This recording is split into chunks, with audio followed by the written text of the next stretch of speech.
My name is Madeline, and I am 68 years old. For most of my life, I believed being generous was one of the best things a person could offer their family. I helped whenever someone needed me. I opened my home, paid bills when times were difficult, and rarely complained. I never imagined that one day my kindness would be mistaken for permission. That realization came on a quiet Tuesday morning. I was sitting at my kitchen table with a cup of black tea when a notification appeared on my tablet. It was a message from a family group chat created by my daughter-in-law, Brianna. I opened it casually. Then I stopped breathing for a moment. Brianna had planned a 3-day family reunion for 20 people at my private beach house. Not suggested it, not asked about it, planned it. The entire itinerary had already been finalized. Everyone was supposed to arrive Friday afternoon, stay through the weekend, use the beach, barbecue every evening, and sleep wherever Brianna had decided to place them. My son, Cole, was also in the group chat. He hadn't objected. He hadn't even asked me. Then Brianna sent another message directly tagging me. She wanted me to stock the refrigerator with a long list of groceries before everyone arrived. She specified expensive steaks, organic snacks, drinks, breakfast foods, and even a particular imported beer her father liked. Then came the sentence that made everything suddenly clear. She had assigned my master bedroom to her parents. Apparently, I was expected to sleep in the smallest guest room in my own house. At the end of the message, she added a cheerful smiley face. I stared at the screen. There was no question. No, would this be okay? No, could we possibly stay? Just instructions. For years, I had quietly allowed Brianna to push boundaries. She had started by borrowing things. Then she began leaving belongings at my beach house. Eventually, she started inviting friends without checking with me and repeatedly asked for spare keys. Every time I complained, Cole defended her. She probably didn't mean anything by it, Mom. Just let it go. It will keep the peace. I had listened because I loved my son, but sitting at that kitchen table, I finally understood something painful. Keeping the peace had required me to sacrifice my own. The beach house was not some random vacation property. My husband and I had dreamed about owning it for years. After he passed away, I kept it because it became my sanctuary. I had worked for 35 years as a school administrator to afford that kind of peace. And now Brianna had decided that 20 people could simply move into it for a weekend. I set my tea down. I didn't argue. I didn't call Cole. I didn't send Brianna an angry paragraph. Instead, I packed a small overnight bag, took my purse, and drove toward the coast. The 3-hour drive gave me plenty of time to think. I wasn't furious. I was tired. For years, I had helped Cole and Brianna financially. I had contributed to their wedding, helped them secure their first home, and quietly covered expenses whenever they complained about money.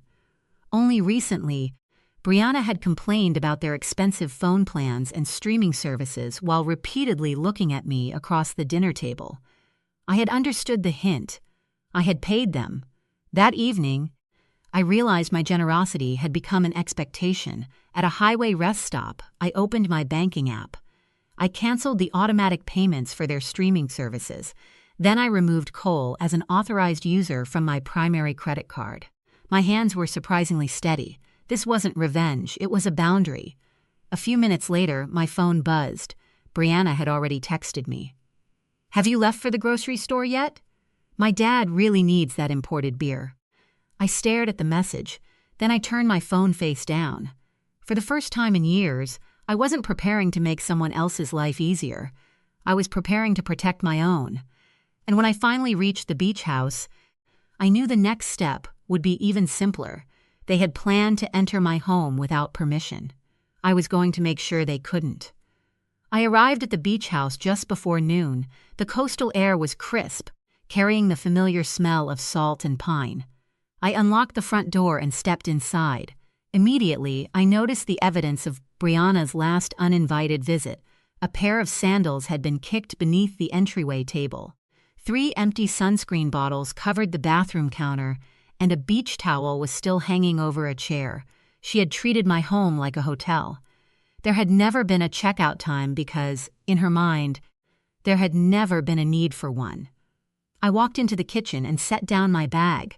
For a moment, I simply stood there. This house had always been my sanctuary. I remembered the first time my husband and I had walked through it together, laughing about where we would put the furniture. Years later, after his death, the house had become the place where I could finally hear my own thoughts. I wasn't going to let anyone turn it into a family resort. I grabbed a heavy-duty trash bag and walked through the rooms. Brianna's sandals went inside, so did the empty bottles and the forgotten beach hat she had left behind. I didn't carefully organize her belongings. I didn't make a special place for them. I simply removed the things that didn't belong in my home. Then I walked toward the front door. 2 years earlier, Cole had installed an electronic keypad lock. At the time, he had told me it would make things easier for everyone. That had been the problem. It had made everything too easy for everyone except me. I opened the lock's control panel on my phone. One by one, I deleted every saved access code. Then I created a new master code known only to me. Finally, I disabled the remote unlock feature. No one would be opening this door from a phone. No one would be letting themselves inside while I was away. I was the owner. I was the one who would decide who entered. There was still one problem. The garage side door used a traditional deadbolt, and Cole had a spare key. I called a local handyman I trusted. He arrived within 40 minutes. He replaced the deadbolt, tested it twice, and handed me the only 2 keys. I paid him, thanked him, and watched him drive away. For the first time in years, every entrance to my house was under my control. I made myself a fresh cup of coffee and carried it onto the back deck. The ocean stretched endlessly beyond the railing. I took a slow sip, then I opened my laptop. If I was going to set boundaries, I needed to look at every place where I had allowed them to cross mine. I checked my household finances. That's when I found something that hurt more than I expected. There were recent withdrawals from the joint savings account Cole and I had maintained for years. The money had been used to cover payments connected to Brianna's expensive car lease, thousands of dollars.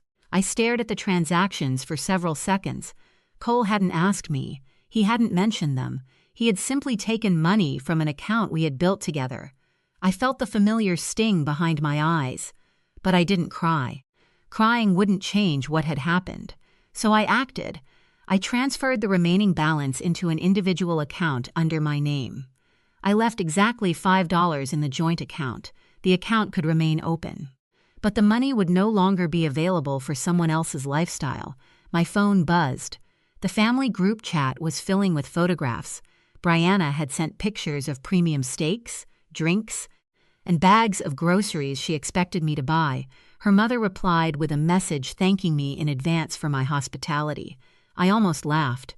They were thanking me for hosting an event I had never agreed to. I muted the group chat. I didn't leave. I wanted every message preserved.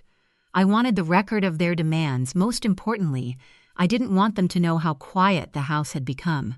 That evening, I cooked myself grilled salmon and asparagus. I ate at the dining table with the windows open. No shouting, no demands. No people walking through my rooms without asking, just the sound of the ocean. Later that night, my phone began vibrating again. Brianna was calling. I let it ring. Then came a long text. She wanted to know why I hadn't sent her a photograph of the refrigerator. She reminded me that her father needed his imported beer. She mentioned organic snacks for the children. Then she wrote something that made me smile. Please stop dragging your feet. Everyone is depending on you. Everyone. Apparently, 20 people were depending on a woman they hadn't even bothered to ask. I typed one sentence. I am not buying groceries today. Her response arrived almost immediately. What does that mean? I didn't answer. I walked into my bedroom instead. Brianna had already assigned this room to her parents, so I unpacked my suitcase. I placed my favorite books on the nightstand. I folded my clothes into the dresser. Then I climbed into my own bed. For the first time, I wasn't preparing to surrender my space. I was reclaiming it. A few minutes later, Cole called. I answered. Mom, he said nervously, Brianna says you're upset about the groceries. I am not hosting a reunion. There was silence. But everyone is coming tomorrow. I know. Can't you just do this one thing? I closed my eyes. Cole wasn't asking what I wanted. He was asking me to make his life easier. Cole, I said quietly, this is my house. I never agreed to host 20 people. I am not buying groceries, and I am not giving up my bedroom." He sighed. "Mom, please don't make this difficult." I looked out the window at the dark ocean. "I didn't make it difficult," I said. "Brianna made plans without asking me." Then I ended the call. The boundary had finally been spoken aloud. Tomorrow, they would arrive expecting an open door. They had no idea what was waiting for them. Friday morning arrived with a brilliant golden sunrise. I woke up feeling strangely rested. For once, there was no reason to rush. I didn't have to clean the floors for 20 unexpected guests. I didn't need to drive to the grocery store for food I hadn't chosen. I didn't need to arrange towels, prepare beds, or worry about whether everyone would behave respectfully in my home. I made a pot of strong coffee and sat beside the large living room window. From there, I could see the driveway. Brianna had told everyone they should arrive around 2 in the afternoon. I knew because I had read every message in the family group chat. They had planned everything: beach chairs, coolers, barbecue supplies, seating arrangements. Dinner menus, there was only one thing they hadn't planned: my permission. At 10 that morning, my phone buzzed. An automated notification from my credit card company appeared on the screen. A transaction had been declined. I opened the alert. It was a gas station charge. Cole had apparently tried to use the credit card I had canceled the previous day. A few minutes later, his message arrived. "Mom, my card isn't working. Is there some kind of fraud alert?" I stared at the screen. For years, I would have immediately apologized. I would have fixed the problem. I would have told him there must have been a mistake. Instead, I typed the truth. "No fraud alert. I removed you as an authorized user. You'll need to use your own card from now on." I sent it, then I placed my phone on the table. No explanation, no apology, no argument. I had spent too many years solving problems that belonged to grown adults. The rest of the morning was peaceful. I watered the plants. I dusted the bookshelves. I played soft jazz through the living room speakers. I even opened the windows and let the ocean breeze move through the house. Everything felt different. The house hadn't changed. I had. Around noon, I checked the family chat one last time. The messages were coming rapidly. Brianna had posted photographs of cars packed with luggage. Her relatives were excited. Someone had written that the beach house looked incredible. Another person thanked Brianna for arranging such a beautiful weekend. I almost felt sorry for them. They had no idea that the entire plan was built on a lie. They believed Brianna had access to my home. She didn't. They believed she had permission. She didn't. They believed I was waiting inside to welcome them. I wasn't. At exactly 2:15 p.m., I heard the first vehicle. I walked toward the window. A large silver SUV entered the driveway. A minivan followed. Then came Cole's Suburban. I stood behind the sheer curtains. Brianna stepped out of the SUV wearing designer sunglasses and carrying a large beach bag. She looked completely confident. She pointed toward the house and began directing everyone. Her parents stepped out of the minivan. They stretched, looked toward the ocean, and smiled. They seemed pleased with the accommodations they believed they had received. Cole got out of his vehicle last. He looked exhausted. Even from a distance, I could tell he wasn't comfortable. Brianna, however, seemed thrilled. She walked straight toward the front door. She didn't knock. She didn't hesitate. She simply entered the old keypad code. The lock flashed red. A sharp electronic beep followed. Brianna frowned. She tried again. Red light. Another beep. Her confidence expression disappeared. She turned toward Cole. "Did you change the code?" Cole shook his head. He walked toward the garage entrance and pulled a key from his pocket, his spare key. He inserted it into the new deadbolt. He turned. Nothing happened. He tried again. Still nothing. I watched quietly from inside. The first signs of confusion spread through the group. Brianna's father approached. "What is taking so long?" Brianna ignored him. She pulled out her phone. Then she called me. My phone began vibrating on the kitchen counter. I watched her name appear on the screen, Brianna. I didn't answer. The call ended. Seconds later, she called again. I ignored it. Then again and again. Finally, she walked to the front door and began pounding on it. "Madeline!" Her voice echoed across the driveway. "Open the door!" I remained silent. "Madeline, I know you're in there!" The people standing behind her looked increasingly uncomfortable. Some had begun unloading luggage. Now they stopped. Brianna turned around and shouted something at Cole. He looked helpless. Then my phone rang again. This time I answered. "Madeline!" Brianna shouted immediately. "What is going on?" I kept my voice calm. "The locks are changed." "What?" "The locks are changed, Brianna." She stared at the door. "You can't do this. We have 20 people here."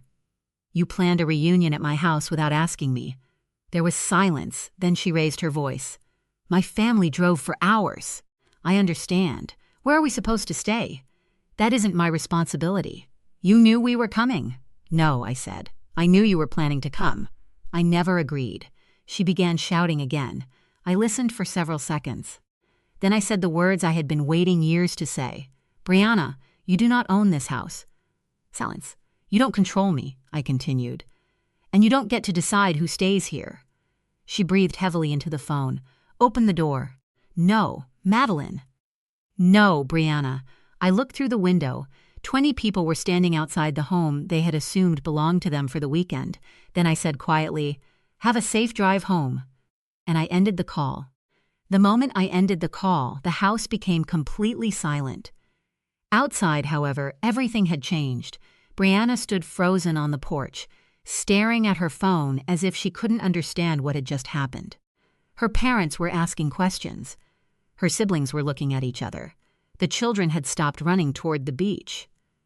Nobody seemed to know what to do. I remained behind the curtains, watching quietly. Brianna finally turned toward Cole.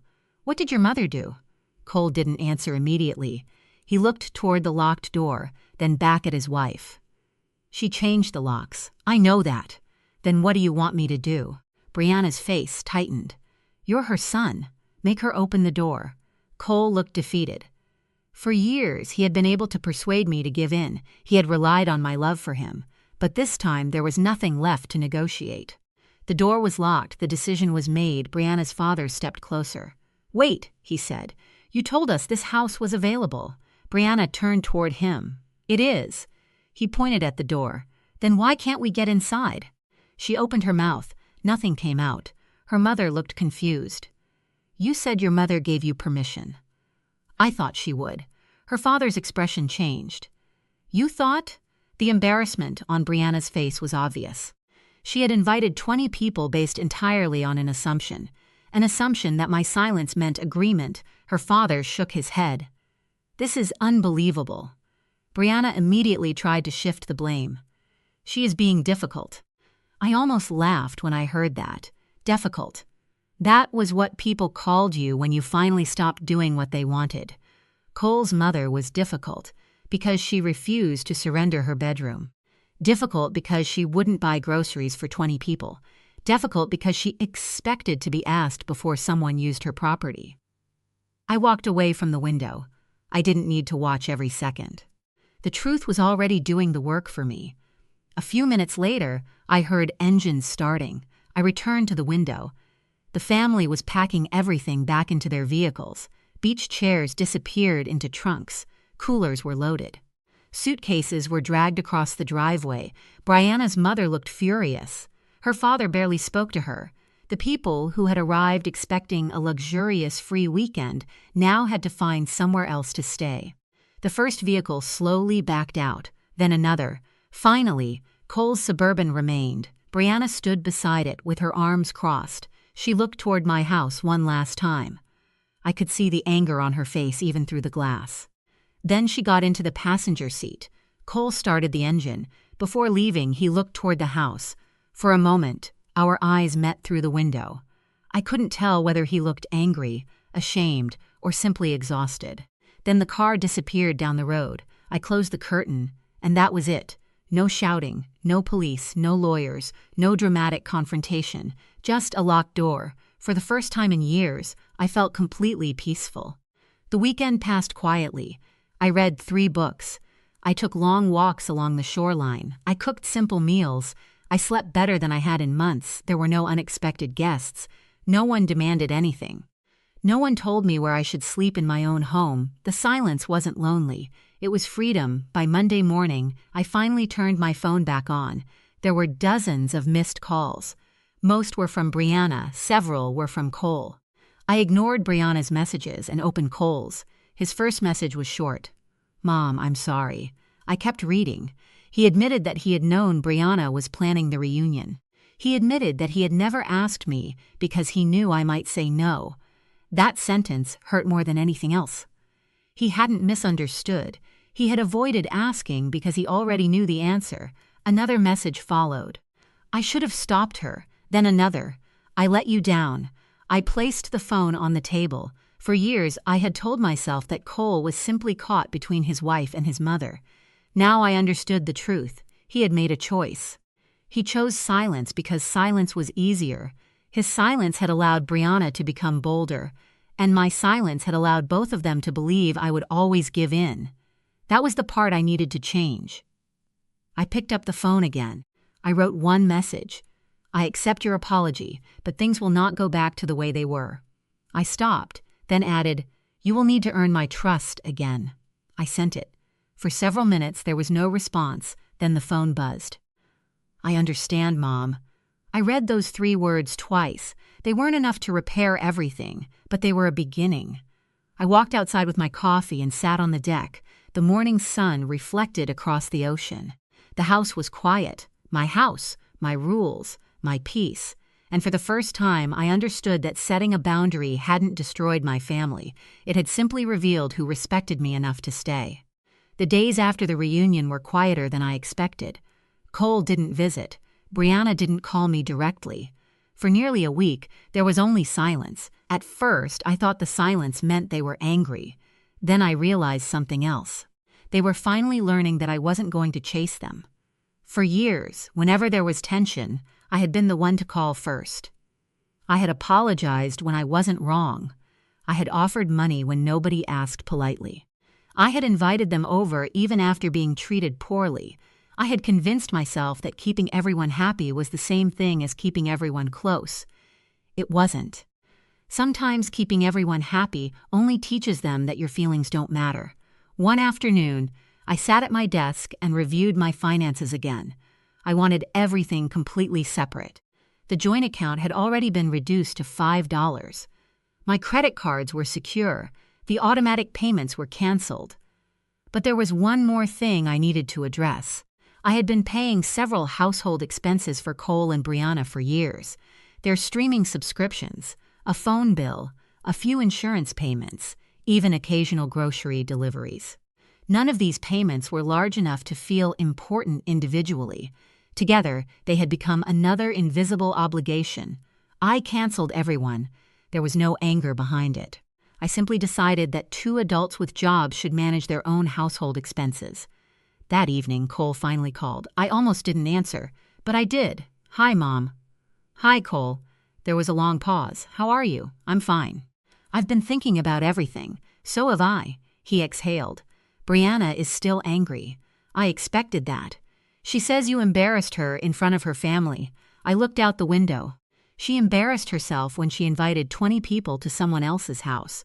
Cole didn't respond. After a few seconds, he said, "You're right." Those 2 words surprised me. "You're right, Mom." I sat quietly. "I should have asked you," he continued. "Actually, I should have stopped the whole thing. Yes." I knew she hadn't asked. That sentence made my stomach tighten. "You knew?" "Yes." He sounded ashamed. "She told me she was organizing everything, and I just assumed you'd go along with it." I closed my eyes. There it was, the truth I had needed to hear. My son hadn't misunderstood me. He had underestimated me. He believed my love would always overpower my boundaries. "Cole," I said, "do you know what hurt the most?" "What?" "You didn't think I deserved to be asked." He was silent, I continued. "You knew I might say no. So you didn't give me the chance to say yes or no. You simply let Brianna make the decision." "I know, no. I don't think you do." My voice remained calm. "You weren't protecting your wife from conflict. You were protecting yourself from discomfort." He didn't argue. That silence told me everything. Finally, he said, "You're right."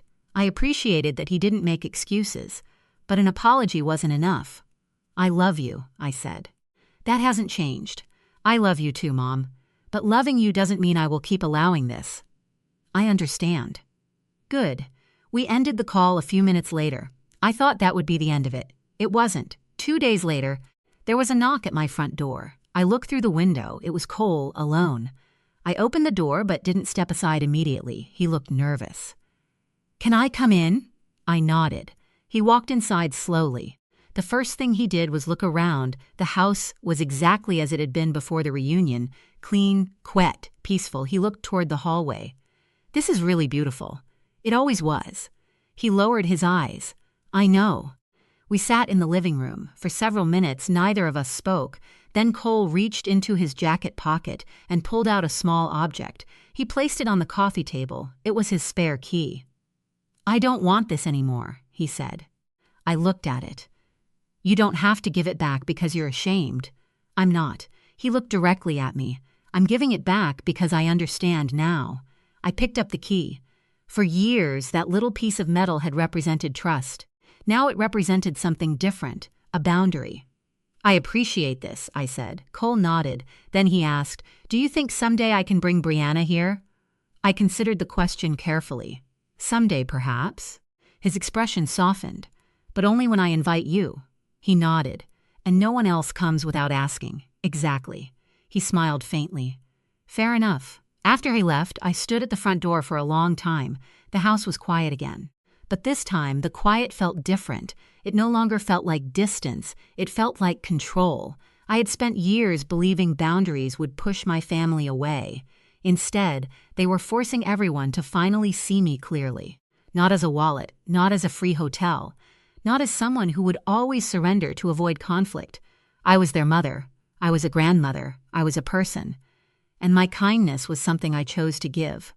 It was never something they were entitled to take.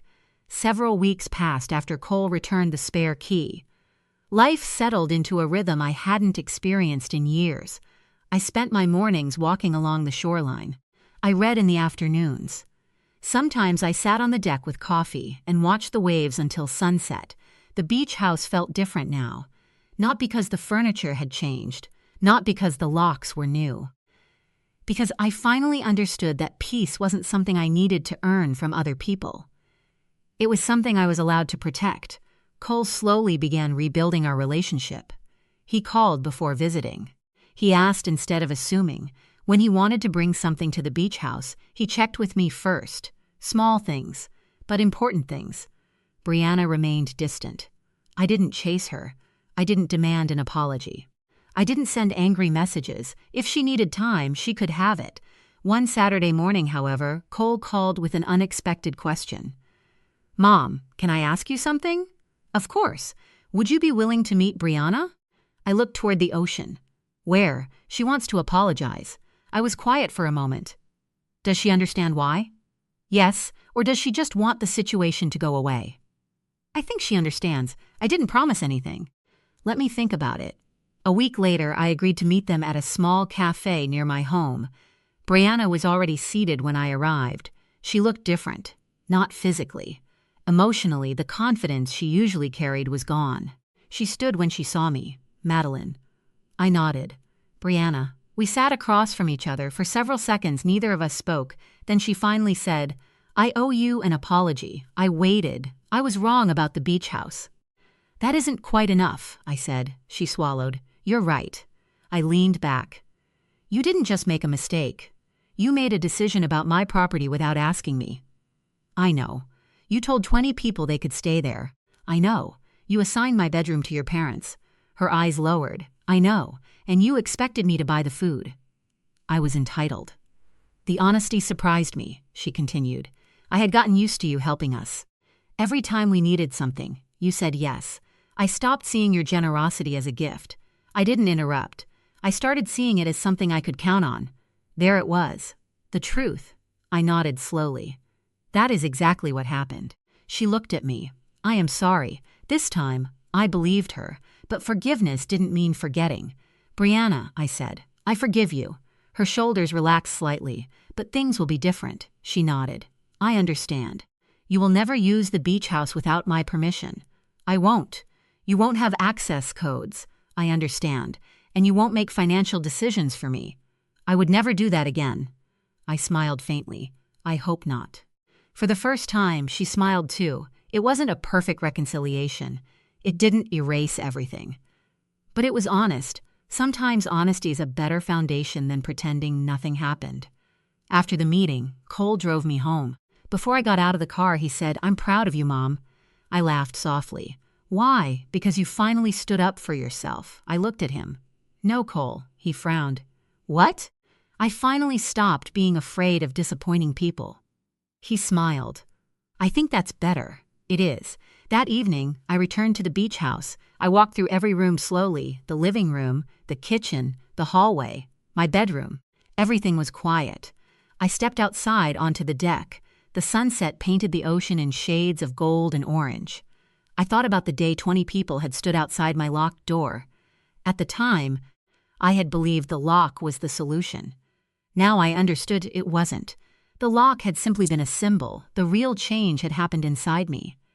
I had finally realized that kindness without boundaries can become a burden. Generosity without respect can become exploitation. And love without limits can teach people to take you for granted. I hadn't changed the locks because I hated my family. I changed them because I loved myself enough to stop allowing disrespect. My phone buzzed. It was a message from Cole. "Love you, Mom." I smiled. I typed back, "Love you too." Then I put the phone away. The ocean was quiet. The evening breeze moved gently through the trees. I picked up my coffee and watched the waves. The beach house was mine. The choices were mine. The keys were mine, and so was my peace. If there is one thing I learned from that weekend, it is this. You don't have to scream to establish a boundary. You don't have to threaten anyone. You don't have to explain yourself 100 times. Sometimes, all you need to do is stop opening the door for people who never bothered to knock, because the moment you realize your kindness is being treated like an obligation, you have every right to close the door, not out of cruelty.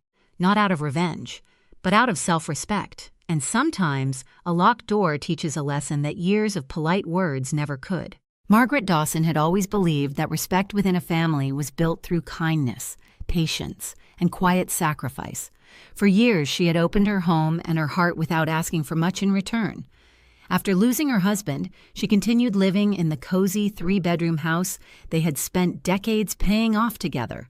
Every corner of the place held memories of birthdays, Christmas mornings, and countless family dinners. When her 30-year-old son, Ryan, and his wife, Olivia, fell on difficult financial times, Margaret welcomed them without hesitation. They promised it would only be temporary while they saved enough money to rent a place of their own. A year later, nothing had changed. They still lived there without contributing toward the mortgage, groceries, or utility bills. Margaret told herself that family helped family, so she kept her concerns to herself. One quiet Tuesday morning, she stood in the kitchen preparing fresh coffee when Olivia walked in, scrolling through her phone with barely a glance in Margaret's direction. "I've got some exciting news," Olivia said casually. "My friends, Lily and Brianna, are moving in today." Margaret looked up in surprise. "Moving in?" she repeated. "Yeah," Olivia replied, examining her freshly painted nails. "Their apartment lease ended and they need somewhere to stay until they get settled. They'll be here for a while."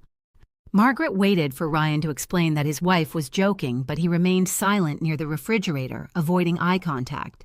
"And where exactly will everyone sleep?" Margaret asked calmly. Olivia answered as though the decision had already been approved. "Well, Lily and Brianna have lots of belongings, so they'll take the master bedroom. Ryan and I will stay where we are, and you can sleep on the couch. Honestly, you hardly spend much time in your room anyway." For several seconds, the room became completely silent. Margaret stared at her daughter-in-law, trying to understand how anyone could say something so outrageous without the slightest embarrassment. Her own bedroom, the room she had shared with her late husband, the room inside the home she alone owned. Ryan finally muttered, "Mom, it'll only be for a little while." That single sentence hurt more than Olivia's demand. He hadn't defended her. He hadn't reminded his wife whose house this was. Instead, he expected his own mother to quietly surrender the last private space she had left. Oddly enough, Margaret didn't feel angry. She felt something colder. It was the unmistakable feeling that a line had finally been crossed. Without raising her voice, she smiled gently. "All right," she said. Olivia's face brightened instantly. "I knew you'd understand. You're seriously amazing." She grabbed her handbag. "The girls and I are going out for brunch first. We'll bring everything over this afternoon." Within moments, both Olivia and Ryan left the house. The front door closed behind them. Margaret remained standing alone in the kitchen. The peaceful silence felt different now. Instead of sadness, she experienced complete clarity. She reached for her phone. Her first call was to a locksmith. Her second was to a professional moving company. Less than half an hour later, an experienced locksmith replaced every exterior lock on the house, while Margaret watched quietly from the hallway. Shortly afterward, 3 movers arrived carrying stacks of sturdy boxes and rolls of packing material. Margaret greeted them politely. "I only need you to pack the belongings in the guest bedroom and bathroom," she explained. "Everything belongs to my son and his wife. Please handle it carefully." The workers nodded and immediately began wrapping clothing, electronics, shoes, cosmetics, books, and personal items with impressive efficiency. Margaret followed behind them, making sure nothing was damaged. She wasn't acting out of revenge. She wasn't trying to destroy anyone's property. She simply wanted her house back. As the movers worked, Margaret rented a secure climate-controlled storage unit nearby and paid 3 months in advance. She wanted every detail handled properly. No accusations, no misunderstandings. Everything would be documented. By early afternoon, every trace of Ryan and Olivia had disappeared from the house. The movers loaded the final box into their truck before handing Margaret a complete inventory list. She thanked them sincerely. Once they drove away, she placed the storage key, payment receipt, inventory sheet, and facility address into a clear envelope. Using strong tape, she attached the envelope directly to the front door where it couldn't possibly be missed. For the first time in over a year, the house felt peaceful again. Margaret opened every window, filled a bucket with warm water and pine-scented cleaner, and slowly began washing the hardwood floors. As the afternoon sunlight poured through the windows, she smiled. Quietly. She wasn't taking revenge. She was reclaiming the home she and her husband had built together. One room, one decision, and one peaceful moment at a time. Margaret had just finished polishing the dining table when the grandfather clock in the hallway chimed 4 times. The quiet rhythm of the house soothed her, something she hadn't truly experienced since Ryan and Olivia had moved in. At exactly 4:15 that afternoon, her phone buzzed. "Ryan, Mom, the front door won't open. Did something happen to the lock?" Margaret glanced at the screen but didn't answer. A minute later, another message arrived. "Olivia, why isn't the key working?" Then came another. "Ryan, please call us." Margaret calmly turned her phone face down and continued reading the mystery novel she'd been meaning to finish for weeks. Outside, tires crunched against the driveway. She walked quietly to the living room window and gently lifted the edge of the curtain. The scene unfolded exactly as she'd expected. Ryan stood frozen near the front steps with a confused expression. Olivia paced back and forth, waving her arms dramatically, while Lily and Brianna waited beside several large suitcases, exchanging nervous glances. Olivia spotted the clear envelope taped to the front door. She snatched it down and quickly read the contents. Her expression changed from confusion to outrage. Ryan looked at the paperwork, then slowly lifted his head toward the house. Seconds later, Margaret's phone rang again. This time she answered. "Hello?" "Mom," Ryan exclaimed. "What's going on? Why did you change the locks?" "I had every one of your belongings professionally packed," Margaret replied evenly. "They're stored safely in a climate-controlled facility. I've already paid 3 months of storage fees. The address and key are inside the envelope." For several moments, nobody spoke. Then Olivia grabbed the phone. "You've lost your mind," she shouted. "You threw us out." Margaret remained calm. "I didn't throw anyone out. What do you call this, then? I ended a temporary arrangement that had gone far beyond its welcome." "You can't do that," Olivia yelled. "We live here." Margaret took a slow breath. "No," she answered firmly. "I live here. You were guests who decided to invite 2 additional people into my home without asking me. Guests who expected me to give up my bedroom so strangers could enjoy the master suite." Olivia's breathing grew heavier. "We had nowhere else to go. You have your vehicle, your personal belongings, and 3 months of paid storage. I'm confident 4 capable adults can find a solution together." Ryan finally spoke again. "Mom, please, can't we just talk about this?" "We already had that conversation," Margaret replied softly. It happened the moment neither of you asked how I felt about being moved onto my own couch. Silence filled the line. Margaret continued, I wish you both well, but this chapter is over. She ended the call before either of them could respond. Then she switched off the doorbell chime, made herself a cup of chamomile tea, and settled comfortably into her favorite chair. Outside, Olivia continued shouting. Margaret no longer felt obligated to listen. That night, she stretched across her own bed, enjoying the simple comfort of sleeping peacefully without footsteps echoing through the hallway or loud television noise filling the house. The following morning began with birds singing outside her bedroom window. She prepared breakfast at her own pace, savoring every quiet moment. After washing the dishes, she sat at her computer. There was one final responsibility she needed to address. Years earlier, Margaret had added Ryan as an authorized user on one of her secondary bank accounts in case of emergencies. At first, he rarely touched it. Recently, however, she had noticed frequent restaurant charges, online shopping purchases, entertainment subscriptions, and other unnecessary expenses. She logged into her banking account. Within minutes, she transferred every remaining dollar into her personal account, removed Ryan's authorization, and canceled the supplementary credit cards connected to her finances. The process was surprisingly quick. More importantly, it marked the end of years of financial dependence. Around lunchtime, her younger sister Diane called. Margaret, she said carefully, Olivia phoned me this morning. She claims you suddenly threw them onto the street. Margaret didn't argue. Instead, she opened the message Olivia had sent the previous day. It clearly stated that Lily and Brianna would take the master bedroom while Margaret slept on the living room couch. She forwarded the screenshot to Diane. A few minutes later, her sister replied, I had no idea that's what really happened. Margaret smiled faintly. Sometimes facts spoke louder than emotions. Not long afterward, Ryan called again. His voice sounded exhausted. Mom, my debit card isn't working anymore. No, Margaret answered gently. It isn't. We don't even have enough money for groceries. Margaret paused before speaking. Ryan, you're a grown man with a wife. It's time the two of you begin building your own life instead of depending on mine. She ended the call quietly. For the first time in many years, Margaret realized that protecting her peace wasn't selfish. It was simply long overdue. 2 peaceful days passed without interruption. Margaret found herself rediscovering the small routines she had once taken for granted. She watered the flowers in the backyard, reorganized her sewing supplies, and placed several family photographs back on the mantel after Olivia had packed them away months earlier to make room for decorative ornaments. The house finally felt like home again. Late that afternoon, her phone chimed with a notification from the security camera installed beside the front door. She glanced at the screen. It wasn't Ryan or Olivia. Standing on the porch were Lily and Brianna. Both women folded their arms impatiently while repeatedly pressing the doorbell. Margaret walked to the hallway and activated the intercom. Can I help you? Lily stepped closer to the camera. Mrs. Dawson, we really need to talk. I'm listening. Brianna sighed dramatically. We ended our apartment lease because Olivia promised we could live here. Now we're stuck paying for a motel every night.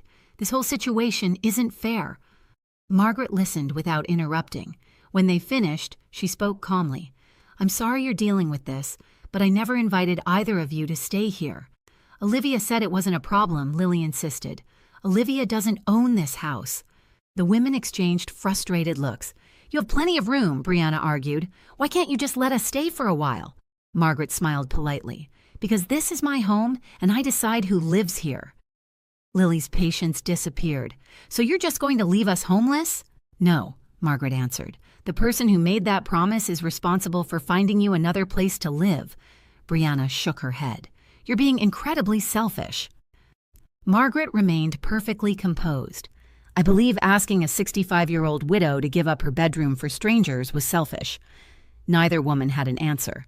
Instead, Lily muttered something under her breath before turning away from the camera. Margaret ended the conversation and stepped toward the front hallway window. The 2 young women still lingered on the porch, clearly hoping she would eventually give in. She remembered the sprinkler system her late husband had installed years earlier. Walking to the control panel, she selected the front yard zone. Seconds later, several sprinkler heads rose from the lawn and released powerful streams of cold water across the walkway and porch. Lily gasped. Brianna shrieked as water soaked her expensive jacket. The two women hurried down the driveway, slipping across the wet sidewalk while desperately trying to shield themselves with their handbags. Margaret quietly switched the sprinklers off. She couldn't help smiling. The garden needed watering anyway. The following morning, another familiar face appeared outside, Ryan. He stood alone at the front door with his hands buried inside his coat pockets. His shoulders drooped with exhaustion. Margaret opened the door just enough for the security chain to stop it. "Hello, Ryan." He looked older than he had only a few days earlier. Dark circles rested beneath his eyes. "Hi, Mom. What brings you here?" Ryan hesitated. "Could you please open the door?" Margaret gently shook her head. "The chain stays where it is." He lowered his eyes. "We finally rented a tiny apartment." "I'm glad to hear that. It isn't very nice." Margaret remained silent. After several moments, Ryan sighed deeply. "I don't understand why everything had to happen this way." She studied her son's face. "It didn't." He frowned. "The day Olivia announced that strangers would take my bedroom, you could have said one sentence." Ryan looked away. "You could have said, 'Mom, this is your house.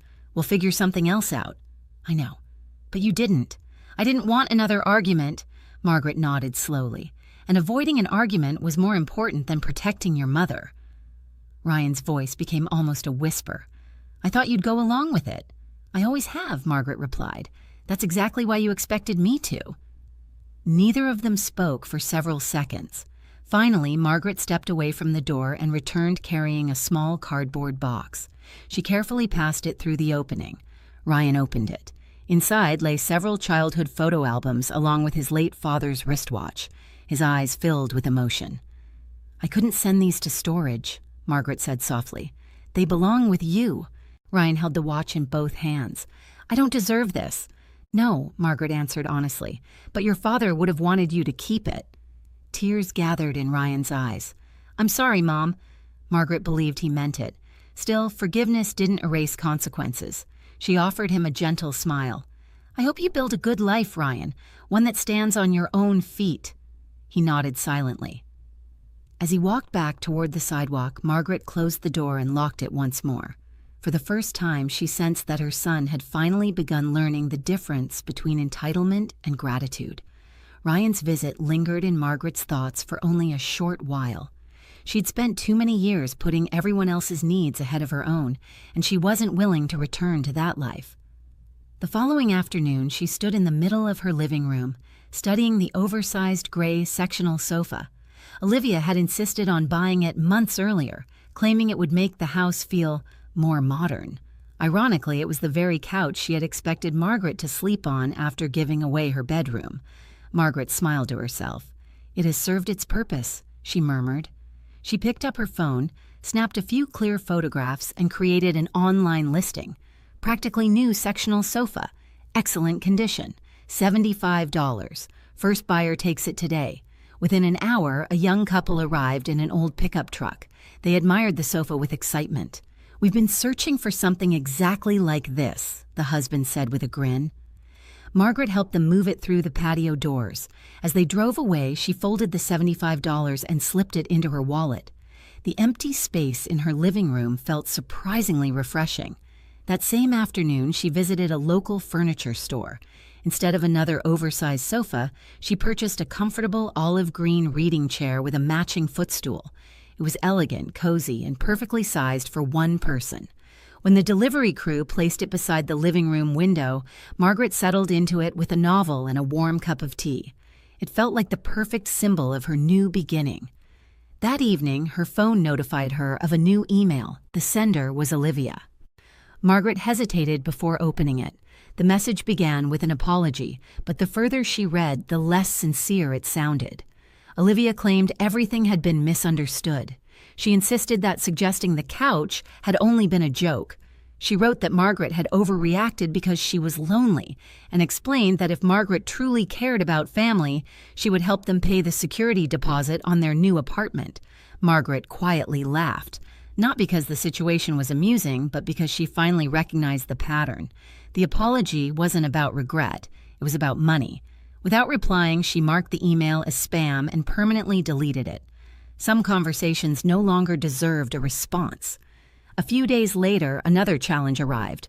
Her phone buzzed repeatedly with messages from an unfamiliar family group chat. Olivia's relatives had somehow obtained Margaret's number. One message after another filled the screen. "Family should forgive. You shouldn't treat your own son this way. Everyone deserves a second chance." Margaret read every message carefully. Then she calmly gathered 2 photographs. The first showed Olivia's text ordering Margaret to give up her bedroom. The second displayed the receipt proving she had paid 3 months of storage fees for all of Ryan and Olivia's belongings. She posted both images into the group. Beneath them, she typed only one sentence. "Since family should always sacrifice for one another, I'm sure one of you will gladly offer your master bedroom to Ryan and Olivia." She pressed send. Almost immediately, the conversation fell silent. No one responded. Margaret smiled, exited the group, blocked every unfamiliar number, and returned to her peaceful afternoon. Later that evening, she stepped outside to water her roses. Her next-door neighbor, Mr. Carter, looked over from his garden. "You seem happier these days," he observed. Margaret smiled warmly. "I finally remembered something important." "And what's that?" "Kindness should never require giving away your self-respect." Mr. Carter nodded thoughtfully. "That's wisdom most people learn too late." Over the next 3 weeks, life settled into a comforting routine. Margaret joined her neighborhood book club again. She planted fresh herbs in the backyard. She transformed Ryan's former bedroom into a bright reading and sewing room filled with natural sunlight. For the first time in years, every room reflected her own taste instead of someone else's preferences. Then, one crisp autumn morning, she discovered an envelope inside her mailbox. The handwriting immediately caught her attention. It belonged to Ryan. Inside was a handwritten note and a check for $250. "Mom, I started working evenings after my regular job. I know this isn't enough to repay everything you've done for us, but it's a beginning. I'm sorry for taking you for granted. I hope one day I can earn back your trust." Margaret read the letter twice. There were no excuses, no blame, no requests, just accountability. She carefully folded the note and placed it inside her desk drawer. The check remained uncashed. It wasn't about the money, it was about Ryan learning responsibility through his own efforts. That evening, Margaret sent him a short message. "I'm proud that you're taking responsibility. Keep moving forward and take care of yourself." It wasn't a complete reconciliation, but it was the first honest step toward D1. As the weeks turned into months, the silence inside Margaret's home no longer felt unfamiliar. It had become a source of comfort. Every morning she woke naturally instead of being disturbed by slammed doors or loud conversations. She drank her coffee beside the front window, watched the birds gather in the garden, and appreciated the simple rhythm of a peaceful life. Winter arrived gently, dusting the neighborhood with frost and bringing crisp mornings that made the fireplace especially inviting. Margaret spent her days reading, sewing, and hosting her monthly book club. The spare bedroom had become her favorite retreat, filled with shelves of novels, baskets of yarn, and the antique sewing machine her husband had restored years earlier. One Friday evening, several friends gathered at her home for tea and conversation. They laughed over stories, discussed their latest novel, and admired the cozy reading room Margaret had created. As the last guest left, she locked the front door behind them.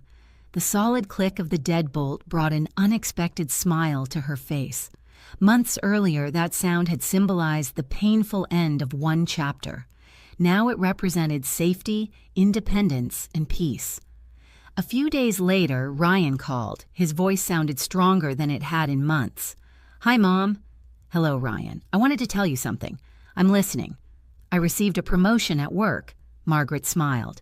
"Congratulations." "I couldn't have done it before." "What changed?" Ryan hesitated before answering. "I finally realized how much you were carrying for me. When everything disappeared at once, I had no choice but to grow up." Margaret remained quiet. "I blamed you at first," Ryan admitted. "It was easier than admitting I had failed to stand up for you. Looking back, I understand why you made the decision you did." Those words meant far more than another apology. They showed understanding. "I hope you're happy," Ryan continued. "I am. I miss visiting," Margaret answered honestly. "I miss the son who used to visit because he wanted to spend time with me, not because he needed something." Another brief silence followed. "I want to become that person again," Ryan said softly. "I hope you do." Several weeks later, Ryan stopped by unexpectedly. This time he arrived alone. He carried a small potted orchid in one hand and a homemade apple pie in the other. When Margaret opened the door, she noticed the difference immediately. He wasn't asking to come inside. He wasn't assuming he was welcome. He simply smiled. "I brought these for you. They're lovely. I'll leave them here if you're busy." Margaret looked at her son for a long moment. The tired, entitled young man who had once stood silently while his wife claimed his mother's bedroom seemed to have disappeared. Standing before her was someone humbler, someone who had learned difficult lessons. She stepped aside. "You can come in for a cup of coffee." Ryan's eyes widened slightly. "I'd like that." They spent nearly 2 hours talking, not about money, not about Olivia, not about the past. Instead, they shared memories of Ryan's father, laughed about old family vacations, and discussed the books Margaret had been reading. Before leaving, Ryan paused near the front door. "Thank you for giving me another chance." Margaret shook her head gently. "I gave you an opportunity. Earning trust takes time." "I understand." As he walked toward his car, Margaret realized something important. Forgiveness did not require forgetting. It did not require pretending the hurt had never happened. True forgiveness simply meant refusing to let yesterday's pain control tomorrow's peace. That evening, Margaret settled into her olive green reading chair with a blanket across her lap and a novel in her hands. She glanced around the room. Every photograph, every piece of furniture, every decoration reflected the life she had chosen for herself. No one could make decisions for her anymore. No one could treat her like a guest in her own home. She had discovered that love without boundaries eventually becomes sacrifice, without appreciation. But love, supported by self-respect, creates healthier relationships for everyone involved. Outside, the wind rustled through the trees, while soft snowflakes drifted beneath the porch light. Margaret closed her book and smiled. Her house was quiet, her heart was lighter, and for the first time in many years, she understood that protecting her dignity had never been an act of cruelty. It had been an act of courage. As she switched off the lights and climbed the stairs, she paused for a moment outside her bedroom. She opened the door, looked around the peaceful room she and her husband had once shared, and whispered a quiet thank you for the strength to reclaim the life they had built together. Then she slipped beneath the warm blankets, listening to the comforting silence surrounding her. It wasn't simply the absence of noise. It was the sound of a woman who had finally remembered her worth and who would never again allow anyone to take it away. "What a gorgeous house," my daughter-in-law Vanessa said as she slowly looked around the dining room. "Mom is going to love living here." She spoke with such confidence that anyone listening would have assumed the decision had already been made. I didn't interrupt. I simply lifted my coffee cup and watched. Vanessa rested her hand on the polished walnut table my late husband, Daniel, had built more than 30 years earlier. Every scratch on its surface held a memory. Every corner carried a story. To her, it was only another piece of furniture waiting to be rearranged. "I'm thinking the upstairs bedroom with the sunrise view will be perfect for Mom," she continued. "Oliver and I can convert the basement into a home office. It's practically another apartment." Her mother, Martha, smiled in agreement as she admired the windows. "It'll save everyone so much money," Martha added. Across the table, my son Oliver lowered his eyes to his dessert plate. He picked at the last bite of chocolate cake without saying a single word. His silence spoke louder than anything else. "My name is Eleanor Brooks. I'm 67 years old, widowed for nearly 6 years, and I've lived in this house for over 4 decades. Every brick reminds me of the life Daniel and I built together. We planted the maple tree in the front yard when Oliver was 5. We painted every room ourselves because we couldn't afford professional decorators. Nothing inside these walls happened by accident. Vanessa, however, acted as though she were touring a property she'd already purchased. "The guest room would make a lovely craft room for Mom," she said, pulling a small measuring tape from her handbag. "I'll just check if her sewing cabinet fits."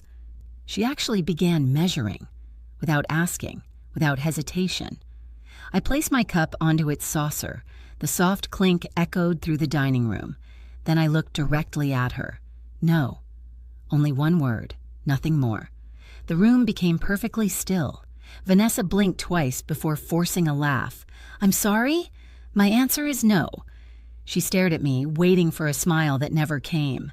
"I think you've misunderstood," she replied politely, although irritation was already creeping into her voice. "We're only trying to help you. This house is far too large for one person." I understood every word.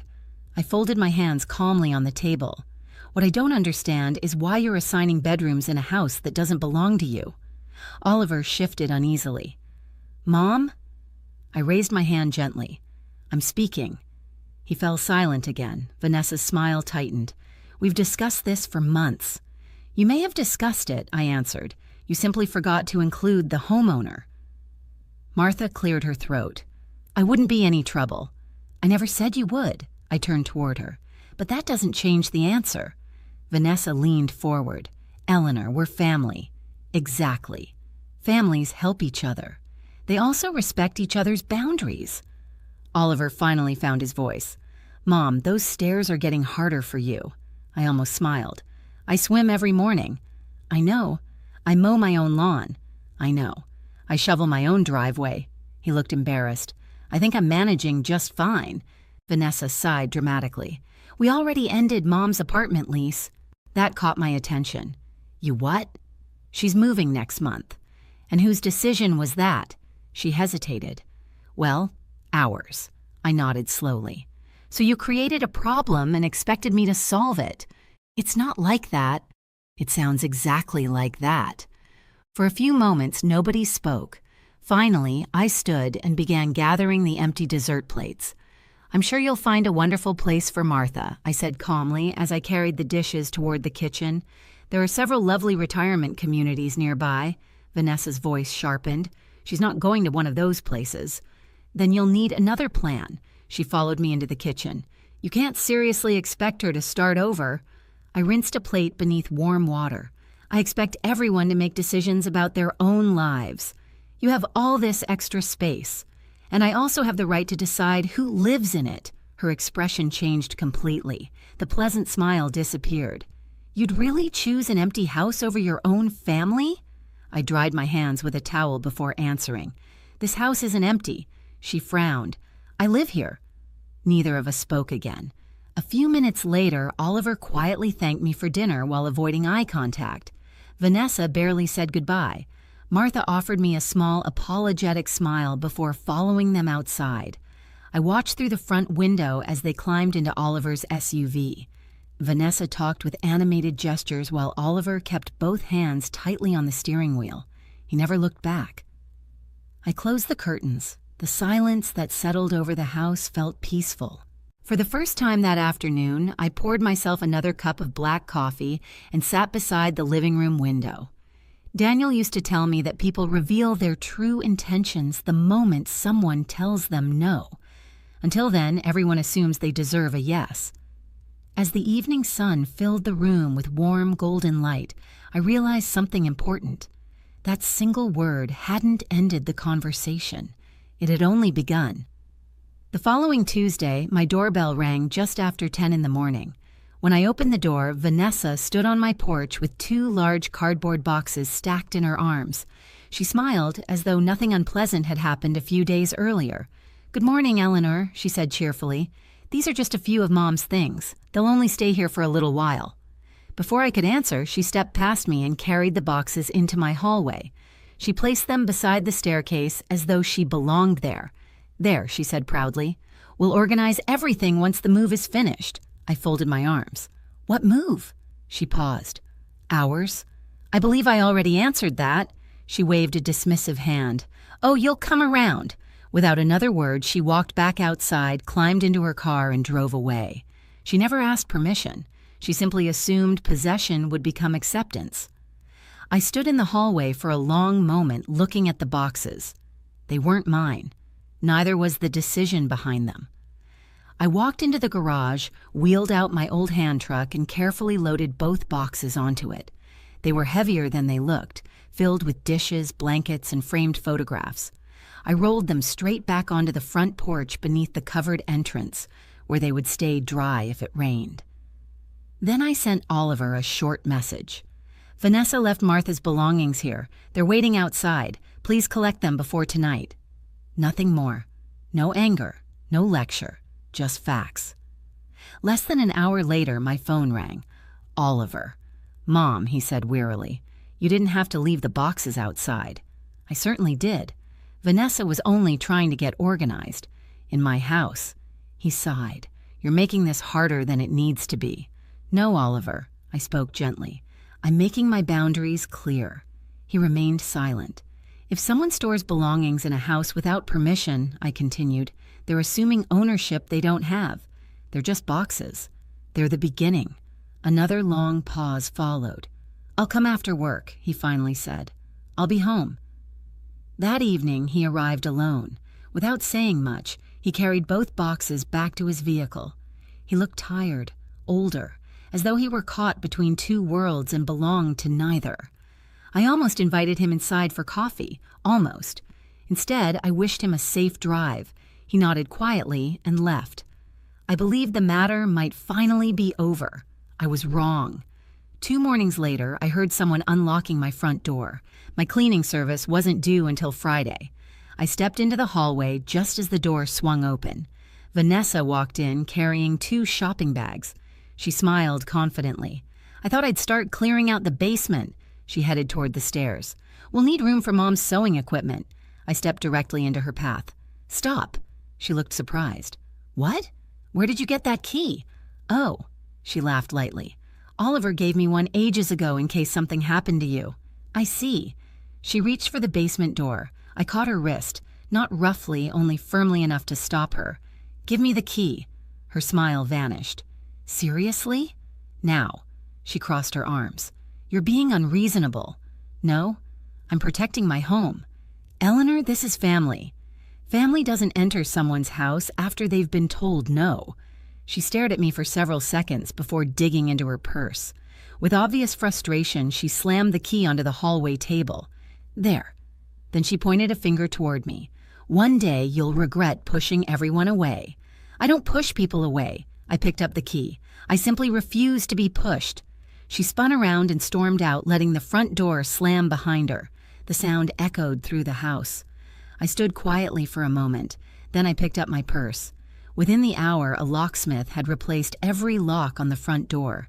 He handed me 3 brand new keys. One stayed on my key ring. One went into the small safe inside my bedroom closet. The third remained inside my desk drawer. No one else received a copy. After thanking the locksmith, I drove to my bank. For years, I'd transferred money every month to help Oliver with Caleb and Lily, my 2 grandchildren. It was never an obligation. It was a gift. But gifts should benefit the people they're meant for. Instead of ending the payments, I opened 2 separate savings accounts, one for Caleb, one for Lily. The money would continue growing until each child became an adult. No one else could touch it. As I signed the paperwork, I felt something unexpected. Peace. Not because I was winning, because I was protecting what mattered. That afternoon, I returned home, watered my roses, and sat beneath the maple tree Daniel had planted decades earlier. The breeze carried the scent of fresh-cut grass. For the first time in weeks, I smiled. Boundaries don't always begin with locked doors. Sometimes they begin with quiet decisions no one else even notices. Mine had finally been made, and deep inside, I knew this story was far from over. The first day of the new month arrived with bright sunshine and cool autumn air. I was sitting in my sunroom with a cup of black coffee when my phone rang. The screen displayed Vanessa's name. I answered calmly. "Eleanor, where's the money?" she demanded before I could even say hello. "What money?" "The monthly money for Caleb and Lily. It never reached our account." I took another sip of coffee. It wasn't supposed to. What does that mean? I've opened savings accounts for both children. Every dollar I plan to give them is going directly into their future. Silence. Then came a sharp breath.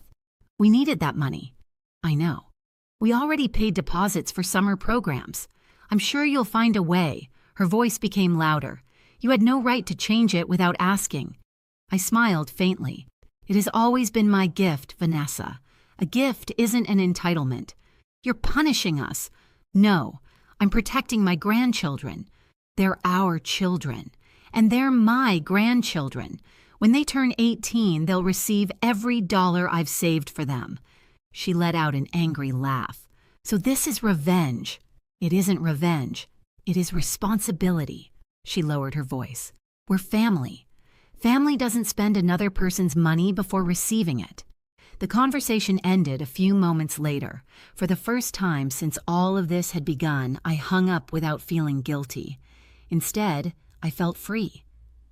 A few days later, someone knocked on my front door. It was Oliver, alone. He looked exhausted. Dark circles rested beneath his eyes, and his shoulders seemed heavier than I had ever seen them. I invited him inside.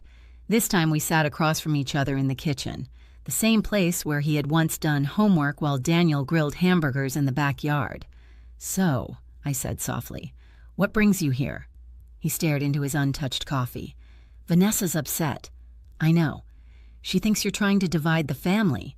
I think someone else started that." He sighed deeply. "We already told Martha she could live here." I looked at him carefully. "Did you tell her?" He hesitated. "No." "Who did?" "Vanessa." "And why didn't you stop her?" He rubbed his forehead.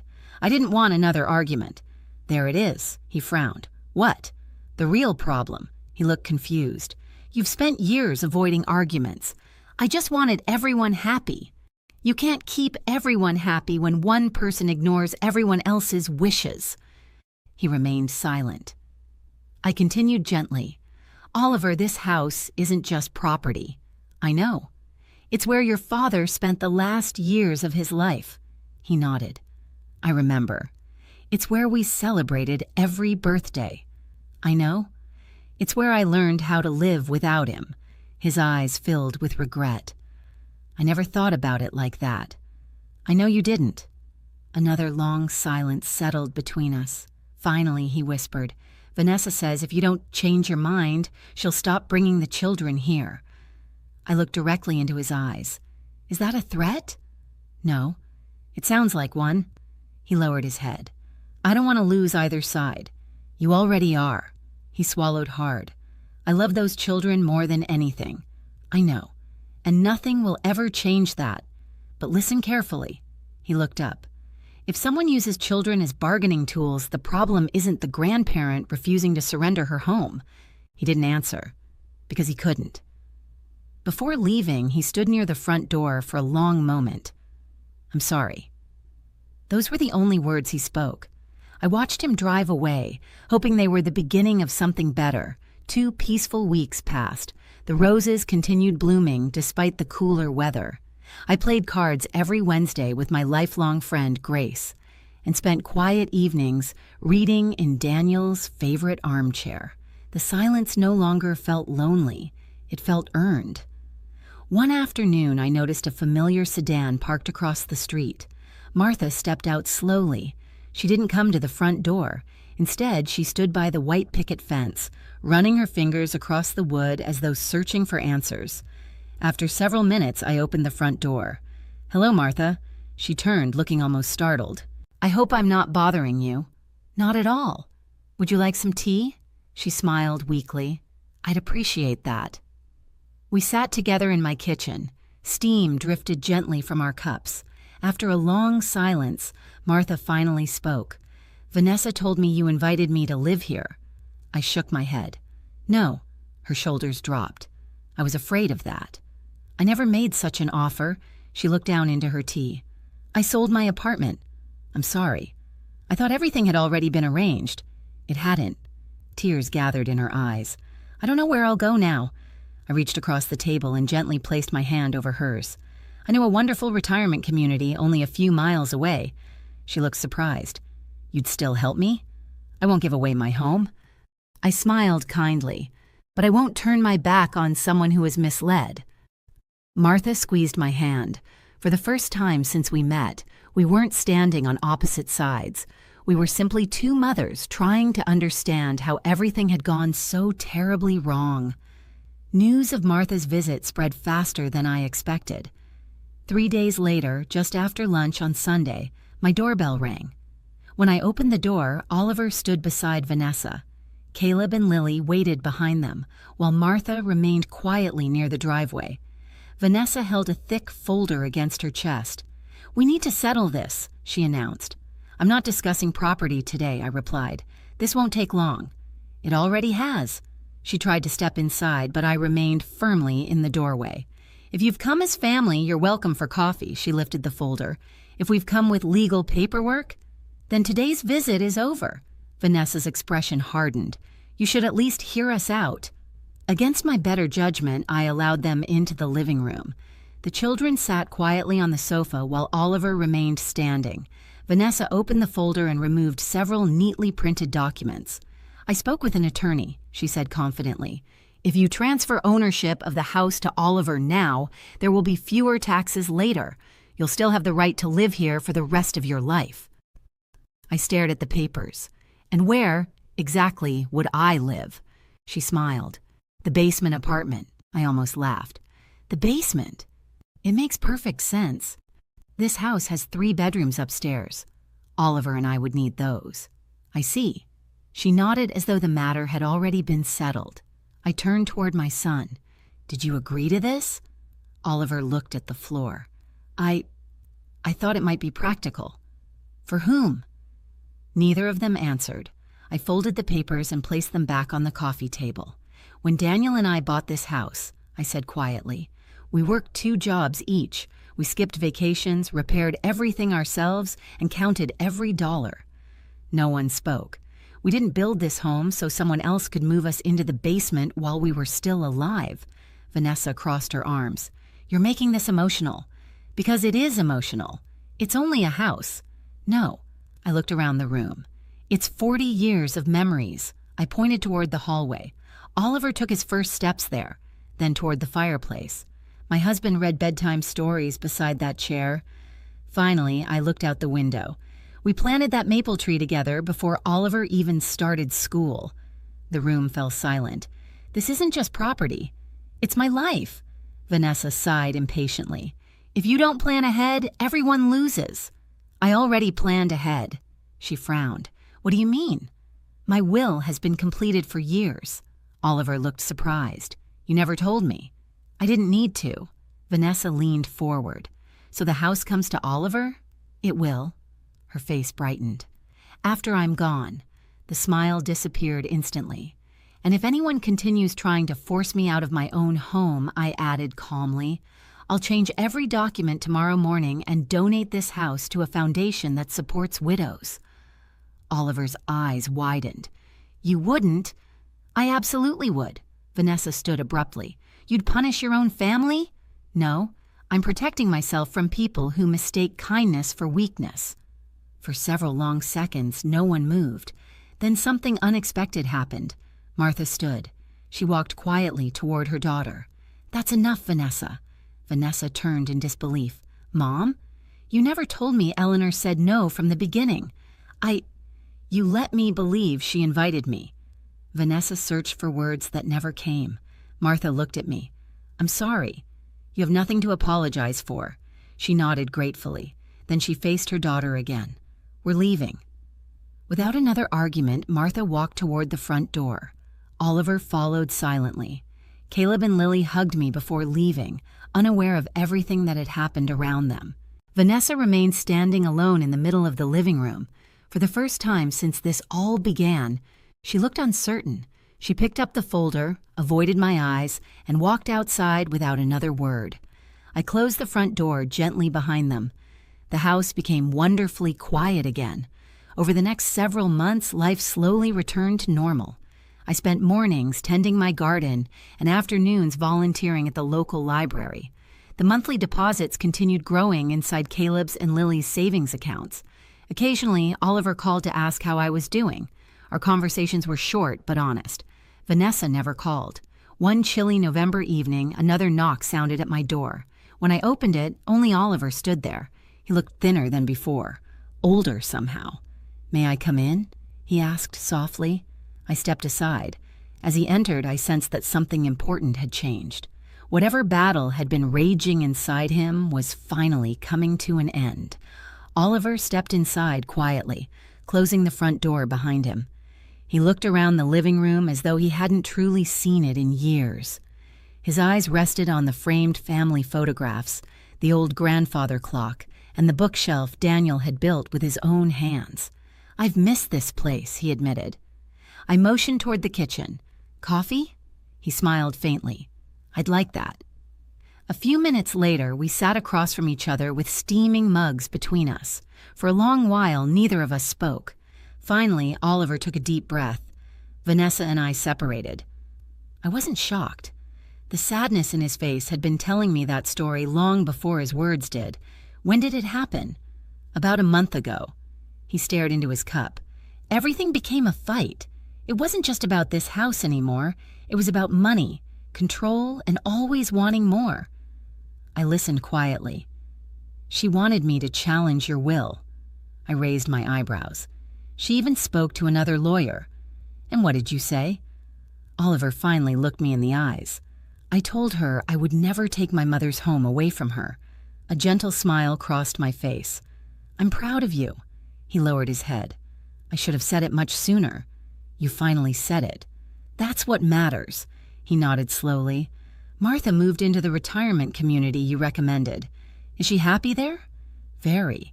He smiled for the first time that evening. "She says she's made more friends in a few weeks than she had in years." "I'm glad." "She also wanted me to thank you." "There isn't any need." "She insists there is." We sat quietly, letting the conversation settle. Outside, the wind rustled the maple tree Daniel and I had planted decades earlier. After another moment, Oliver spoke again. "I've rented a small apartment across town. That sounds like a fresh start." "It is." He hesitated before asking, "Would it be all right if I stayed here for a couple of nights while the apartment is being painted?" I smiled warmly. "Of course." Relief washed over his face. "But only as my guest." He laughed softly. "I wouldn't dare forget that." For the next few days, life felt surprisingly normal. Oliver helped me rake leaves from the yard. He repaired the loose gate Daniel had been meaning to fix before his illness. We cooked dinners together, talked late into the evening, and shared memories we hadn't spoken about in years. Little by little, the distance between us disappeared. One Saturday afternoon, Caleb and Lily came to visit. The children ran laughing through the backyard, piling colorful autumn leaves into enormous heaps before jumping into them again and again. Their laughter filled the house with warmth I hadn't felt in a long time. Oliver watched them through the kitchen window. "I almost lost all of this." I placed a hand on his shoulder. "You found your way back." He nodded. "I nearly confused peace with giving in. Many people do. Now I understand. You don't keep a family together by sacrificing one person's dignity." "Exactly." Several weeks later, Martha stopped by for coffee. She looked healthier than I had ever seen her. "There are gardening clubs, book groups, and even dance nights," she said with a laugh. "I've been busier than when I owned my apartment." "I'm happy for you," she smiled. "So am I." Our friendship wasn't built on years of shared memories. It was built on honesty. Sometimes that creates stronger foundations than history ever can. As winter slowly gave way to spring, life settled into a peaceful rhythm. Oliver visited every other weekend with the children. We baked cookies, played board games, and planted flowers in the garden Daniel had loved so much. The savings accounts for Caleb and Lily continued to grow, waiting for the day each child would begin building a future of their own. Vanessa remained part of the children's lives, but she never returned to my house. That chapter had closed. One sunny afternoon, Lily looked curiously at the sturdy locks on my front door. "Grandma," she asked, "why do you always lock your house?" I smiled as I brushed a strand of hair away from her face. "So the people who come inside are the ones who are truly welcome."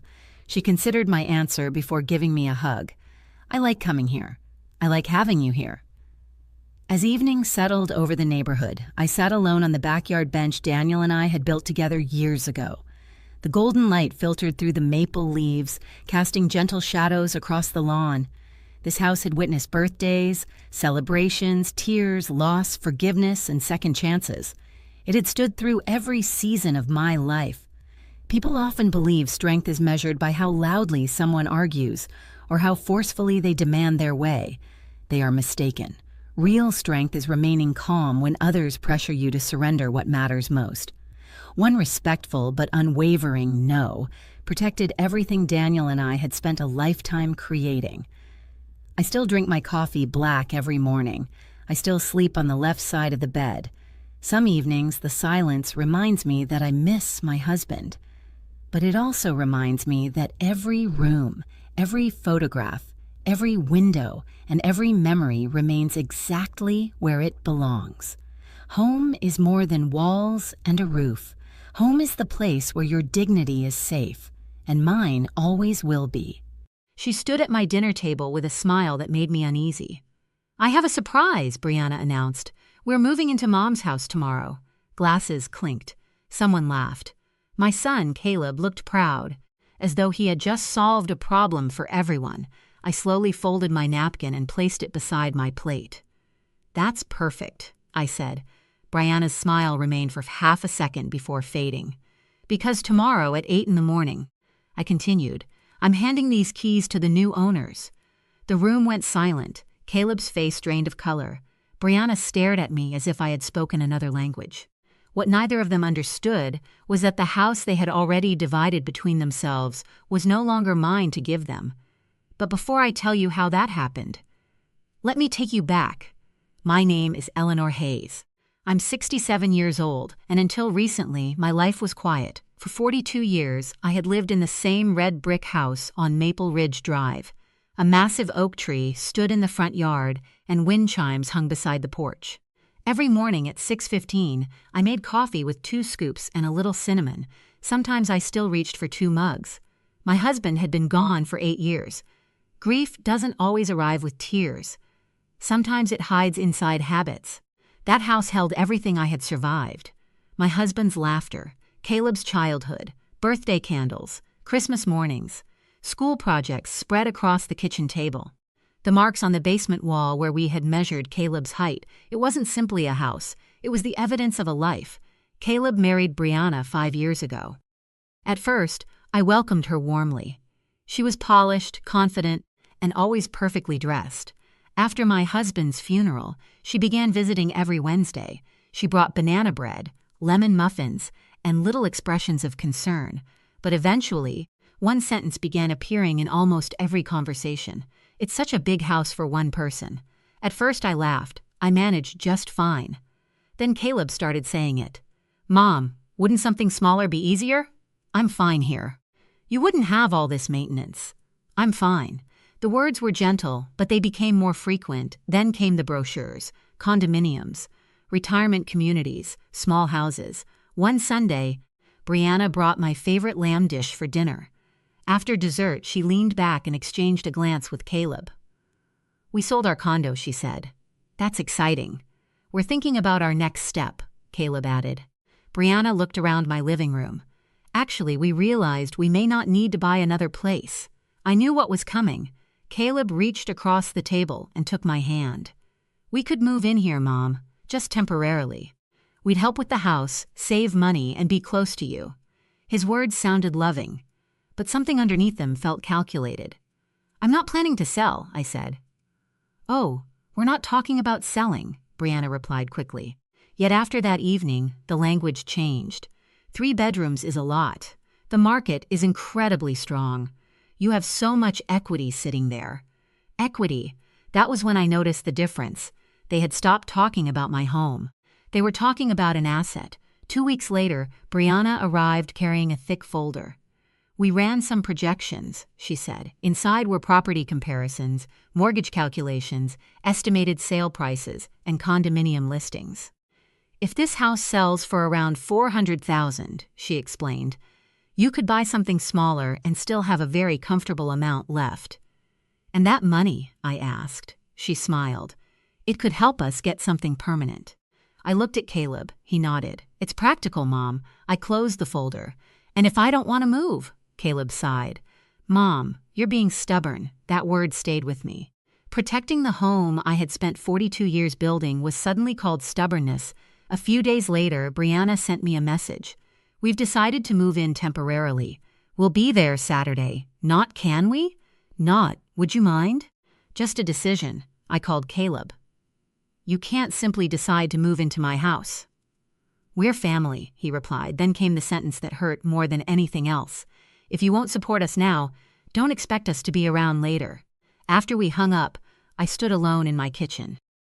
I touched the countertop my husband and I had installed ourselves decades earlier. For the first time, I understood. This wasn't really about needing a place to live. It was about control. And I had spent too many years rebuilding my life to surrender it because someone else had decided my boundaries were inconvenient. That night, I walked through every room. The house was quiet. But something inside me had changed. I wasn't going to fight. I wasn't going to shout. I wasn't even going to warn them. I was going to think. And for the first time, I began making a plan that did not include their approval. The following Saturday came and went. No moving truck arrived. No boxes appeared on my porch.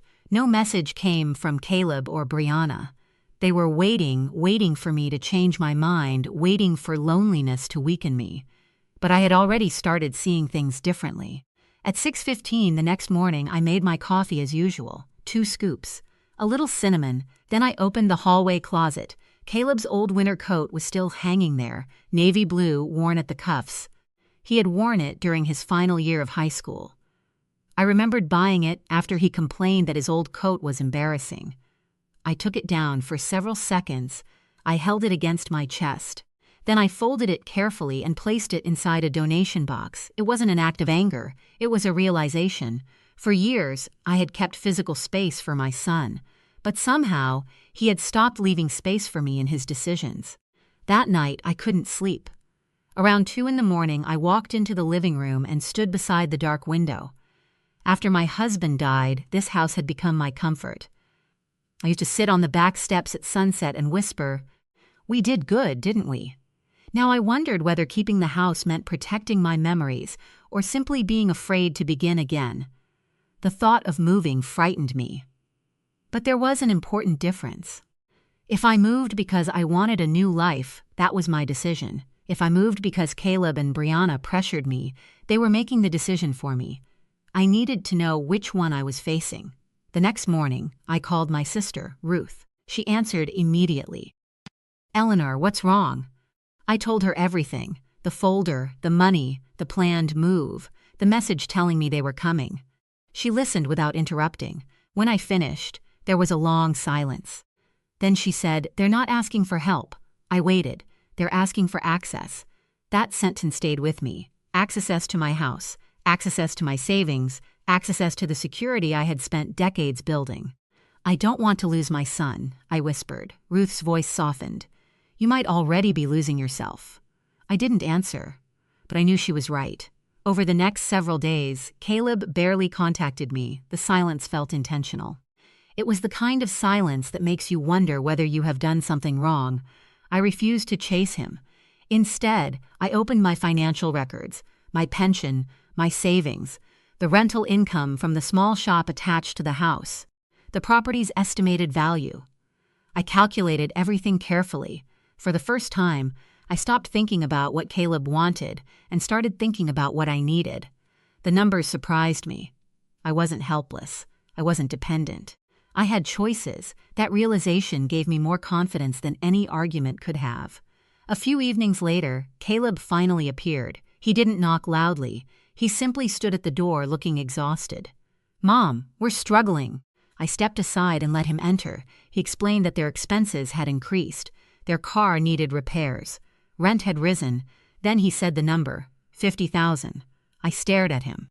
$50,000, just temporarily, he said. "We can pay you back." "With interest?" "Yes." I sat quietly. He leaned forward. "We just need enough to stabilize things." I asked him one question. "If I give you $50,000, what changes?" He frowned. "What do you mean?" What changes about the way you're living? He started talking about opportunities, timing, getting ahead, and how everything would be easier once they had a little breathing room. But he never mentioned cutting expenses. He never mentioned changing habits. He never mentioned a plan that didn't depend on me. I nodded slowly. I'll think about it. He looked relieved. He thought, I'll think about it meant I was considering giving him the money. It didn't. It meant I had decided not to answer until I knew exactly what I wanted. After he left, I stood in front of my bedroom mirror. I looked older than I remembered, not weak, not broken, just tired. And beneath that tiredness was something stronger. The next morning, I made an appointment with an attorney. Not someone Caleb knew, not someone Brianna recommended, a completely independent professional. I brought every document I had, the deed, my financial statements, my will, my insurance papers. The attorney listened carefully while I explained the situation. When I finished, he said something simple. You don't need to prove that you're a good mother. I looked at him. You need to protect yourself. That word, protect, felt completely different from the word selfish. We reviewed the deed first. The property was solely in my name. There were no co-owners, no hidden claims, no legal arrangement giving Caleb any right to the house. That alone gave me peace. Then we reviewed my estate documents. I realized how many things I had left untouched simply because I assumed my family would always respect my wishes. Assumptions, I learned, are not protections. I began updating everything: my will, my financial arrangements, my important documents. Copies went into a secure place. I wasn't planning revenge. I was creating certainty. For the first time in months, I felt calm. But I wasn't finished, because there was one question I still needed to answer. What would happen if I removed the house from the entire argument? I didn't tell Caleb. I didn't tell Brianna. I simply started exploring my options. And somewhere between the legal documents and the financial calculations, a possibility began taking shape. Maybe the strongest boundary wasn't telling them they couldn't have my house. Maybe it was making sure the house was no longer available to negotiate. I wasn't ready to tell anyone yet, but the decision was getting closer. The possibility became a decision a few days later. I contacted a private real estate broker named Clara Whitmore. I didn't want a sign in the yard. I didn't want neighbors asking questions. And most importantly, I didn't want Caleb or Brianna to know. Clara understood immediately. We can handle this quietly, she said. There are buyers who prefer private listings. That was exactly what I needed. I gave her permission to inspect the property. When she walked through the house, she stopped several times to admire the original woodwork, the large windows, and the old oak tree outside. You've maintained this place beautifully, she said. I smiled. I've loved it for a long time. She gave me a valuation, around $430,000. I stared at the number. For decades, I had never thought of my home in terms of money. Now, for the first time, I understood what Caleb and Brianna had been seeing. Not memories, not birthdays, not my husband's fingerprints on the workshop door. A number, an opportunity, a resource they believed should eventually become theirs. Clara found a serious buyer within days, a young couple expecting their first child.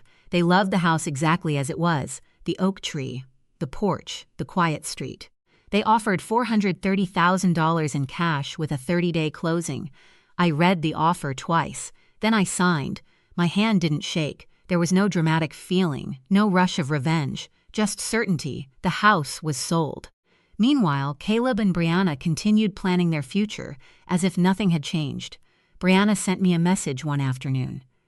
Have you thought more about everything? I replied simply. Yes, I'm thinking carefully. She didn't realize what that meant. A few days later, Caleb called. Mom, we really need an answer about the $50,000. I understand. Can we count on you? I looked around my living room. Soon, someone else would be sitting there. Yes, I said quietly. There was a pause. You will? I can count on myself. He didn't understand. Before he could ask another question, I changed the subject. That evening, I called Ruth. I found a place, I told her. Where? North Carolina. She went silent, then she laughed softly. You're serious? Very. She had told me about a small coastal community where she had once considered moving. I had dismissed the idea months earlier. Now I looked at photographs of a 2-bedroom condominium overlooking the water, large windows, a balcony, a quiet neighborhood. The price was around $200,000. It wasn't smaller because someone had decided I needed less. It was different because I wanted something different. I booked a flight. 2 days later, I stood on that balcony for the first time. The ocean stretched beyond me. The wind moved through my hair. For several minutes, I didn't think about Caleb. I didn't think about Brianna. I didn't think about the house. I simply listened to the water. Then I knew. This is where I want to be. I made an offer. It was accepted. Everything suddenly became paperwork, escrow, inspections, closing dates, moving arrangements. It was strangely peaceful. Back home, Caleb and Brianna continued preparing for a house they no longer had any right to enter. Brianna even asked me about the spare bedroom. "We'll probably use that as an office," she said. I looked at her. "Probably," she smiled. "And the basement could be great for storage." I'm sure it could. She had no idea. Neither did Caleb. They had already designed their lives around my property. I watched them do it without correcting them. Not because I was afraid. Because I had finally learned that some information is more powerful when given at the right time. Then came the dinner invitation. I sent a message to Caleb, Saturday, 7 o'clock. "Dinner at my house. I have something to share." His response came almost immediately. Finally. That one word told me everything. He still believed the ending belonged to him. Saturday arrived. I cooked slowly. Lamb, roasted potatoes, green beans with butter. It was Caleb's favorite meal when he was a child. I didn't make it because I wanted to manipulate him. I made it because I wanted my final dinner in that house to feel like my dinner. I laid out the white tablecloth, polished the silverware, placed candles in the center. At 7, the doorbell rang. Brianna entered first. She wore a new dress and carried herself with the confidence of someone expecting good news. Caleb followed. "Mom, you look great." "Thank you." We sat down. For 20 minutes, we talked about ordinary things. Traffic, the weather, work, nothing important. Then Brianna couldn't wait any longer. "So," she said, smiling, "what's the announcement?"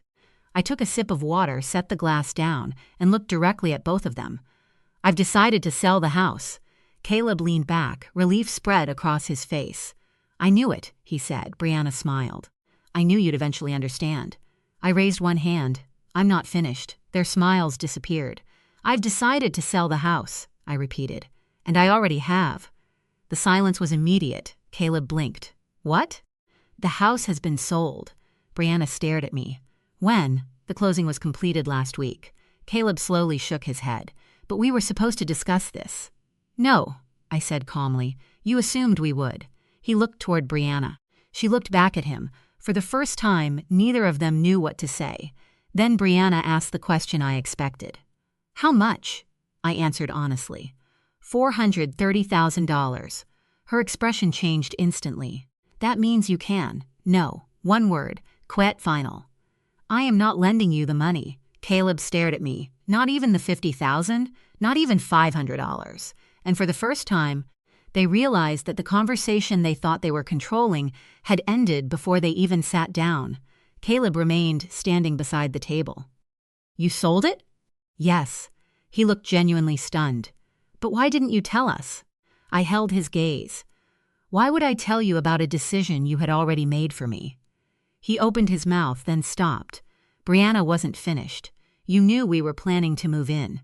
"I knew you were planning to move in." I corrected her. "You never asked whether you could." Her expression hardened. "We're family. Family still asks permission." Caleb pulled out a chair and sat again. "Mom, this isn't fair." I almost smiled. Fair. That was an interesting word coming from someone who had never asked whether I agreed with his plan. "I've spent 42 years caring for this house," I said. "I've paid every bill, repaired every broken pipe, replaced every roof tile, and maintained every room. I don't owe anyone access simply because they're related to me." Caleb looked down at the table. "But we needed help." "I know. And you could have helped us. I could have." His eyes lifted. "Then why didn't you?" I answered honestly. "Because helping you and surrendering my home are two different things." Brianna crossed her arms. "You're choosing money over your son." I shook my head. No, I'm choosing stability over pressure. She laughed bitterly. That sounds convenient. It is convenient, I said. Peace usually is. That silenced her. Then I told them about the condominium. I've bought a place in North Carolina. Caleb stared at me. You're leaving? Yes. When? In about a month. Brianna's chair scraped against the floor. But you've lived here your entire life, not my entire life. 42 years, she snapped. I know. She looked confused. You're really just going to walk away? I looked around the dining room. There were photographs on the walls. My husband's old clock, a cabinet we had bought during our first year of marriage. Leaving wasn't easy, but keeping everything exactly the same wasn't the only way to honor the past. I'm not walking away from my life, I said. I'm choosing what the next part looks like. Caleb's voice became quieter. We planned our future around this house. I nodded. I know. He stared at me. You knew? Yes, then how could you do this? I answered with a question. How could you plan your future around my house without asking me? He had no response. Brianna picked up her purse. This is selfish. I remained calm. No, selfish would have been expecting me to sacrifice my security because you wanted a shortcut. She stood. We're your family. And I love my family. Then prove it. That sentence hurt. Not because it was persuasive, because it reminded me how often love had been turned into a test. I had spent years believing that being a good mother meant giving whenever my child asked money, time, energy, forgiveness, second chances. But there comes a point when giving stops being generosity and becomes self-erasure. I don't need to prove that I love my son, I said. I've spent 40 years proving it. Caleb's eyes filled with frustration. So what now? Now you build your own life. He stood slowly. Don't expect us to help you when you're older. I nodded. I won't. That answer unsettled him. He seemed to expect fear, maybe guilt, maybe tears. Instead, he found certainty. Brianna walked toward the door. Caleb followed. Before leaving, he turned around. You really won't give us anything? I shook my head. No, not because I hated him, because I had finally learned that saying no did not require hatred. The door closed behind them. I stood alone in the dining room. The candles were still burning. The food had gone cold. For a moment, sadness washed over me, not because I regretted my decision, because I wished things had been different. I wished Caleb had walked into that house and simply said, Mom, how can I help you? I wished Brianna had asked what I wanted. I wished we had been sitting around that table celebrating something together. Instead, they had arrived expecting an answer they had already written. I blew out the candles one by one. Then I cleaned the dishes. Slowly, quickly. The next morning, I woke before sunrise. For the first time in months, I didn't feel anxious about my phone. I didn't wonder whether Caleb would call. I didn't worry about another request. I made my coffee and sat on the porch. The oak tree moved gently in the morning wind. I thought about my husband, about the life we had built, about Caleb as a little boy, running through the yard. None of those memories disappeared because I sold the house. That was something I had finally understood. Memories don't belong to walls. They belong to us. 3 weeks later, the buyers arrived. They were a young couple expecting their first child. The woman stood beneath the oak tree and smiled. We love this place, she said. I'm glad. The man asked about the wind chimes. I told him they could keep them. Then he promised me something. We'll take care of the tree. I smiled. That's all I wanted. I handed him the keys. For one final moment, I looked at the front door. 42 years were behind it. Then I turned around. I didn't look back. The car carried me toward the airport. And as the house disappeared from view, I realized something unexpected. I wasn't losing my home. I was releasing it. There was a difference. One came from defeat. The other came from choice. The airport was crowded, but I barely noticed the noise around me. For the first time in weeks, my mind was quiet. I had one suitcase beside me, a small handbag over my shoulder, and the keys to my new condominium tucked safely inside my purse. Everything I owned that truly mattered was coming with me. The rest could be replaced. The memories couldn't. When my flight landed in North Carolina, Ruth was waiting outside the terminal. She hugged me tightly. You actually did it. I smiled. I did. During the drive to the coast, she talked about the neighborhood, the local shops, the little cafes, and the walking path near the water. I listened. I wasn't thinking about Maple Ridge Drive anymore. Not constantly. Anyway, when we reached the condominium, I opened the door myself. The rooms were bright. The windows were enormous. And beyond the balcony was the ocean. I stepped outside. A cool breeze moved across my face. I closed my eyes. For several seconds, I simply stood there. No one was asking about the property's value. No one was suggesting what I should sell. No one was planning a room without asking me. There was only the sound of waves. I had forgotten what peace sounded like. That first evening, I made coffee and carried it onto the balcony. One mug, I smiled at that. For years, I had automatically prepared two. Now I understood that one mug wasn't a symbol of loneliness. It was simply one mug. I could enjoy my own company. The next few weeks were surprisingly ordinary. I unpacked, bought groceries, found a small bakery, walked along the beach in the mornings. I started attending a local book club. No one there knew my history. I wasn't someone's mother. I wasn't someone's financial solution. I was simply Eleanor, and I liked that woman. Then, one afternoon, my phone rang, Caleb. I stared at the screen before answering. Hello? There was silence for a moment. Mom. His voice sounded different, less defensive, more tired. How are you? I'm okay. Another pause. Are you settled? Yes. Do you like it there? I looked toward the ocean. I love it. He breathed out slowly. Good. The conversation lasted only a few minutes. Neither of us mentioned money. Neither mentioned the house. Neither mentioned Brianna. Before hanging up, Caleb said something unexpected. I've been thinking. I waited. I know I handled things badly. I didn't immediately answer, he continued. I thought because you were my mom, you'd eventually help us no matter what. I looked down at my coffee. That was the problem. I know. His voice cracked slightly. I'm sorry. Those two words were not enough to erase everything. But I wasn't expecting them to. Apologies are doors. They don't rebuild the house behind them. I appreciate you saying that, I replied. Do you forgive me? I closed my eyes. Yes, there was relief in his silence.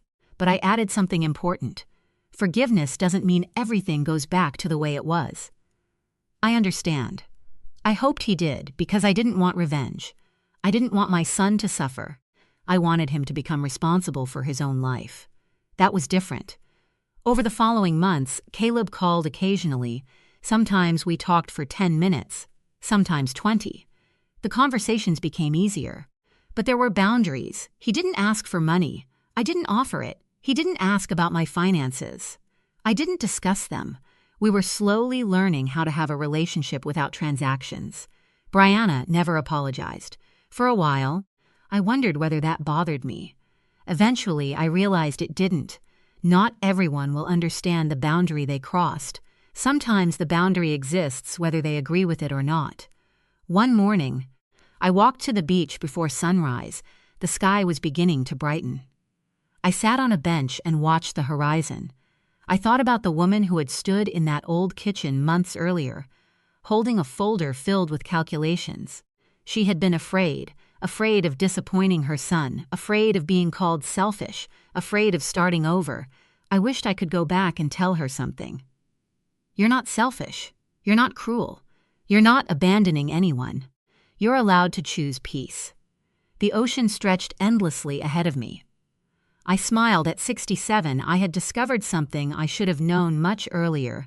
Starting over doesn't have an age limit. Neither does saying no. Neither does choosing yourself. I still missed my husband. I still miss certain corners of the old house. Sometimes I even miss the little boy Caleb had once been. But missing the past didn't mean I had to return to it. My new life wasn't perfect. It wasn't supposed to be. It was simply mine. One evening, Caleb called again. Mom, yes? Can I visit sometime? I smiled. I'd like that. He laughed softly. Maybe I'll bring dinner. That's a good idea. After we hung up, I stepped onto the balcony. The sunset covered the water with gold. I thought about everything that had happened. The pressure, the assumptions, the dinner, the keys, the move. None of it had unfolded the way they expected. But perhaps the most important part wasn't what happened to them. It was what happened to me. I had stopped measuring my worth by how much I was willing to sacrifice. And that changed everything. Months passed, and the ocean slowly became part of my daily rhythm.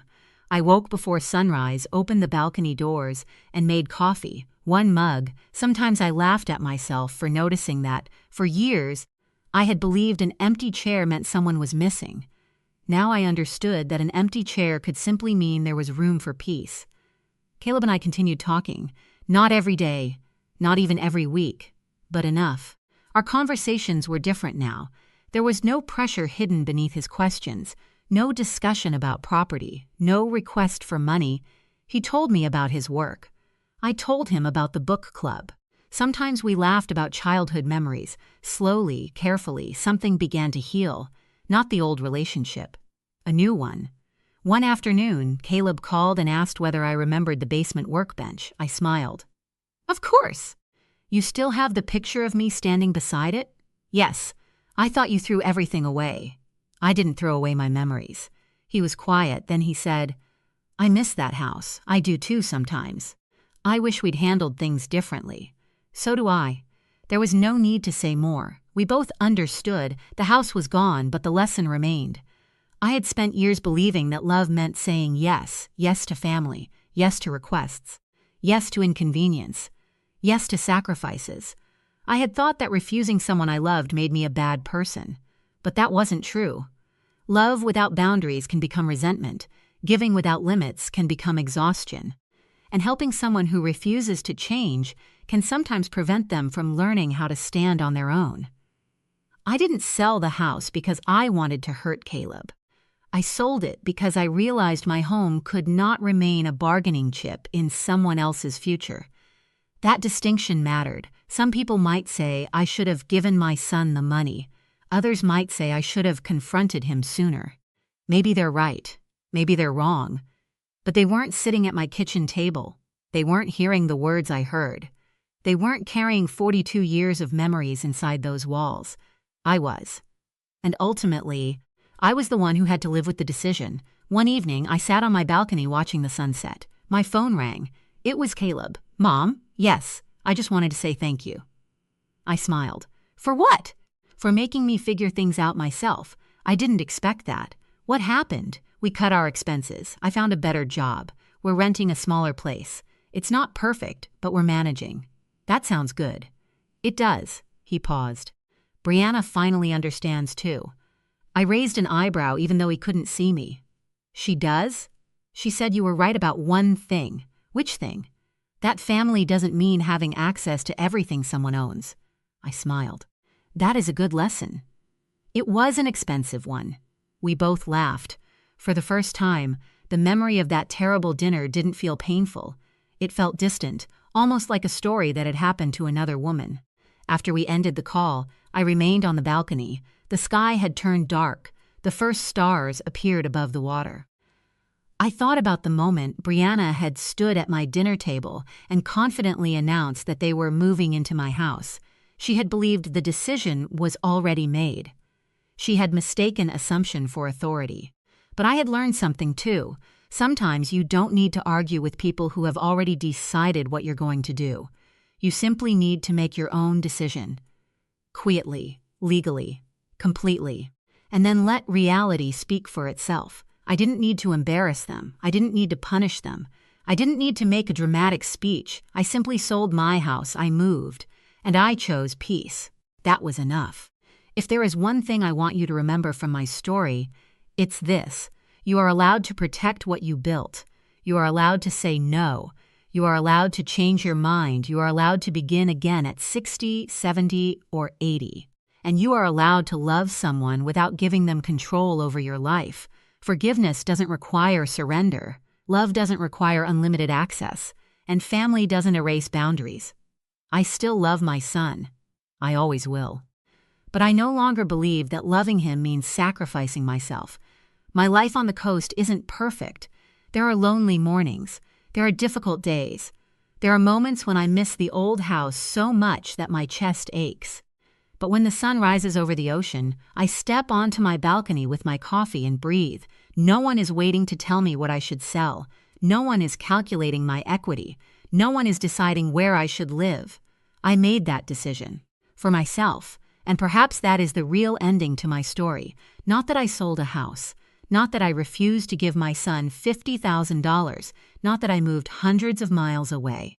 The real ending is that I finally understood my own worth. For years, I thought peace was something other people gave you when they treated you well.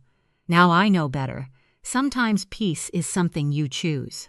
Sometimes it begins with a boundary. Sometimes it begins with a closed door. And sometimes it begins with one quiet word, no. I don't hate Caleb. I don't hate Brianna. I don't regret loving them. I simply stopped allowing love to become a reason to abandon myself. And every morning, when I watch the horizon from my balcony, I remind myself of the lesson this entire experience taught me. You can forgive someone without giving them the same access again. You can love your family without surrendering your future. And you are never too old to choose yourself. That is not selfishness. That is dignity. And after 42 years of putting everyone else first, I finally decided I deserved some of it too. When I walked into that courtroom, my daughter Olivia leaned toward her husband, Adrian, and whispered something that made them both smile. They thought I was finished. They believed the woman standing before them was simply an aging widow who had finally become too weak to defend herself. Then the judge looked up. His eyes met mine, and the color drained from his face. For several seconds, he said nothing. The courtroom became strangely quiet. Then he whispered 4 words. I know this woman. Adrian stopped smiling. Olivia slowly turned toward me. For the first time in months, I saw uncertainty in my daughter's eyes. But that moment came later, much later, before the courtroom, before the secrets, before the money and betrayal. There was a house. My house. The house where I had spent nearly 40 years building a life. Every morning, I woke at 6. I would walk into the kitchen, fill my old kettle, and reach for the chipped blue mug my husband, Arthur, had bought me during our first year of marriage. The mug wasn't valuable. Neither were the curtains, worn sofa, or faded photographs lining the hallway, but every object carried a memory. Arthur had died 2 years earlier. After 42 years together, his absence had changed the sound of the house. Sometimes I still expected to hear him humming in the workshop. Sometimes I caught myself preparing 2 cups of coffee. Then I would remember I was alone, at least. That's what I believed. My daughter, Olivia, visited occasionally. She had once been the center of my world. I had worked 2 jobs to keep her in school. I cleaned offices at night, baked pies for church fundraisers, and repaired neighbors' clothing for extra money. I never complained. Everything I earned went toward giving Olivia a better life. So when she called one Thursday afternoon and said she wanted to visit with her husband, I was delighted. I spent hours preparing Arthur's favorite chicken casserole.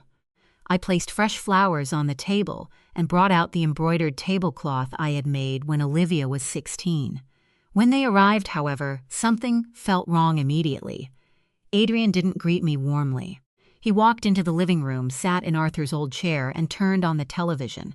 Olivia remained near the doorway. "Mom," she said, "we need to talk." I smiled nervously. "Of course, dinner is almost ready." "This isn't about dinner." Her tone was cold. I looked from her to Adrian. "What happened?" Adrian muted the television.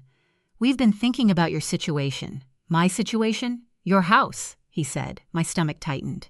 Olivia finally sat down. "Mom, this place is too much for you now." I stared at her. "This is my home." "We know," she replied, "but you're getting older. Maintaining a property this size isn't practical." Adrian leaned forward. "We found a wonderful senior community nearby. It's safe, comfortable, and fully managed." I couldn't believe what I was hearing. "You want me to move?" Olivia avoided my eyes. "We think it's the best decision." "For whom?" Neither answered. I slowly stood. "Your father died in this house." "I know." He held my hand in the bedroom upstairs. Olivia sighed. "Mom, memories aren't attached to buildings." "No," I said quietly. "But neither are people disposable because they're inconvenient." Adrian's expression hardened. "We're trying to help you." Then he opened a folder. Inside were documents, property estimates, senior living brochures, legal forms. They hadn't come to discuss anything. They had already made the decision. "We've started the paperwork." Adrian said. My hands began to shake. I haven't agreed to anything. You don't have to make this difficult. That sentence hurt more than anything else.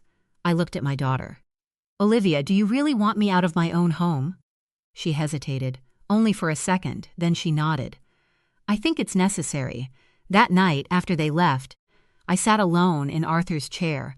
I looked around the living room. For the first time, the house didn't feel like my sanctuary. It felt like something they were already preparing to take. 3 days later, Adrian returned with a property appraiser. He didn't even ask permission. The man measured walls, examined ceilings, checked plumbing, and scribbled numbers onto a clipboard. These kitchen fixtures are outdated, he said. I stared at the tiles. Arthur had installed them himself. Olivia was 10 years old then. I remembered her sitting on the counter, swinging her legs while her father worked. Now those same tiles were being described as worthless. Then my neighbor, Helen Brooks, appeared at the back door carrying a plate of cookies. She stopped when she saw the stranger measuring my house. What's happening? Before I could answer, Adrian said, family business. Helen looked directly at me. Are you all right? I forced a smile. I'll call you later. She nodded, but her worried expression remained. That evening, I found myself staring at an old photograph of Arthur. I don't know what to do. I whispered. For the first time since his death, I felt completely helpless. The following week, Adrian and Olivia returned with an attorney. The attorney placed a stack of papers on my dining table. Once you sign, he explained, the property transfer will be finalized. I adjusted my glasses. Transfer to whom? He paused. To your daughter. My heart sank. I read the first page, then the second, permanent irrevocable. They weren't helping me move. They were trying to take my house. I want my own attorney to review these. Adrian laughed. That's unnecessary. It isn't. His smile disappeared. You're becoming confused, Mrs. Bennett. I looked directly at him. My name is Grace Bennett. His expression tightened. And I'm perfectly capable of knowing what I'm signing. The attorney cleared his throat. Perhaps we should give her some time. Adrian ignored him. If you refuse, we'll have to consider whether you're still capable of managing your affairs. The rooms went silent. My own daughter sat beside him. She didn't defend me. She didn't even look surprised. I slowly pushed the documents back across the table. No, Adrian stood. You're making a serious mistake. No, I said, you are. I pointed toward the door. Get out of my house, they left, but I knew they weren't finished. That night, sleep wouldn't come. Around midnight, I walked into Arthur's study. I opened his desk. Most drawers contained ordinary things. Old receipts, pens, photographs, and letters. Then I noticed something strange. A narrow wooden compartment sat beneath the bottom drawer. I had never seen it before. My hands trembled as I searched the desk. Eventually, I found a tiny brass key inside an old investment book. I unlocked the compartment. Inside was a black folder. My husband's initials were written across the front. A. I opened it. The first document was a will. The second was an investment statement. Then another. And another. There were properties, accounts, stocks, partnerships, assets I had never known existed. I turned page after page. Then I saw the name of an apartment complex, Cedar Ridge Apartments. I recognized it immediately. Olivia and Adrian lived there. They had complained about their rent for years. But according to the document in my hands, they weren't renting from some anonymous corporation. They were renting from a company owned by Arthur. And that company was now mine. I sat down slowly. My entire understanding of my husband's life had just changed. At the bottom of the folder was an envelope. My name was written on it in Arthur's handwriting. I opened it with shaking fingers. The letter began. My dearest Grace. I stopped reading. Tears blurred the page. Arthur had known. He had prepared for the day when I would need protection. And beneath his final words was one sentence that made my heart pound. I never trusted Adrian. I read the letter again, then a third time. My husband had warned me that Adrian was ambitious, financially reckless, and willing to cross boundaries when desperate. Arthur had quietly built a financial shield around me. He had left me far more than a house. He had left me a legacy. And Olivia and Adrian had no idea who they were really dealing with. The next morning, I found a number on one of the investment statements. I called it. A woman answered. Westbridge Financial. This is Lauren Mercer, I swallowed. My name is Grace Bennett. My husband was Arthur Bennett. There was a brief silence, then Lauren said something that made my heart stop. Mrs. Bennett, we've been waiting for you. The next morning, I arrived at Westbridge Financial before 9. I barely slept the night before. Lauren Mercer was waiting for me in a private office. She was an elegant woman in her 50s, with silver-streaked hair and the calm confidence of someone accustomed to handling serious matters. Mrs. Bennett, she said, standing. It's good to finally meet you.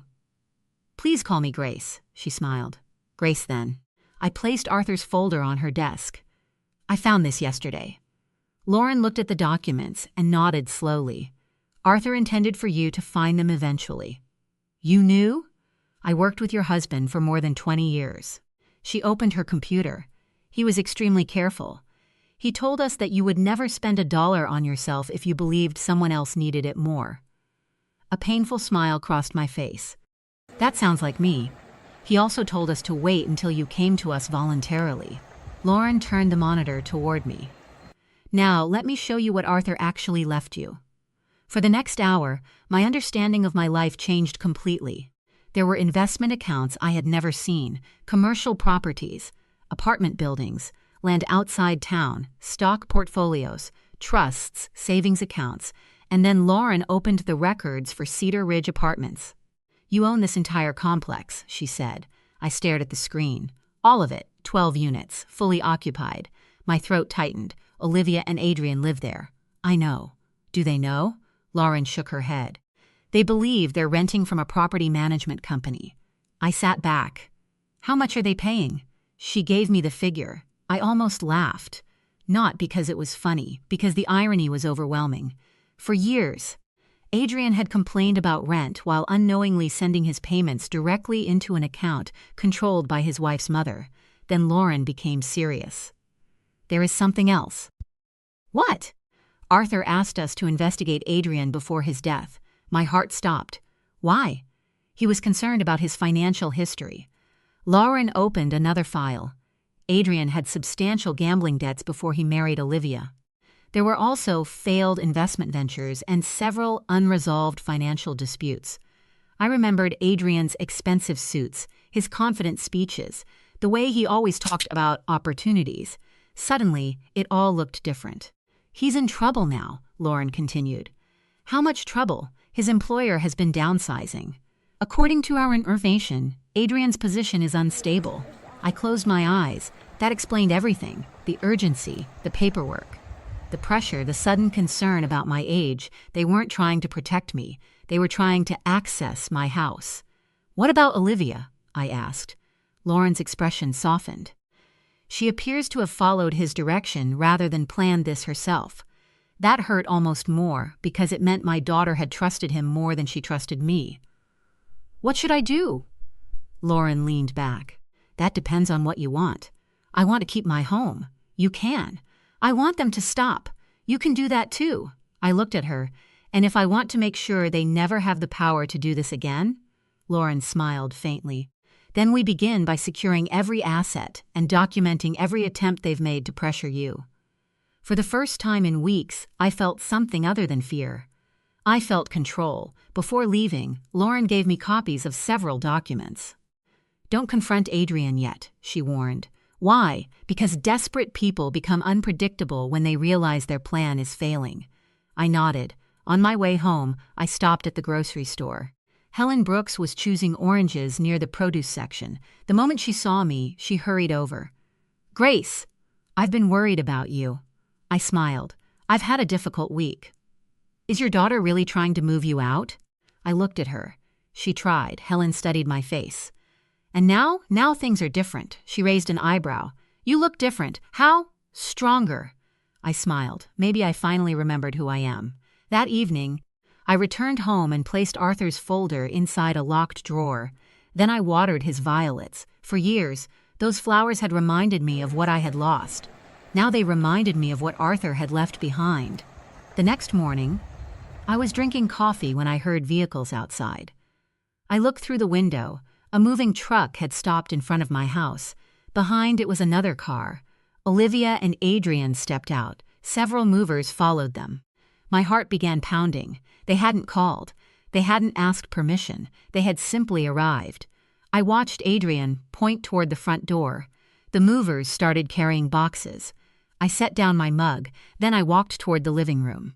Adrian opened the door with the confidence of a man entering his own property.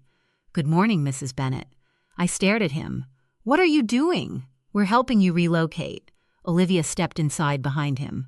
"Mom, please don't make this harder." I looked at my daughter. "You brought movers without asking me." "We're doing what's necessary." I almost felt sorry for her. She still didn't understand. Adrian motioned toward the movers.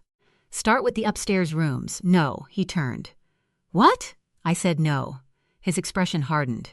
"You're going to cooperate." I walked to Arthur's study. For the first time, I wasn't afraid to open the drawer. I removed one document. Then I returned to the living room. Adrian was standing beside Olivia. He looked irritated. I held the paper between my fingers.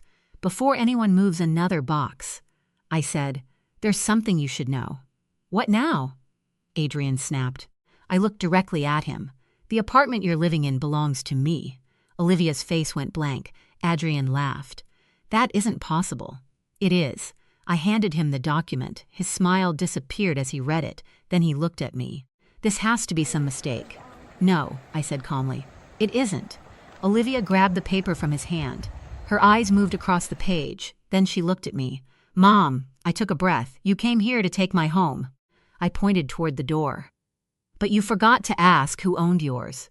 Adrian's face had turned pale, and for the first time I saw fear in his eyes. Adrian stared at the document as though the words might rearrange themselves. "This is impossible." Olivia looked equally stunned. I folded my arms. "No, it is simply something you didn't know." Adrian's face tightened. "We pay rent every month." "Yes, to a management company." "Yes, and you're saying that company belongs to you." "I'm saying the building belongs to me." Silence filled the room. One of the movers quietly stepped backward. Adrian looked at Olivia. She seemed unable to process what she had just learned. "Mom, why didn't you tell us? Why didn't you tell me you were trying to force me out of my home?" Her eyes dropped. Adrian stepped forward. "This changes nothing. We can still challenge the ownership." "You can try."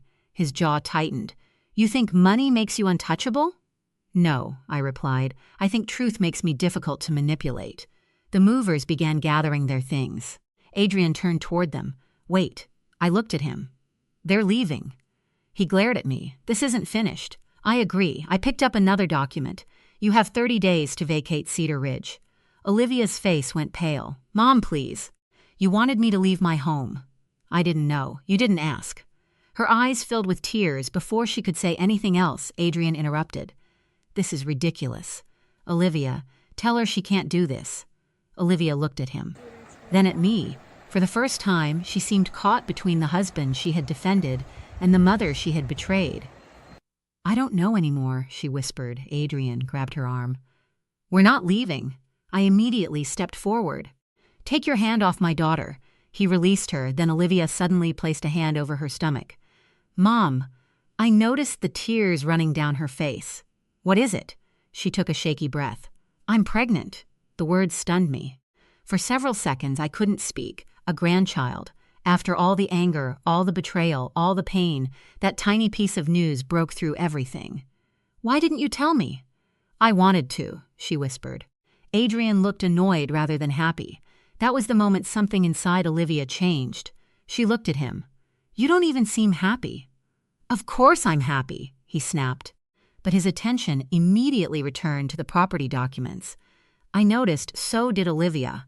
That afternoon, after Adrian finally left, Olivia remained behind.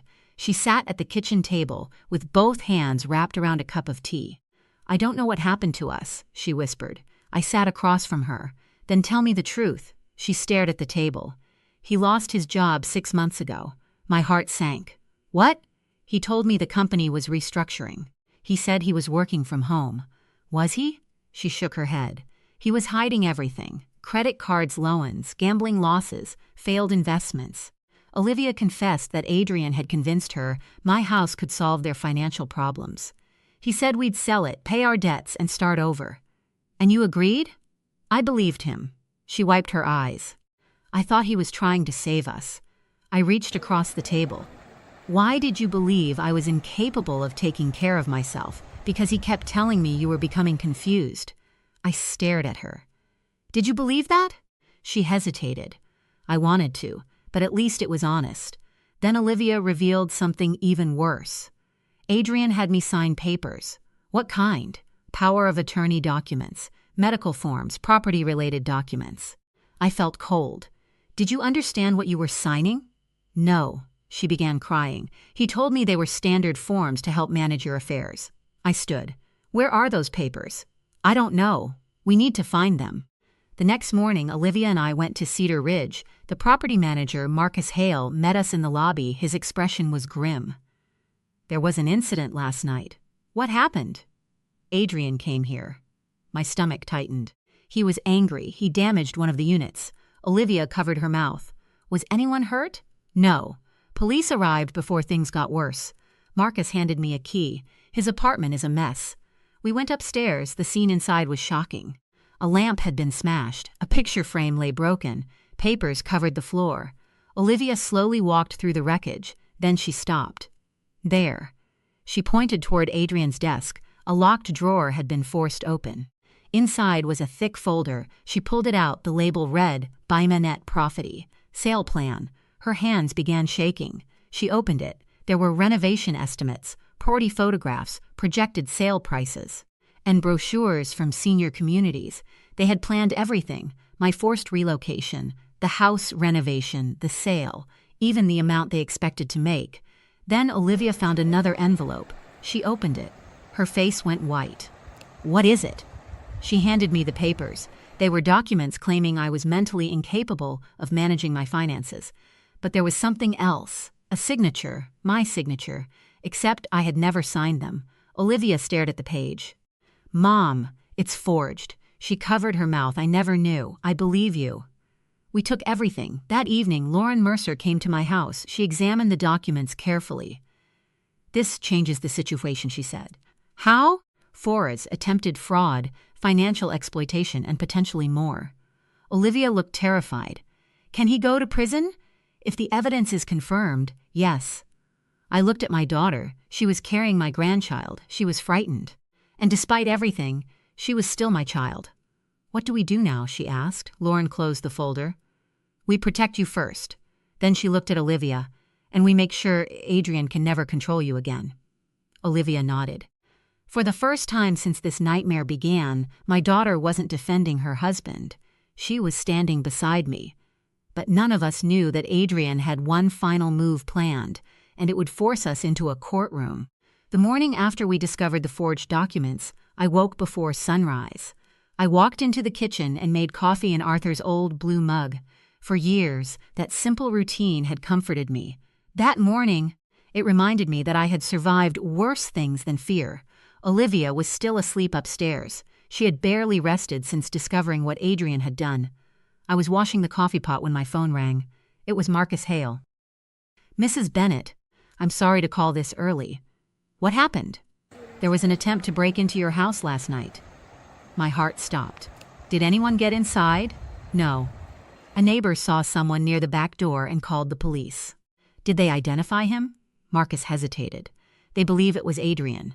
I looked toward the staircase. Is he still there? No. Officers searched the area, but he was gone. I immediately called Lauren.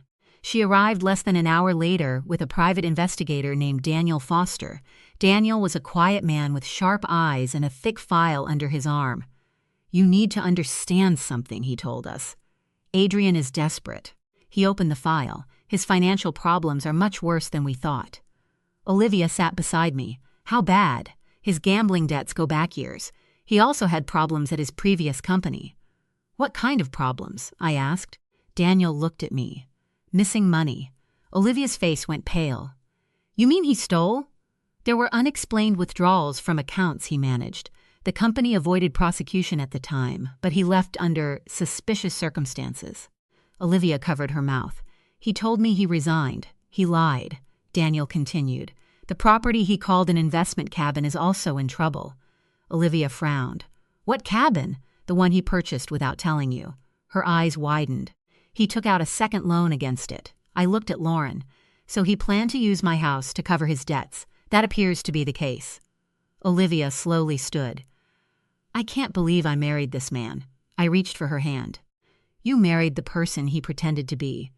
She looked at me with tears in her eyes. I should have protected you. You're protecting me now. Lauren closed the file. We have two choices. What are they? We can go to court immediately and pursue every charge. Olivia looked nervous. And the second? Offer him one final settlement. I stared at her. Why would I give him anything? Because court proceedings can take months or years. You are not required to forgive him. You can simply decide that ending the danger is more important than winning every argument. Daniel nodded. If he accepts, he leaves the state, gives up every claim to your property, and agrees never to contact either of you again. And if he refuses, Lauren's expression hardened, then we pursue everything. 2 days later, we sat in a conference room at Westbridge Financial. Adrian arrived with a young attorney. He looked exhausted. His expensive confidence was gone. Lauren placed a folder on the table. Mr. Carter, these are the terms. Adrian glanced at me. You're really doing this? I didn't answer. You're destroying your own daughter's marriage. Olivia looked directly at him. You destroyed it. He turned toward her. I did everything for us. No, she said quietly. You did everything for yourself. Lauren slid the agreement forward. You will surrender all claims to Grace Bennett's property. You will sign the divorce documents. You will leave Riverton and remain at least 500 miles away. In exchange, your immediate debts will be settled, and you will receive a modest amount to establish yourself elsewhere. Adrian laughed bitterly. You expect me to accept this? You have 24 hours. His lawyer whispered something. Adrian's face changed. He looked at Olivia. We're having a baby. Olivia placed a protective hand over her stomach. Our baby deserves a father who tells the truth. He stared at her, then at me. You've turned her against me. No, I said. You showed her who you are. He stood abruptly. This isn't finished. His attorney grabbed his arm. Sit down. Adrian glared at him, but eventually he sat. The next morning he accepted. For the first time in months, our home felt peaceful. Olivia moved permanently into the guest room. We began planning for the baby. She also made another decision. I want to teach again, she told me one evening. You should. I stopped because Adrian said my career wasn't important. I smiled. You were always meant to teach. She rested her hand on her stomach. I want my daughter to grow up seeing me stand on my own. She will. A few weeks later, we converted the study into a nursery. Olivia found an old quilt while unpacking boxes. She held it up. I recognized it immediately. It was the blanket I had made for her when she was born. You remember this? I asked. She nodded.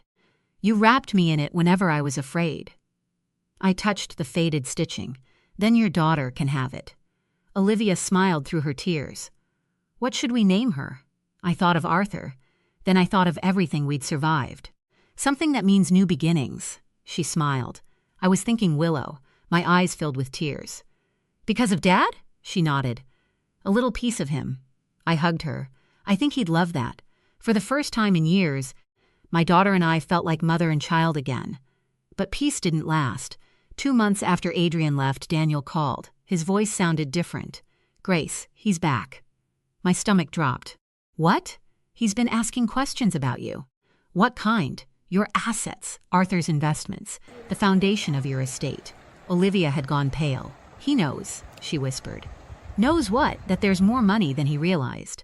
Lauren arrived immediately. We need stronger protection. What can we do? She looked at me. There's someone Arthur trusted. Who? A judge named Marcus Anderson. The name stirred something deep in my memory. Lauren continued. Arthur knew him for decades. Marcus has followed your situation carefully but never interfered. Why would he help now? Because he believes what happened to you should never have happened. The next afternoon, Olivia and I entered Judge Anderson's chambers. He stood when he saw me, his expression softened. Grace Bennett. I smiled nervously. Have we met? He smiled. 30 years ago. I searched my memory. Then suddenly I remembered a young law clerk, late nights, stackers of paperwork. A frightened young man who had almost abandoned his legal career. I had stayed late one night and helped him organize a complicated case. His name had been Marcus. He looked at me now. "You don't remember saving my career, do you?" My eyes widened. "You were that young clerk?" He nodded. "You gave me coffee, helped me organize the Harland case, and told me I belonged in the legal profession." I smiled. I was just doing my job. "No," Marcus said quietly. "You were showing kindness." Then his expression became serious. "Now I may finally have the opportunity to return it." I didn't know it yet, but the next morning I would walk into a courtroom, and someone from Arthur's past would walk through those doors with a secret that would change everything. The next morning, Olivia and I arrived at the courthouse before 9. Judge Marcus Anderson had asked us to meet him privately before the hearing. I could not stop thinking about what he had said. Someone from Arthur's past was coming. I wondered who. When we entered the courthouse, I noticed several unfamiliar faces sitting near the courtroom doors. Then I saw him. An elderly man in a dark suit stood beside a young woman carrying a leather briefcase. He looked directly at me, his eyes filled with emotion. "Grace!" I stopped. "Do I know you?" He smiled sadly. "My name is Samuel Reed." The name meant nothing to me. Then he said 6 words. "Arthur saved my life once." I stared at him. "What?" Samuel motioned toward a quiet corner. "We should talk before the hearing." Olivia and I followed him. Samuel opened the briefcase. Inside were photographs, contracts, bank records, and several handwritten letters. "I worked with Arthur for more than 25 years. He explained. "What kind of work?" "Investments. Property development. Private lending." I looked at the documents. Why did Arthur never tell me? Because he wanted you to live a normal life. Samuel handed me a photograph. Arthur stood beside 3 men in front of a construction site. He looked younger, confident, happy. "This was one of his first major developments," Samuel said. I studied the picture. "What does this have to do with Adrian?" Samuel's expression darkened. "Everything." He opened another file. "Years ago, Arthur discovered that someone was attempting to manipulate one of his investment companies." "Who?" Samuel looked at Olivia, then at me. "Adrian." Olivia's face went pale. "That can't be." "He was younger then, ambitious, clever. He worked with one of Arthur's associates." I felt a chill.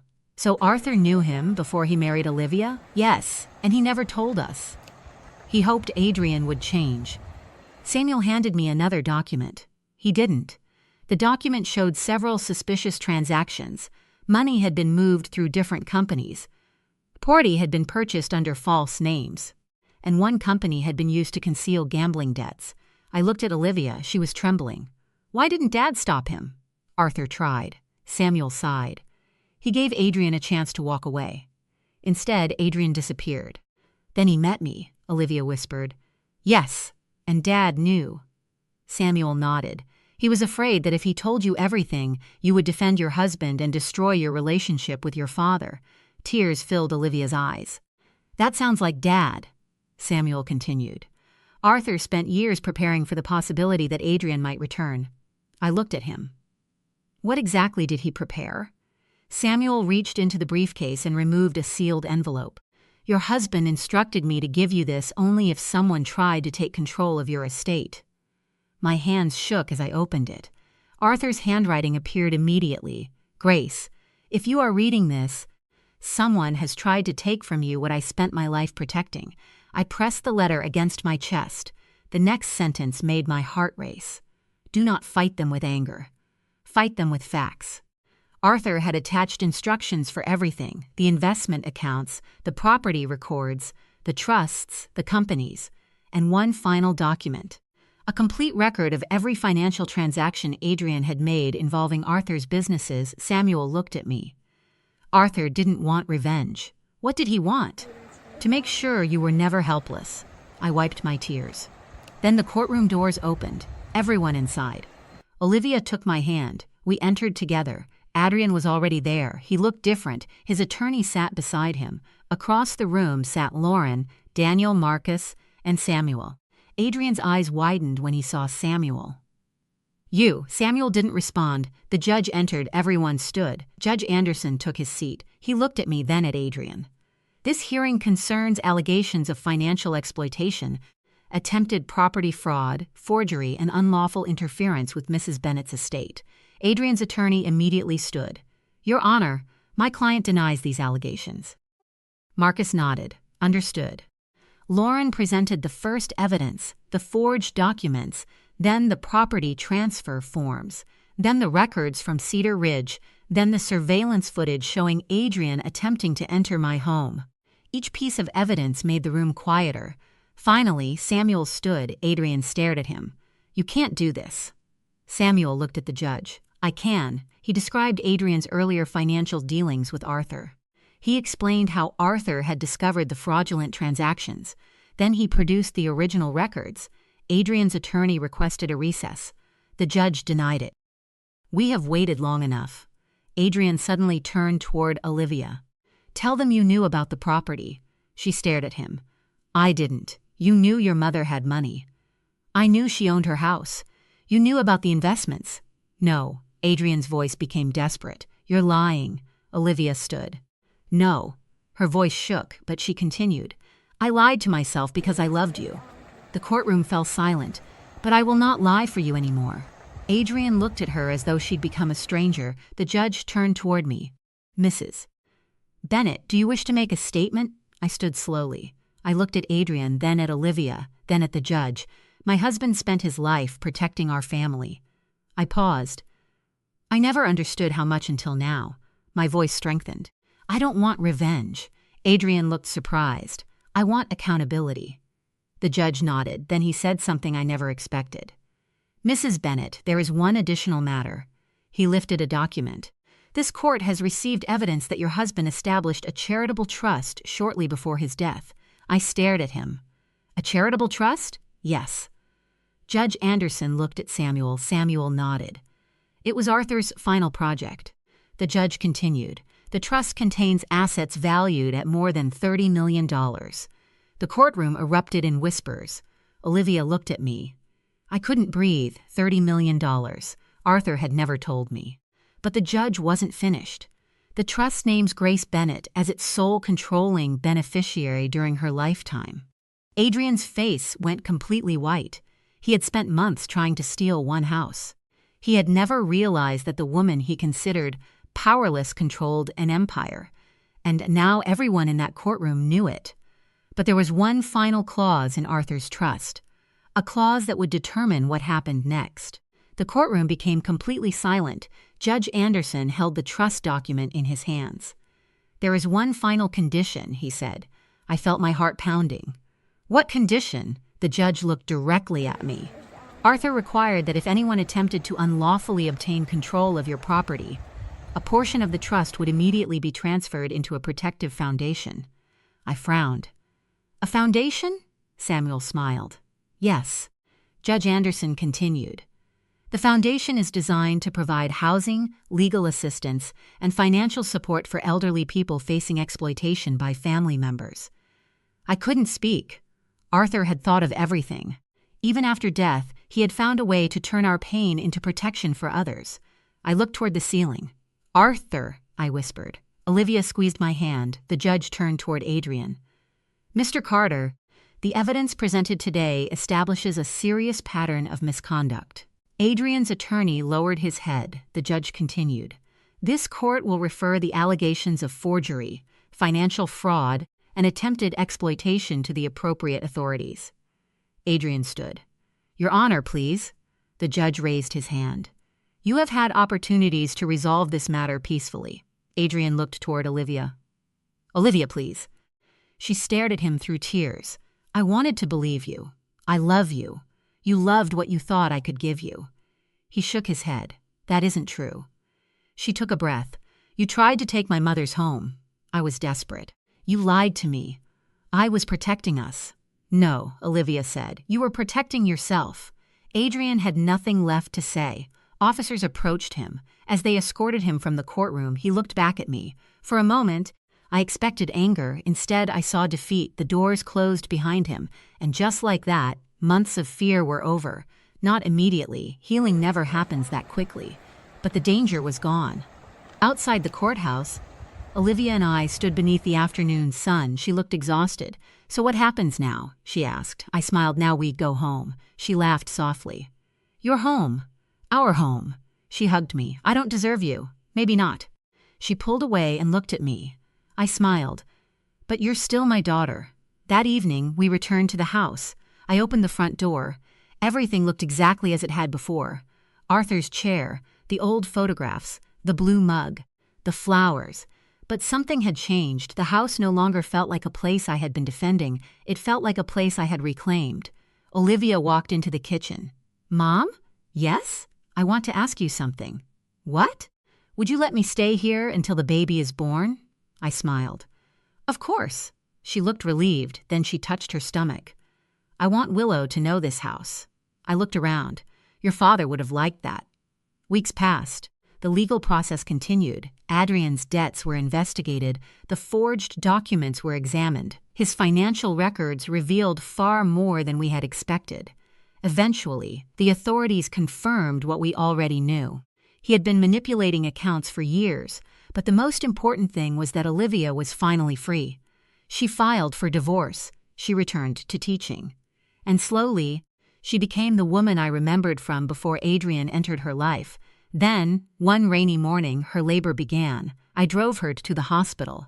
Hours later, I heard a newborn's cry. The nurse opened the door. "You have a beautiful granddaughter."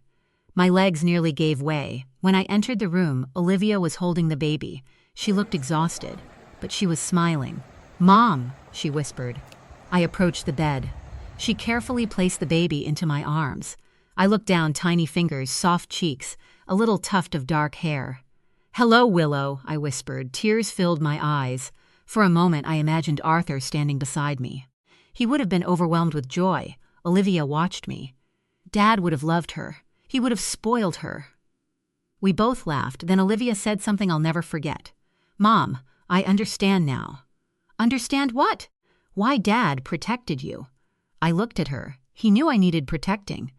He knew you were stronger than you believed." I smiled. Maybe Arthur had known me better than I knew myself. Months later, I officially established the foundation Arthur had created. We named it the Arthur Bennett Legacy Foundation. Its first project was a small housing program for elderly people facing financial abuse. The first woman we helped reminded me of myself. She had been pressured by her son to sign over her property. When she came into my office, she was frightened. I held her hand. "You don't have to be afraid anymore." She began crying, and I realized why Arthur had left me that final responsibility. He hadn't simply wanted to protect me. He wanted me to protect others. One afternoon, I stood in the backyard watching Willow play beneath the old oak tree. Olivia sat beside me. "Mom," she said, "do you ever wish Dad had told you everything sooner?" I thought about it. Then I shook my head. "No." "Why?" "Because maybe I wouldn't have believed him." I looked toward the house. Sometimes people don't understand their own strength until life gives them no choice but to use it. Olivia smiled. "I learned that from you." I squeezed her hand. "No, you learned it from yourself."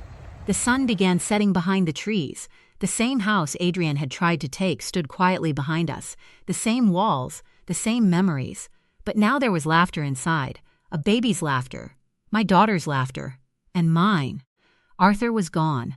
But his love remained in every corner, in the old blue mug, in the garden, in the photographs, in the foundation, and most importantly, in the family he had fought so hard to protect. I had once believed that losing my husband meant losing the strongest person in my life. I was wrong. Arthur hadn't left me helpless. He had left me prepared. And when the people closest to me tried to take everything I had built, they discovered something they never expected. They weren't dealing with a helpless old woman. They were dealing with Grace Bennett, a woman who had survived loss, a woman who had rebuilt her life, a woman who had finally learned her own worth, and a woman who would never again allow anyone to convince her that she was powerless. There was a time when Evelyn Carter believed that love and sacrifice naturally earned respect. She had spent decades building a comfortable life alongside her late husband, George, pouring every spare dollar into the warm two-story home they proudly called their own. Every room carried memories of birthdays, family dinners, Christmas mornings, and quiet evenings spent planning for the future. After George passed away, the house became more than just a place to live. It became a reminder of the promises they had fulfilled together. Every piece of furniture had a story. Every photograph captured another chapter of their lives, and every carefully restored antique reflected George's patient craftsmanship. That was why Evelyn never imagined anyone would one day treat her home as though she no longer belonged inside it. The first warning came on a gloomy November afternoon. Rain tapped steadily against the windows as Evelyn carefully polished a brass lamp sitting on the walnut console table in the front hallway. The table had been George's favorite restoration project, one he had spent weeks sanding and refinishing until every inch gleamed. The front door suddenly flew open. Without bothering to wipe her wet boots, Olivia Carter marched inside and tossed her soaked coat across the polished floor. Behind her, Evelyn's son, Ryan, entered quietly with several grocery bags hanging from both hands. His shoulders were slumped, and his eyes stayed fixed on the floor. Olivia glanced toward the antique table with visible annoyance. "Why is this old thing still sitting here?" she asked sharply. "The entrance looks cluttered. Nobody decorates like this anymore." Evelyn calmly folded her polishing cloth before answering. "That table has stood in this hallway for over 30 years. Olivia shrugged. "Then it's overdue for replacing." Her voice carried the confidence of someone giving instructions rather than making suggestions. She folded her arms and looked directly at Evelyn. "This house needs to move forward. Ryan and I are running things now. You should really let us make these decisions." The words settled heavily between them. Evelyn slowly turned toward her son. Ryan shifted awkwardly, pretending to adjust the grocery bags. He said nothing. Not one word. The silence hurt more than Olivia's criticism. Instead of arguing, Evelyn placed the lamp exactly where it belonged and quietly walked upstairs. Inside her bedroom, she unlocked the top drawer of her oak desk. Resting inside was a thick folder containing the original deed to the property. Only one name appeared on it: Evelyn Carter. She ran her fingertips across the document before locking it away again. Some boundaries, she realized, needed to remain firmly protected. The following morning began like every other. At precisely 6 o'clock, Evelyn walked downstairs, expecting the peaceful routine she had followed for decades. Instead, she found Olivia sitting at the kitchen island surrounded by paperwork and an open laptop. Without even looking up, Olivia spoke. "Ryan needs your sewing room." Evelyn poured herself a glass of water. "My sewing room? He'll be working from home more often," Olivia replied. "We're turning it into his office before the end of the week." Evelyn remained composed. "When you both moved back last year, we agreed that room would stay mine." Olivia finally looked up. "Plans change. It's where I keep everything I use. You can move it to the basement. The basement isn't suitable." Olivia closed her laptop with a loud snap. "You hardly use that equipment anyway." "I use it every week. Then maybe it's time to let it go." Again, Ryan remained silent. He entered the kitchen halfway through the conversation, grabbed a cup of coffee, listened for a few moments, and quietly walked back out without offering an opinion. That silence told Evelyn everything she needed to know. Little by little, her personal space had been disappearing. First, Olivia rearranged the living room without asking. Then she boxed away several family decorations because they looked old-fashioned. The guest cabinet was emptied to make room for Olivia's dinnerware. Now her sewing room was next. Every change was presented as practical. Every objection was dismissed as stubbornness. By evening, Evelyn had made a decision. She drove alone to a hardware store several miles away. Among the shelves of tools and locks, she selected a heavy-duty deadbolt designed for interior doors.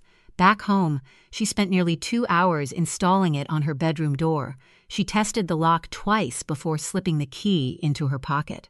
If the rest of the house slowly stopped feeling like hers, one room would remain untouched. Late Thursday afternoon, someone knocked gently. "Evelyn?" Ryan's voice sounded uncertain. She unlocked the door. His eyes immediately drifted toward the new deadbolt. "Olivia tried moving your dresser," he admitted. "She couldn't get inside." "My room contains my belongings," Evelyn answered evenly. Ryan rubbed the back of his neck. "Don't you think locking the door is a little extreme?" "No," he hesitated. Olivia is only trying to organize things. Evelyn looked at her son for a long moment. Organization doesn't require permission to erase someone else's place. Ryan opened his mouth as if to respond. Instead, he quietly lowered his eyes. Without another word, Evelyn stepped back into her room. The lock clicked firmly into place. For the first time in many years, she understood something with perfect clarity.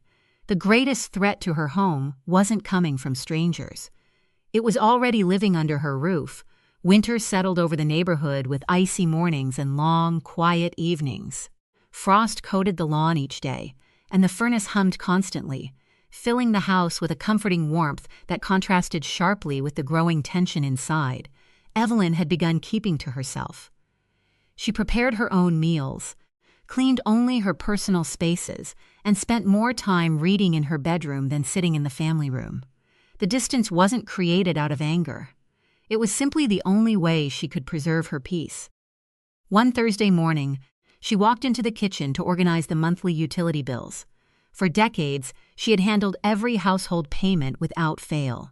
Even after Ryan and Olivia moved in, she had continued paying the taxes, insurance, and maintenance without asking for a cent. As she opened the kitchen cabinet, a large envelope caught her attention. It was addressed to Ryan and Olivia from a local real estate office. At first, she intended to leave it alone. Then she noticed the return label. Curiosity overcame hesitation. Inside were glossy brochures, estimated property values, and suggested renovations designed to increase resale profit. Her eyes stopped on a single sentence highlighted near the bottom of one page. "We look forward to listing your property after ownership documents have been completed." Evelyn slowly lowered the papers onto the kitchen table. A few moments later, Olivia walked in wearing her winter coat. The moment she noticed the document spread across the table, her expression tightened. "You shouldn't be looking through our mail," Olivia said coldly. Evelyn met her gaze without raising her voice.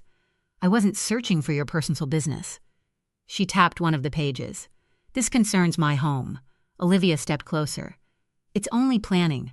Planning to sell my house? We're thinking about the future." Evelyn remained seated. "The future belongs to the people who earn it." Olivia folded her arms. "This place is too much for one person. I've managed it for years. You won't want a house this size forever. And who decided that?" Olivia smiled, though there was little warmth behind it. "Ryan is your only child. Eventually everything becomes his anyway. We're simply preparing ahead." Evelyn carefully returned every page to the envelope. "My future hasn't been decided by anyone except me." Without another word, she picked up her coat and walked outside. Instead of driving home after leaving the neighborhood, Evelyn headed toward the lakeside park where she and George had often spent Sunday afternoons. The water was gray beneath the cloudy sky. She sat alone inside her car, watching small waves roll onto the frozen shoreline. For the first time, she admitted something she had refused to believe. Ryan and Olivia weren't treating the house like a temporary place to stay. They were treating it as though it already belonged to them. Her generosity had slowly become their expectation. That realization hurt far more than she expected. An hour later, she drove downtown. Her destination was the office of Richard Lawson, the attorney who had managed her family's legal affairs for over 2 decades. He greeted her warmly. "It's good to see you, Evelyn." She smiled politely before taking a seat. "I need to review my property documents." Richard opened her file. "Everything remains exactly as you left it. You're the sole owner, and the house is held entirely in your name. I also want to understand my legal rights." His expression grew more serious. "Has something happened?" Evelyn took a slow breath. "My son and his wife believe this house is already theirs." Richard nodded thoughtfully. "As the owner, you have complete authority over who lives there." She looked directly at him. "I want to prepare a formal 90-day notice requiring them to move." For a brief moment, the office became completely silent. "Are you certain?" Richard asked gently. "They're family. They're also adults." Richard studied her face before reaching for another folder. "If this is your decision, we'll make sure everything follows state law."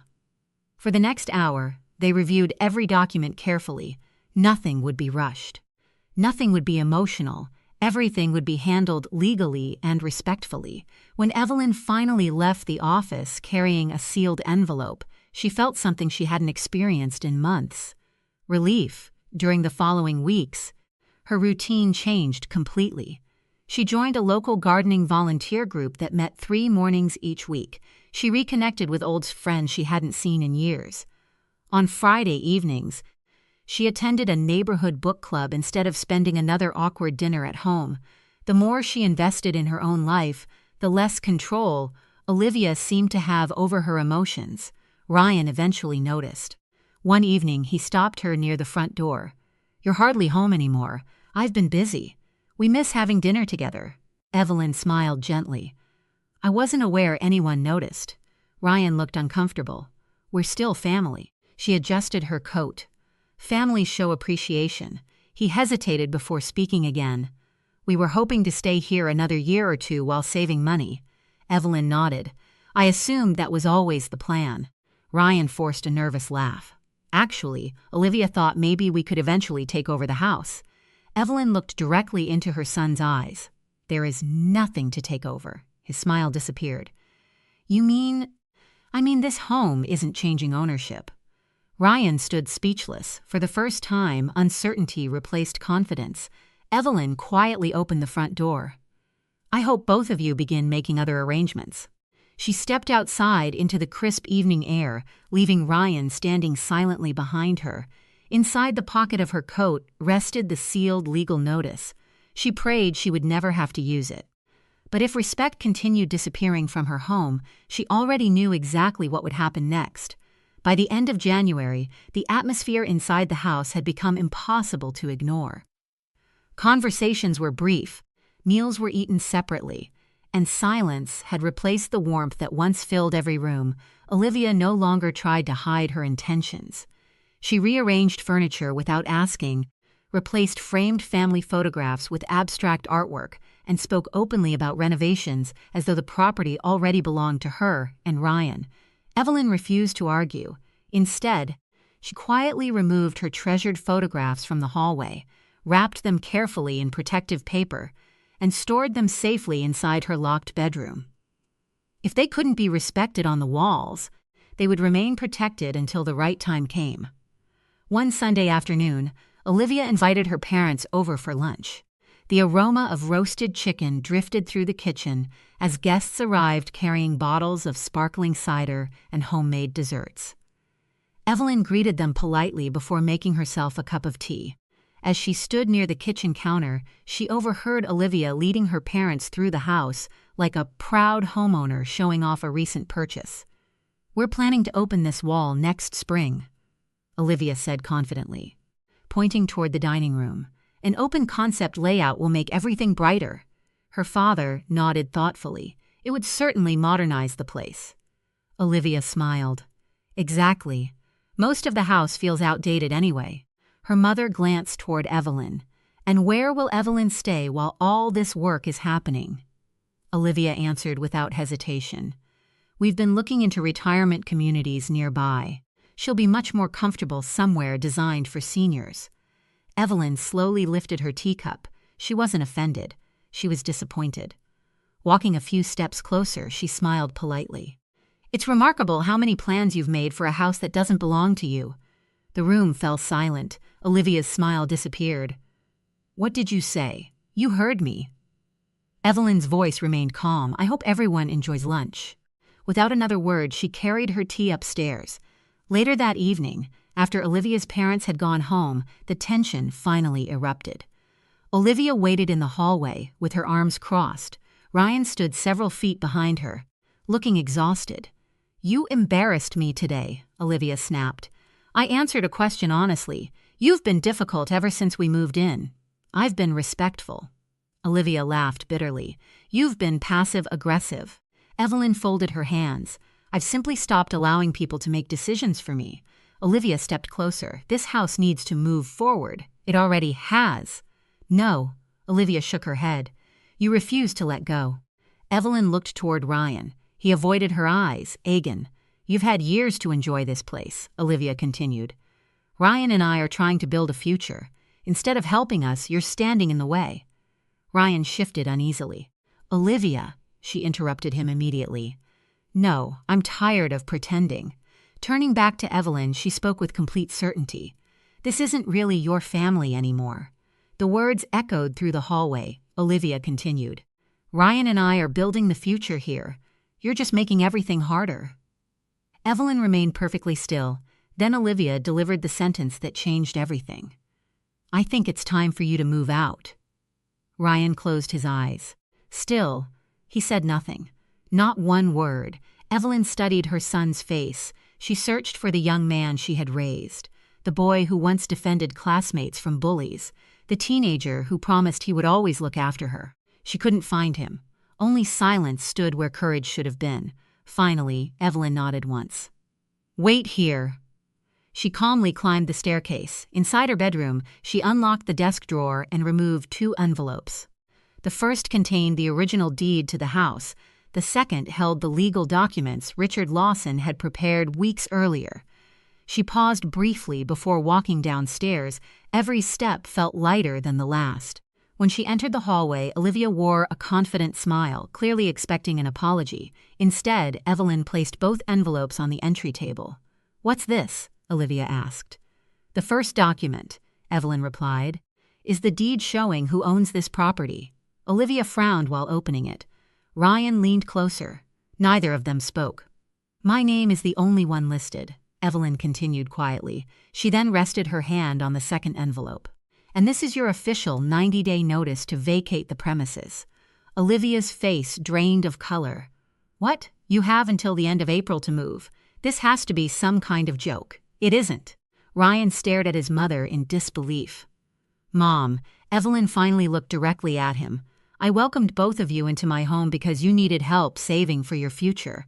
Her voice never rose. "I did not invite you here so you could erase my place in my own house." Olivia shook her head furiously. "You can't force us out." "I've already spoken with my attorney." She pointed calmly toward the documents. "Everything has been filed according to state law." Ryan slowly picked up the notice. His hands trembled as he read each page. "We actually have to leave." "Yes." Silence filled the hallway once more. This time, however, it carried a very different meaning. For months, Olivia had believed control belonged to whoever spoke the loudest. She had never imagined the quietest person in the house had already prepared the final answer. Without another word, Evelyn turned toward the staircase. She walked upstairs, entered her bedroom, and locked the deadbolt behind her. The solid click echoed through the silent house. For the first time since George's passing, Evelyn felt completely certain that she had protected not only her home, but also her dignity. The days following the legal notice were unlike anything Evelyn had experienced before. The cheerful confidence that had once filled the house vanished almost overnight. Olivia spent the first morning pacing through the living room with the eviction notice clutched tightly in her hand. She read every page repeatedly, searching for a mistake that wasn't there. "There has to be a way around this," she muttered. Ryan sat silently at the dining table, staring at the paperwork. His coffee had long since gone cold. Finally, Olivia slammed the papers onto the table. "She's bluffing." Ryan looked up. "Mom doesn't bluff. Then we'll fight it." Ryan rubbed his forehead. "The attorney's letter says everything has already been filed." Olivia folded her arms. "She's your mother. She won't actually throw us out." Ryan didn't answer. Deep down, he knew better. Meanwhile, Evelyn refused to let the tension consume her. She continued volunteering 3 mornings a week at the community botanical garden, where she spent hours pruning roses, planting seasonal flowers, and chatting with other volunteers. For the first time in months, she found herself smiling without effort. When she returned home each afternoon, she greeted Ryan and Olivia politely but briefly. No arguments, no lectures, no resentment. Only quiet dignity. Her calm unsettled Olivia far more than anger ever could. One evening, Olivia cornered Ryan in the kitchen. "She's acting like nothing happened." Ryan sighed. "What do you expect her to do? She should feel guilty." Ryan looked at his wife in disbelief. "Guilty?" "Yes, for asking us to leave her own house?" Olivia hesitated for a second before answering. "We've lived here long enough for it to feel like ours." Ryan slowly shook his head. Feeling doesn't change ownership. It was the first time he had openly disagreed with her. Olivia noticed. So now you're taking her side? I'm looking at facts. She stormed out of the kitchen without another word. The following weekend, Ryan began searching online for apartments. Reality arrived faster than either of them expected. Every rental required security deposits. Most landlords wanted references. Monthly rent was considerably higher than they had imagined. Then came moving expenses, deposits, insurance, furniture they didn't own because they had always relied on Evelyn's. Ryan stared at the calculator on his phone. We're nowhere near ready. Olivia remained stubborn. We'll manage. But we could have been ready. She frowned. What does that mean? Ryan looked at her quietly. If we'd actually been saving instead of planning renovations for a house that wasn't ours. He stopped speaking. The sentence didn't need finishing. Evelyn overheard none of these conversations. She deliberately stayed out of their private discussions. Instead, she focused on reclaiming the routines she had abandoned over the past year. She began baking again. Fresh bread filled the kitchen with comforting aromas. She placed flowers on the dining table. She reopened the piano that had remained untouched since George's passing. One evening, soft music drifted through the hallway. Ryan paused outside the living room. He hadn't heard his mother play in years. For a moment, memories flooded back. He remembered sitting beside her as a child while she practiced old melodies. He remembered George smiling proudly from his favorite armchair. He remembered a home filled with laughter instead of tension. Only then did he fully understand what had been slipping away. Several days later, Ryan knocked gently on Evelyn's bedroom door. "Come in," she said. He entered slowly. "I wanted to apologize." Evelyn closed the book she was reading. For what? For staying quiet. She remained silent. "I should have spoken up the first time Olivia disrespected you." "You should have." "I kept telling myself it wasn't serious." Evelyn nodded. "Silence often encourages disrespect." Ryan lowered his head. "I thought avoiding conflict would keep everyone happy. It rarely does. I'm sorry." She studied her son's face. The arrogance she'd seen over the previous months was gone. In its place stood a man burdened by regret. "I appreciate your apology," she said softly, "but apologies don't erase choices. I know. I hope you learn from this." Ryan nodded slowly. "I already have." The weeks passed quickly. Boxes began appearing throughout the house. Closets were emptied, bookshelves grew bare. The excitement that Olivia once felt about redesigning the home had completely disappeared. She rarely spoke. Instead, she packed in silence. Each taped box seemed to remind her that confidence built on entitlement could disappear just as quickly as it arrived. Evelyn watched without satisfaction. She hadn't wanted things to end this way. She had simply refused to surrender her independence. One afternoon, she stood by the front window watching snow melt beneath the warm spring sunlight. George had always believed that people revealed their true character when life became difficult. Looking back over the past several months, Evelyn realized he had been right. She had discovered not only the weaknesses of those around her, but also her own strength. No matter how painful the experience had been, she no longer questioned her decision. Some lessons could never be taught through words alone. Sometimes, people only understood the value of respect after losing the privilege they had taken for granted. March arrived with longer days and warmer afternoons. The last patches of snow disappeared from the yard, replaced by fresh green grass and budding trees. Outside, everything seemed to be beginning again. Inside the house, however, every room reflected an ending. Moving boxes lined the hallway. Closet doors stood open. Shelves that had once held books and decorations were nearly empty.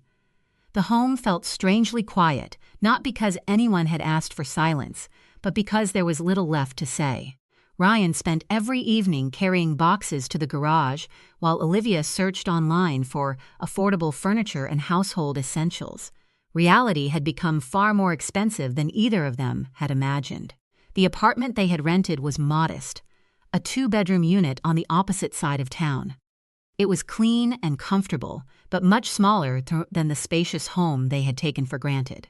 Every new expense reminded them of how much Evelyn had quietly provided over the past year: security deposits, moving truck fees, utility connection charges, monthly rent, home insurance, internet installation. The list seemed endless. One evening, Ryan spread several bills across the kitchen table. "I didn't realize how quickly everything adds up," he admitted. Olivia looked exhausted. "We'll figure it out." Ryan nodded, but his expression remained troubled. "We could have saved far more money if we'd focused on our own future instead of assuming we'd stay here forever." Olivia didn't answer. For the first time since receiving the legal notice, she seemed willing to admit that their plans had been built on assumptions rather than reality. Evelyn continued living peacefully. She kept her daily routines unchanged. Every morning, she watered the flowers George had planted years earlier. She baked fresh bread every Sunday.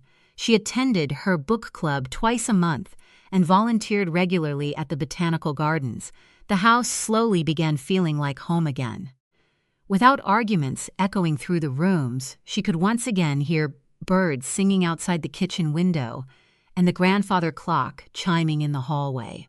She hadn't realized how much stress had quietly settled into her life until it was gone.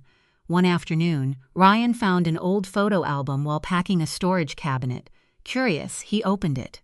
Inside were photographs from nearly every stage of his childhood. There he was learning to ride a bicycle while George steadied the seat. Another picture showed Evelyn cheering during his high school graduation. There were birthday parties, camping trips, family vacations, and countless ordinary afternoons that now felt priceless. Ryan sat on the floor, turning each page slowly. He remembered how hard his parents had worked. George often worked overtime. Evelyn managed the household budget with incredible discipline, carefully saving money while making sure Ryan never felt deprived. Only now did he understand the sacrifices hidden behind those happy memories. His parents hadn't built their home through luck. They had earned every brick. That evening, Ryan knocked gently on Evelyn's bedroom door. She invited him inside. He carried the photo album in his hands. "I found this today." Evelyn smiled softly as she recognized it. "I haven't looked through that in years." Ryan placed it on her desk. "I forgot how much you and Dad did for me. You were our son. I think somewhere along the way I stopped appreciating that." Evelyn listened quietly. "I let convenience replace gratitude." She looked into his eyes. "People sometimes mistake generosity for obligation." "I did, and that realization matters." Ryan nodded. "I should have protected you when Olivia crossed the line. You should have protected what was right." There was no anger in her voice, only honesty. He swallowed hard. "I don't expect everything to be forgiven. Forgiveness isn't the same as forgetting. I know, but learning from mistakes is always possible." Ryan managed a small smile. "I'd like to become someone Dad would still be proud of." Evelyn reached across the desk and gently squeezed his hand. "I believe you can." Across the hallway, Olivia overheard part of their conversation. She remained standing outside for several moments before quietly returning downstairs. Later that night, she found Evelyn alone in the kitchen preparing tea. For several seconds, neither woman spoke. Finally, Olivia broke the silence. "I owe you an apology." Evelyn looked up. "I'm listening." Olivia took a deep breath. "When we moved in, I convinced myself that this house would eventually become ours." She lowered her eyes. "I stopped seeing your generosity as a gift." Evelyn waited patiently. "I treated you like an obstacle instead of the person who welcomed us." Her voice cracked slightly. "I'm truly sorry." The apology was simple. There were no excuses. No attempts to shift blame. Only regret. Evelyn nodded slowly. "I appreciate hearing that. I don't expect you to trust me again. Trust takes time. I understand." For the first time in many months, the conversation ended without bitterness. Some wounds would heal slowly. Others might always leave scars. But at least the truth had finally been spoken aloud. As April drew closer, the moving boxes multiplied. Soon, the house would once again belong to the person who had built it with patience, sacrifice, and unwavering determination. And this time, everyone living under its roof fully understood exactly why.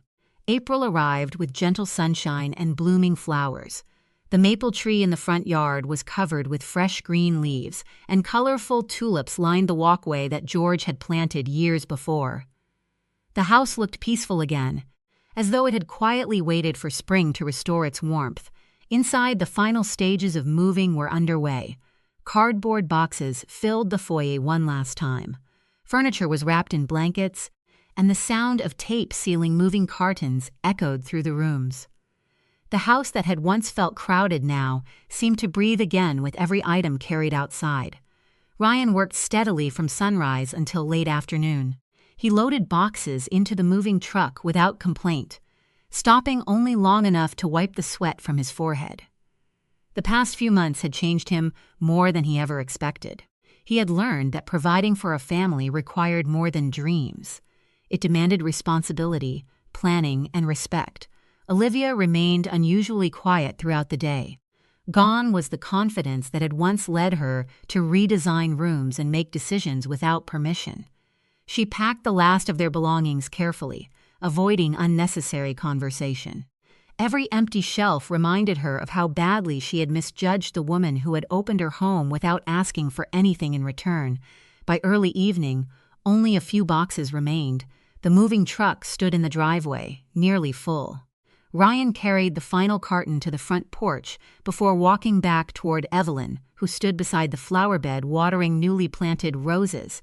He paused for a moment before speaking. "Everything's loaded." Evelyn turned off the hose and smiled gently. "I hope the apartment serves you well. I think it will." He looked toward the house. "It won't be as comfortable as this place. It doesn't have to be." Ryan looked confused. What makes a house comfortable isn't its size. She glanced toward the front door. It's the respect shared inside it. Ryan lowered his eyes. "I understand that now." A few minutes later, Olivia walked slowly across the yard. She stopped several feet away from Evelyn. "I wanted to say goodbye properly." Evelyn nodded. "I'm glad you did." Olivia took a slow breath. "When we moved in, I thought success meant getting everything we wanted as quickly as possible." She shook her head. "I never stopped to think about what someone else had sacrificed to build it." Evelyn listened quietly. "I can't change what happened." "No, but I can promise it won't happen again." Evelyn offered a small smile. "I hope you keep that promise." Olivia extended her hand. After a brief pause, Evelyn accepted it. The handshake lasted only a few seconds, but it marked the end of months filled with resentment and misunderstanding. Neither woman pretended everything had been repaired. Some trust would take years to rebuild. Even so, they parted with honesty rather than anger. Ryan walked toward the porch holding a small ring of keys. He placed them gently into Evelyn's hand. "I believe these belong to you." She closed her fingers around them. They always did. His eyes filled with emotion. "I'm sorry I stayed silent when you needed me most." Evelyn looked at her son for a long moment. "I raised you to be kind. You did. I also raised you to stand up for what's right." He nodded slowly. "I forgot that. But you've remembered. I won't make the same mistake again." She stepped forward and hugged him tightly. The embrace lasted only a moment, yet it carried years of love, disappointment, forgiveness, and hope. When they finally stepped apart, Ryan smiled through tearful eyes. "May I still visit?" "You'll always be welcome." She gently touched his shoulder. "But remember something. I will. My home is open to people who enter it with respect." Ryan nodded. "I understand." The truck engine started moments later. Ryan climbed behind the wheel while Olivia settled into the passenger seat. Before driving away, both of them looked back at the house one final time. It no longer represented an inheritance waiting to be claimed. It represented decades of sacrifice, discipline, and unwavering commitment. As the truck disappeared around the corner, silence returned to the neighborhood. Evelyn stood alone in the driveway until it was out of sight. Then she walked slowly back inside. The house felt wonderfully still. Sunlight poured through the front windows, filling the hallway with a warm golden glow. She unlocked the storage cabinet in her bedroom and carefully removed the framed family photographs she had packed away months earlier. One by one, she returned each picture to its proper place. George smiled from a photograph taken on their 25th anniversary. Another frame showed Ryan as a little boy holding his first baseball glove. A third captured the three of them standing proudly in front of the house shortly after paying off the mortgage. Those memories had never belonged in storage. They belonged on the walls of the home they had built together. After hanging the final frame, Evelyn stepped back and admired the hallway. Everything looked exactly as it should. She settled into George's favorite armchair beside the living room window, with a cup of fresh tea resting on the table nearby. Outside, a gentle breeze rustled the new spring leaves, while birds sang from the maple tree. For the first time in a very long while, there was no tension, no uncertainty, and no fear of losing what she had worked so hard to create. She had protected more than a house. She had protected her independence, her dignity, and the values that George had spent a lifetime helping her build. A home could be inherited. Money could be earned again. Furniture could be replaced. But respect was something that had to be given freely, never demanded or taken by force. As the afternoon sunlight filled the quiet room, Evelyn smiled peacefully. The house was finally home again. The morning I drove to the lake house, the radio was playing a quiet song sung by a woman whose name I didn't recognize. I liked the sound anyway. The windows were down, and although September had begun to bring a chill to the air, the warmth of the late summer still lingered. I had been looking forward to the weekend for months. The plan was simple. 3 quiet days by the lake, a stack of library books, coffee on the dock, and no one asking anything of me. After years of working, raising children, managing a household, and handling responsibilities that seemed to multiply with age, I had learned to treasure silence. The lake house was supposed to be my place of peace. I turned from the county highway onto the familiar gravel road. I had driven that road so many times that I knew every bend by instinct. The birch trees along the shoulders had begun turning yellow at their tips, and sunlight flickered through the branches. Then I rounded the final curve. 4 unfamiliar vehicles were scattered across my lawn. A pickup truck sat near the garage. A silver sedan was parked beside it, with a child's car seat visible through the rear window. A convertible occupied part of the grass, its top down, and a beach towel hanging over one seat. And my son's Jeep was parked directly beside the porch. I slowed down. For several seconds, I simply sat behind the wheel. The house was clearly occupied. Voices drifted through the screen door. A television played loudly inside, followed by the unmistakable shrieks and laughter of children. I switched off the engine. My eyes moved toward the lake. The dock my late husband had built stood beyond the yard. He had spent an entire summer constructing it 31 years earlier.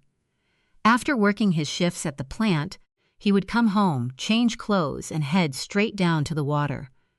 I used to bring him iced tea and sit nearby while he worked. After he died, I had maintained that dock myself. I replaced boards, tightened hardware, restained the wood every few years. It wasn't merely a structure. It carried pieces of our life. I stepped out of the car and walked toward the porch. Before I reached the stairs, my daughter-in-law, Sabrina, came through the screen door. She wore a sundress I had never seen before and held a red plastic cup in one hand. She stopped when she saw me. Instead of greeting me, she frowned. "What are you doing here?" I stared at her. "This is my house," I said calmly. "I came for the weekend." Her expression hardened. "We're using it this weekend." I glanced toward the house. "You didn't tell me. You should have called." I almost laughed. "My name is on the deed, Sabrina. I shouldn't have to make an appointment to enter my own property." She tilted her head, then glanced over her shoulder. Someone's grandmother showed up uninvited again. Laughter erupted from inside. It wasn't nervous laughter. It was amused laughter at my expense. I felt something inside me go completely still. My son, Julian, appeared in the doorway. He looked at me, then he looked at Sabrina. Finally, his eyes dropped toward the porch floor. "Mom," I waited. I expected him to say something else. "I'm sorry. This isn't right. Let me fix this." Instead, he shifted his weight. "It's just for the weekend. We didn't think you'd be coming." I looked at my son. "I didn't realize I needed permission to come here." Sabrina folded her arms. "There isn't even a bedroom available. We've got people everywhere." I looked from her to Julian, then I nodded. "Okay." I turned around. I didn't argue. I didn't raise my voice. I walked back to my car. About a mile down the road, I pulled onto the shoulder. My hands were steady on the steering wheel, but my breathing wasn't. I sat there for several minutes. Then I opened the Notes app on my phone. I began writing everything down: the time I arrived, the vehicles, the people, the exact words Sabrina had used, the laughter, every detail I could remember. I drove back slowly and parked where the trees concealed me from the house. From there, I photographed the vehicles and recorded their license plates. I noticed several kayaks had been dragged from the shed and left upside down across the lawn. The shed door was open. Its latch appeared bent. I was still studying it when my neighbor, Gideon Hale, appeared at the end of his driveway. He walked toward me. "I figured you'd want to know," he said quietly. "They've been there since yesterday." I lowered my phone. "Yesterday?" He nodded. "People coming and going all afternoon. Last night, somebody was setting off fireworks near the dock." I stared toward the lake. "Near my dock? That's where they were." He paused. "I almost called someone. You should have."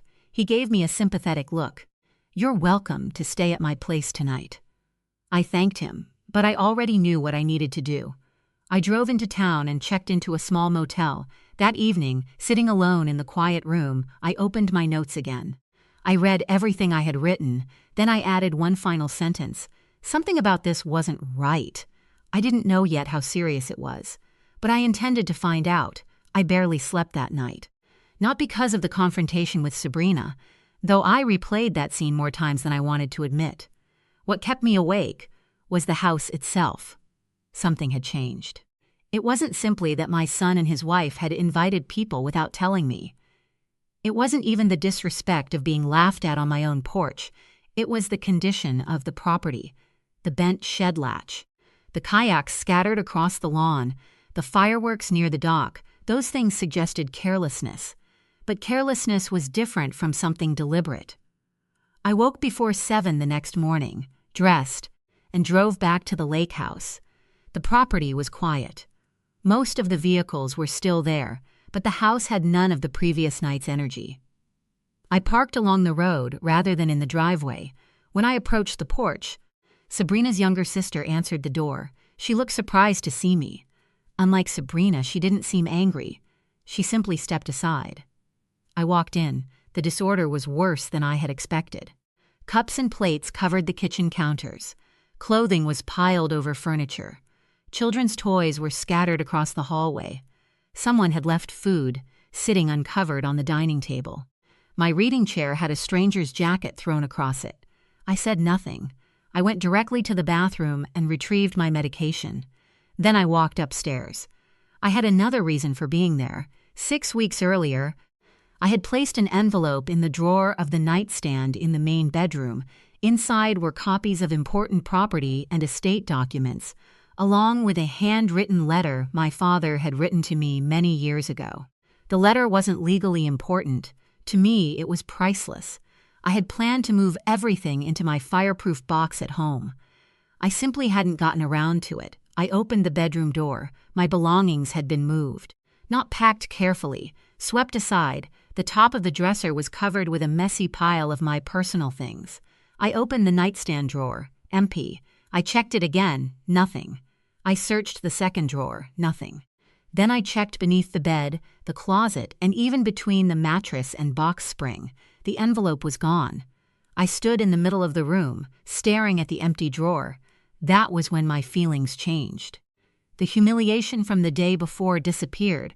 In its place came something colder. Someone had gone through my belongings. Someone had found the envelope. And someone had removed it. I took photographs of everything: the drawer, the dresser, the closet, the condition of the room. I didn't confront Sabrina. I didn't confront her sister. I simply walked downstairs, thanked the young woman for allowing me inside, and left. Then I drove straight to Gideon's house. He was working in his garden. When he saw me, he wiped his hands on his trousers and came over. I told him what had happened. He listened carefully. When I finished, he disappeared into his house. A moment later, he returned with a business card. "My brother-in-law's daughter is an attorney," he said. "She handles property law." I looked at the card, Wren Calloway. I called her from Gideon's kitchen. She asked me to come to her office that afternoon. I arrived with my photographs and notes. Wren was younger than I had expected, perhaps in her late 30s. She wore reading glasses on top of her head and listened without interrupting while I explained everything. When I finished, she studied the photographs. "The missing envelope concerns me," she said.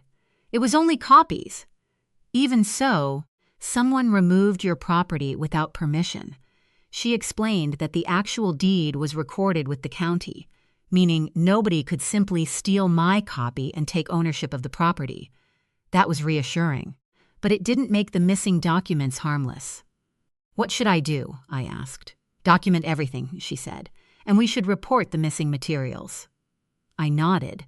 Then she asked, "Is there anything else missing?" I thought about the house. At first, nothing came to mind. Then I remembered the small cedar box on the bedroom dresser. "My husband's watch." Ren looked up. "What kind of watch?" "An old one. He wore it almost every day of his adult life. Was it there recently?"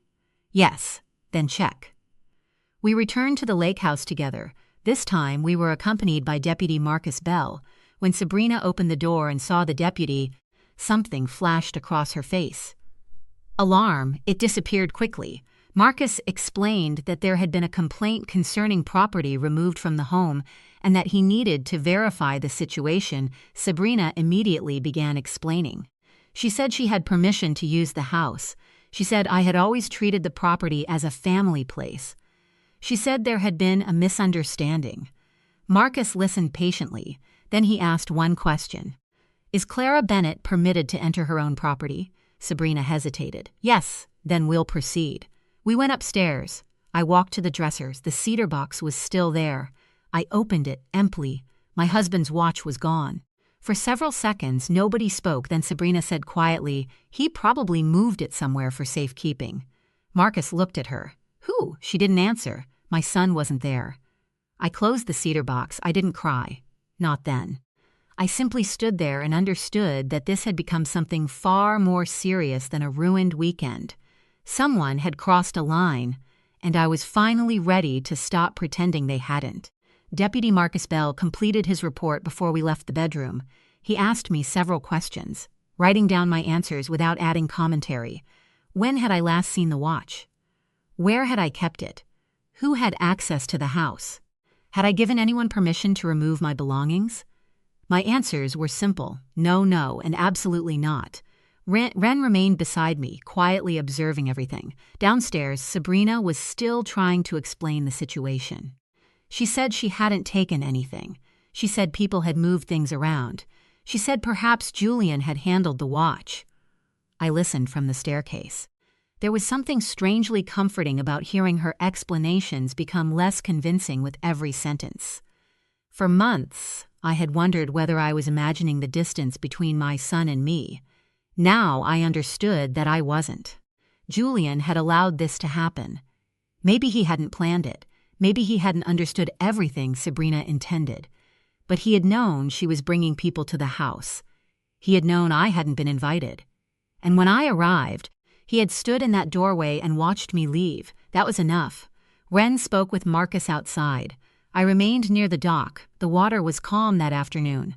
A loon drifted across the lake, barely moving. My husband had loved loons. He used to tell me he could recognize individual birds by their calls. I never knew whether that was true, but I always enjoyed listening to him explain it. I thought about him then, about the summer he built the dock, about how carefully he measured every board, about how annoyed he became when something didn't fit correctly. He had always believed that things worth keeping required maintenance. Maybe marriages did too. Maybe families did. But maintenance couldn't repair something if only one person cared enough to keep trying. I returned to the motel. That evening, my phone began ringing. Julian.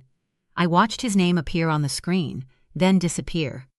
A few minutes later, he called again and again. By the 7th call, I answered. "Mom." His voice sounded tired. "You didn't have to do all this." I stared through the motel window. "Do what? You brought a deputy to the house." "I reported missing property. It wasn't like that." I closed my eyes. "The watch is missing."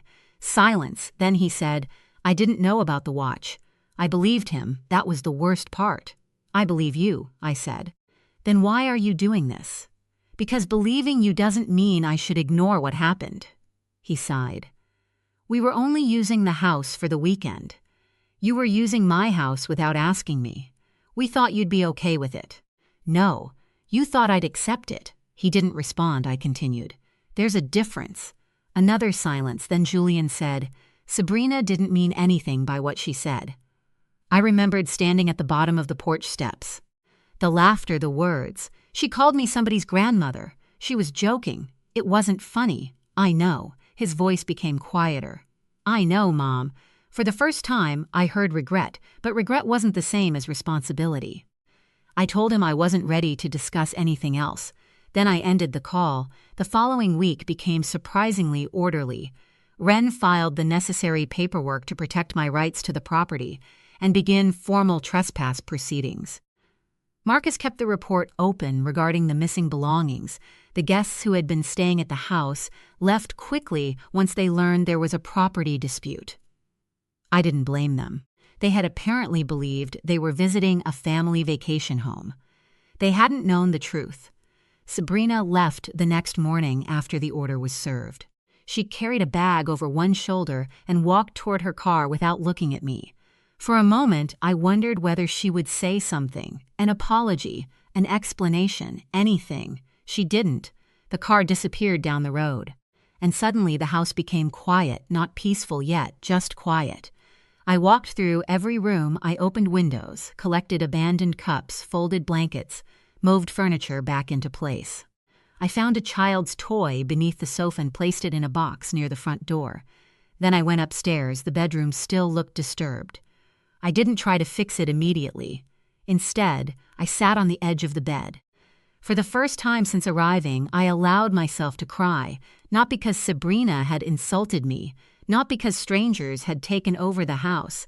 I cried because my son had stood there and watched it happen. That hurt more than anything else. 2 days later, Julian came to the lake house alone. I was sitting on the dock when I heard his footsteps. He stopped several feet behind me. Mom, I turned. He looked older than he had a week earlier. Maybe I did too. He came down and sat in the chair beside mine. Neither of us spoke for a while. Finally, he said, I'm sorry. I waited, he continued. I knew Sabrina was planning the weekend. I didn't ask enough questions. I told myself it was harmless. I looked at him. Why? He rubbed his hands together. Because I didn't want another argument with her. That answer was painful, but it was honest. I nodded slowly. At least now I know the truth. He looked towards the water. Is there anything I can do? I thought about that question. There were many things he could do, but none of them could erase what had already happened. So I answered carefully. Start by understanding that being silent isn't the same as staying out of something. He looked at me. You think I failed you. I think you failed to protect something that mattered to me. He lowered his eyes. I wasn't ready to forgive him, but for the first time, I believed forgiveness might someday be possible. Julian stayed beside me on the dock for nearly an hour. We talked about small things at first. The weather, the condition of the road, the repairs the house would need before winter. Neither of us mentioned Sabrina. Eventually, Julian stood. I should go. I nodded. Before he left, he turned toward me. Mom, I'm sorry. This time, I believed he meant it, but I also knew an apology couldn't be the end of the story. After he drove away, I returned inside and began restoring the house. I washed dishes, collected trash, folded blankets, put furniture back where it belonged. The work was strangely calming. There was something reassuring about returning objects to their proper places. A chair belonged beside the window. Books belonged on shelves. The dishes belonged in cabinets. The house slowly began to look like itself again, but there were still things I couldn't replace: the missing envelope, the watch, the trust. A week passed, then another. Ren called regularly and kept me informed about the legal paperwork. The trespass order remained in effect, and Sabrina had no permission to return without my approval. I was grateful for Ren's calm approach. She never encouraged me to act out of anger.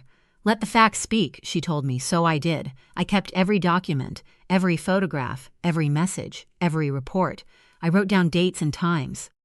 I had spent 28 years working in a medical office where records mattered.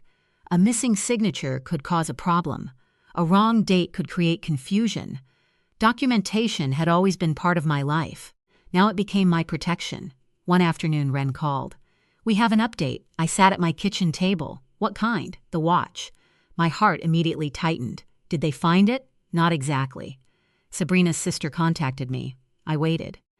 She says she found it among her belongings. I closed my eyes. For a moment, I couldn't speak. Where was it? She says it had been placed inside a bag after the weekend. She claims she didn't realize it was there. I didn't know whether to believe her. But the watch was coming back. That was what mattered. 3 days later, Sabrina's sister drove to the lake house. I watched her car pull into the driveway. She stepped out, carrying a small cedar box. She walked to the porch and knocked. I opened the door. She held the box toward me. "I'm sorry." Her voice trembled. I honestly didn't know it was in my things. I took the box. Inside was my husband's watch. I picked it up carefully. The familiar weight settled into my palm. For a moment, I was transported backward through time. My husband standing at the kitchen counter, his sleeves rolled up. That watch fastened around his wrist. The way he would glance at it before leaving for work. 30 years of ordinary moments suddenly seemed to live inside that small piece of metal. I looked at the young woman standing on my porch. "I believe you didn't know." Her shoulders relaxed slightly. "Thank you." I nodded. I didn't invite her inside, not because I hated her, because I wasn't ready. There is a difference. She left a few minutes later. I carried the watch inside. Then I placed it back into the cedar box. For the first time in weeks, something felt returned to where it belonged, but the experience had changed me. I no longer assumed that family meant unlimited access. I no longer believed that kindness required me to ignore disrespect, and I no longer confused keeping peace with having peace. Those were different things. One evening, Julian called again. "How are you?" "I'm getting better." I heard the watch came back. It did. "I'm glad." There was a long pause, then he said, "I should have stopped things sooner." "Yes." He breathed out slowly. "I don't know what happens now." "Neither do I." He was quiet. Then he said, "I don't want to lose you." I looked toward the window. Outside, the last light was fading over the lake. "You won't lose me because I set boundaries," I said. "You'll lose me if you refuse to respect them." "I understand." I hoped he did. But understanding isn't something you can prove with words. It is proved through choices. After we hung up, I walked outside. The dock stretched toward the darkening water. I ran my hand along one of the boards my husband had installed decades earlier. The wood was weathered now. Some boards had been replaced. Others remained original. That was the nature of things that lasted. They weren't preserved perfectly. They were repaired, maintained, protected. I realized that perhaps family worked the same way. You couldn't prevent damage. You couldn't control another person's choices. But you could decide what you were willing to repair, and what you were finally willing to leave behind. That night, I placed my husband's watch in the cedar box. Then I locked the box. The next morning, I drove into town and bought a new lock for the shed. I also bought a small lockbox for the spare house key. I installed it myself. It wasn't dramatic, no confrontation, no angry speech, just a simple change. A quiet declaration that access to my home would now be something I controlled. When Gideon saw it, he nodded. "Good idea. I should have done it years ago." He smiled. "Most people don't install locks until they learn why they need them." I looked toward the lake. Lesson learned. And this time I meant it. By November, the lake house had become quiet again. The leaves had fallen from the birches, leaving their branches bare against the pale sky. The air was colder now, and the mornings carried a thin layer of frost across the grass. I found that I liked the house better that way.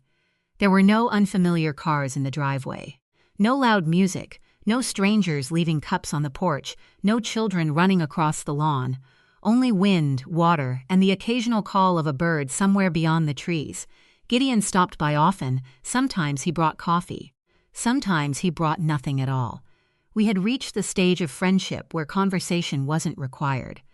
One morning, while I was repairing the shed latch, he stood nearby holding his coffee.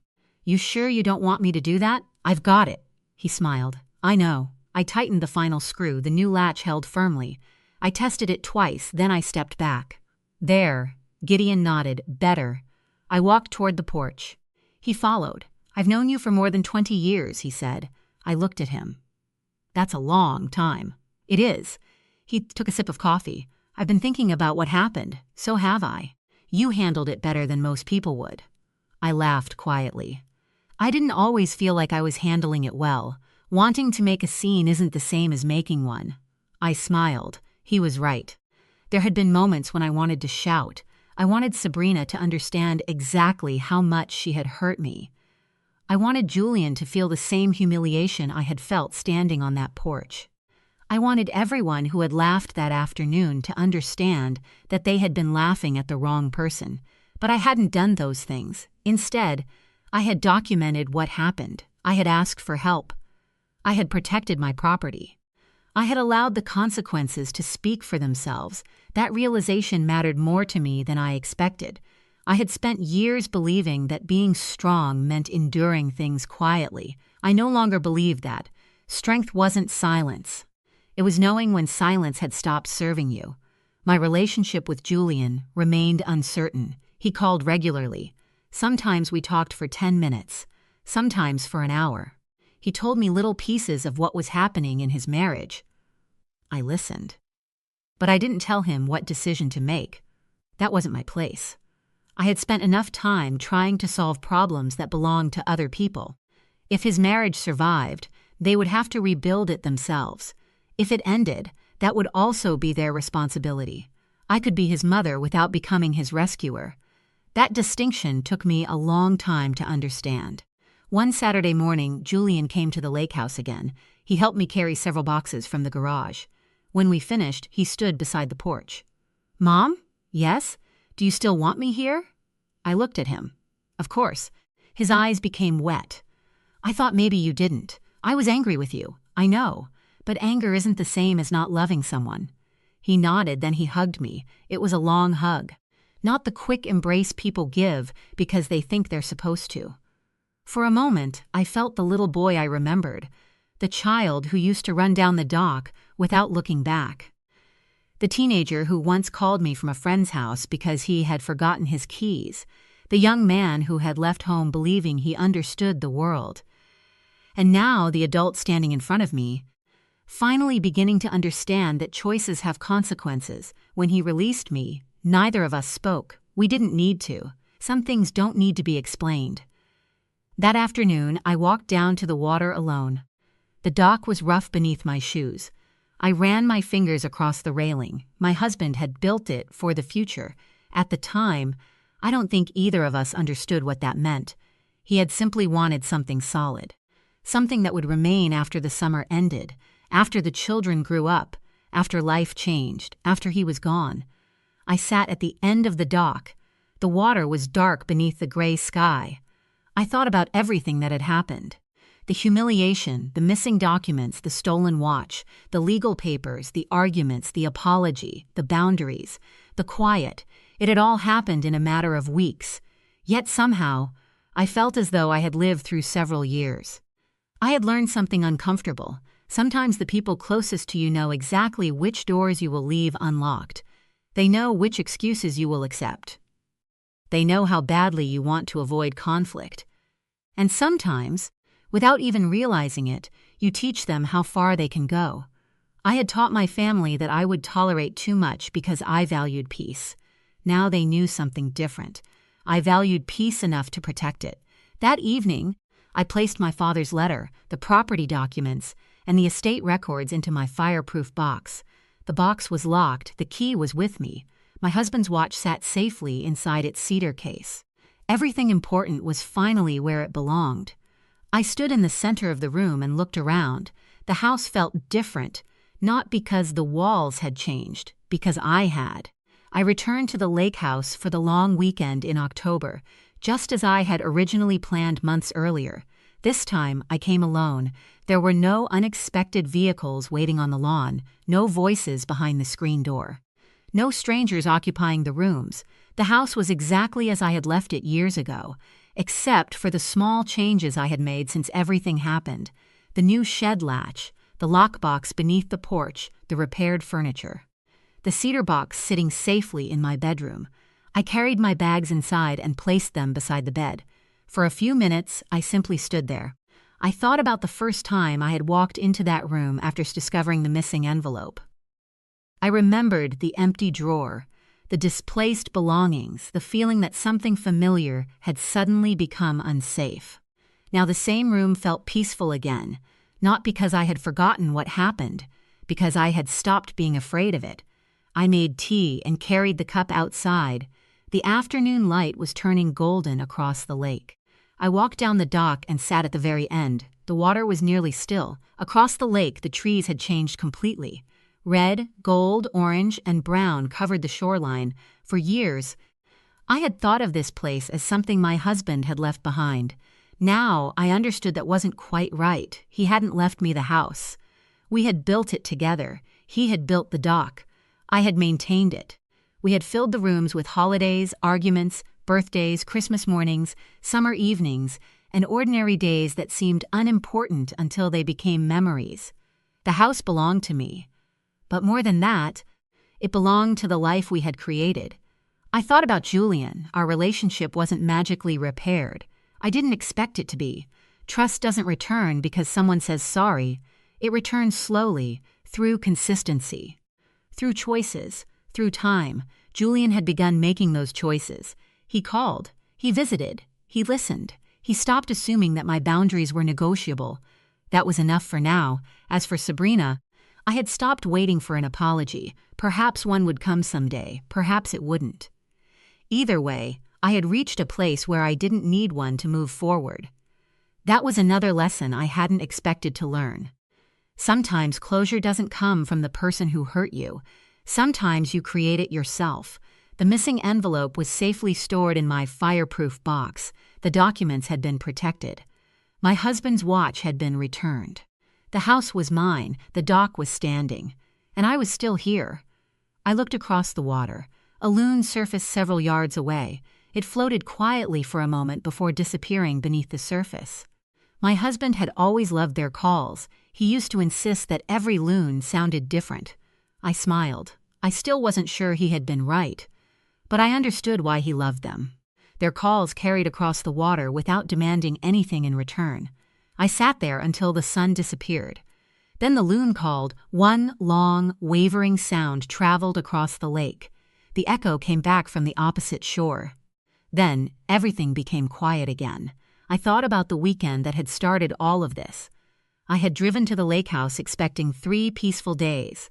Instead, I had found strangers in my home, been humiliated by my daughter-in-law, discovered that my belongings had been searched, and learned that my own son had been too afraid of conflict to defend me. For a while, I thought that weekend had taken something from me. Maybe it had. It had taken my assumption that family automatically meant safety. It had taken my belief that keeping everyone happy was worth almost any personal cost. But it had also given something back: clarity. I finally understood the difference between peace and avoidance. Avoidance says, don't make trouble. Peace says, know what matters and protect it. For years, I had confused the two. Not anymore. I finished my tea and stood. The air had grown cold. Before going inside, I looked once more at the lake. The dock stretched behind me toward the house, solid and weathered beneath the moonlight. My husband had built it because he wanted something that would last. He had succeeded, not perfectly. Nothing lasts perfectly.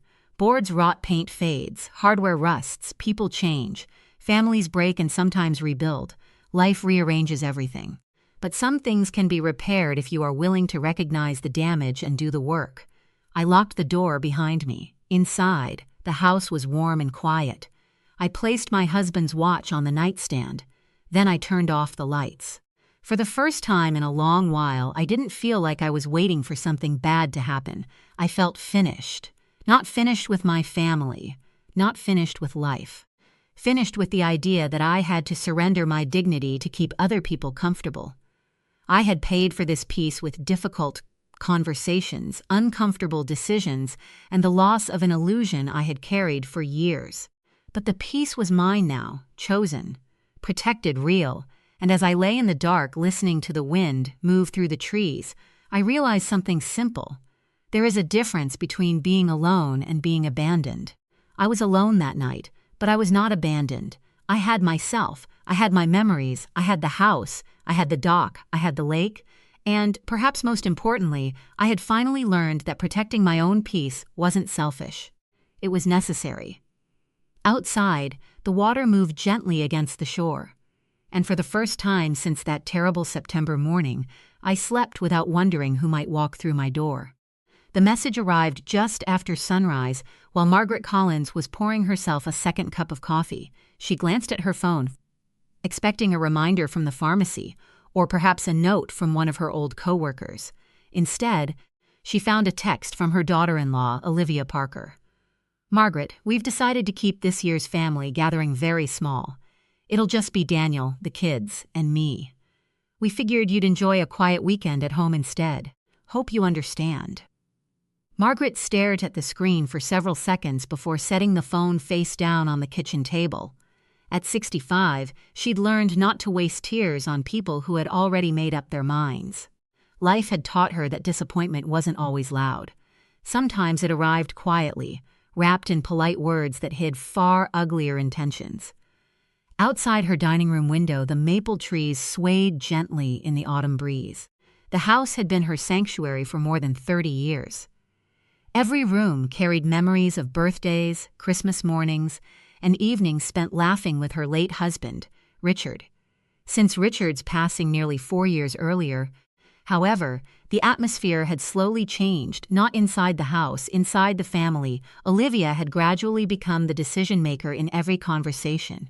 Her son, Daniel, once confident and thoughtful, rarely expressed an opinion anymore. Whenever Olivia spoke, Daniel simply nodded along, avoiding conflict at any cost. Margaret had noticed the pattern long before anyone else admitted it.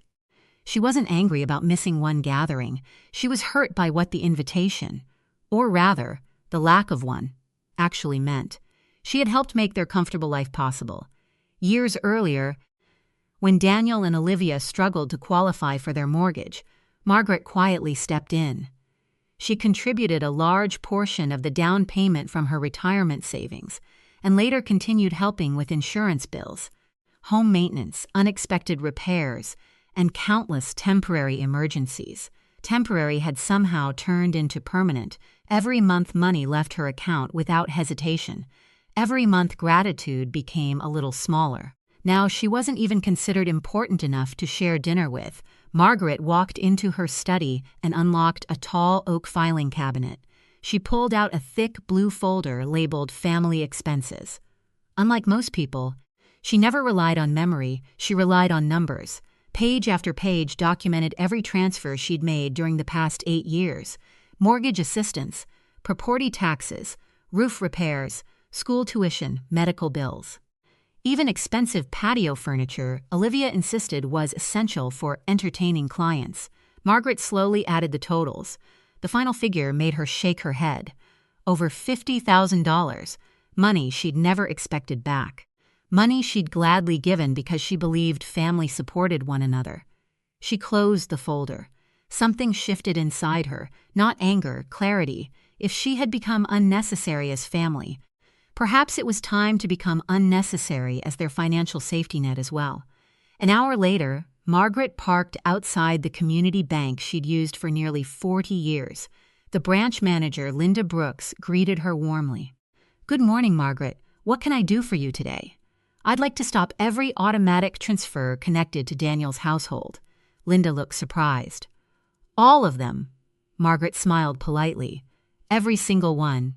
Within 20 minutes, every recurring payment was canceled: maintenance fund, insurance contributions, mortgage assistance, lawn service, even the quarterly property tax transfers. Linda hesitated before handing over the paperwork. "Are you certain?"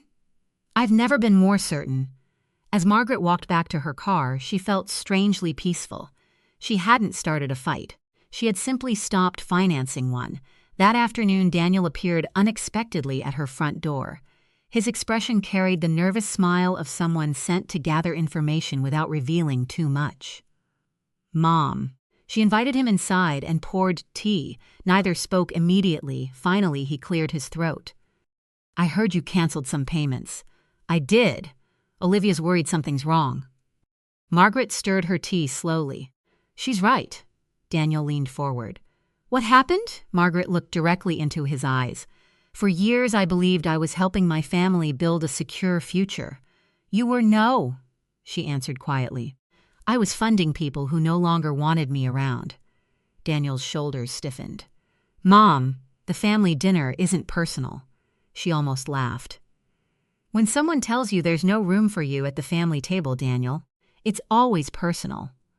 He opened his mouth but couldn't find the words. Margaret had seen that silence before. It was the same silence that appeared whenever Olivia spoke over him. The same silence that allowed disrespect to grow year after year. She stood and walked him to the front door.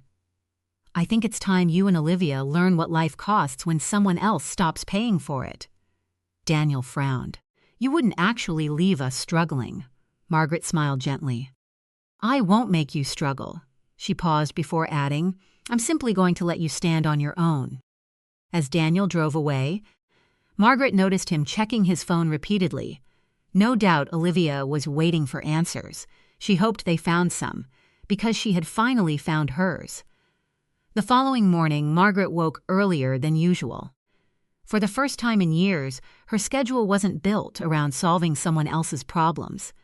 She made breakfast, watered the flowers lining her kitchen window, and sat on the back porch watching the sunrise paint the sky in shades of gold and orange. The peaceful silence reminded her of mornings she'd once shared with Richard. He had always believed generosity was a gift, but only when it was appreciated. She smiled sadly. He had also warned her never to mistake dependence for love. Back then, she hadn't understood what he meant. Now she did. 2 days passed without a single phone call. Margaret wasn't surprised. Olivia rarely reached out unless money was involved. Right on schedule, her phone rang Thursday afternoon. She answered calmly. Hello, Olivia. Her daughter-in-law's cheerful voice sounded almost rehearsed. Margaret, I just wanted to check on you. Daniel said you canceled a few bank transfers. I'm sure it's all some misunderstanding. There isn't any misunderstanding. A brief silence followed. I've decided your household expenses are no longer my responsibility. Olivia forced a nervous laugh. Oh, don't be silly. You know things have been tight lately. Margaret looked out toward her garden. I know they wouldn't have been nearly as comfortable without my help. That's unfair. No, Margaret replied. Unfair is being good enough to pay the bills, but not good enough to receive an invitation. The sweetness vanished from Olivia's voice. You really took that personally? I took it exactly the way it was intended. Another long pause. Finally, Olivia sighed dramatically. Daniel didn't want you upset. Then perhaps he should have spoken. Margaret ended the call before another excuse could follow. That evening, she opened the folder containing every legal document related to her property. Her home had been completely paid off for nearly 15 years. No mortgage, no debt, no financial obligations. Everything belonged solely to her. She remembered several conversations where Olivia casually mentioned how practical it would be if Margaret eventually downsized. You don't need such a large place. Think how wonderful it would be for the grandchildren. We could keep the house in the family. At the time, those comments had seemed harmless. Now they sounded like preparation. Margaret picked up her phone and called an old friend. Hello? Martin? It's Margaret Collins. The familiar voice immediately brightened. Margaret, it's been ages. Martin Hayes had spent over 3 decades as one of the city's most respected real estate brokers before opening his own boutique agency. I need a confidential property valuation. Thinking of selling? I'm thinking of changing my future. I'll be there tomorrow morning. Martin arrived promptly at 9, carrying a leather folder and laser measuring tools. After touring the property, he smiled. You've maintained this place beautifully. I've tried. The market is strong. How strong? He named a figure that exceeded Margaret's expectations by nearly 20%. She raised her eyebrows. I had no idea. You'd have buyers within days. Margaret walked slowly through the living room after he left. Her eyes rested on family photographs decorating the fireplace, Richard holding baby Daniel. Christmas mornings, beach vacations, graduation ceremonies, happy memories. But memories weren't trapped inside walls. She could carry them anywhere. Late Saturday afternoon, her next-door neighbor, George Walker, knocked on the door carrying a basket of fresh tomatoes from his garden. George had retired after serving nearly 30 years as a police officer. He and Margaret had watched out for one another ever since Richard passed away. "You look thoughtful," George observed. "I'm making some important decisions." He nodded knowingly. "Need someone keeping an eye on things?" "I may." "You've got it." She thanked him before changing the subject. There was no reason to reveal everything yet. The following week remained unusually quiet. No family visits, no invitations, no apologies. Instead, Margaret received notification after notification from the bank confirming canceled payments. Then came something she hadn't expected. A message from Daniel. "Mom, can we talk? Things are getting complicated." She stared at the screen before replying. "Tomorrow afternoon. 3:00, exactly at 3. Daniel arrived looking exhausted. Dark circles rested beneath his eyes. He sat across from her at the dining table. "We're behind on several bills already." Margaret remained silent. The mortgage payment bounced. Still, she said nothing. "The credit cards are nearly maxed out." Finally, she spoke. "How much were you relying on my help?" Daniel looked away. "I didn't realize how much until it stopped." Margaret folded her hands. "That's exactly why it had to stop." He rubbed his forehead. "Olivia thinks you're punishing us." "No." She met his eyes. "I'm teaching you something I should have taught years ago." "And what's that?" "Adults build their own security." Daniel's face tightened. "You've changed." Margaret smiled gently. "No, Daniel." She stood and walked toward the window. "For the first time in a very long while, I'm finally becoming myself again." As Daniel drove away, Margaret noticed something unusual. A gray SUV slowed briefly in front of her house before continuing down the street. She didn't recognize it.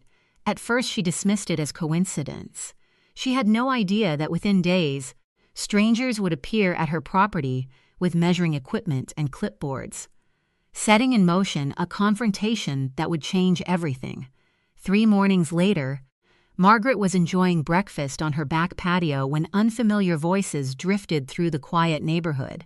At first, she assumed a delivery truck had stopped nearby. Then she heard footsteps. She stood, walked toward the sliding glass door, and looked into her backyard. Her expression froze. Olivia was standing beside a sharply dressed man carrying a clipboard and a laser measuring device. They were slowly walking around the property, pointing toward the roof, windows, and detached garage while discussing measurements. Margaret opened the patio door. "Good morning." Both of them turned immediately. Olivia forced a smile. "Oh, Margaret, we didn't realize you were outside." Margaret folded her arms. "I can see that." The man stepped forward politely. "Good morning, ma'am. My name is Harold Benson. I'm a licensed property appraiser." "I gathered that." Harold looked slightly uncomfortable. "I was asked to prepare an estimated market valuation." Margaret's eyes shifted toward Olivia. "Really?" Olivia laughed nervously. "It's nothing serious. Daniel thought it would be helpful to know the current value of your property for future planning." "Future planning?" "Yes, you know, estate planning." Margaret stared at her for several seconds before speaking. "My estate is already planned." Olivia's smile faded. "Well, we were only trying to help. By entering my property without asking?" Harold quickly lowered his clipboard. "I sincerely apologize, Mrs. Collins. I was under the impression permission had already been granted. It wasn't." The appraiser looked embarrassed. "I'm very sorry." Margaret nodded politely. "I know this isn't your fault." Then she looked directly at Olivia. "But it is yours." For the first time, Olivia's confident attitude began to crack. "You don't have to make such a big deal out of this." Margaret took one slow step forward. "A big deal? You brought a stranger onto private property to evaluate my home without even speaking to me." Olivia crossed her arms. "We're family," Margaret answered calmly. "Family asks. It doesn't assume." The silence between them grew heavier. Harold quietly closed his folder. "I think it's best if I leave." "I agree," Margaret replied. He apologized once more before walking toward his vehicle parked along the street. Olivia remained standing near the garden. "You've changed." Margaret smiled faintly. "No. I've finally stopped ignoring what was always happening." Just then, George Walker noticed the conversation from across the fence while trimming his hedges. He walked over. "Everything all right here, Margaret?" She nodded. "It is now." George looked toward Olivia. "Need any assistance?" Olivia immediately grabbed her purse. "No." Without another word, she hurried toward her SUV, slammed the door, and sped away. George watched the vehicle disappear. "What was that all about?" Margaret sighed. "They were measuring a house that isn't theirs." George shook his head in disbelief. "Some people mistake kindness for permission." Margaret quietly replied, "They've been making that mistake for years." Later that afternoon, Margaret called Martin Hayes. "I've made my decision. The house is going on the market." Martin didn't sound surprised. "I already have several qualified buyers who'd love this neighborhood." "Keep everything discreet. Of course, no signs, no public listing. I understand." Within 48 hours, Martin arranged 3 private viewings. Every potential buyer admired the home's condition. By the end of the weekend, Margaret received 2 strong offers. She accepted one from a young married couple expecting their first child. As she signed the preliminary agreement, an unexpected feeling settled over her. Relief, not sadness, not regret, hope. For the first time since Richard died, she wasn't protecting the past. She was choosing her future. Monday evening, Daniel called again. His voice sounded strained. "Mom, Olivia said something happened at your house." "It did." "You embarrassed her." Margaret remained silent for several moments. Finally, she asked, "Did she tell you why she brought an appraiser onto my property?" Daniel hesitated. She thought, "Maybe we should know what everything was worth." "Why?" "I don't know." Margaret almost smiled. "I think you do." Daniel said nothing. His silence answered the question. She spoke gently. "Daniel, were you already discussing what would happen to my house after I was gone?" Another long pause. Finally, he whispered, "We were only talking." Margaret closed her eyes. "You were dividing a life that still belongs to me." "It wasn't like that. It was exactly like that." Her voice remained calm. "I spent decades building this home. I planted every tree. I painted every wall. I celebrated every birthday inside it. And while I'm still alive, your wife is measuring it." Daniel couldn't respond. Margaret continued softly, "I don't resent losing a house someday. I resent being treated as though I've already left this world." Tears filled Daniel's eyes. "I'm sorry." She believed he meant it, but apologies couldn't erase years of quiet acceptance. "I hope you truly understand one day." Before ending the call, Margaret added one final sentence. "Some decisions can't be undone." She hung up gently. The following morning, Martin called with exciting news. The buyers accepted every condition. The closing date is set. Margaret smiled as sunlight streamed through the kitchen window. Her future had officially begun. She just didn't realize how fiercely Olivia would react once she discovered the house had already been sold. Margaret barely slept the night after signing the purchase agreement. It wasn't because she doubted her decision. It was because she finally felt free. For years, every financial choice she made had revolved around someone else's needs. Every unexpected expense in Daniel's household somehow became her responsibility. Every holiday came with another request disguised as a favor. Now, for the first time in years, she was planning a future that belonged entirely to her.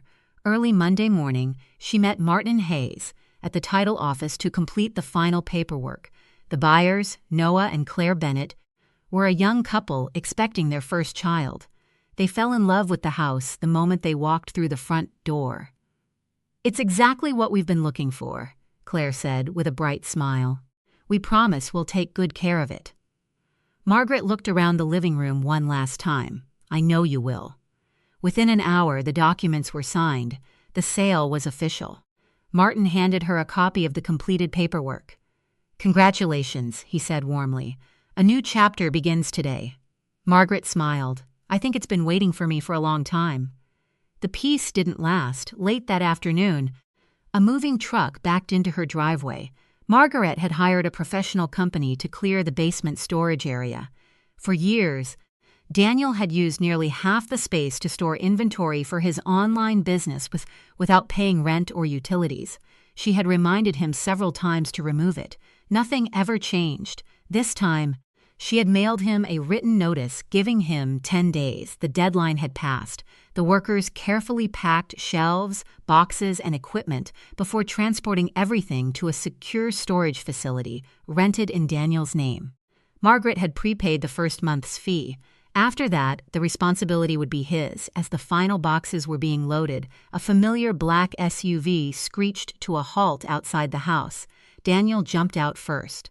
Olivia followed seconds later. Both looked furious. "What are they doing?" Daniel shouted. Margaret stepped onto the front porch. "They're removing property that was left here after the deadline expired." Daniel stared at the truck. "You can't just throw my business out." "I didn't." She calmly handed him a folder. "Everything has been inventoried and placed in climate-controlled storage." Daniel opened the envelope with trembling hands. Inside were the storage contract, payment receipt, and access information. "You paid the first month?" "I did." "After that," Margaret continued, "it's your responsibility." Olivia stormed toward the porch. "This is unbelievable." Margaret remained composed. "No. What's unbelievable is expecting free storage for years while treating me like an inconvenience." Olivia's face turned bright red. "You've become incredibly selfish." Margaret almost laughed. "For decades I gave without keeping score." She looked directly at her daughter-in-law. "Setting boundaries isn't selfish. It's healthy." Olivia pointed toward the house. "This place belongs in the family." Margaret quietly reached into her handbag. "It already has a new family." She handed Daniel another document. He read the first page. His face lost all color. "Mom," his voice barely rose above a whisper, "you sold the house?" "Yes." "When?" 3 days ago." Daniel looked completely stunned. "But this was supposed to be." He stopped speaking. Margaret finished the sentence for him. "Our inheritance?" Neither Daniel nor Olivia answered. Their silence confirmed everything. Margaret folded her hands. "You were counting on something that never belonged to you." Olivia exploded. "You had no right." Margaret's expression hardened for the first time. "I had every right. I earned this house. I paid every mortgage payment. I paid every repair. I paid every tax. I also had every legal right to sell it." Olivia opened her mouth again, but no words came out. The truth had left nothing to argue with. The moving truck pulled away. The street became quiet again. Daniel stood motionless, still staring at the paperwork. "I don't understand." Margaret stepped down from the porch. "I think you do." She spoke gently. "You stopped seeing me as your mother. You started seeing me as financial security." Daniel lowered his head.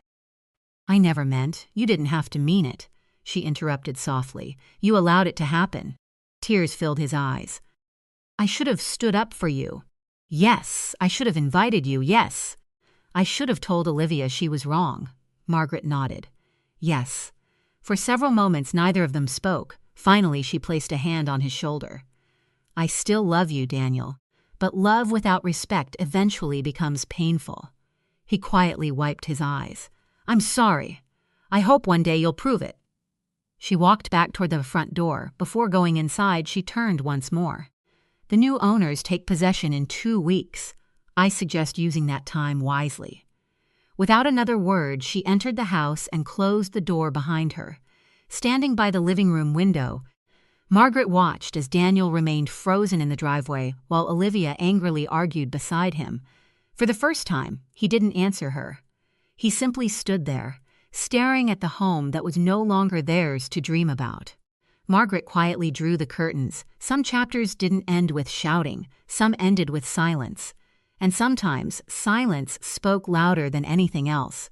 Moving day arrived beneath a crisp October sky. The trees lining Margaret's street had turned brilliant shades of amber and crimson, and a cool breeze carried fallen leaves across the driveway. She stood quietly on the front porch as the movers carried the last few boxes into the truck. She wasn't taking much.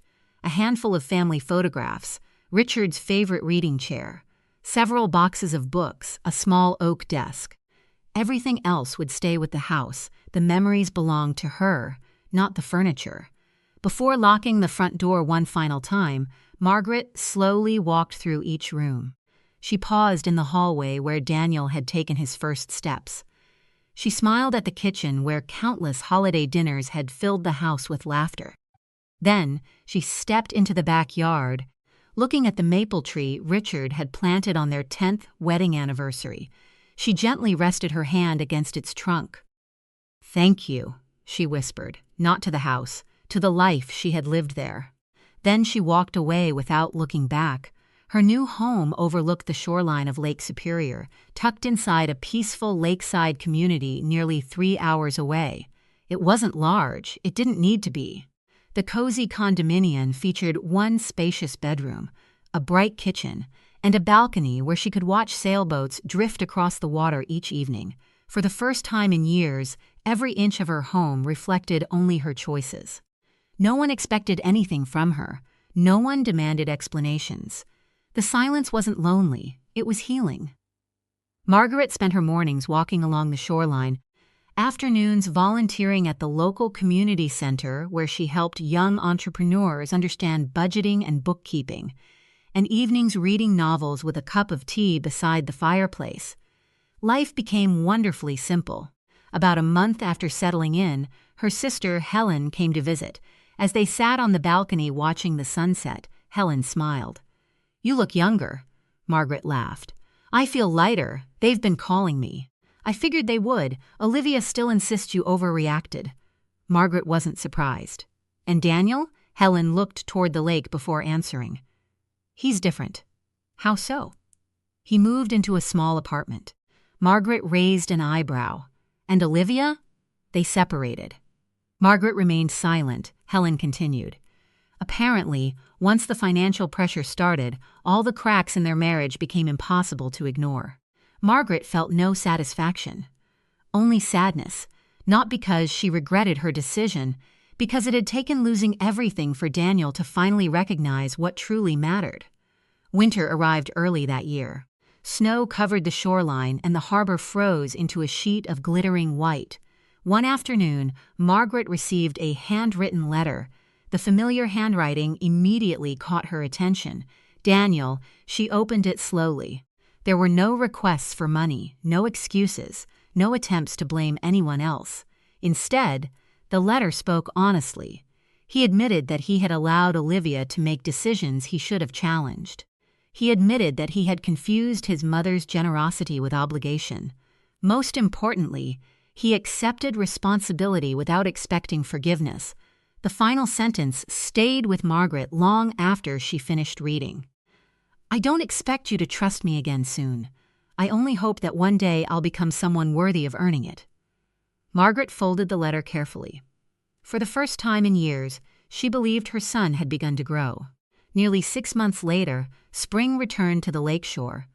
Wildflowers bloomed along the walking trails, and the cafes once again filled with visitors. Margaret was reading on a park bench overlooking the marina when a familiar voice spoke behind her. "Mom?" She turned. Daniel stood several feet away. He looked different. Not wealthier, not more successful, simply steadier. He wore inexpensive clothes, drove an older car, and carried himself with a quiet confidence she hadn't seen in years. "May I sit?" She nodded. For over an hour they talked, not about money, not about the house, not about Olivia.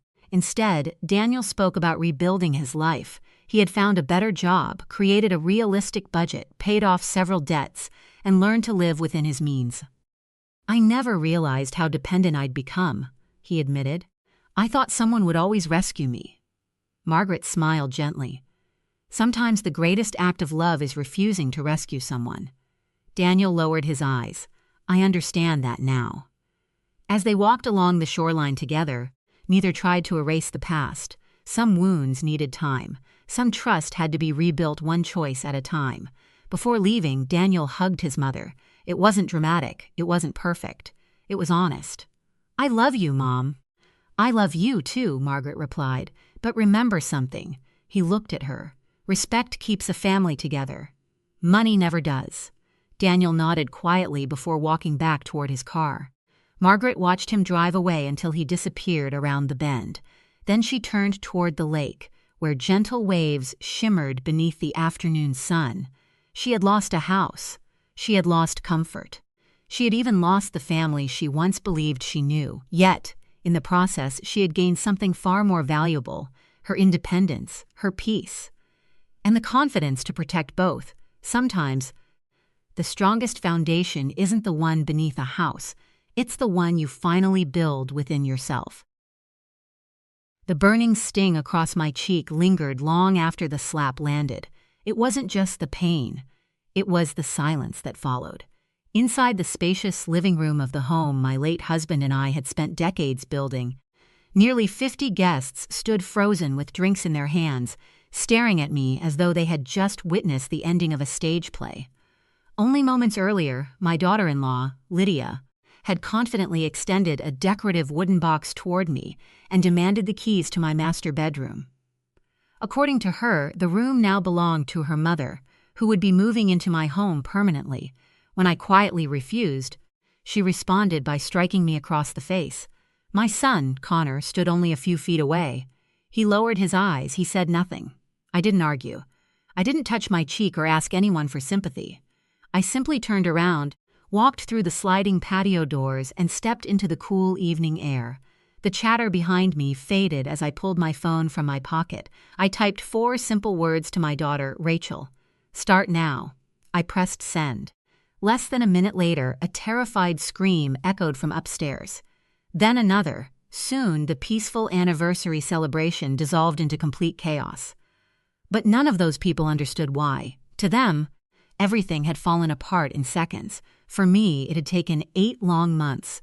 I was 65 years old, widowed for nearly 5 years after losing my husband George to a sudden heart attack. Together, we had built a comfortable life. Our mortgage had been paid off years before he passed away, leaving me with a beautiful 2-story home in a quiet neighborhood where everyone knew each other's names. Life alone wasn't exciting, but it was peaceful. My mornings belonged to coffee on the back porch, afternoons to gardening, and evenings to books or old movies. My finances were carefully managed, and I never depended on anyone. Then Connor called. His landlord had increased the rent again. He and Lydia wanted just 6 months to save enough money for a down payment on their own house. I hate asking, Mom, he'd said, but we'd really appreciate the help. I didn't hesitate. He was my son. I welcomed them into my home. Looking back now, that was the easiest decision I ever made, and the most expensive. During the first few weeks, everything seemed normal. They occupied the 2 guest bedrooms upstairs while I continued living on the first floor. Everyone respected each other's space, or at least that's what I believed. Then the little changes began. One afternoon, after returning from grocery shopping, I stopped in the living room. The curtains were different. The warm burgundy drapes George had picked years earlier had disappeared. In their place hung thin white panels that barely blocked the sunlight. Even my heavy oak coffee table had vanished, replaced by a fragile glass one that looked more suitable for a furniture showroom than a family home.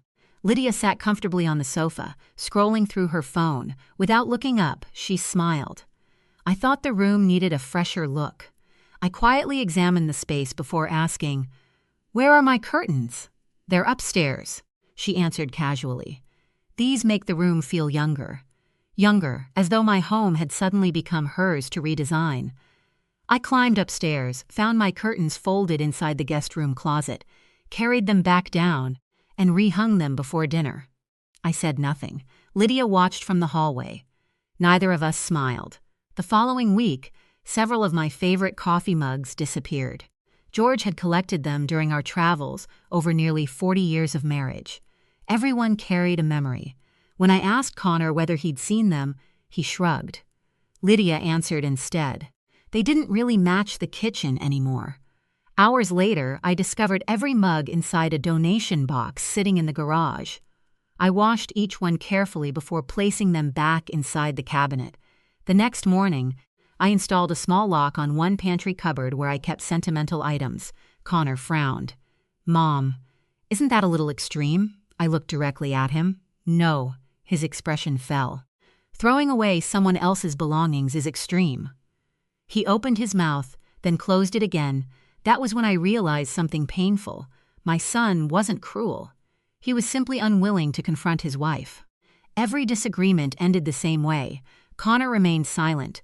Lydia made the decisions, and slowly, those decisions began changing my home. I started paying closer attention. The way Lydia referred to the house as our place whenever friends visited, the way she invited people over without asking, the way she spoke about future renovations as though ownership had already been decided. Each incident by itself seemed small. Together, they painted a picture I could no longer ignore. For Lydia, living in my house wasn't temporary, it was the beginning of a takeover. By the 4th month, the atmosphere inside my home had changed completely. Connor and Lydia no longer behaved like temporary guests. They acted like homeowners waiting for paperwork to catch up with reality. Every Saturday morning, Lydia hosted brunches for her friends. Laughter drifted through the house while I quietly sat on the back patio with a novel and a cup of coffee. More than once, I overheard her introducing the property. We're thinking about remodeling. Our backyard needs a makeover. We'll probably knock down that wall. Every sentence made it sound as though my name had vanished from the deed. One Tuesday afternoon, I returned home earlier than expected after meeting an old friend for lunch. As I walked through the side gate, I stopped in disbelief. A pickup truck was parked in the driveway. A man wearing a construction vest stood in the backyard, stretching a measuring tape across my lawn while another worker took notes on a clipboard. Lydia stood beside them, pointing toward my flower beds. "I'd love a swimming pool right here," she said enthusiastically. "We'll probably remove those bushes." Those bushes weren't ordinary landscaping. George had planted every single rose with his own hands during the final spring before he passed away. I walked across the yard. The contractor noticed me first. "Good afternoon," he greeted politely. Without raising my voice, I took the clipboard from Lydia's hands and returned it to him. "There won't be a pool," I said calmly. The contractor looked confused. Lydia crossed her arms. I was only getting estimates. I met the contractor's eyes. "I'm the homeowner." His expression changed immediately. "I understand, ma'am." He apologized, gathered his equipment, and motioned for his crew to leave. Within moments, the truck disappeared down the street. Lydia spun toward me, furious. "You embarrassed me." "No," I answered evenly. "You embarrassed yourself." She stepped closer. "This backyard is outdated. It isn't yours to update." For several seconds, neither of us spoke. Finally, she stormed inside, slamming the back door so hard that the windows rattled. That evening, Connor attempted to smooth everything over. "She just likes planning things," he explained while avoiding eye contact. I folded my newspaper. "Planning improvements on someone else's property isn't planning. It's pretending," Connor sighed. "Mom, no," I interrupted him gently. "You are both welcome to stay until you're financially stable, but don't mistake kindness for ownership." He nodded without arguing. Once again, nothing changed, or so he thought. Over the following weeks, another visitor became a regular presence in my home, Lydia's mother, Janice. She arrived carrying oversized suitcases despite claiming she was staying just this. From the moment she entered the house, she criticized everything: the lighting, the furniture, the wallpaper, even the color of my kitchen cabinets. During dinner on her second evening, she finally revealed why she had become so interested in my house. She set down her fork and smiled. "You know," she began sweetly, "a woman living alone doesn't really need that large master suite downstairs." Connor immediately became fascinated by his mashed potatoes. Lydia remained silent, waiting, watching. Janice continued. "My knees aren't what they used to be. The stairs upstairs are difficult. The downstairs bedroom would make much more sense for me." I took a sip of water before answering. "It certainly would." Her smile widened. "But it's my bedroom." The smile disappeared just as quickly. "Family should help family." I nodded thoughtfully. "I agree. Which is why I've allowed 3 adults to live in my home without paying rent." Silence settled over the dining table. Connor shifted uncomfortably in his chair. Janice frowned. Lydia stared at me with obvious irritation. Dinner ended shortly afterward. The next morning, I returned from my usual walk around the neighborhood. The moment I entered the hallway, I stopped 3 large suitcases, sat directly outside my bedroom door. Lydia stood nearby with folded arms. Connor lingered several steps behind her. "Mom's back is acting up," Lydia announced confidently. "We've already started moving her downstairs."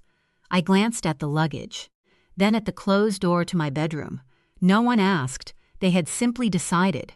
Without saying a word, I grabbed the first suitcase and rolled it toward the front door. Janice hurried from the kitchen. "What are you doing?"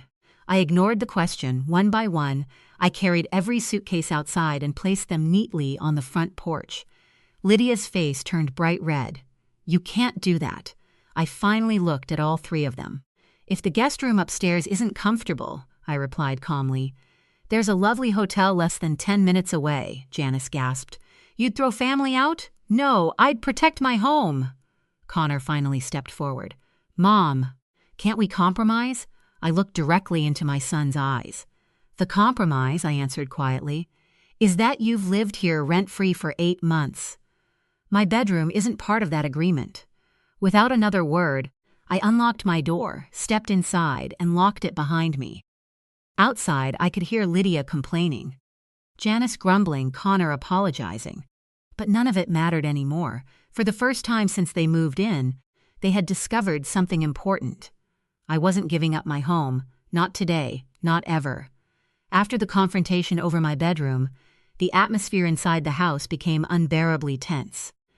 Lydia no longer bothered pretending to be polite. She barely acknowledged me when we crossed paths in the hallway. And every conversation she had seemed intentionally loud enough for me to hear. "I don't understand why some people refuse to move on," she remarked one afternoon while speaking to Janice in the kitchen. "They cling to things that should belong to the next generation." I knew exactly who she meant. I simply poured myself another cup of coffee and walked outside. Arguing with people determined to rewrite reality was a waste of energy. Instead, I watched, I listened, and I prepared. A week later, colorful invitations began arriving in the mail. Lydia had planned an extravagant anniversary celebration to mark 10 years of marriage with Connor. She invited nearly everyone she knew. Friends, coworkers, distant relatives, and neighbors I had never even met. The guest list grew larger every day. So did the expenses. A few mornings later, an email appeared in my inbox from a local catering company. The total bill exceeded $2,000. The invoice had been addressed to me, apparently. Lydia had assumed I would pay for everything without asking. I didn't call the caterer to complain. I simply forwarded the invoice to Connor. My message contained only one sentence: "This belongs to you.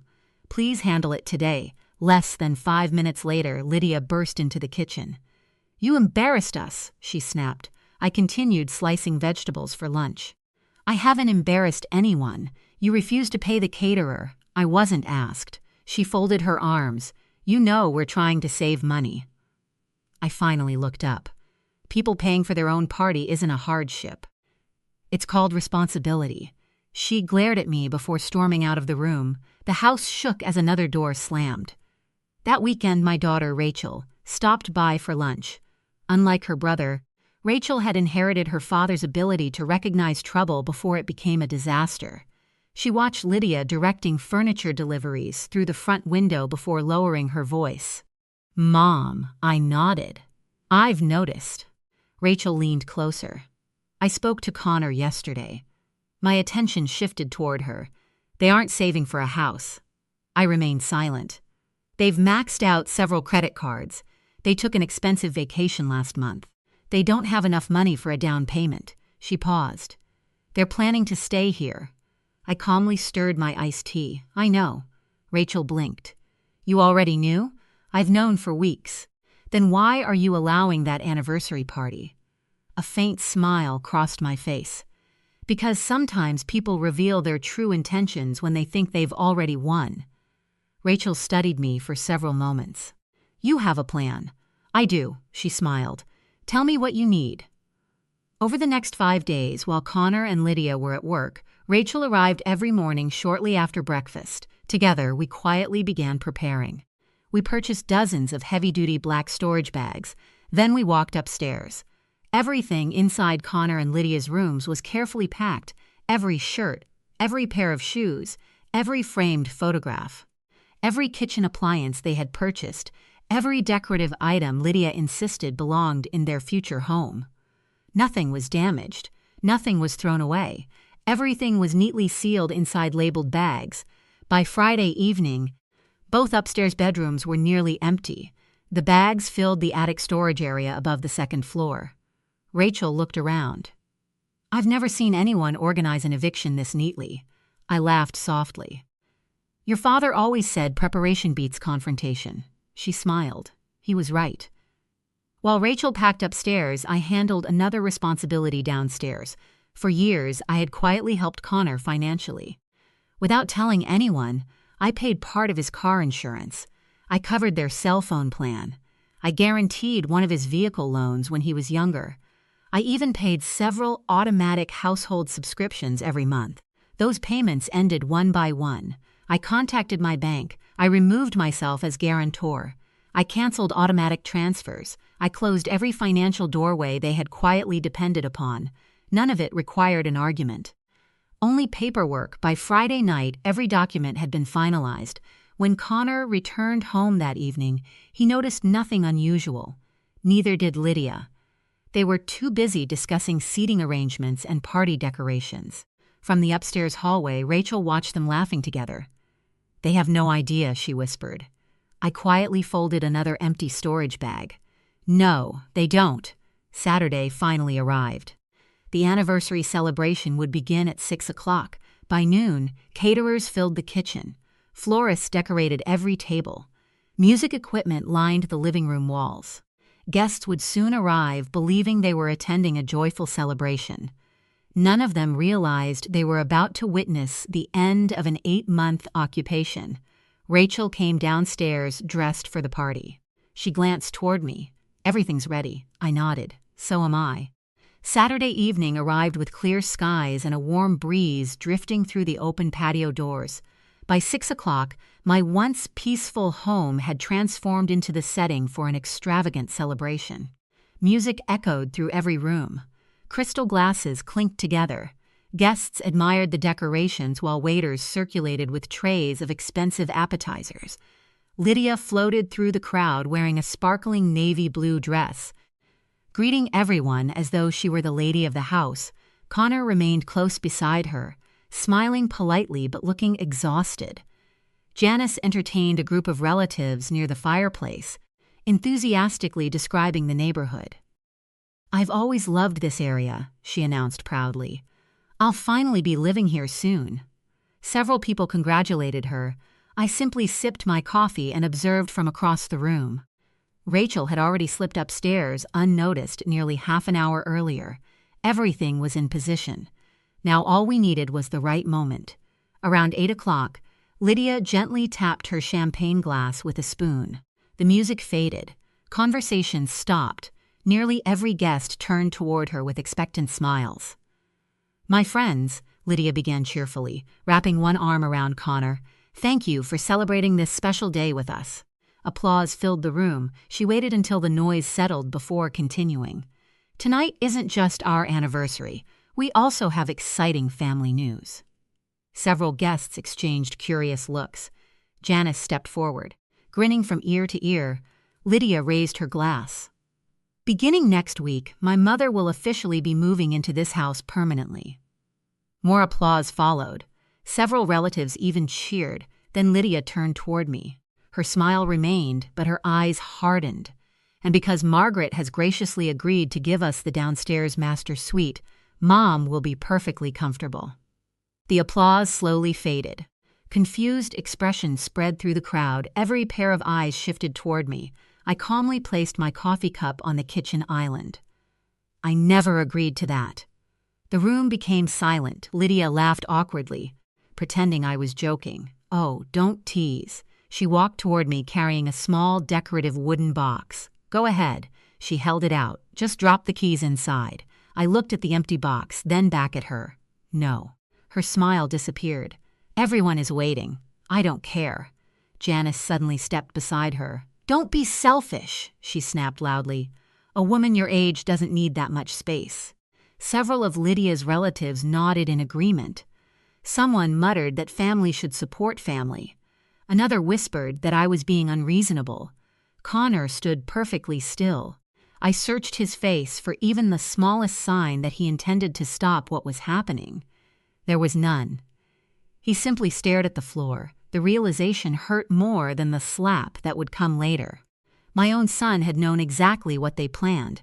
He had invited people into my home to pressure me into surrendering it. Lydia stepped even closer. "This is our home now," she hissed quietly enough that only I could hear. "You've had your time." I answered just as softly. "No."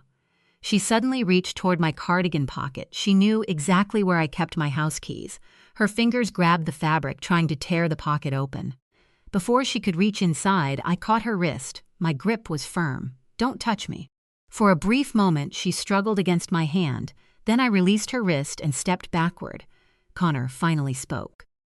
"Lydia." She spun toward him. "Stay out of it." Then she faced me again, breathing heavily. "I'm asking one last time. Give me the keys." "I won't." The words had barely left my mouth before her open hand struck my face. The sharp crack echoed through the silent room. Several guests gasped. Someone dropped a glass onto the hardwood floor. No one moved. No one spoke. The sting spread across my cheek, but I refused to react. Slowly, I looked directly into Lydia's furious eyes. Then I turned around without saying a single word. I walked through the sliding patio doors and stepped outside. The cool evening air felt strangely peaceful after the tension inside. Behind me, muffled voices filled the living room. Guests whispered nervously. Someone asked if they should call the police. Others wondered whether the party was over. None of them knew the evening had only just begun. I reached into my pocket and removed my phone. Rachel had been waiting upstairs for one message, nothing more. I opened our conversation. My fingers typed the same words we had agreed upon days earlier, "Scart now." I pressed send. Then I quietly slipped the phone back into my pocket. Standing alone beneath the patio lights, I counted silently 10 seconds, 20, 30, 45. Then the first scream shattered the night. The scream came from the second floor. It was Lydia. A second later, another cry followed. Then several guests looked upward just as a heavy black storage bag crashed onto the living room floor with a loud thud. The music had already stopped. Now complete confusion swept through the room. Another bag fell, then another. Within seconds, dozens of tightly packed black bags began tumbling over the upstairs balcony, landing across the hardwood floor, sofas, and coffee tables. One burst open as it hit the ground. Dawn Star's shoes scattered in every direction. A silk dress slid across the floor. Connor's golf clubs clattered loudly against the fireplace. People jumped backward to avoid the falling bags. "What is happening?" Someone shouted. Above them, Rachel calmly stood at the upstairs railing. Without showing the slightest emotion, she dragged another heavy bag to the edge and pushed it over. It landed with another deafening crash.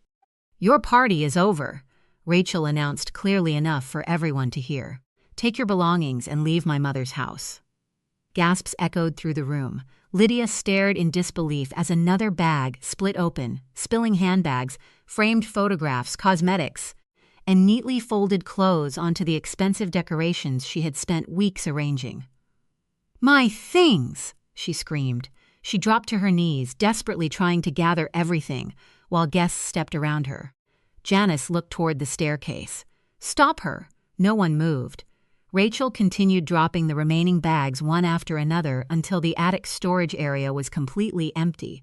Within minutes, the living room looked less like an anniversary celebration and more like the middle of a hurried move. Guests exchanged uncomfortable glances. Many quietly picked up their coats. Others slipped toward the front door without saying goodbye. No one wanted to remain in the middle of a family disaster. The applause that Lydia had expected earlier was replaced by embarrassed silence. I walked back into the house through the patio doors. The sting on my cheek had faded, but my determination had only grown stronger. Connor finally looked at me. His face was pale. "Mom," I raised one hand. "Not now." He fell silent. I looked around the room before speaking in a calm, steady voice. "You have 30 minutes." Everyone stopped moving. I continued. "Everything belonging to Connor and Lydia is now here. You have 30 minutes to remove it from my home.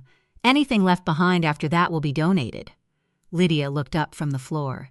"You can't do this." "I already have." She stood, trembling with anger. "You planned this." "Yes, you humiliated us." I met her eyes without hesitation. "No, you humiliated yourselves." Janice stepped toward me, pointing an accusing finger. "We're family." I nodded. Family doesn't try to steal someone's home. She opened her mouth to argue again. I simply turned away. The conversation was over. For the next half hour, the only sounds inside the house were the rustling of plastic bags, car doors opening and closing, and the muffled voices of embarrassed relatives helping carry belongings outside. Several guests avoided looking at me entirely. Others quietly apologized before leaving. Connor made 3 trips between the house and his car. Each time, his shoulders seemed lower than before. Lydia never stopped complaining. Janice criticized everyone around her. Neither of them accepted responsibility. When the final bag had been loaded, Connor returned alone. He stood near the front door for several seconds before speaking. "I'm sorry." His voice was barely above a whisper. "I should have stopped this long ago." I looked at him sadly. "I waited months for you to do exactly that." He lowered his head. "I know." I extended my hand. "The keys." Without arguing, Connor reached into his pocket and placed my house keys in my palm. The familiar weight felt strangely comforting. He looked as though he wanted to say something else. Instead, he quietly turned around and walked outside. A moment later, the car disappeared down the street. The house became silent. Over the following weeks, Connor called several times. Sometimes he blamed Lydia. Sometimes he blamed himself. Eventually, he asked whether he could move back in for a while. I didn't return the calls. Peace, once reclaimed, is too valuable to surrender twice.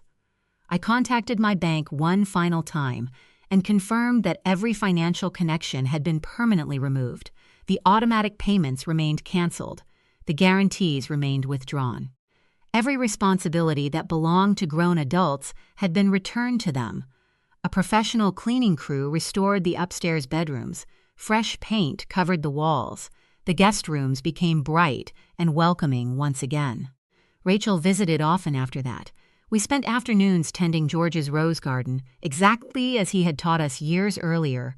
Life slowly returned to what it had once been.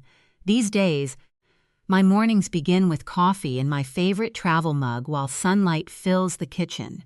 The house is peaceful again. The master bedroom remains exactly where it has always belonged. And whenever I slip my keys into my pocket before leaving the house, I smile because they remind me of something important. A home is more than walls and furniture. It is built on respect. The moment respect disappears, no one, no matter who they are, has the right to stay. The courtroom was brighter than I expected.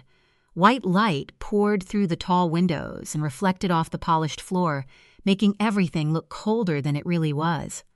I adjusted the sleeve of my navy jacket and kept walking. At the defense table, my son, Caleb, turned when he heard my footsteps. His expression changed for only a second, then came the smile. Not a warm smile.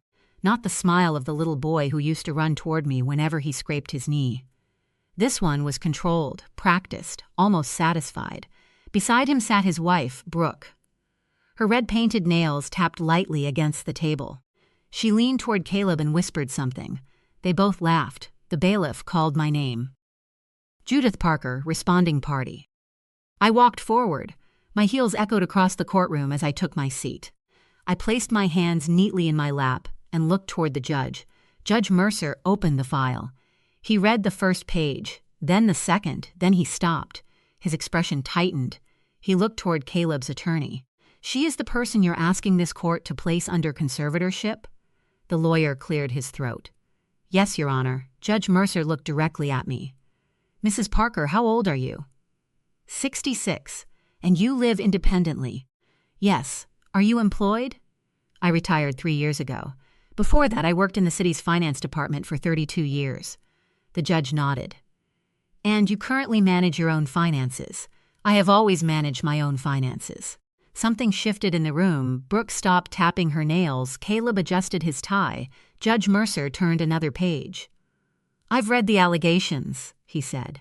Claims of confusion, financial mismanagement, and diminished capacity. I'd like to see the evidence supporting those claims. His voice wasn't angry. That somehow made it more powerful. All of it. I didn't smile. I didn't need to, because they had prepared for a helpless old woman. They hadn't prepared for me. The first letter had arrived 3 months earlier. It came in a white envelope with my name printed neatly across the front. There was no return address, only the name of a law firm I'd never heard of. I opened it at my kitchen table while my tea cooled beside me. Dear Mrs. Parker, we represent Mr. Caleb Parker regarding concerns about family financial matters. I read the rest slowly. They wanted bank statements, tax records, trust documents, party information. The letter ended with a polite suggestion that my ability to manage complicated financial responsibilities might need to be reviewed. I barely slept that night. The second letter arrived 7 days later. This one was less polite. It mentioned patterns of confusion. It recommended a medical evaluation. I sat at my desk and read that paragraph 3 times. The same desk where Caleb had once done his homeworks, the same drawer still held the small blue shoes he'd worn as a toddler. By the third letter, I wasn't shocked anymore. I was tired. Attached to that letter was a draft petition. Caleb was listed as the petitioner. My son, the child I'd raised alone, the man I'd spent decades protecting. I called Richard Hale, the estate attorney, who had helped me establish my trust after my husband died. He answered immediately. Judith? I received something today. What kind of something? A petition. There was a long silence. Bring everything, he finally said. Don't throw anything away. I gathered the letters, the bank notices, the medical records. The petition, then I opened the oldest drawer in my study. Inside was a leather ledger I'd kept for nearly 30 years. I had started it after my husband, Thomas, died suddenly. Caleb had been 7. I remembered that morning clearly. The phone call, the nurse's trembling voice, the cereal bowl slipping from Caleb's hands and shattering against the kitchen floor. Thomas was gone before I could say goodbye. I didn't cry in front of Caleb. There would be time for that later. Instead, I sold Thomas's car. I took a second job at a hospital. I kept my city position during the day and worked nights whenever I could. I stopped buying things I didn't need. I sold my engagement ring. I packed lunches instead of eating at restaurants. When Caleb was 10, I saved enough to send him to a science camp he'd been dreaming about. When he was 16, I skipped a medical appointment so I could buy him a suit for his first internship. When he graduated from college, I had already taken out a private loan in my own name so he wouldn't begin adulthood buried under debt. I never kept track because I wanted gratitude. I kept track because numbers never lied. People did. Now my own son was sitting in court, trying to convince a judge that I couldn't manage my own life. I closed the ledger. Then I looked at Richard. Let's see how much they actually know about me. He nodded. That's exactly what we're going to find out. Richard spread the documents across his office table. He didn't rush. That was one thing I'd always appreciated about him. He treated paperwork like evidence, not decoration. He picked up the first letter. Who delivered this? Certified mail. He nodded. The second? Same. And this petition? Hand-delivered by a process server. Richard read silently for several minutes. Then he looked up. They're asking for control over your finances. I know. They're also suggesting your house should eventually be liquidated. My stomach tightened. My house? Richard turned the petition toward me. There it was, buried beneath several pages of legal language, was a request concerning property that could be redistributed for equitable family interests. I stared at the sentence. They want my house. Richard didn't answer immediately. Yes, he said finally. That's what this appears to mean. I leaned back. For the first time, the situation felt different. This wasn't about concern. It wasn't about my memory. It wasn't even about Caleb believing I was incapable. It was about control and money. I thought about Brooke. 3 months earlier, she'd appeared at my front door on a Sunday morning carrying a box of pastries. "I thought we could organize your paperwork," she'd said. I remember laughing. "My paperwork is already organized." She smiled. "Of course it is. But we could make everything digital. You know, just in case something happens." Something about the phrase had bothered me. Still, Caleb had brought groceries that morning, and I didn't want to create tension. So I let her into the study. I told her she could scan copies. Nothing original. She sat at my desk for almost 2 hours. When I returned with coffee, half my folders had been rearranged. Brooke was sitting in front of my computer. "You really keep everything," she said. 30 years in city finance teaches you that." She smiled. "I can see that. I didn't think much about it at the time. I should have." A few weeks later, I noticed an alert on my bank account. A new user profile had been added. I hadn't created it. I called the bank immediately. They investigated and told me there had also been an attempted update to my power of attorney. "I never requested that," I said. The representative emailed me a copy. I printed it, then I sat very still. My name was on the document, so was my address. My driver's license information had been attached, and beneath it was a signature that looked almost like mine. Almost, but I knew my own handwriting. The loop in my first initial was wrong, the final stroke was too long. Someone had copied my signature. Richard examined the document under his desk lamp. "This isn't your signature." "No." "Who had access to your identification?" I looked at him. "Brooke." He nodded slowly. "Did she ever have access to your computer?" "Yes." "Your files?" "Yes." "Your identification?" I hesitated. "Once." Richard's expression hardened. "Tell me exactly what happened." I explained everything. The scanning, the folders, the computer. The flash drive Brooke said she'd used to send me copies. She never sent them. Richard wrote everything down. Then he asked about my original documents. I went home that evening and opened the fireproof box. My passport was there. The property deed was there. My medical directives were there. The original trust was there. But something was wrong. The divider marked legal had been moved. I pulled out the trust. The pages were out of order. I counted them twice. One page was missing. I knew exactly which page it was. The page describing who controlled the property if I became incapacitated. My hands began to shake. I called Richard. "It's missing." "What is?" "A page from the trust." He went silent. "Don't touch anything else," he said. "I'm coming over." When he arrived, he photographed the entire box. Then he photographed every document. He didn't accuse anyone. He didn't need to. The missing page was enough to make him suspicious. The next morning, we contacted the bank. They provided access records. There had been an unusual login on the exact afternoon Brooke had been in my study. Someone had attempted to modify my account information. Richard requested copies of everything. Then he asked me one question. "Do you still have that home security camera?" "Yes." "Does it record inside the house?" "Only the study and hallway."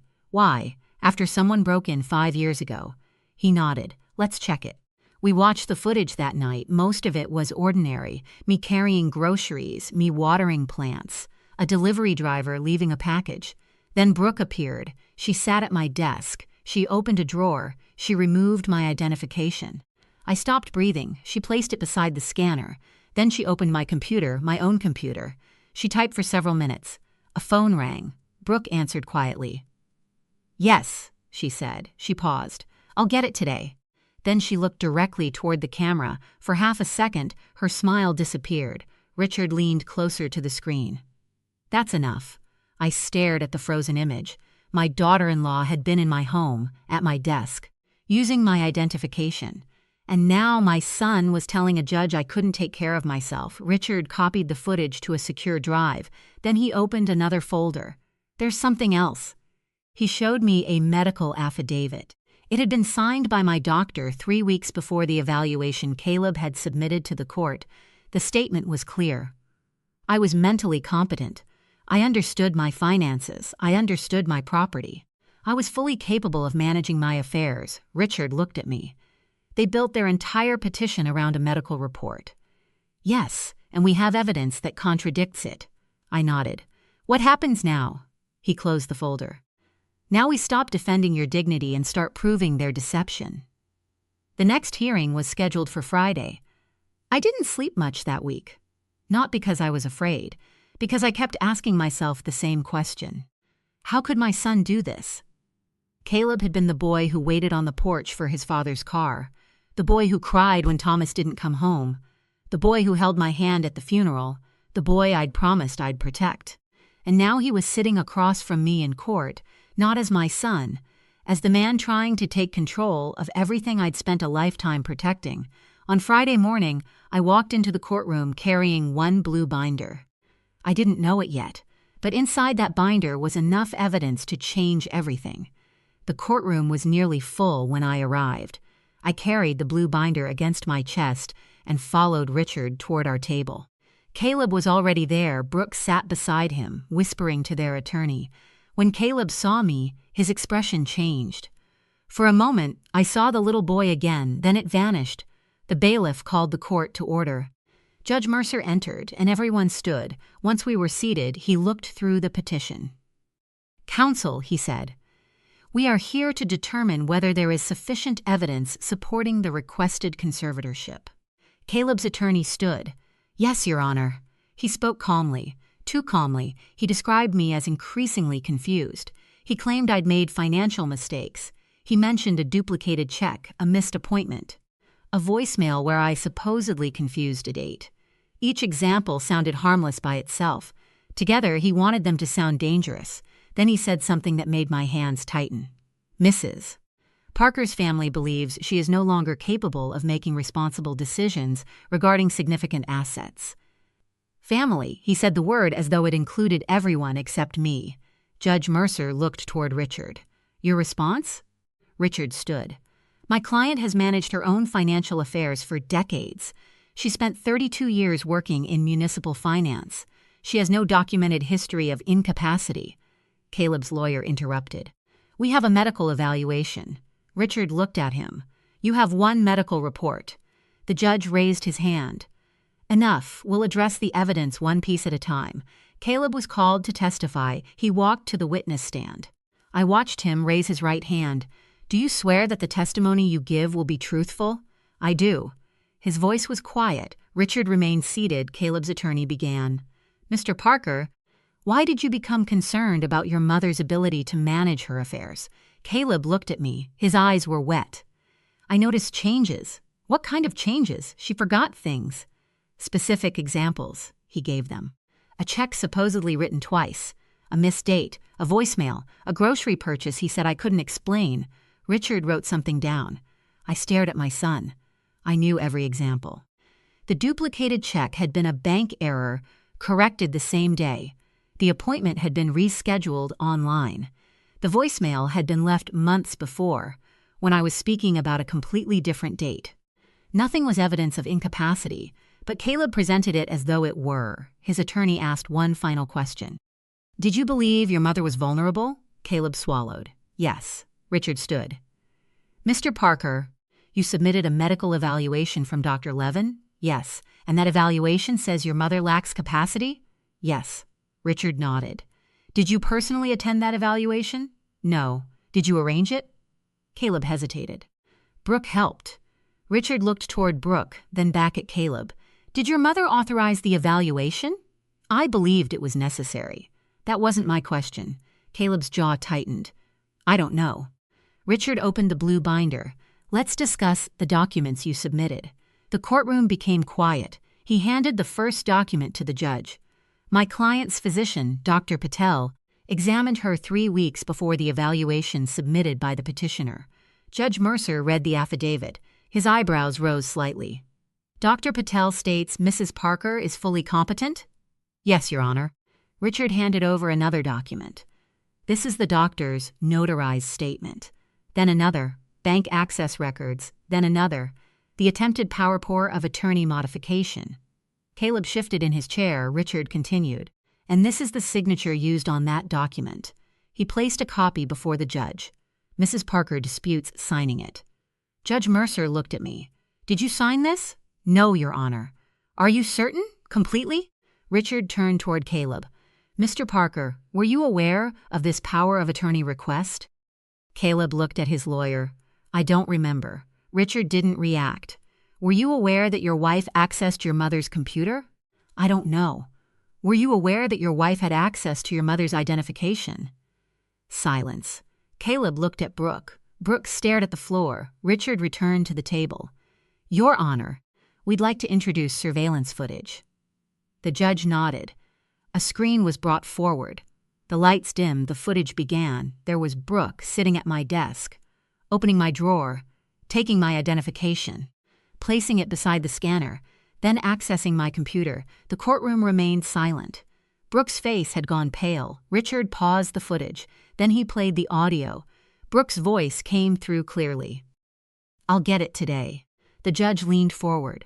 Who was she speaking to? We don't know, Richard said. But we have the call timestamp. Caleb stared at the screen. His face had lost all color. Richard turned toward him. One final question. Caleb didn't answer. Did your mother ever tell you she wanted you to control her finances? No. Did she ever sign a power of attorney giving you that authority? No. Did she ever tell you she wanted her house sold? Caleb's voice cracked. No. Richard nodded. No further questions. Caleb stepped down. He didn't look at me. Brooke followed him with her eyes. For the first time since this began, she looked frightened. Judge Mercer removed his glasses. I want counsel for both sides in chambers. The attorneys stood. Richard touched my shoulder. Stay here. I watched them disappear through the courtroom doors. For several minutes, nobody spoke. Caleb remained standing near the witness area. Brooke sat alone. Then Caleb slowly turned toward me. His lips moved. Mom. I looked at him. He took one step forward. I raised my hand, not angrily, just enough to stop him. He froze. Because there were some things that couldn't be repaired in a hallway. Not yet. The courtroom doors opened again. Judge Mercer returned to the bench. Everyone stood. I sat down. The judge looked directly at Caleb, then at Brooke, then at the documents spread across his desk. His voice was calm, but the room suddenly felt colder.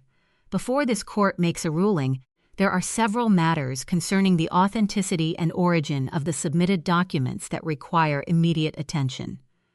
Richard looked at me. I looked straight ahead. For the first time, I knew the truth wasn't merely going to defend me. It was going to expose them. Judge Mercer returned to the bench with a folder in his hands. He placed it beside the petition and looked at both attorneys. I have serious concerns about the documents submitted in support of this petition. Caleb sat rigidly.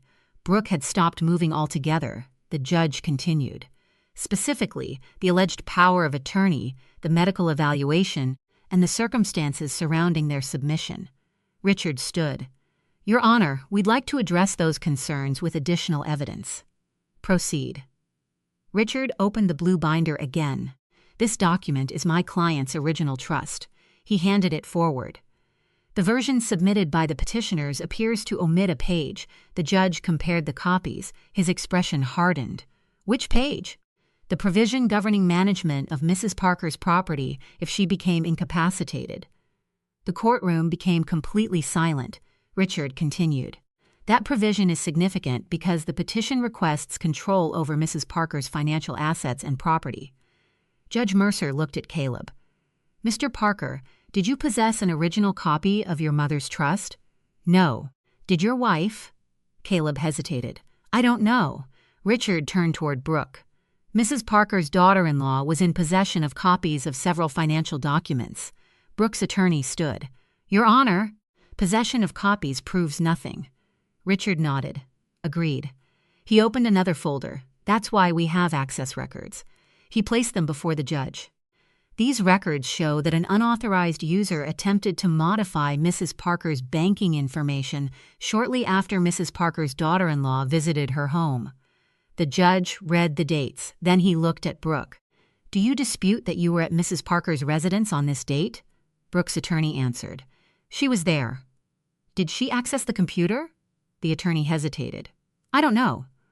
Judge Mercer looked at Brooke. Did you? Brooke's lips parted, then closed. Finally, she whispered, Yes. Did you access financial documents? I was helping organize them. That wasn't my question. Brooke lowered her eyes. I may have seen some. Richard stepped forward. And did you remove or copy any identification documents? Brooke didn't answer. The judge waited. She finally whispered, I don't remember. Richard returned to the binder. Fortunately, Your Honor, memory isn't necessary here. He pressed a button. The surveillance footage appeared again. Brooke taking my identification. Brooke placing it beside the scanner. Brooke accessing my computer. The courtroom watched without a sound. Then Richard paused the video. This footage was recorded automatically by my client's security system. The judge nodded. Admitted. Richard produced another document. This is a sworn statement from the bank confirming that Mrs. Parker did not authorize the power of attorney request. Judge Mercer read it, then he looked at me. Mrs. Parker, did you ever give your son permission to manage your financial affairs? No. Did you ever give his wife permission? No. Did you ask either of them to prepare documents on your behalf? No. He nodded. Then he turned to Caleb. Mr. Parker, I want you to answer carefully. Did you believe your mother was incapable of managing her finances? Caleb swallowed. Yes. Based on what? He looked at Brooke, then at his attorney. Finally, he looked at me. I thought she was becoming forgetful. That is not what I asked. Caleb's shoulders dropped. I was worried. Judge Mercer leaned back. Worry is not evidence. Caleb said nothing. The judge turned to Richard. Anything else? Richard opened the leather ledger. This was maintained by my client for decades. He placed it on the table. It contains records of financial assistance she provided to her son and his wife. Caleb looked up. Richard continued. College expenses, housing assistance, mortgage support, emergency transfers. He turned a page. $27,000 transferred when the petitioner's wife lost her employment. Brooke's face changed. Another page. $5,000 transferred immediately before their mortgage closing. Caleb stared at the ledger. I watched him. He had never known I'd kept those records. Not because I wanted to hold them over him. Because numbers were how I'd survived, Richard closed the ledger. We are not presenting these records to demand repayment. We are presenting them because the petition suggests Mrs. Parker has historically been unable to manage money. He looked at the judge. The evidence shows the opposite. Judge Mercer nodded. Understood. The judge turned toward Caleb. Mr. Parker, did you know your mother provided these funds? Caleb's eyes filled. Yes. Did you know the extent of them? No, I finally spoke. He didn't need to. Everyone looked at me. I kept my voice steady. I never helped my son, so he would owe me. Caleb looked down. I helped him because he was my son. For the first time, his face broke. He covered his mouth. Brooke touched his arm. He pulled away.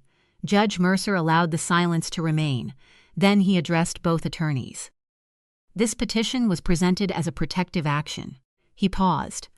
But the evidence now raises serious questions about whether the petitioner or someone acting with him attempted to create the circumstances used to justify that protection. Richard nodded. Caleb looked terrified. Brooke whispered something to her lawyer. The judge continued. I am not making a criminal finding today. He glanced at the documents. But I am referring the questionable materials for appropriate review. Brooke's attorney stood. Your Honor? The judge raised his hand. I suggest you let me finish. The attorney sat down. Judge Mercer looked at me. Mrs. Parker, based on the evidence before this court, I see no basis for conservatorship. My chest loosened. But I will issue the final ruling after reviewing the complete record. The gavel struck. The hearing was adjourned. People began leaving. Caleb remained seated. I gathered my papers. Richard touched my elbow. You all right? I nodded. Then I heard footsteps behind me. Mom! I stopped. I didn't turn immediately. Caleb's voice shook. I didn't know. I closed my eyes. There was so much I wanted to say, but none of it could fit into one sentence. Finally, I turned. You didn't know what? That Brooke. He couldn't finish. I looked at him. You didn't need to know everything about Brooke. He swallowed. You needed to know me. His eyes filled with tears. I picked up my bag. That's what hurts most. Then I walked away. For the first time in my life, I wasn't walking away because I had somewhere else to go.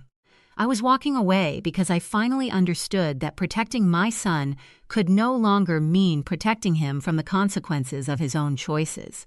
The final hearing was held 2 weeks later. By then, the story had changed. At the first hearing, Caleb had been confident. Brooke had been composed. Now neither of them looked at me. I arrived early with Richard. The courtroom was quieter than before. The tension hadn't disappeared, but it had changed. Everyone knew what was coming. Judge Mercer entered and reviewed the file one final time. "Please be seated."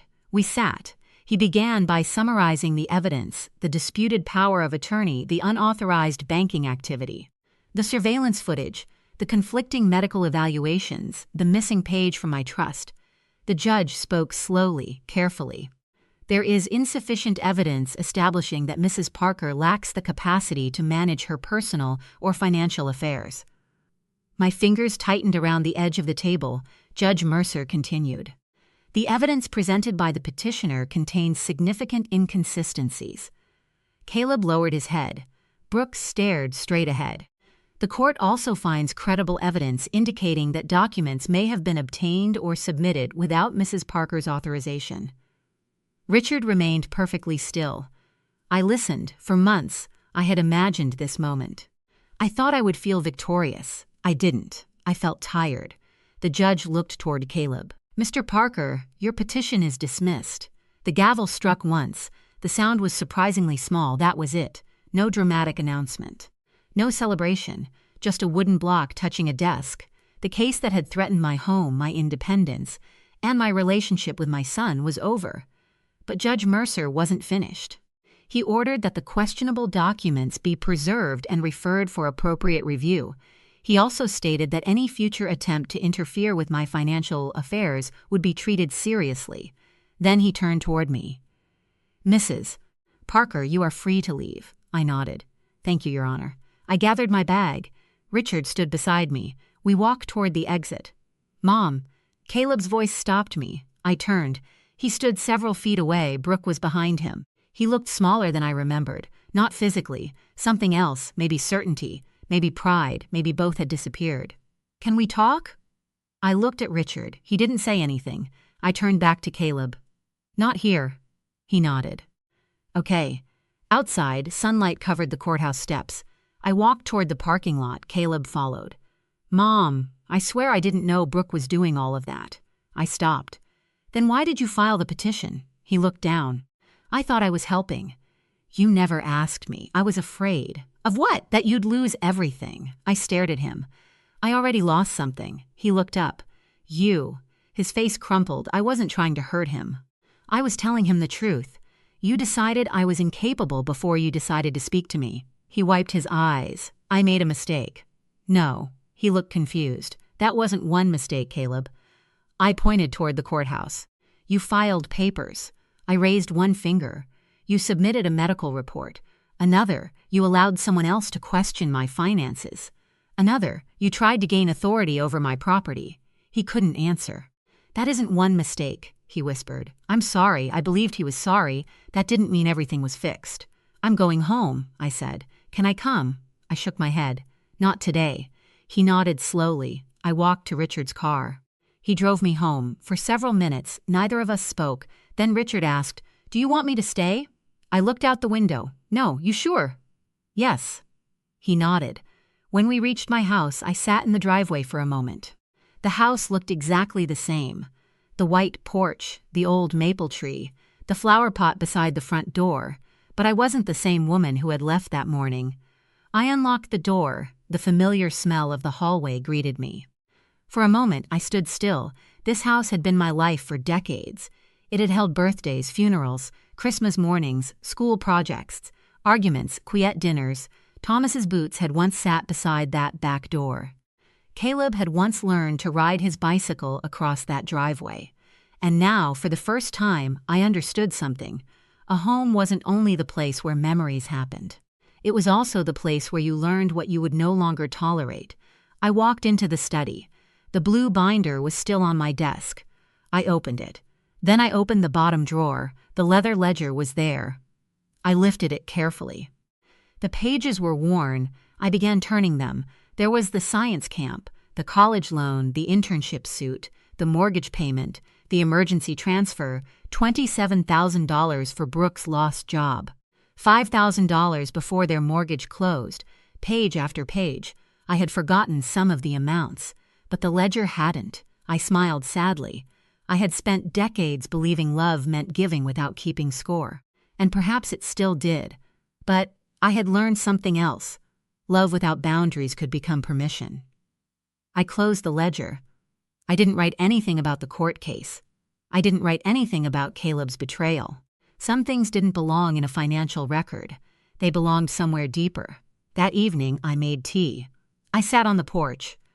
The same porch where I had once waited for Thomas.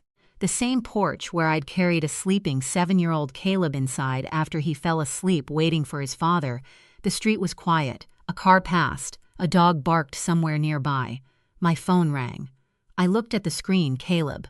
I let it ring, not because I hated him, because for the first time I was choosing when I was ready to answer. The call ended.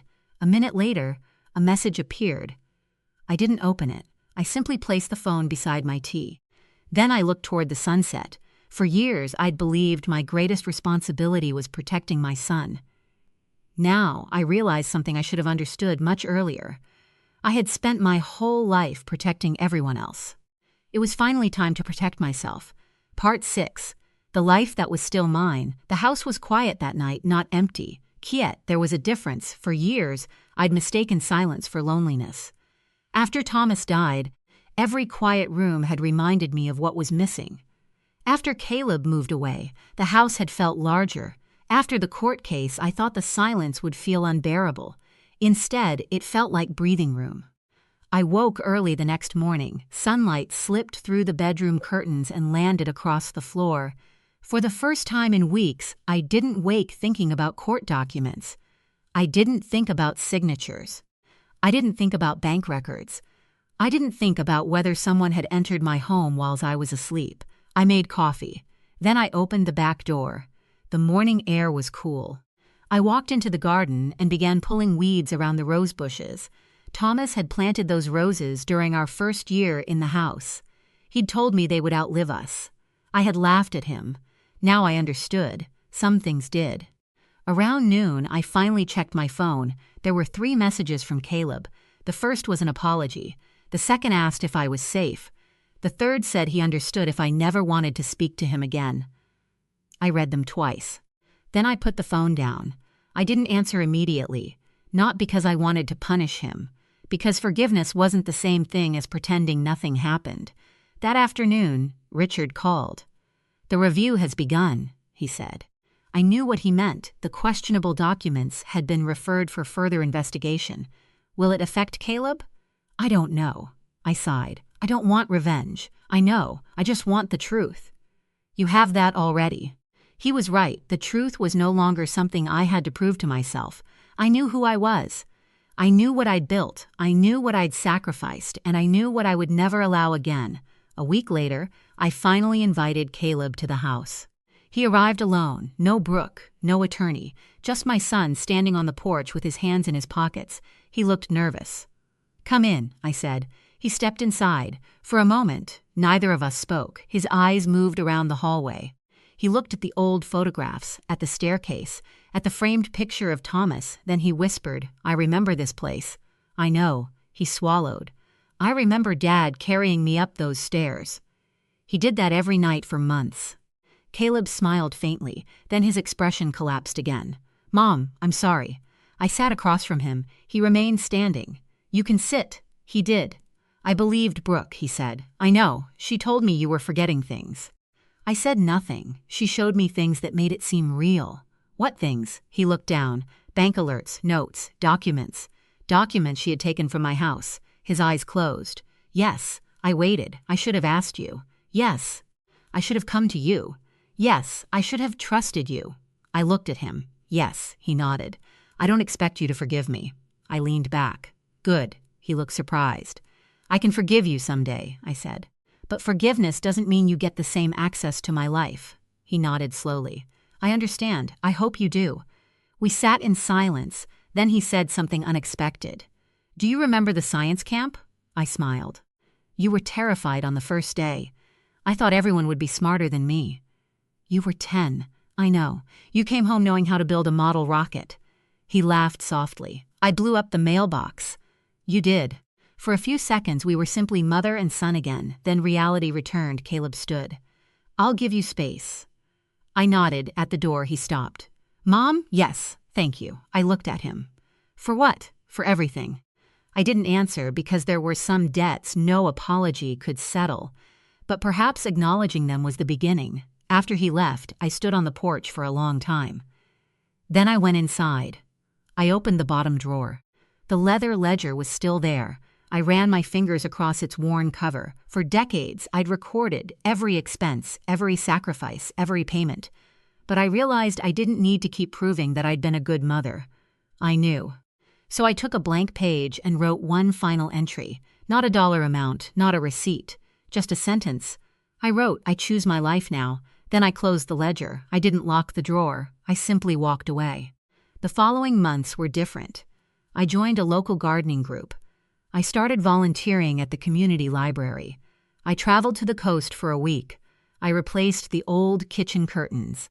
I finally repaired the guest room window I'd ignored for years. Small things, ordinary things, but they belonged to me. One Saturday morning, I stood in the kitchen making pancakes. The house smelled like butter and coffee. My phone buzzed, a message from Caleb. He wasn't asking for money. He wasn't asking for access. He wasn't asking me to fix something. He simply wrote, "Hope you're having a good morning, Mom." I smiled. Then I replied, "You too." It was only 2 words, but they felt like the first 2 words of a different future. Not the old relationship, not yet. Something new, something built on boundaries instead of sacrifice. That evening, I sat on the porch as the sun disappeared behind the trees. The house was still mine. The trust was intact. My finances were safe. My name belonged to me again. But those weren't the greatest things I'd gained. The greatest thing was something I hadn't expected. I had finally stopped measuring my worth by how much I could give other people.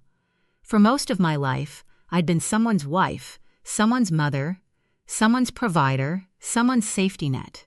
But beneath all those roles, there had always been a woman named Judith Parker, a woman who had worked, saved, loved, survived, and endured more than she ever admitted. She was still here, and she wasn't finished. I looked toward the porch light. Thomas had once waited beneath that same light. Caleb had once fallen asleep beneath it. Now I sat there alone, and for the first time, alone didn't mean abandoned. It meant free. I took a slow breath. Then I smiled. The house was quiet. But this time, the quiet belonged to me. The message never reached her. On a quiet Tuesday morning, 65-year-old Margaret Ellis stared at her phone, watching the tiny loading symbol spin before the screen finally displayed "Message not delivered." She frowned, convinced her internet connection had failed again. Technology had never been her strongest skill, and she blamed the Wi-Fi more often than not. She tried again, the same result. Confused, Margaret opened another app. She searched for her daughter-in-law's profile. Nothing appeared. She checked Facebook. Gone. Instagram. Gone. Even the family group chat she had quietly followed for years had disappeared without explanation. A knot formed in her stomach. It wasn't her phone. She had been blocked. The realization settled over her like a heavy blanket. For several long minutes, she simply sat at her kitchen table, staring at the cold coffee beside her. Outside, birds chirped in the backyard, completely unaware that her world had just shifted. She picked up her phone again and called her son. Daniel. It rang 4 times before reaching voicemail. She didn't leave a message. Instead, she placed the phone face down on the table and let silence fill the room. Her eyes wandered toward an old framed photograph sitting on the counter. It showed Daniel at 10 years old, proudly holding the biggest pumpkin he had ever carved. His father stood beside him with an arm around his shoulders, both of them laughing so hard that neither had noticed Margaret taking the picture. Her husband, Richard, had been gone for nearly 12 years. Some mornings she still expected to hear his footsteps coming down the hallway. Life had become much quieter after his passing. Margaret had spent 32 years working as an elementary school librarian in Knoxville, Tennessee. She loved books because they reminded her that every difficult chapter eventually gave way to another. When she retired, she imagined traveling, volunteering, planting flowers, and finally spending time on herself. Instead, most of her attention remained focused on Daniel. He was her only child. After Richard died, mother and son had leaned on each other through grief. Somewhere along the way, helping Daniel became second nature. She never questioned it. Mothers weren't supposed to keep score. Daniel had always been hardworking. He earned a business degree, found a promising position with a regional shipping company, and built a comfortable life. Margaret couldn't have been prouder. Then he met Claire Morgan. Claire was confident, intelligent, and ambitious. She worked in digital advertising and seemed to have endless energy. During their first dinner together, Margaret welcomed her warmly, asking about her career, her parents, and her hobbies. Claire smiled often, complimented Margaret's cooking, and even insisted on helping wash the dishes afterward. Margaret believed her son had chosen well. When Daniel proposed 2 years later, she happily contributed several $1,000s toward the wedding reception. She never viewed it as an expense. It was an investment in their happiness. The wedding was beautiful. Richard's absence hurt deeply, but seeing Daniel begin a new chapter filled Margaret with hope. The first year of their marriage seemed peaceful. Margaret visited only after calling first. She respected their privacy and never wanted to become the overbearing mother-in-law people joked about. She had her own routine. Every Thursday she volunteered at the local library. Friday afternoons belonged to coffee with her lifelong friend, Helen. Weekends were spent tending roses, tomatoes, and herbs in the backyard she had carefully cultivated over decades. Life felt balanced. Then everything changed. Daniel called one rainy afternoon with news that his department had been eliminated during company restructuring. He tried to sound calm. He failed. Margaret recognized the fear in his voice immediately. "You'll find something," she assured him. "You're talented, Daniel. This won't last forever." "I hope you're right," he replied quietly. 2 weeks later, he asked whether she could help cover one mortgage payment while he searched for work. Without hesitation, Margaret transferred the money. She didn't ask for repayment. She didn't expect gratitude. She simply wanted her son to breathe a little easier. Claire texted later that evening, "Thank you, Margaret. We really appreciate your help." Margaret smiled when she read it. She even saved the message. She had no idea it would become one of the last kind texts Claire would ever send her. 1 month of assistance quietly became another, then another. Each request sounded temporary: a mortgage payment, a car repair, groceries after an unexpected expense, the veterinarian bill when their golden retriever needed emergency treatment. Each time Margaret told herself the same thing: families help each other. She never imagined those small acts of generosity were slowly becoming an expectation instead of a gift. And she certainly never imagined they would eventually cost her far more than money. By the end of autumn, Daniel had picked up a few consulting jobs, but they weren't enough to replace his old salary. Some months he earned a respectable amount. Other months there was barely enough to keep up with the bills. Margaret understood uncertainty. Life had taught her that even responsible people could stumble when circumstances changed. That belief kept her saying yes. Whenever Daniel called, she listened patiently before quietly transferring whatever amount he needed. Sometimes it was for the mortgage. Other times it was utility bills, groceries, or insurance payments. She never demanded explanations because she trusted her son. Months passed before she noticed a pattern. Daniel almost never called simply to chat anymore. Their conversations began warmly enough. "Hi, Mom. How are you?" "I'm doing well. How about you?" After 2 or 3 minutes, the conversation always drifted toward money. "There's just one problem. We're a little short. Could you help us this month?" Margaret never complained. After hanging up, she always convinced herself things would improve soon. Meanwhile, Claire announced she had resigned from her marketing position. According to Daniel, she was exhausted and wanted time to figure out what she truly wanted to do. Margaret sympathized. Mental health mattered. Everyone deserved a chance to recover from burnout. Still, she couldn't ignore the quiet question forming in the back of her mind. If neither of them had a steady income, how long could this arrangement continue? She kept those thoughts to herself. Christmas arrived. Margaret invited Daniel and Claire for dinner. They accepted, though Claire spent much of the evening checking her phone. Daniel seemed distracted, constantly discussing interviews and freelance projects. Margaret tried to keep the atmosphere cheerful. She served Richard's favorite roast recipe, baked homemade pies, and even wrapped several thoughtful gifts. For a few hours, everything almost felt normal. Almost, after dinner, Daniel lingered while Claire carried dishes into the kitchen. "Mom," his voice carried the familiar hesitation she had begun recognizing. "The landlord is increasing our rent next month." Margaret waited. "We're short about $200 every month now."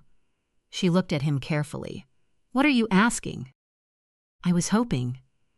Maybe you could cover the difference until I land something permanent." Margaret didn't answer immediately. That evening, after they left, she opened her banking app. For the first time, she added everything together: mortgage assistance, car repairs, veterinary expenses, insurance, groceries, emergency transfers, holiday expenses, wedding contribution. She checked the numbers twice because she thought she'd made a mistake. She hadn't. During the previous year alone, she had spent nearly $25,000 supporting Daniel and Claire. Margaret leaned back in her chair. The amount wasn't enough to ruin her financially. Her pension remained secure. She had savings. But seeing the total written on the screen changed something inside her, not because of the money. Because she suddenly realized she couldn't remember the last time either of them had asked how she was doing before asking for help. The next afternoon, Helen stopped by for coffee. Margaret almost never discussed family problems. But this time she quietly slid the notebook across the table. Helen studied the figures silently. Finally, she looked up. "Margaret, did they know how much you've given?" "I don't think so." "Do you?" Margaret hesitated. "I didn't until yesterday." Helen reached across the table and gently squeezed her friend's hand. Helping someone through a crisis is kindness. She paused. Keeping them from facing reality isn't. Those words lingered in Margaret's mind for days. She wasn't angry. Not yet. Mostly she felt tired. Tired of pretending every request was temporary. Tired of convincing herself that next month would finally be different. In early March, Daniel called again. His tone sounded hopeful. "Good news. I've got several interviews lined up." Margaret smiled. "That's wonderful." But there it was again. "The rent increase starts next week."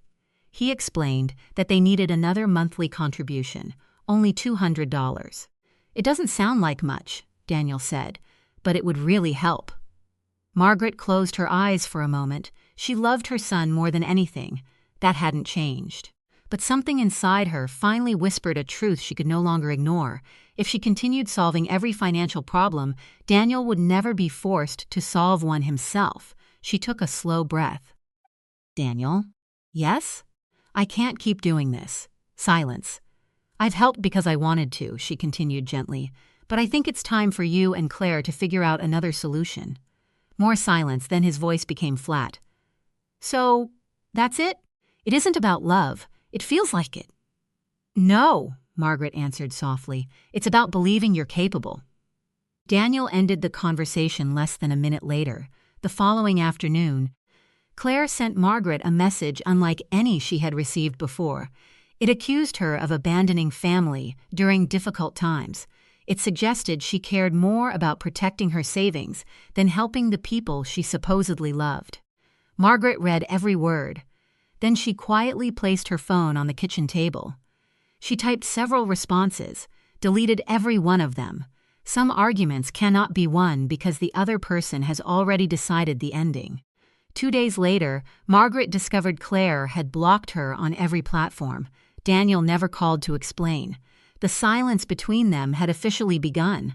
For the next 6 weeks, Margaret's resisted the urge to pick up the phone.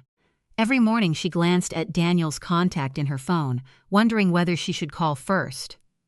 Each day she decided against it. If he wanted to talk, he knew where to find her. Life outside the silence continued. She watered the flowers in her backyard. She volunteered every Thursday at the library, helping children discover books they were excited to read.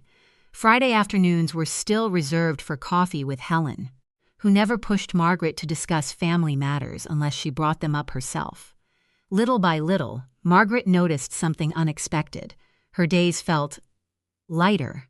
The constant anxiety of waiting for the next financial emergency slowly disappeared. She no longer checked her phone every time it buzzed with the fear that another request was waiting on the other side. For the first time in years, she allowed herself to think about her own future. One Monday morning, she scheduled an appointment with her longtime attorney, David Reynolds. He had handled Richard's estate after his passing and had always spoken to Margaret with patience and respect. After exchanging greetings, he asked a simple question. "What brings you in today?" Margaret took a deep breath. "I think it's time I started planning the rest of my life." For nearly 2 hours, they reviewed everything: her savings, her retirement income, her investments, her will. David listened carefully as Margaret explained the financial help she had given Daniel over the past year. When she finished, he folded his hands.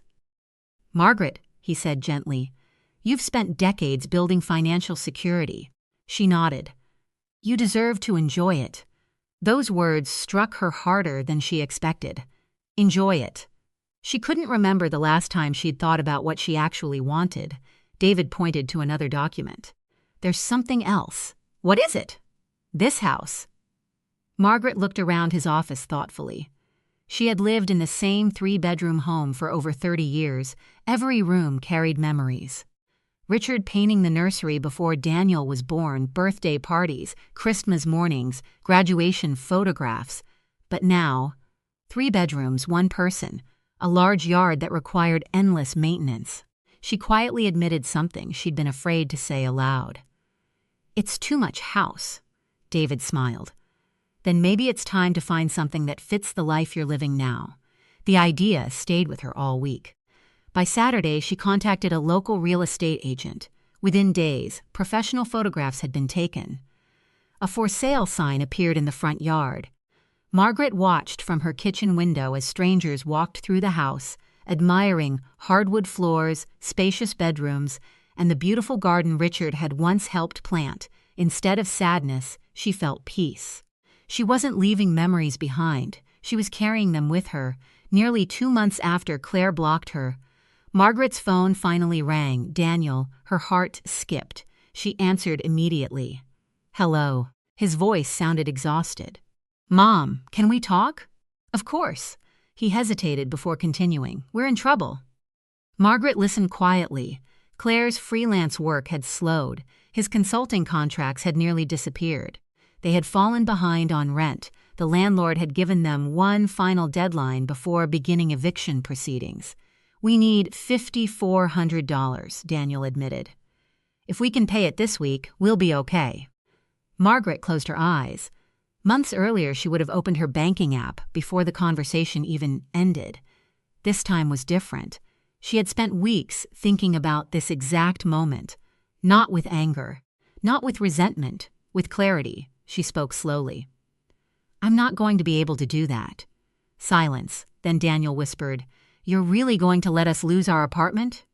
His words pierced her heart. Every instinct inside her wanted to rescue him, to promise everything would be fine, to solve the problem the way mothers often do. Instead, she remembered Helen's words. Keeping someone from facing reality isn't kindness. Margaret took another steady breath. "I love you more than you'll ever know." "I don't feel it." "I know it probably doesn't feel that way today." "So that's it?" "No." She kept her voice calm. "I believe you're capable of finding a solution. You don't understand." "I think I do." Another long silence settled between them. Finally, she continued. "For more than a year, every difficult situation has ended with me writing a check. Maybe that's kept you from seeing just how strong you really are." Daniel didn't answer.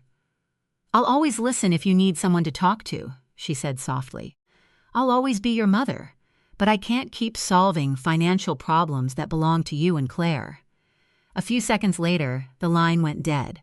Daniel had hung up. Margaret slowly placed the phone back on the table. Her hands trembled, tears filled her eyes, not because she regretted what she'd said, because loving someone enough to stop rescuing them hurt more than she had ever imagined. That evening, she sat alone on her back porch, watching the sunset spread across the Tennessee sky. For the first time in months, she whispered something Richard used to say whenever life became difficult. Doing the right thing isn't always the easiest thing. She smiled through her tears. This time, she finally understood exactly what he meant. Margaret barely slept that night. She replayed every word of her conversation with Daniel, wondering if she could have said something differently. Perhaps she could have softened her tone or found gentler words. But no matter how many times she revisited the moment, the answer remained the same. She had told him the truth. And sometimes the truth sounded harsh simply because people weren't ready to hear it. The following week, life continued moving forward. The realtor called with encouraging news. "We've received 3 offers," she said. Margaret smiled. "Already? The market is strong. I think you'll be very pleased." After reviewing each proposal carefully, she accepted one that exceeded her asking price. The closing was scheduled for the beginning of June. As she walked through each room preparing for the move, memories greeted her everywhere. Daniel's height marks were still penciled inside the hallway closet. Richard's old workbench remained in the garage, exactly where he had left it years before. The backyard garden, once filled with family barbecues and birthday celebrations, now stood peacefully beneath the warm spring sunshine. Margaret paused beside the kitchen window. This house had witnessed almost every important chapter of her life. Falling in love, marriage, motherhood, loss, hope. She quietly thanked it for carrying so many memories before turning away with a peaceful heart. A few weeks later, she moved into a comfortable 2-bedroom condominium across town. It wasn't large. It didn't need to be. The building overlooked a quiet park where children played every afternoon, and her balcony received just enough sunlight for flower pots and vegetable planters. Within days, bright red geraniums lined the railing beside 2 containers of tomatoes and fresh basil. For the first time in years, Margaret arranged her home exactly as she wanted. No spare bedroom waiting for guests who rarely visited.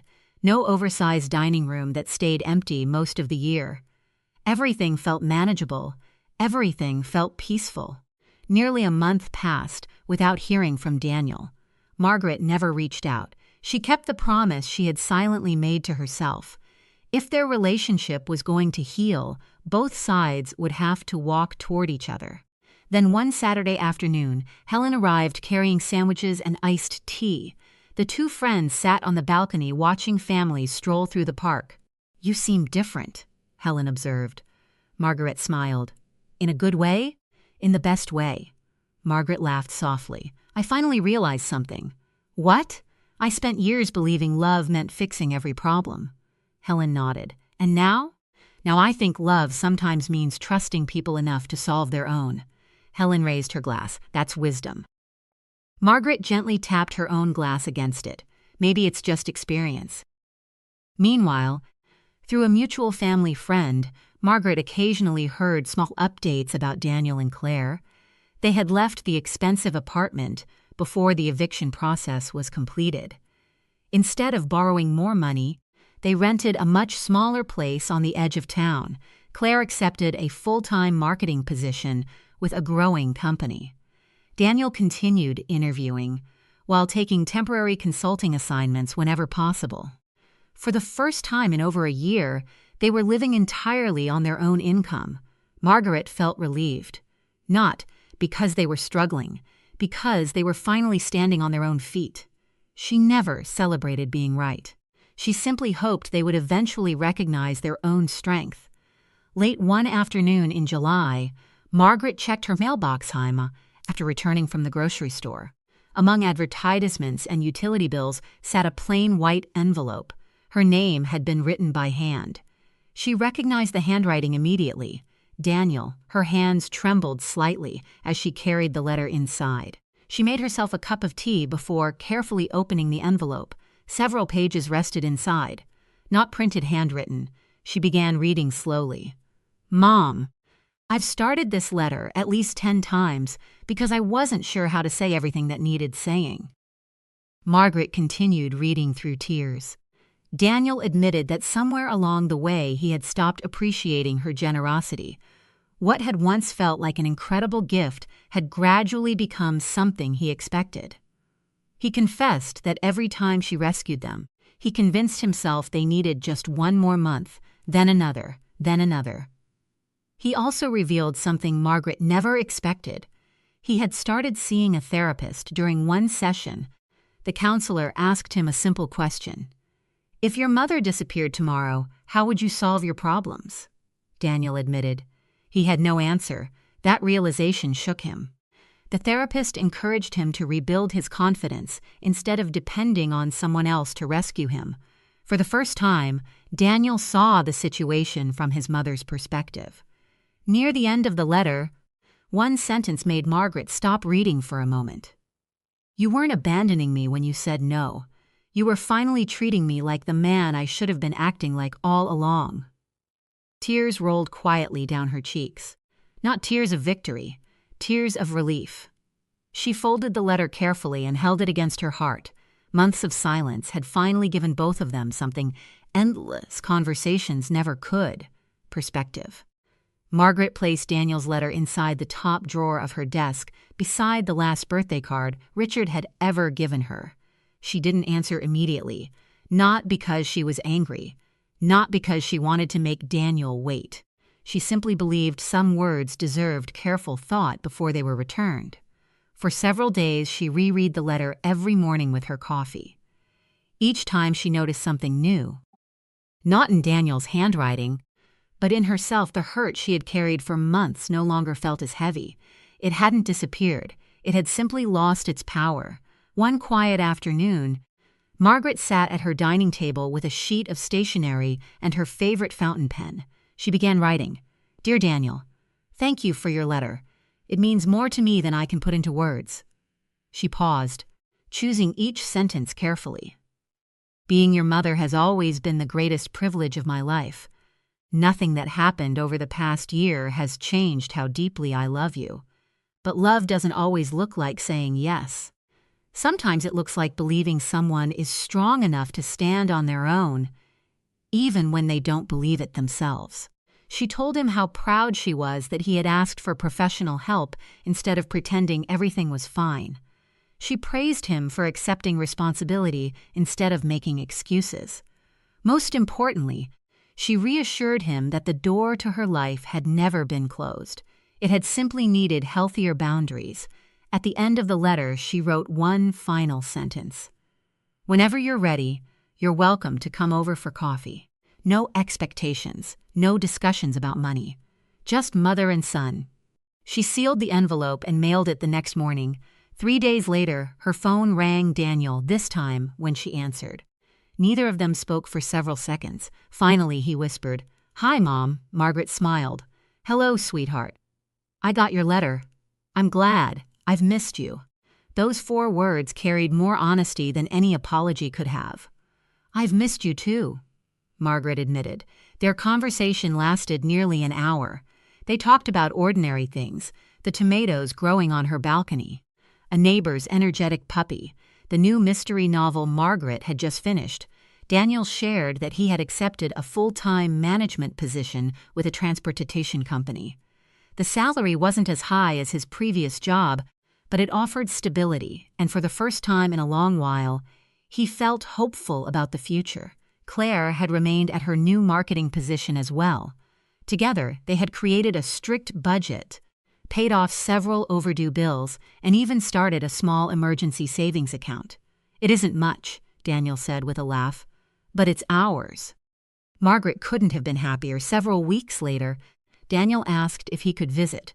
When Saturday arrived, Margaret baked his favorite apple pie, just as she had done since he was a little boy. The knock on the door came precisely at 2 o'clock. When she opened it, Daniel stood there holding a bouquet of fresh sunflowers. For a moment, neither of them moved. Then Daniel stepped forward and wrapped his arms around his mother.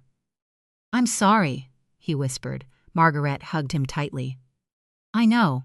They stood there quietly, letting months of pain melt away without needing another explanation. Later that afternoon, they sat on the balcony, drinking iced tea while looking over the small park below. The conversation flowed naturally, not perfectly. Some wounds still needed time, but honesty had replaced resentment. That was enough. A few days later, Margaret received an unexpected phone call. It was Claire. Her voice sounded nervous. I don't expect forgiveness overnight, Claire began. I just wanted to tell you that I handled things badly. Margaret listened without interrupting. Claire admitted she had allowed stress, fear, and pride to cloud her judgment. Blocking Margaret had been immature, and she regretted letting anger control her actions. Margaret accepted the apology without pretending everything was instantly repaired. Trust, she knew, returned slowly. Like a garden after winter, it needed patience, care, and time. As summer faded into autumn, Margaret settled comfortably into her new life. Her balcony overflowed with flowers, herbs, and ripe tomatoes. Thursday afternoons were still spent at the library, helping children discover the joy of reading. Friday coffees with Helen remained a cherished tradition filled with laughter. Daniel visited every few weeks. Sometimes Claire joined him. Sometimes she didn't. There was no pressure anymore. Their relationship grew naturally instead of being held together by financial dependence. One evening, as the sun dipped below the horizon, Margaret looked around her peaceful condominium. It wasn't the largest home she had ever owned. It wasn't the fanciest. But it was filled with something far more valuable: peace. She finally understood a lesson that had taken more than 6 decades to learn. Real generosity isn't measured by how much money you give away. It's measured by whether your kindness helps someone become stronger rather than more dependent. Looking back, Margaret never regretted helping her son. She regretted waiting so long to set healthy boundaries. The money she had spent was gone forever. But the lesson it taught remained priceless. Life had given her another beginning instead of an ending. She had learned that protecting her peace wasn't selfish. Choosing herself wasn't abandonment, and saying no at the right time had ultimately become the most loving gift she could have given both her son and herself. At 67, Eleanor Brooks believed she had finally earned a peaceful life. 5 years had passed since her husband Richard had died after a long illness. The grief never truly disappeared, but time had softened its sharpest edges. She filled her days tending the flower gardens surrounding her Victorian home in Vermont and escaping whenever she pleased to her quiet lakeside cottage in New Hampshire. That cottage was more than a vacation home. Richard had surprised her with it on their 30th wedding anniversary, using money they had carefully saved together over decades. Every room held treasured memories: the fireplace where they spent snowy evenings, the dock where they watched sunsets, and the wraparound porch where they shared countless cups of coffee. Her only son, Nathan Brooks, and his wife Claire had been living in the upstairs apartment of Eleanor's main house for nearly 3 years. They claimed they were saving money for a home of their own. Eleanor never charged them rent because she believed helping family was the right thing to do. At first, Claire appeared grateful. Over time, however, gratitude slowly turned into expectation. She criticized Eleanor's decorating choices, rearranged furniture without asking, and often spoke as though the house belonged to everyone equally. Nathan rarely challenged his wife. Whenever disagreements surfaced, he simply lowered his eyes and stayed quiet. Christmas Eve arrived with snow gently covering the neighborhood. The house glowed with warm lights, fresh pine garlands, and the scent of cinnamon cookies baking in the oven. Family members laughed around the dining table while Christmas music drifted softly through the speakers. For a few precious hours, everything appeared perfect. After dinner, Eleanor excused herself to refill the coffee pot in the kitchen. As she walked down the hallway, she heard Claire's voice coming from the study. The door was slightly open. Claire was speaking on the phone. "I told you we'd pull it off," Claire laughed. Eleanor paused without making a sound. "The old cottage looks incredible now. We ripped out that ugly wooden porch and replaced it with expensive stone. It photographs so much better." Eleanor's heart tightened. Claire continued, "We've already rented it several weekends online. People are paying a fortune. The bookings covered almost all of the renovation costs. Eleanor felt the coffee pot grow heavy in her hands. Then came the sentence she would never forget. By spring, we're moving into the cottage ourselves. Nathan will convince his mother. She barely goes there anymore. Silence filled Eleanor's mind. Every word echoed louder than the last. Someone had entered her private retreat. Someone had changed it without permission. Someone had earned money from property they did not own, and they were already planning to claim it as their future home.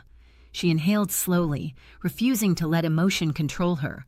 Walking calmly back into the living room, she placed the coffee tray on the table with steady hands. Claire ended the phone call and smiled brightly. "There you are, Eleanor.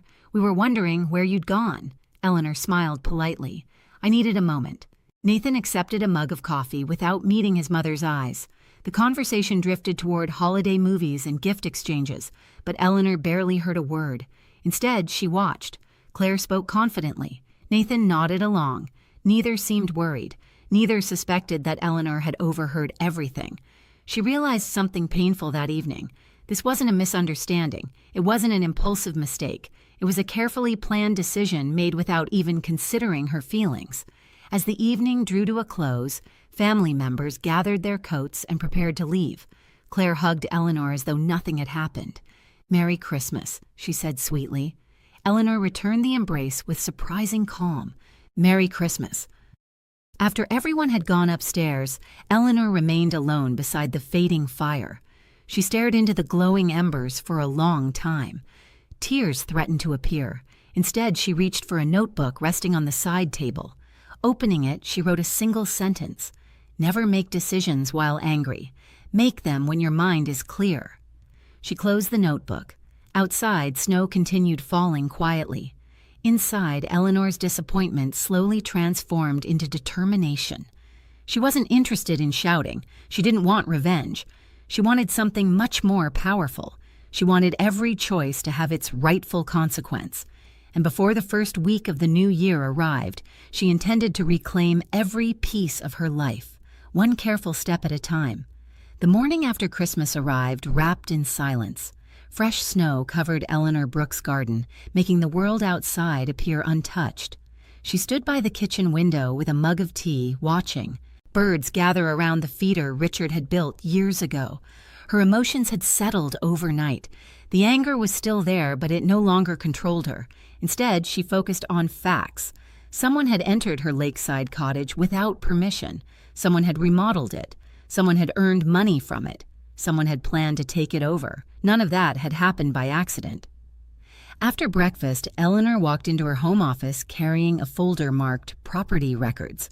Everything she needed was inside. The deed, insurance documents, utility statements, tax records. Every paper confirmed the same truth. She alone owned the cottage. She opened her laptop and logged into the account that managed her finances.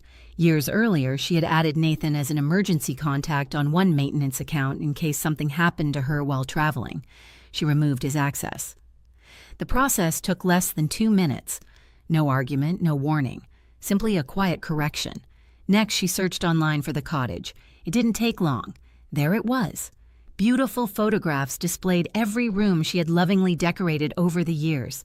The description praised the luxury stone patio and newly modernized outdoor space. Her stomach tightened. Claire had listed the property as a vacation rental. The calendar showed nearly every weekend reserved.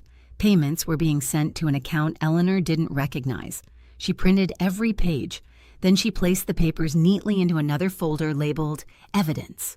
Instead of calling Claire, she picked up her phone and contacted Daniel Harper, a locksmith who had known Richard for decades. "Good morning, Daniel," Eleanor said warmly. "Morning, Eleanor. What can I do for you?" "I need every exterior lock at my lakeside cottage replaced today." Daniel paused. "Any problems?" "Nothing that can't be solved." "I'll take care of it. Thank you." By late afternoon, the work was finished. Daniel promised to mail the new keys by express delivery. Only Eleanor would have access. For the first time since Christmas Eve, she allowed herself a small smile. One step completed. That evening, she invited Nathan into her office. He entered cautiously. "You wanted to see me?" "Sit down." Nathan obeyed. Eleanor folded her hands calmly. "You've lived here for 3 years. He nodded. I never asked for rent because I believed you were building a future. We are. Are you? Nathan looked confused. Eleanor slid several printed photographs across the desk. His face immediately turned pale. They're pictures of the cottage, he whispered. I know exactly what they are. Nathan rubbed his forehead.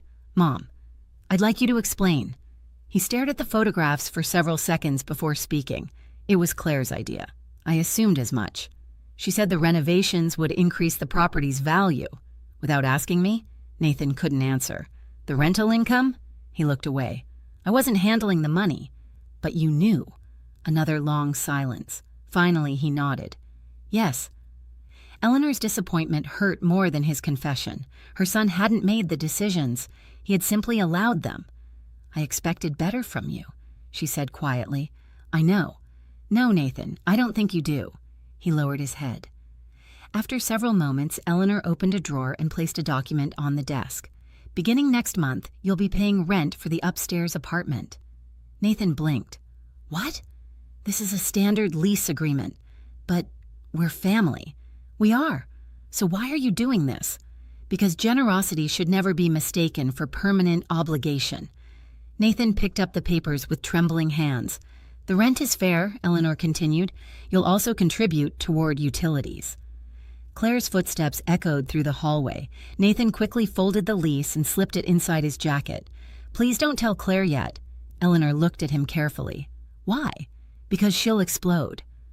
Before Eleanor could answer, Claire entered carrying grocery bags. There you both are, she said cheerfully. What's going on? Nathan forced a smile. Nothing important.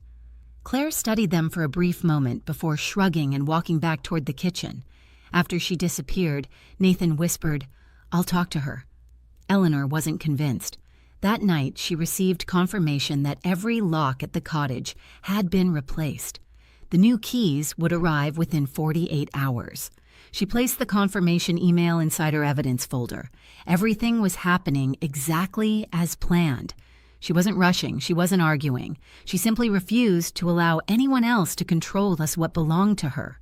Upstairs, muffled laughter drifted through the ceiling. Claire sounded completely confident. She still believed spring would bring her a beautiful lakeside home. She had no idea that every path leading there had already begun closing, and Eleanor intended to close the final door at precisely the right moment.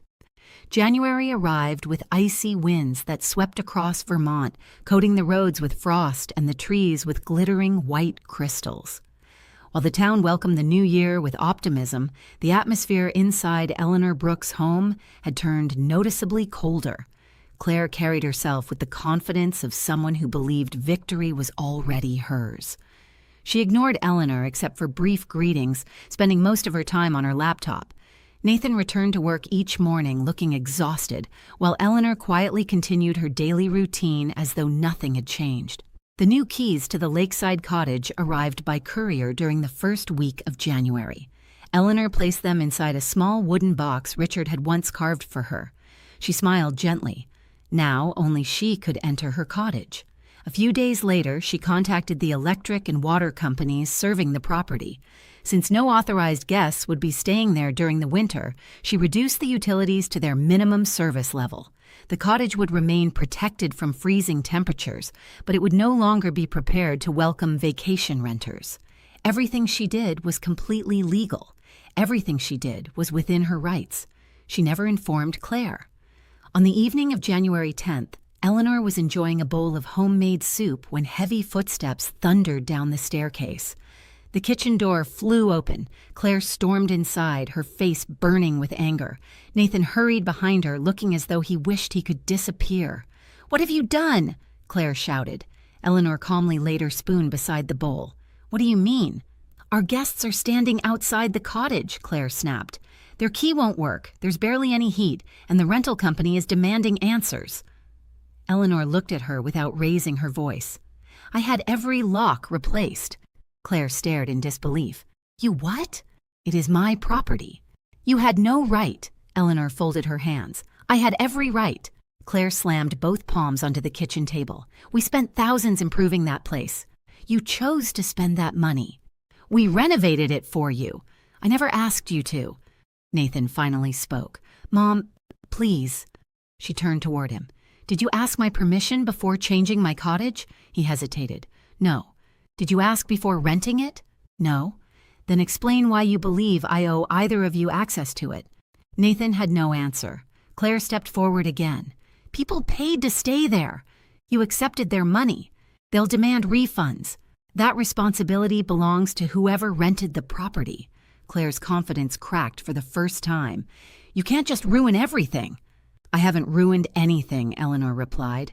"I've simply taken back control of what has always belonged to me." Silence filled the room. Claire grabbed Nathan's arm. "Let's go." They disappeared upstairs, and moments later, Eleanor heard raised voices through the ceiling. The argument continued for nearly an hour.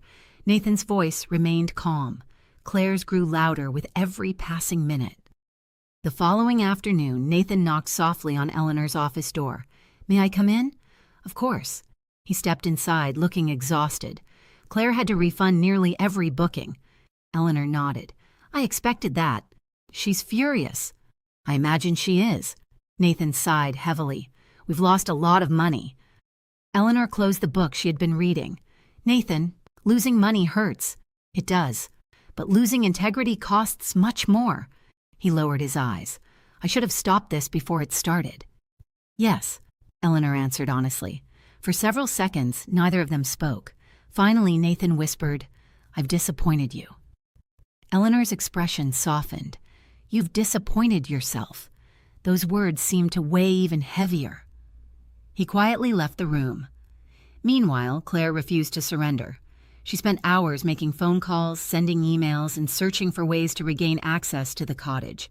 She even attempted to reset passwords connected to utility accounts, hoping to restore full service. Every attempt failed. Eleanor had already updated every account with secure passwords and two-step verification. Each failure only fueled Claire's frustration. A week later, an envelope arrived in Eleanor's mailbox. Inside was a sharply written letter from Claire's mother. The message accused Eleanor of being selfish, cruel, and determined to destroy her own son's future. Eleanor calmly folded the pages. Without reading them again, she carried the letter to the fireplace. The flames consumed every word within seconds. She felt no anger, only clarity. Some people believed guilt could replace accountability. She no longer accepted either. As January drew closer to its end, Claire became increasingly desperate. She believed there was still one final way to win. If she couldn't access the cottage through permission, perhaps she could take possession another way. Eleanor had no idea what Claire was planning. But hundreds of miles away, at the quiet lakeside cottage, a loyal neighbor was watching over the property every single day. And before long, that watchful eye would change everything. By the final week of January, Claire's patience had completely disappeared. The mounting refunds, the failed rental business, and Eleanor's unwavering confidence had pushed her to a breaking point. Every plan she had carefully crafted over the previous months had fallen apart one piece at a time.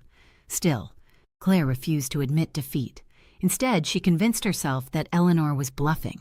"If we can get inside the cottage," she told Nathan one evening, "everything changes. Once we're there, she'll have to negotiate." Nathan stared at his untouched dinner. "I don't think that's a good idea." Claire crossed her arms. "So we're just giving up?" "I'm saying we should stop making things worse." Claire laughed bitterly. "Worse? She's already taken everything from us." Nathan looked at his wife with tired eyes. "No, Claire. We did this to ourselves." The words hung heavily between them. Claire turned away without answering. 2 days later, she announced that she was taking a personal day from work. Nathan had no idea what she was planning until she tossed him a set of car keys. "We're driving to New Hampshire," he frowned. "Why?" "To fix this. I don't want any part of it." "You don't have a choice." Reluctantly, Nathan climbed into the passenger seat. Hours later, they arrived at the quiet lakeside neighborhood. The winter air was crisp, and the frozen lake shimmered beneath a pale afternoon sun. Claire had already arranged for a local handyman to meet them outside the cottage. When the man arrived, he examined the front door. "You said you're the owner?" Claire nodded confidently. "I lost my keys." "No paperwork?" "It's inside the house." The handyman hesitated. "I normally ask for identification." Claire forced a pleasant smile. "I've driven 4 hours. Please, I just need the lock opened." After a brief pause, the handyman unpacked his tools. Neither Claire nor Nathan noticed the elderly man watching from the neighboring porch. His name was George Walker, and he had lived beside Eleanor's cottage for nearly 20 years. He knew every neighbor on the road. He also knew Eleanor had warned him weeks earlier.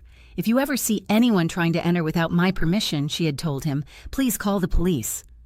George watched as the handyman positioned his drill against the lock. Without saying a word, he stepped back inside his house and reached for his telephone. Within minutes, a police cruiser entered the narrow lakeside road. The flashing lights caught everyone's attention. The officers climbed out and approached calmly. "Good afternoon," one officer said. "Who's the owner of this property?" Claire smiled nervously. "I am." "May we see identification and proof of ownership?" Claire's confidence faded. "I don't have the deed with me." "Any property tax records?" "No." The officer turned toward Nathan. "Sir." Nathan quietly shook his head. "We don't own it." Claire glared at him. "What are you doing?" "I'm telling the truth." The officers exchanged a quick glance. The handyman immediately stepped away from the door. "I'm sorry," he said. "I was told they owned the place." One officer thanked him before returning his attention to Claire. "We've spoken with the neighboring homeowner. He informed us the legal owner specifically warned him about unauthorized entry." Claire's face turned pale. "This is a family misunderstanding." "Perhaps," the officer replied evenly, "but attempting to force entry into property you cannot prove belongs to you is a serious matter." Nathan buried his face in his hands. Claire's voice began to tremble. "Please, just let me explain." Instead, the officers asked both of them to step aside while they verified ownership through county records. Back in Vermont, Eleanor sat comfortably beside her fireplace, reading a mystery novel. Her phone suddenly began vibrating. Claire's name appeared on the screen. She ignored the call. Seconds later, the phone rang again. Then again, and again. For nearly 2 hours, the calls continued. Voicemail after voicemail filled her inbox. Finally, when the ringing stopped, Eleanor checked the notifications. 93 missed calls. She listened to the first message. "Eleanor, answer your phone. The police are here. Tell them this is all a misunderstanding." The second voicemail sounded very different. Her confident tone had vanished. "Eleanor, please. They're questioning us. Just tell them we had permission." The third message dissolved into tears. "We'll fix everything. Please answer." Eleanor quietly deleted each voicemail. She felt no satisfaction, only relief. The truth no longer needed her defense. It was defending itself. A few minutes later, her phone rang once more. This time it was George. "Everything's under control," he said warmly. "The officers confirmed you're the owner. They escorted the couple away, and the house is secure." Eleanor smiled. "Thank you, George. I truly appreciate your help. You've always been a good neighbor." After ending the call, Eleanor looked toward the softly falling snow outside her window. For the first time in months, she felt completely at peace. The storm Claire had created was finally coming to an end, but the consequences of her choices were only beginning. The trip back to Vermont was painfully quiet. Nathan drove with both hands gripping the steering wheel, his eyes fixed on the road ahead. Claire stared out the passenger window without saying a word. The events at the lakeside cottage replayed endlessly in their minds. What had begun as a plan to secure a future had ended with flashing police lights, public embarrassment, and the realization that they had crossed a line they could no longer ignore. When they arrived home late that evening, Claire walked straight upstairs without speaking to Eleanor. Nathan lingered near the front door. He looked emotionally drained. After standing there for several moments, he quietly knocked on Eleanor's study door. "Come in," Eleanor said. Nathan stepped inside. His shoulders slumped with exhaustion. "I'm sorry," he said softly. Eleanor closed the book she was reading. "Sit down." He lowered himself into the chair across from her desk. "I should have stopped everything before it got this far." "You should have. I kept telling myself it wasn't my decision." Eleanor looked at him with calm eyes. "But every time you stayed silent, it became your decision too." Nathan lowered his head. "I know." For several minutes, the room remained silent. Finally, Eleanor spoke again. "You've always had a kind heart, Nathan. But kindness without courage becomes weakness. Sometimes protecting your family means telling them they're wrong. A tear rolled down Nathan's cheek. I understand now. I hope you truly do.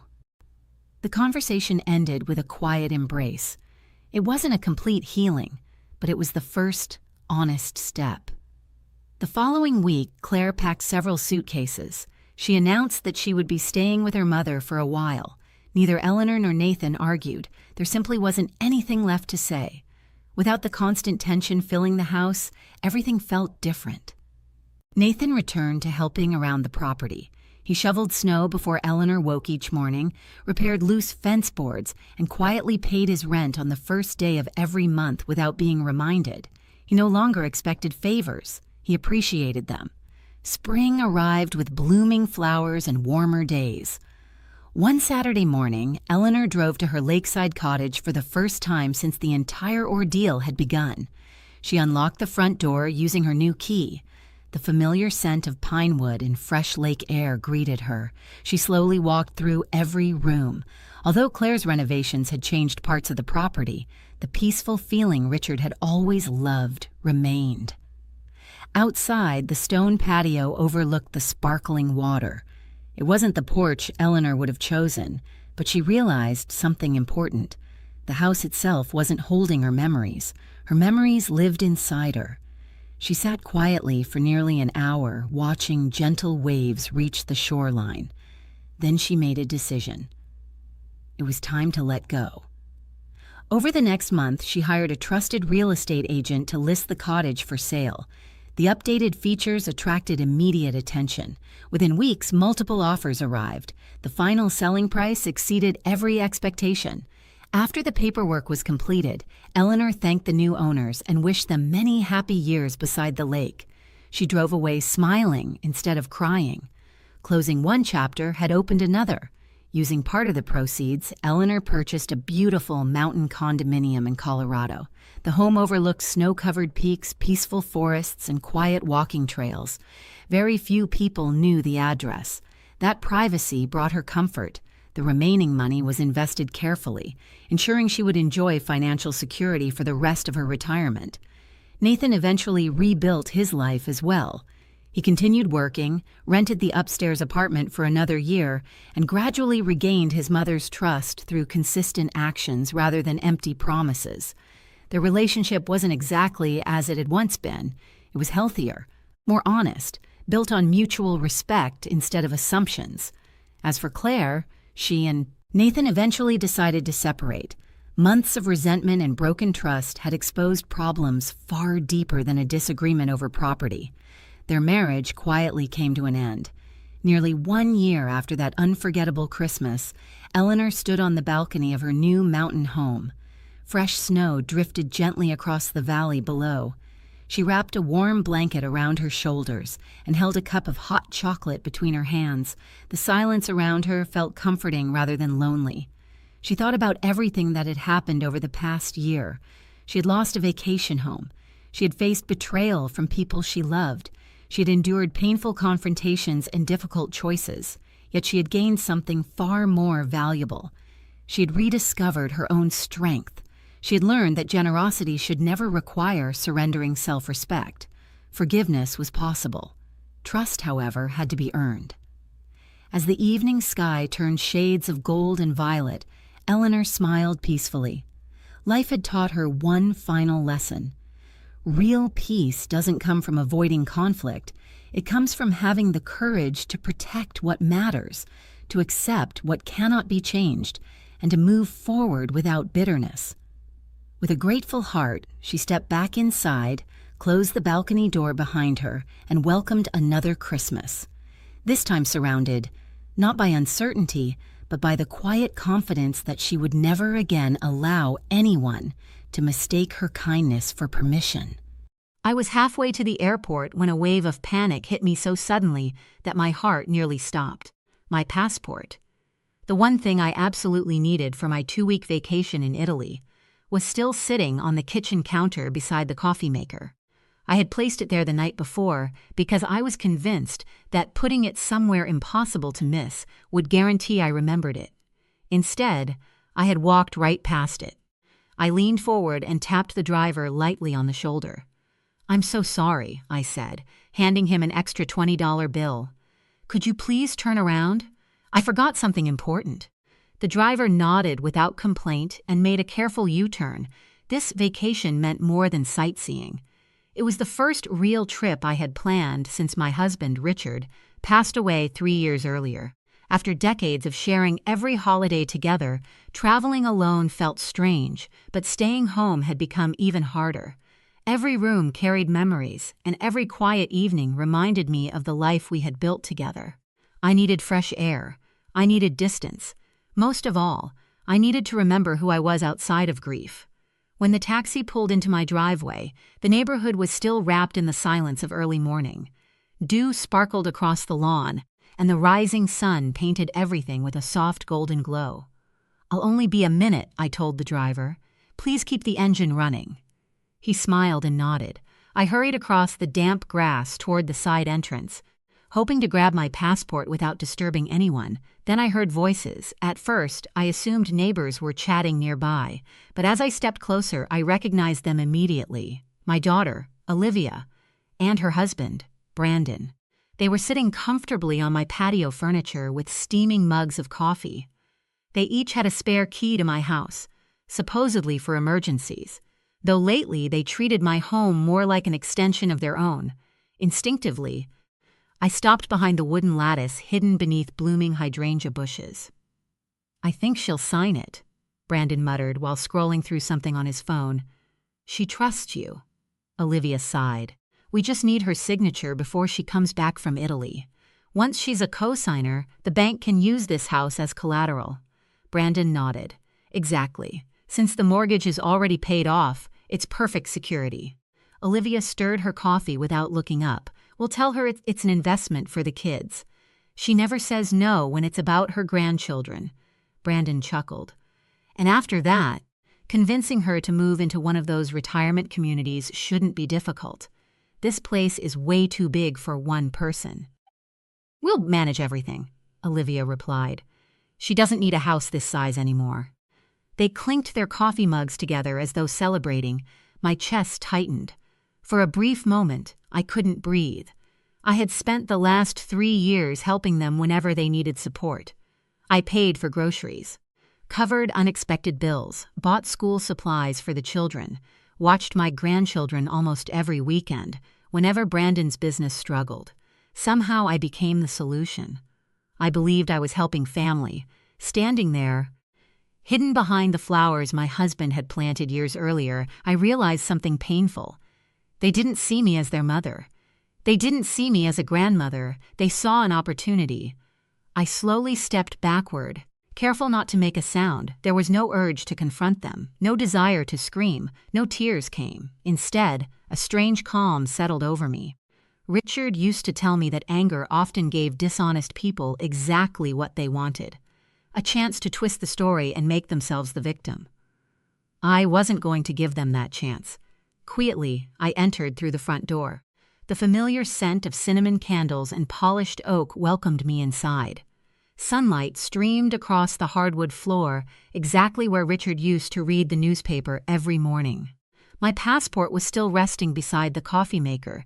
I picked it up, slipped it into my handbag, and glanced around the kitchen. Everything looked exactly the same. Yet nothing felt the same anymore.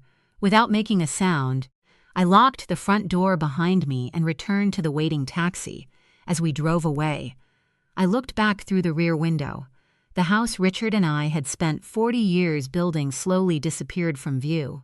But what stayed with me wasn't the house. It was the conversation I could never unhear. By the time my flight took off, my phone buzzed with a text from Olivia. "Hope you're having a wonderful trip already, Mom. Brandon and I stopped by to check on the house. Don't worry about a thing. We left a little surprise for you in the refrigerator. Love you." I stared at the message for several seconds. Then I switched my phone to airplane mode and tucked it deep inside my purse. High above the clouds, as the plane carried me toward Italy, I made a silent promise to myself. When I returned home, my life would never look the same again. Italy greeted me with warm sunshine, ancient architecture, and a peaceful rhythm that felt worlds away from the tension I had left behind. For the first time in years, I wasn't responsible for solving someone else's problems. There were no unexpected phone calls asking for money, no last-minute requests to watch the children, and no endless worries about whether Olivia and Brandon were making wise decisions. Instead, there were quiet mornings with fresh coffee, narrow cobblestone streets waiting to be explored, and the comforting realization that I finally had time to think. As I wandered through Rome's historic neighborhoods, I replayed the conversation I had overheard outside my home. Every sentence echoed more clearly than before. They hadn't spoken with concern. They hadn't discussed helping me. They had calmly planned how to convince me to risk everything I owned. The more I reflected on the past 3 years, the more unsettling details surfaced. Twice every month, I paid for Olivia's groceries because she claimed money was tight. When Brandon's truck needed expensive repairs, I covered the bill without hesitation. Every weekend, I canceled my own plans to babysit so they could enjoy evenings out together. On birthdays, holidays, and school events, I always reached deeper into my savings to make sure my grandchildren never went without. None of those sacrifices had bothered me at the time. I believed that was what family did. Now I questioned whether my kindness had simply become an expectation. One afternoon, while enjoying lunch at a quiet cafe overlooking the Mediterranean, I opened the notebook I always carried during trips. Instead of writing about museums or beautiful landscapes, I began making a different kind of list. Protect the house, separate every financial account, palm every spare key, set clear boundaries. There would be no dramatic confrontation, no emotional speeches, no arguments. People who manipulated others were skilled at turning every discussion into an opportunity to avoid responsibility. I refused to play that game. Several days later, while staying in Florence, I carried my laptop to another small cafe and connected to the secure wireless network. I logged into my online banking account. The checking account I shared with Olivia still contained more than $20,000, money Richard and I had saved over many years for unexpected repairs and emergencies. Before making any changes, I reviewed the recent transactions. Within minutes, my stomach tightened. There were purchases I didn't recognize. $400 at a sporting goods store, $200 at an expensive salon. Several smaller withdrawals spread across the previous weeks. No one had asked permission. No one had even mentioned them. Apparently, they assumed I wouldn't notice. Or perhaps they believed the money already belonged to them. Without hesitation, I transferred every dollar into a brand new account opened solely in my name. I intentionally left $5 behind so the joint account would remain active. That way, Olivia wouldn't receive an automatic notification that it had been closed. Next, I canceled the debit card connected to that account. The process took less than 10 minutes. Years of financial dependence ended with a few careful clicks. I leaned back in my chair and felt something unexpected. Relief. Not guilt, not sadness, just relief. Later that afternoon, my phone vibrated with another message. "Hi, Mom. Brandon's truck needs another repair. I'm going to use some money from the emergency account. Hope that's okay. Love you." I looked at the screen. Then I smiled. For the first time, there was nothing she could access. I slipped the phone back into my purse without answering and ordered a fresh espresso. The silence felt liberating. Before leaving the cafe, I made one more important call. I contacted a professional locksmith near my hometown and arranged for every exterior lock on my house to be replaced the day before my return flight. Front door, back door, garage entrance, every lock. I even requested heavy-duty deadbolts with upgraded security. The appointment was confirmed within minutes. As evening settled over Florence, I strolled through an art gallery filled with centuries-old paintings. People admired masterpieces created to withstand the passage of time. Looking around, I realized that homes were much the same. Strong foundations meant little if the doors were left open to those who intended to take advantage. Richard used to say that protecting your home wasn't a sign of distrust, It was a sign of wisdom. For years, I had ignored that lesson because I believed family deserved unlimited access. Now I understood the difference between love and permission. One could exist without the other. As the sun disappeared behind the rooftops, I walked back to my hotel feeling lighter than I had in years. My vacation was almost over. But something else had ended as well. The woman who believed she had to rescue everyone was staying behind in Italy. The woman returning home knew exactly what needed to change. My flight landed on a cool Tuesday afternoon. As the taxi turned into my neighborhood, I felt a mixture of anticipation and determination. The vacation had given me more than beautiful memories. It had given me clarity. I was no longer returning home as the woman who apologized for protecting herself. I was returning with a plan. The first thing I noticed when the taxi stopped was the polished brass deadbolt shining on my front door. The locksmith had done exactly what I requested. Every exterior lock had been replaced, and every old key had become useless. I smiled quietly as I unlocked the front door with my new key. The house felt peaceful. After unpacking my suitcase, I made a pot of tea and settled into my favorite chair beside the living room window. The familiar view of the front yard looked exactly as it always had, but I knew it wouldn't stay quiet for long. I was right. The following morning, just after 8 o'clock, a silver SUV rolled into my driveway. Olivia stepped out carrying a cardboard tray with 2 cups of coffee. She walked confidently toward the front door, clearly expecting to let herself inside as she had done countless times before. From my chair, I watched without making a sound. She slipped her old key into the lock. Nothing. She tried again. The key refused to turn. A confused frown spread across her face. She jiggled the handle harder before pressing her shoulder against the door. Still nothing. Finally, she knocked loudly. I waited a few moments before opening the door just enough to stand in the doorway. "Good morning," I said calmly. She looked startled. "Mom, what's wrong with your door? My key doesn't work. I replaced the locks while I was away." Her smile disappeared. "You forgot to give me the new key." "I didn't forget." She blinked. "What do you mean? I didn't make extra keys." Olivia laughed nervously, convinced I was joking. "Come on, Mom. What if I need to get inside? What if there's an emergency?" "If there's an emergency," I replied evenly, "you call me first. If I need help, I'll let you know." Her expression hardened. "But I've always had a key. That arrangement no longer works for me." She stared at me as though she had never seen me before. "Are you upset about something?" "I've simply decided I want more privacy." The answer wasn't what she expected. She had likely prepared herself for an argument. Instead, I offered only calm certainty. Without another word, I accepted one of the coffees from her tray. "Thank you for stopping by," I said politely. Then I gently closed the door. The new deadbolt clicked firmly into place. 2 days later, the second conversation arrived. I was trimming roses in the backyard when the side gate slammed open. Olivia marched across the lawn, her face flushed with anger. "You emptied the joint account." I placed my gardening shears on the stone path before looking at her. I transferred my savings into a personal account. "My debit card was declined at the grocery store," she snapped. "I had a full cart of food." Everyone was staring at me. "I'm sorry that happened." She folded her arms. "Why would you do this without telling me?" "Because the money belonged to me." Her voice grew louder. "We've always shared that account." "No," I corrected gently.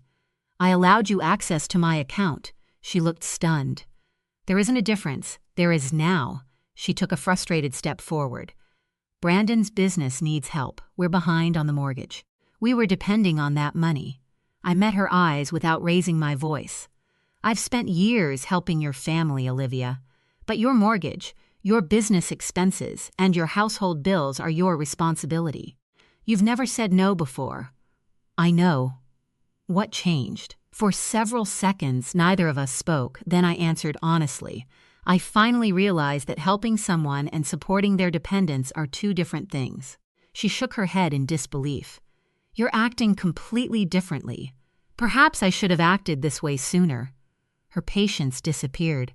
"You have a paid-off house and savings in the bank. Why are you suddenly being so selfish?" The word barely registered. Instead, another sentence caught my attention. We already had plans for the future. I looked at her steadily. You mean the plan where I signed a business loan and this house became collateral? Every trace of color vanished from her face. She froze, her lips parted, but no words came. I heard everything before leaving for Italy, I said quietly, the conversation on the patio. Tears instantly filled her eyes. Mom, you believed I was gone. She lowered her head. I picked up my basket of gardening tools. I think our conversation is finished. Without another word, I walked toward the house. Behind me, I heard only silence. For the first time since Richard's passing, I realized something important. Protecting my peace wasn't an act of cruelty. It was an act of self-respect. I knew Brandon wouldn't accept losing control without a fight.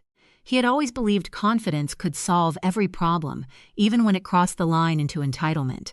For years, I had mistaken that confidence for determination. Now I recognized it for what it truly was. The confrontation came sooner than I expected. The following evening, I was washing dishes after dinner when the doorbell rang repeatedly. Whoever stood outside wasn't waiting for an answer.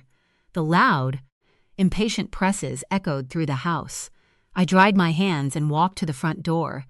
Through the glass, I saw Brandon standing on the porch with his arms crossed and his jaw clenched. His expression made it clear that he hadn't come for a friendly visit. I opened the wooden door but left the metal security door locked. Good evening, Brandon. We need to talk, he said sharply. We can talk right here. His eyes narrowed. Open the door. I'm comfortable speaking this way. He let out a frustrated breath. Olivia told me what you've been doing. You changed the locks, emptied the bank account, and embarrassed her. What exactly are you trying to prove? I'm protecting my finances and my home. He laughed bitterly. Your finances? Everything we've done has been for this family. No, I answered calmly. Everything I've done has been for this family. He ignored the correction. My business is going through a rough patch. We only needed temporary help. You've received temporary help for several years. His face reddened. I've repaired your gutters, cut your grass, and handled jobs around this house. Don't act like you owe us nothing. You mowed my lawn a handful of times using my lawnmower and my gasoline, I replied. That hardly gives you ownership of my property. He stepped closer to the security door. We already had plans for this house. I know. You heard that conversation. I heard enough. For the first time, Brandon looked genuinely uncomfortable, then his confidence returned. You're getting older, Margaret. The words hung in the air. This house is too much for one person. Eventually, you'll need help whether you admit it or not. I looked directly into his eyes. If that day comes, I'll make my own decisions. He pointed toward the garage. I still have tools stored in your shed, and our patio furniture is in your basement. Don't touch any of it. You have until Sunday at noon to collect your belongings. His eyebrows shot upward. Or what? After noon, anything left here will no longer be my responsibility. For several seconds, we stared at one another. Without another word, I closed the wooden door and locked it. His muffled complaints faded as he walked back to his truck. I returned to the kitchen and finished washing the dishes. The conversation hadn't upset me. Instead, it confirmed I was doing exactly what needed to be done. Saturday morning arrived with bright sunshine. True to form, neither Olivia nor Brandon had contacted me. I suspected they believed I would eventually give in, just as I always had before. This time was different. After breakfast, I opened the garage and began moving every one of their belongings. Boxes filled with old clothes, unused holiday decorations, a heavy tool chest, several sets of worn tires, broken patio chairs they had promised to repair years earlier. Piece by piece, I carried everything to the edge of the driveway. Once everything was stacked neatly beneath a waterproof tarp, I secured it with bungee cords to protect it from the weather. I had just finished when a familiar SUV sped into the driveway. Olivia climbed out quickly and opened the rear doors. My 2 grandchildren stepped onto the sidewalk carrying backpacks. Before I could speak, she hurried toward me. I've got to work, she said. Brandon has an important meeting. You'll need to watch the kids until this evening. She started guiding the children toward my porch. I have plans today, I replied. She barely paused. You're retired. Your schedule is flexible. Without waiting for an answer, she turned back toward her vehicle. "See you around 5. The SUV disappeared down the street before I could say another word. My grandchildren looked at me with confused expressions. None of this was their fault. They had simply been placed in the middle of an argument they couldn't possibly understand. I smiled warmly. "Well," I said gently, "it looks like we're going for a little drive." Their faces brightened immediately. I helped them into my car, buckled their seat belts, and started the engine. I wasn't taking them home, and I certainly wasn't canceling my plans. Instead, I drove directly to the medical office where Olivia worked. If she wanted to leave her children without asking for my agreement, then she could explain that decision herself. As the clinic came into view, I parked the car and took each child by the hand. Together, we walked toward the front entrance. The receptionist looked up as my grandchildren and I entered the medical clinic. The waiting room was spotless, and the quiet conversation stopped as several people noticed 2 young children walking in with an older woman. Olivia stood behind the reception desk discussing paperwork with a coworker. The moment she saw us, her face lost all color. She hurried around the counter and met us before we reached the waiting area. "Mom," she whispered urgently, forcing a nervous smile. "What are you doing here?" I answered calmly. "You left your children on my porch without asking if I was available." She glanced toward her coworkers, clearly hoping they weren't listening. "I told you I had to work, and I told you I already had plans." She lowered her voice even more. "Please take them back to your house. I'll pick them up after my shift." I shook my head. "My home is no longer an emergency daycare whenever it's convenient for you." Her expression shifted from embarrassment to frustration. "I don't have anyone else. You should have arranged childcare before leaving them." She opened her mouth to argue but quickly stopped when she realized several patients were now watching the conversation. I smiled at my grandchildren. "Go give your mother a hug." They ran to Olivia, who embraced them tightly. I wished the children a wonderful afternoon, turned around and quietly walked toward the exit. I didn't raise my voice. I didn't embarrass her. I simply returned the responsibility that had always belonged to her. As I drove home, I felt lighter than I had in years. For the first time, I wasn't solving problems that someone else had created. I was allowing adults to face the natural consequences of their own decisions.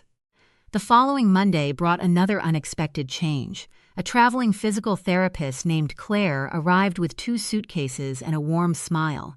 She had signed a 6-month lease for my spare guest suite, complete with its own private entrance. After we completed the paperwork, I handed her a set of keys. "I hope you'll be comfortable here," I said. "It's perfect," Claire replied. "Thank you for giving me the opportunity." Almost immediately, the house felt different. It no longer echoed with memories alone. It felt alive again. That afternoon, another pickup truck pulled into my driveway. Brandon climbed out first, followed by Olivia. Without knocking, Brandon walked toward the side entrance carrying one of his storage boxes. I stepped onto the porch. "Can I help you? We're moving our things back inside until we find another place to keep them," he said. "I'm afraid that won't be possible."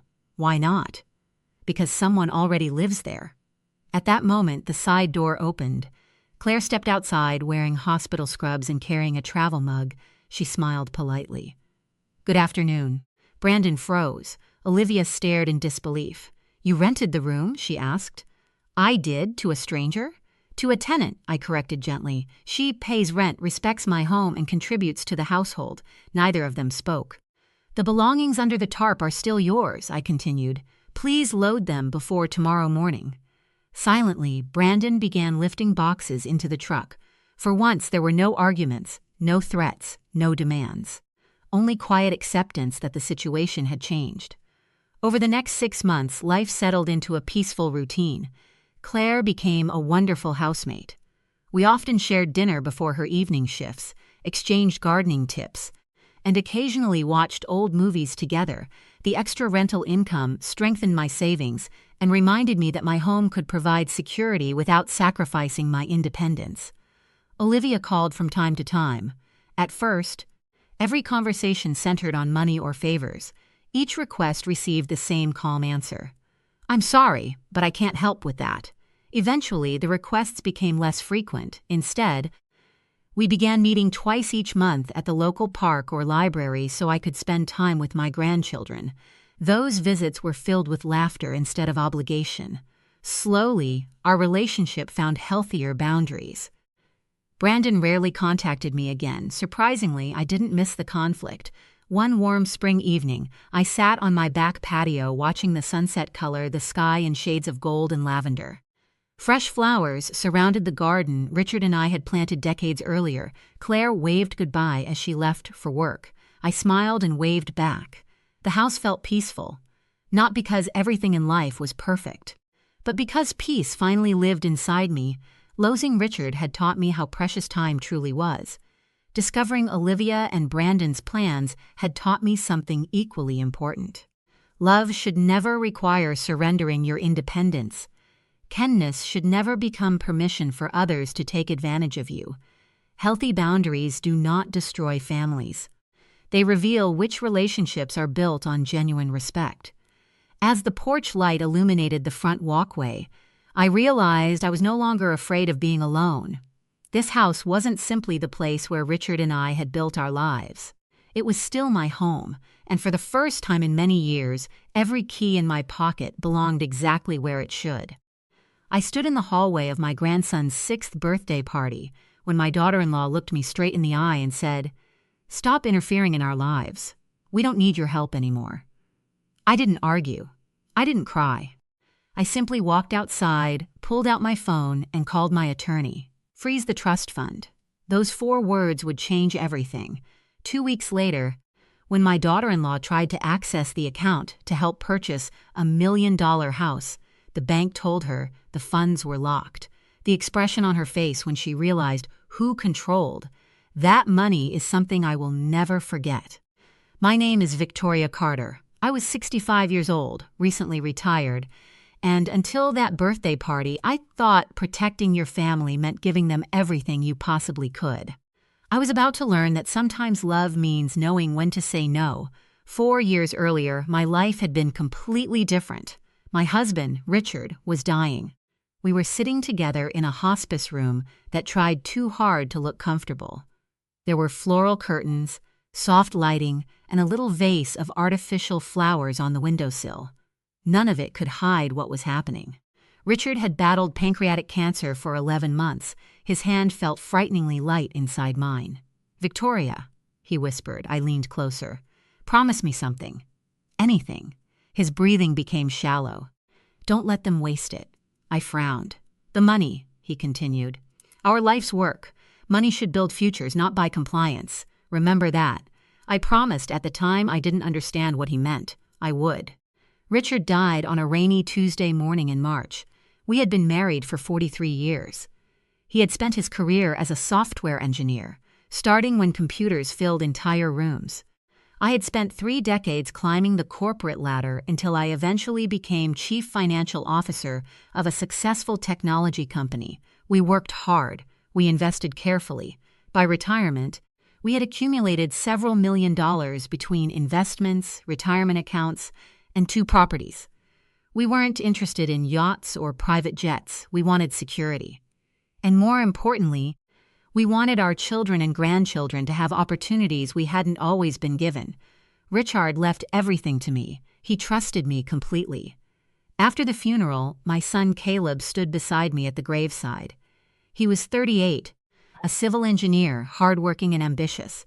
His wife, Madeline, stood beside him in an expensive black dress. "Mom," Caleb whispered as the casket disappeared beneath the earth.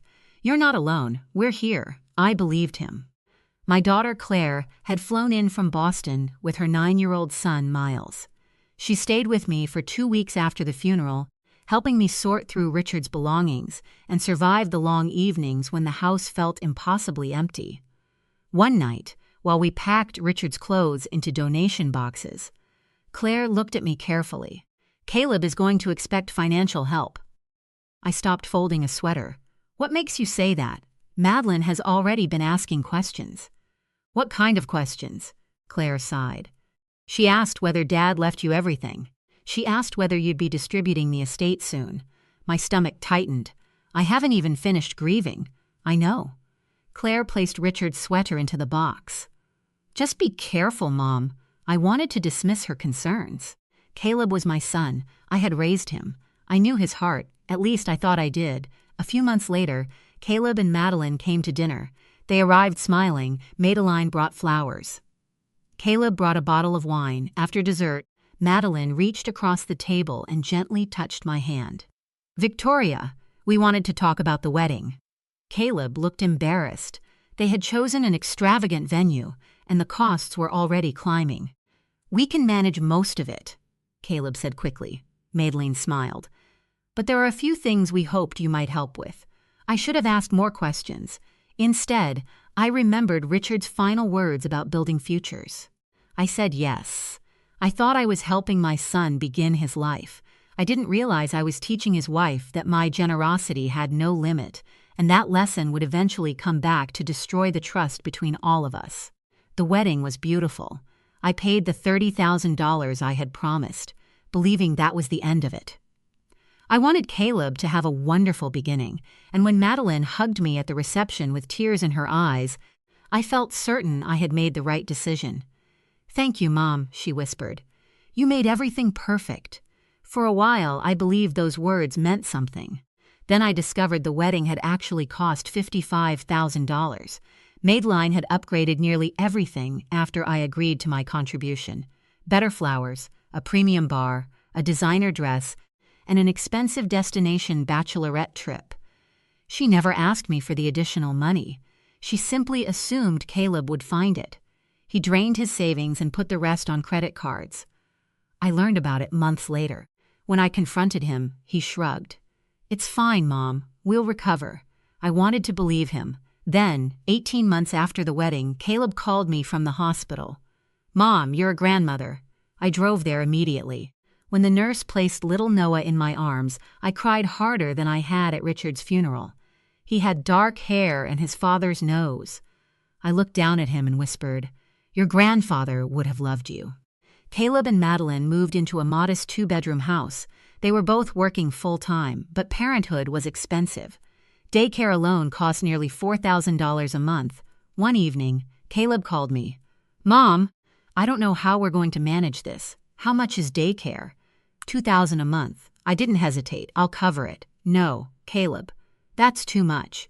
You're my son. Noah is my grandson. Let me help."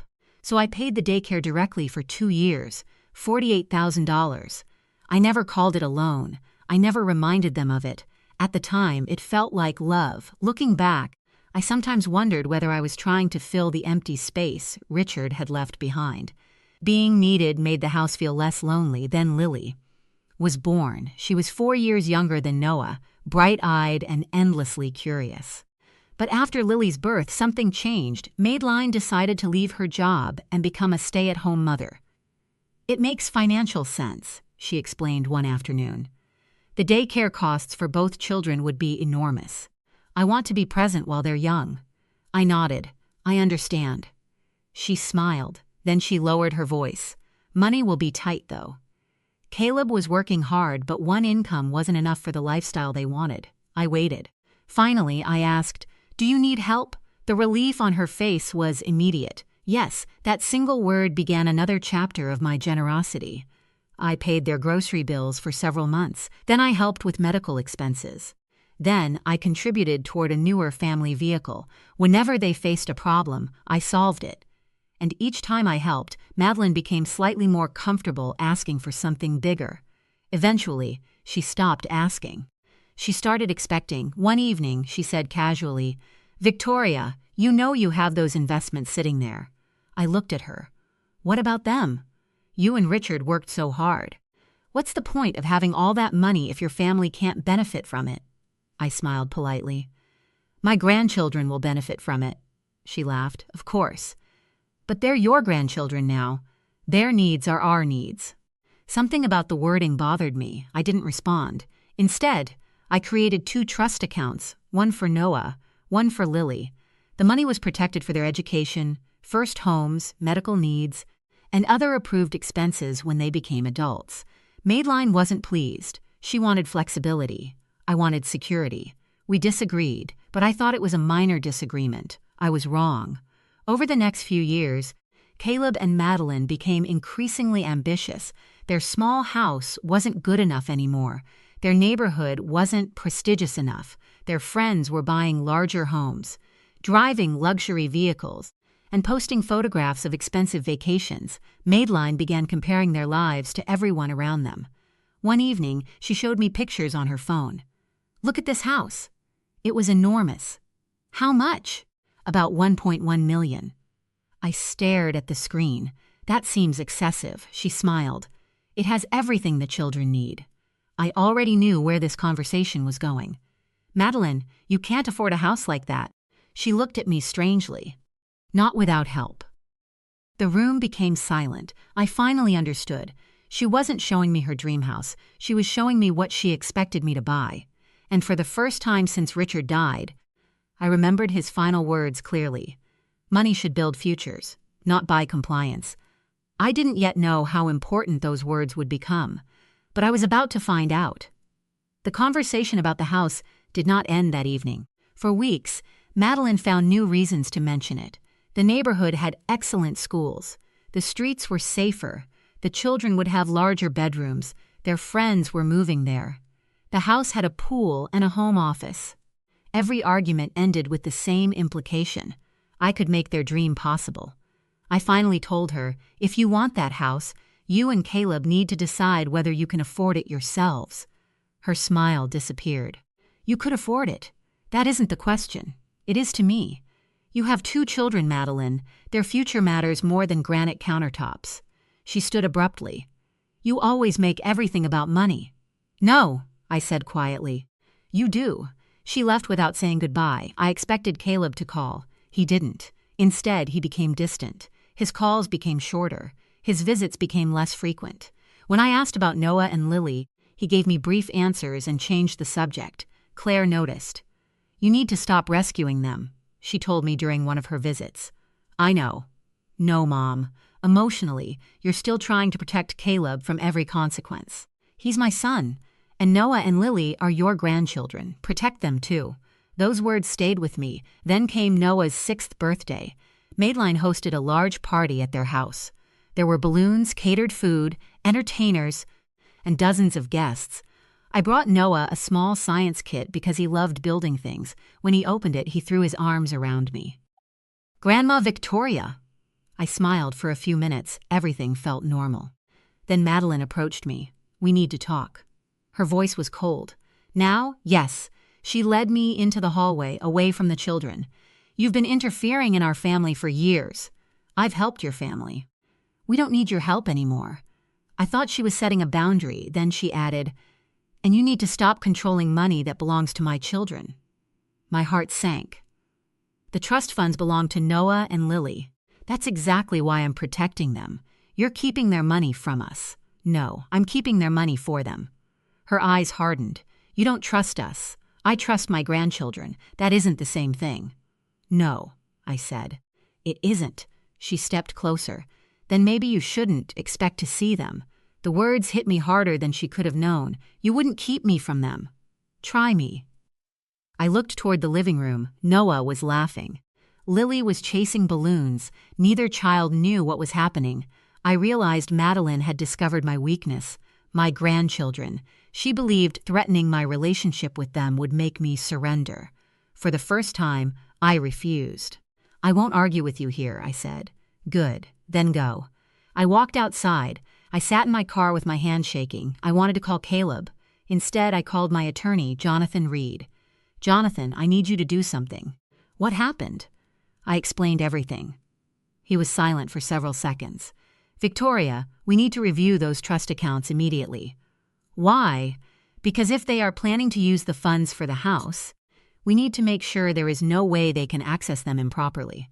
I felt a chill. "What are you saying?" "I'm saying you should prepare for the possibility that this is more serious than a family disagreement." The next morning, Jonathan contacted the bank. The trust accounts were reviewed. Then he called me. "Victoria, there's something you need to know." My stomach tightened. "What?" "Caleb has contacted my office several times." "For what?" He's been asking questions about changing the trustee designation and accessing the trust funds. I closed my eyes. Did he say why? He claimed he was trying to understand the terms. And do you believe him? Jonathan paused. No. That was the moment I stopped seeing the situation as a misunderstanding. I was no longer guessing. Someone was preparing to take money that did not belong to them. And I was finally prepared to find out how far they were willing to go. The next morning, Jonathan Reed asked me to meet him at his office. I arrived before 9. He had already prepared a folder containing copies of the trust documents, bank records, and notes from his conversations with Caleb. I want you to understand something, Jonathan said. The money belongs to Noah and Lily. You are the trustee.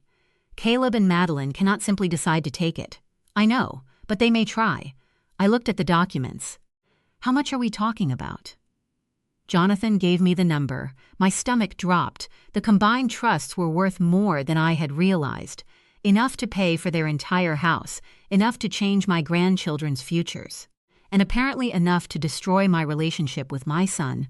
3 days later, Jonathan called me again. Victoria, the bank manager, contacted me. What happened? Madeline came to the branch. My heart began pounding. She tried to access the trust accounts. How? She claimed she had authority through Caleb. Did she? No. What exactly did she say? Jonathan opened his notes. She insisted that because Caleb was the children's father, he had the right to access their funds. I closed my eyes. Did she provide documentation? No. What happened? The bank refused her request. I thought that would be the end of it. It wasn't. The manager told Jonathan that Madeline became aggressive. She reportedly insisted that I had no right to control money intended for my grandchildren. Then she demanded to know why the bank was protecting an old woman instead of allowing the children's parents to use their own family money. When the manager refused again, Madeline left. Jonathan immediately placed an additional security flag on the accounts. I sat silently across from him. She tried to get into the accounts. Yes, without permission. Yes. I felt something inside me break. For years, I had defended her. Whenever Claire questioned Madeline's intentions, I had said, "She's the mother of my grandchildren." Whenever Caleb seemed uncomfortable with his wife's demands, I had told myself they were simply under financial pressure. But this wasn't pressure, this was deliberate. Jonathan leaned forward. You need to document everything from this point forward. I will. And Victoria? Yes? Don't confront them emotionally. I nodded. I won't, but I still had one question. What happens if they try again? Jonathan's expression became serious. Then we protect the trusts legally. 2 weeks passed. Caleb finally called. Mom, can we talk? Of course. We want to come over. I agreed. That evening, Caleb and Madeline arrived together. The moment they entered my living room, I could feel how different everything had become. This was the same room where Caleb had built Lego castles as a child. The same room where Richard taught him chess. The same room where we'd celebrated Christmases, birthdays, and ordinary Sunday dinners. Now my son sat across from me like a stranger. Madeline spoke first. We want to resolve this like adults. I nodded. We found a house, she continued. The one you showed me. Yes. How much? 1.1 million. I stared at Caleb. And the down payment? He hesitated. 250,000, and you want me to provide it. Madeline leaned forward. We're not asking you to give us money for ourselves. This is for the children. No, I said. It's for a house. A house in a better school district. You already have a home. It's too small. Then buy something you can afford. Caleb looked down. Madeline's expression hardened. You have millions. That doesn't make them yours. They're your grandchildren's. Exactly. So why shouldn't we use their trust money for something that benefits them? Because the trust isn't your emergency fund. She stood. You're being impossible. No, I'm being responsible. Caleb finally spoke. Mom, please. I looked at him. You've called Jonathan repeatedly. Your wife went to the bank. What exactly do you expect me to believe? His face went pale. Madeline immediately interrupted. That was a misunderstanding. No, I said. It wasn't. Silence filled the room. Then Madeline delivered the sentence that ended whatever remained of our old relationship. If you don't give us the money, you won't see the children. I stared at her, then at Caleb. He didn't defend me. He didn't defend himself. He simply sat there. And in that silence, I realized my son had already chosen. I stood slowly. Then we're finished. Madeline smiled coldly. You'll regret this. Maybe I would, but I knew one thing. I would rather lose access to my grandchildren temporarily than sacrifice everything meant for their future. That night, I called Jonathan. Freeze the trust funds. He didn't ask why. I'll handle it first thing tomorrow. For the first time, I understood Richard's final warning. Money should build futures. It should never be used to purchase obedience. 2 weeks after the trust funds were frozen, Caleb called. His voice sounded exhausted. Mom, can I come by? Alone? There was a long pause. Yes. When he arrived that evening, I barely recognized him. The confident engineer who used to walk into a room with easy smiles and endless energy seemed gone. Dark circles sat beneath his eyes. His shoulders were slumped. He looked 10 years older. I invited him inside and made tea. For several minutes, neither of us spoke. Finally, Caleb stared into his cup and said, Everything is falling apart. I waited. Madeline found out the trust accounts are frozen. I assumed she would. She was furious. I looked at him carefully. Was she furious because the accounts were frozen or because she couldn't access them? He didn't answer. That told me everything. She says you betrayed us. Did I? She says you're punishing us. No. Caleb rubbed his face. Then why does it feel like punishment? Because for the first time, someone told you no. The words hung between us. Pain flashed across his face. But he didn't argue. Instead, he asked a question I never expected. Mom, have I been wrong? I stared at him. For years I had waited for him to ask that. For years he had defended every decision, every demand, every unreasonable expectation. Now he sounded genuinely lost. I think you've been afraid. Afraid? Yes. Of what?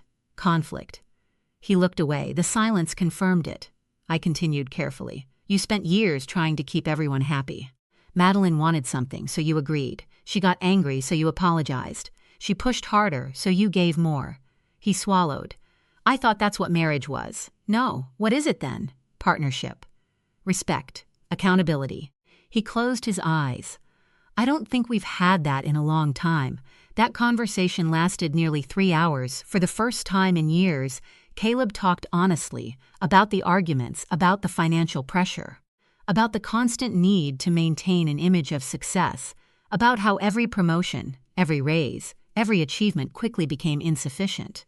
There was always a bigger goal, a larger house, a more expensive car, a better neighborhood, a wealthier social circle, and somehow it was never enough. When he finally left, I felt something I hadn't felt in a long time. Hope. Unfortunately, hope didn't last long. A month later, Madeline filed for divorce. The news shocked everyone except Claire. I knew it was coming, she said. How? Because people who need control don't react well when they lose it. The divorce became a war. Madeline demanded primary custody of Noah and Lily. She claimed Caleb was unstable. She claimed I manipulated him. She claimed our family had poisoned the marriage. The accusation seemed endless. For months, lawyers exchanged documents, statements, and financial records. Then the truth began to emerge, docs text messages, mimes, bank records, witness statements. Former friends came forward, people who had watched Madeline isolate Caleb from family and friends. People who had seen her pressure him repeatedly about money and status. Even Caleb's employer noticed changes. His manager described years of increasing anxiety, stress, and emotional exhaustion. The picture that emerged wasn't flattering, but it was honest. One afternoon, Jonathan called. You need to prepare for testimony. I had known it was possible. Still, hearing the words made my stomach tighten. When? Next month. The courtroom felt colder than I expected. Madeline's attorney tried to portray me as controlling, a wealthy mother using money to dominate her son. For hours, I answered questions. Yes, I had helped financially. Yes, I had paid expenses. Yes, I controlled the trust funds. Then came the most important question. Mrs. Carter, the attorney asked, if you loved your grandchildren so much, why refuse to release money that would benefit them? I looked directly at him. Because it wasn't their money to spend. The courtroom became silent. The trust funds were created for Noah and Lily's future. Education, stability, opportunity. They were never intended to purchase a luxury home. The attorney frowned, but their parents believed the house would help the children. Believing something doesn't make it true. He tried again. You chose money over family. No.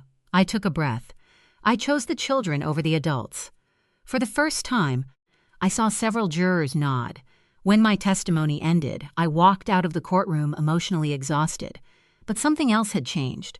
The truth was finally visible, and once truth becomes visible, it becomes much harder to hide. The judge's decision came several weeks later. Caleb was granted shared custody of Noah and Lily. Madeline's request to control the trust funds was denied. The court also accepted the evidence showing that the accounts had been established for the children's long-term benefit, not for their parents' housing expenses. For the first time in years, I felt like I could breathe. But winning in court didn't magically repair our family. Caleb still had a long road ahead. He moved into a small apartment and began rebuilding his life one decision at a time. He also started seeing Noah and Lily regularly. At first, the children were cautious around me. They had heard things they didn't understand. They knew there had been arguments. They knew Grandma Victoria wasn't coming around as often. So I didn't force anything. I came to Caleb's apartment once a week for dinner.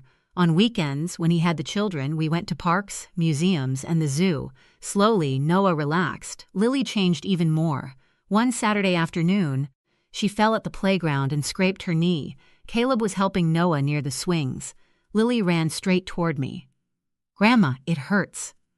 I cleaned the scrape, put a cartoon bandage over it, and kissed her knee. "All better," she sniffled. Then she climbed into my lap and stayed there. Across the playground, Caleb watched us. His eyes were shining. That evening, after the children went to sleep, he made tea. "Mom?" "Yes? Thank you." "For what?" "For not giving up on us." I reached across the table. "They're my grandchildren." He shook his head. "You don't understand.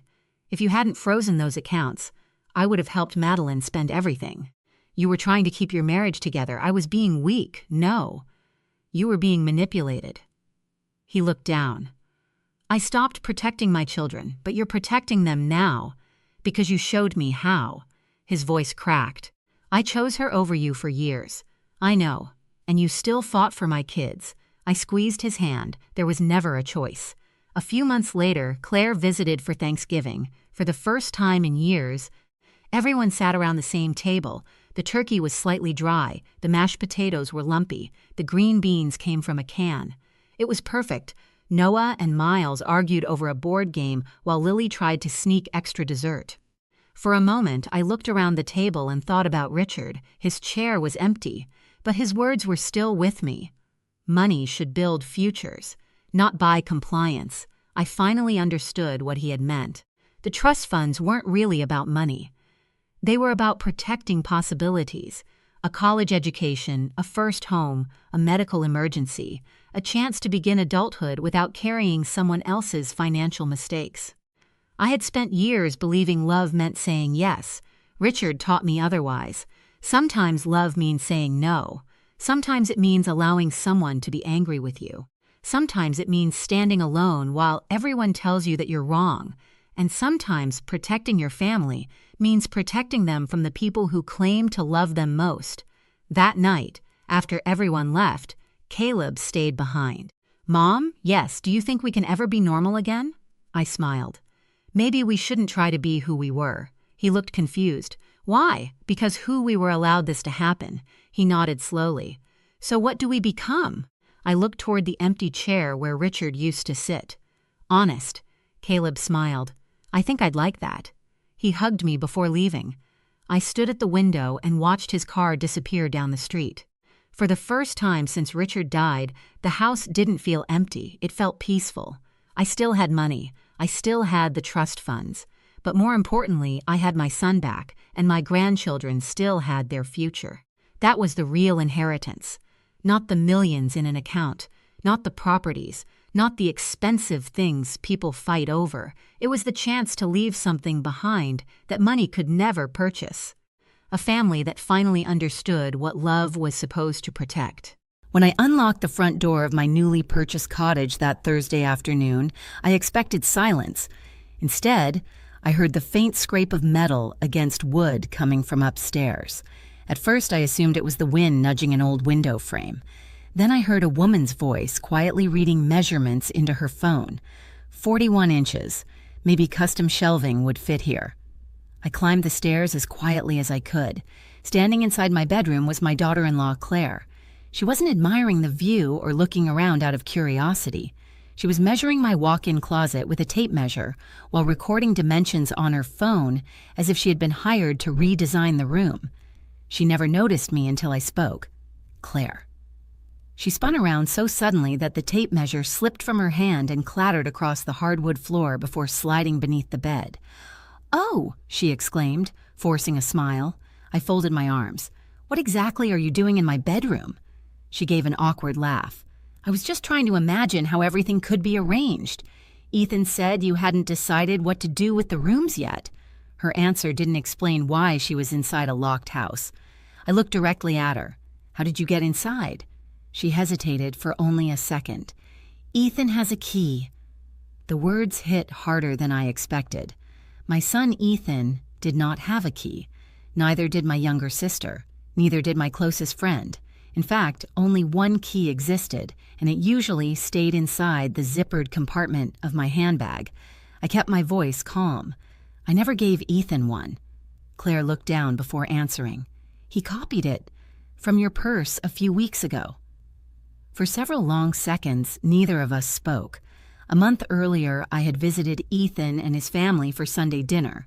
My handbag had been sitting near their front door while we ate. Without telling me, my own son had taken my key, made a duplicate, returned the original, and never mentioned it.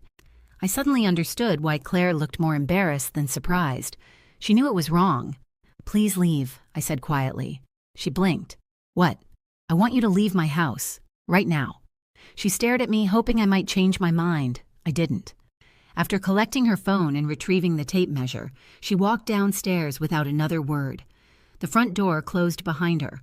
Only then did I finally breathe. To understand why that moment hurt so deeply, you need to know who I am. My name is Margaret Lawson. I'm 64 years old and spent 32 years teaching English at a public middle school. I loved my students, even on the difficult days, and after retiring, I promised myself something I had postponed for decades. I would finally buy a home chosen only for me. Not for school districts, not because it shortened someone's commute, not because it fit a growing family. Just for me. After my husband passed away 6 years earlier, I stayed in our old family house longer than necessary because every room carried memories. His favorite chair still faced the living room window. The garage still held shelves he had built with his own hands. Even the faded curtains reminded me of happier years. But eventually memories became heavier than comfort.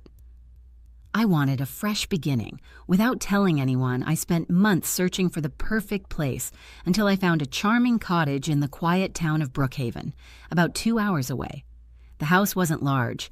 It had 3 bedrooms, a cozy fireplace, original oak floors, and a peaceful sunroom overlooking a beautiful maple tree that glowed crimson every autumn.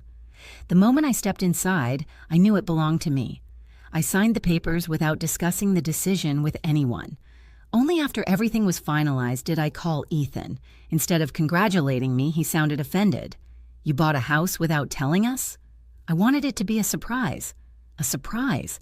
"Mom, we're your family." "I know. You should have asked what we thought." That sentence stayed with me. Asked? I had worked my entire adult life, paid every mortgage payment, saved every dollar, raised Ethan after his father became too ill to work. Why did I need permission to spend my own retirement savings? Over the following weeks, our conversations became increasingly uncomfortable. Ethan kept mentioning how crowded his own house had become. Claire's mother had moved in temporarily. The children were sharing a bedroom. Parking was difficult. Traffic was exhausting. Little by little, every discussion somehow returned to my new cottage. At first, I thought he simply admired it. I had no idea he was already imagining it as his family's future home. And I certainly never imagined he had already made himself a key. The first hint that Ethan's interest in my cottage wasn't innocent came during a phone call a few days later. He asked about the spare bedrooms. "How many are there?" he said, casually. "2. "And you're planning to use both?" I smiled to myself. "I'll have one as a guest room and the other as a reading room." There was a brief silence. "You don't really need a reading room," I laughed softly. "I've waited over 40 years to have one." He didn't laugh back. Over the next 3 weeks, every conversation somehow circled back to the house. Sometimes he asked whether the backyard was fenced. Other times he wanted to know if the basement could be renovated or whether the kitchen had enough space for a larger dining table. The questions became strangely specific. One evening, he finally stopped hinting. "You know," he began carefully, "Brookhaven is almost halfway between my office and the new regional branch. So, it would make life a lot easier." "For whom?" "Our family." I remained quiet. He continued. "The kids could finally have separate bedrooms. Claire's mother wouldn't have to sleep in the den anymore. The yard sounds perfect." I already knew where the conversation was heading. "Ethan, what? This isn't your house. I'm just saying it makes more sense for a family than for one person." I took a slow breath. "It makes perfect sense for the person who bought it." He sighed loudly. "Mom, you're 64. "Yes. "Living alone 2 hours away isn't practical. I've been taking care of myself for decades. I just think you're making a mistake." "No," I answered calmly. "I think you're imagining a future that doesn't belong to you." The conversation ended shortly afterward.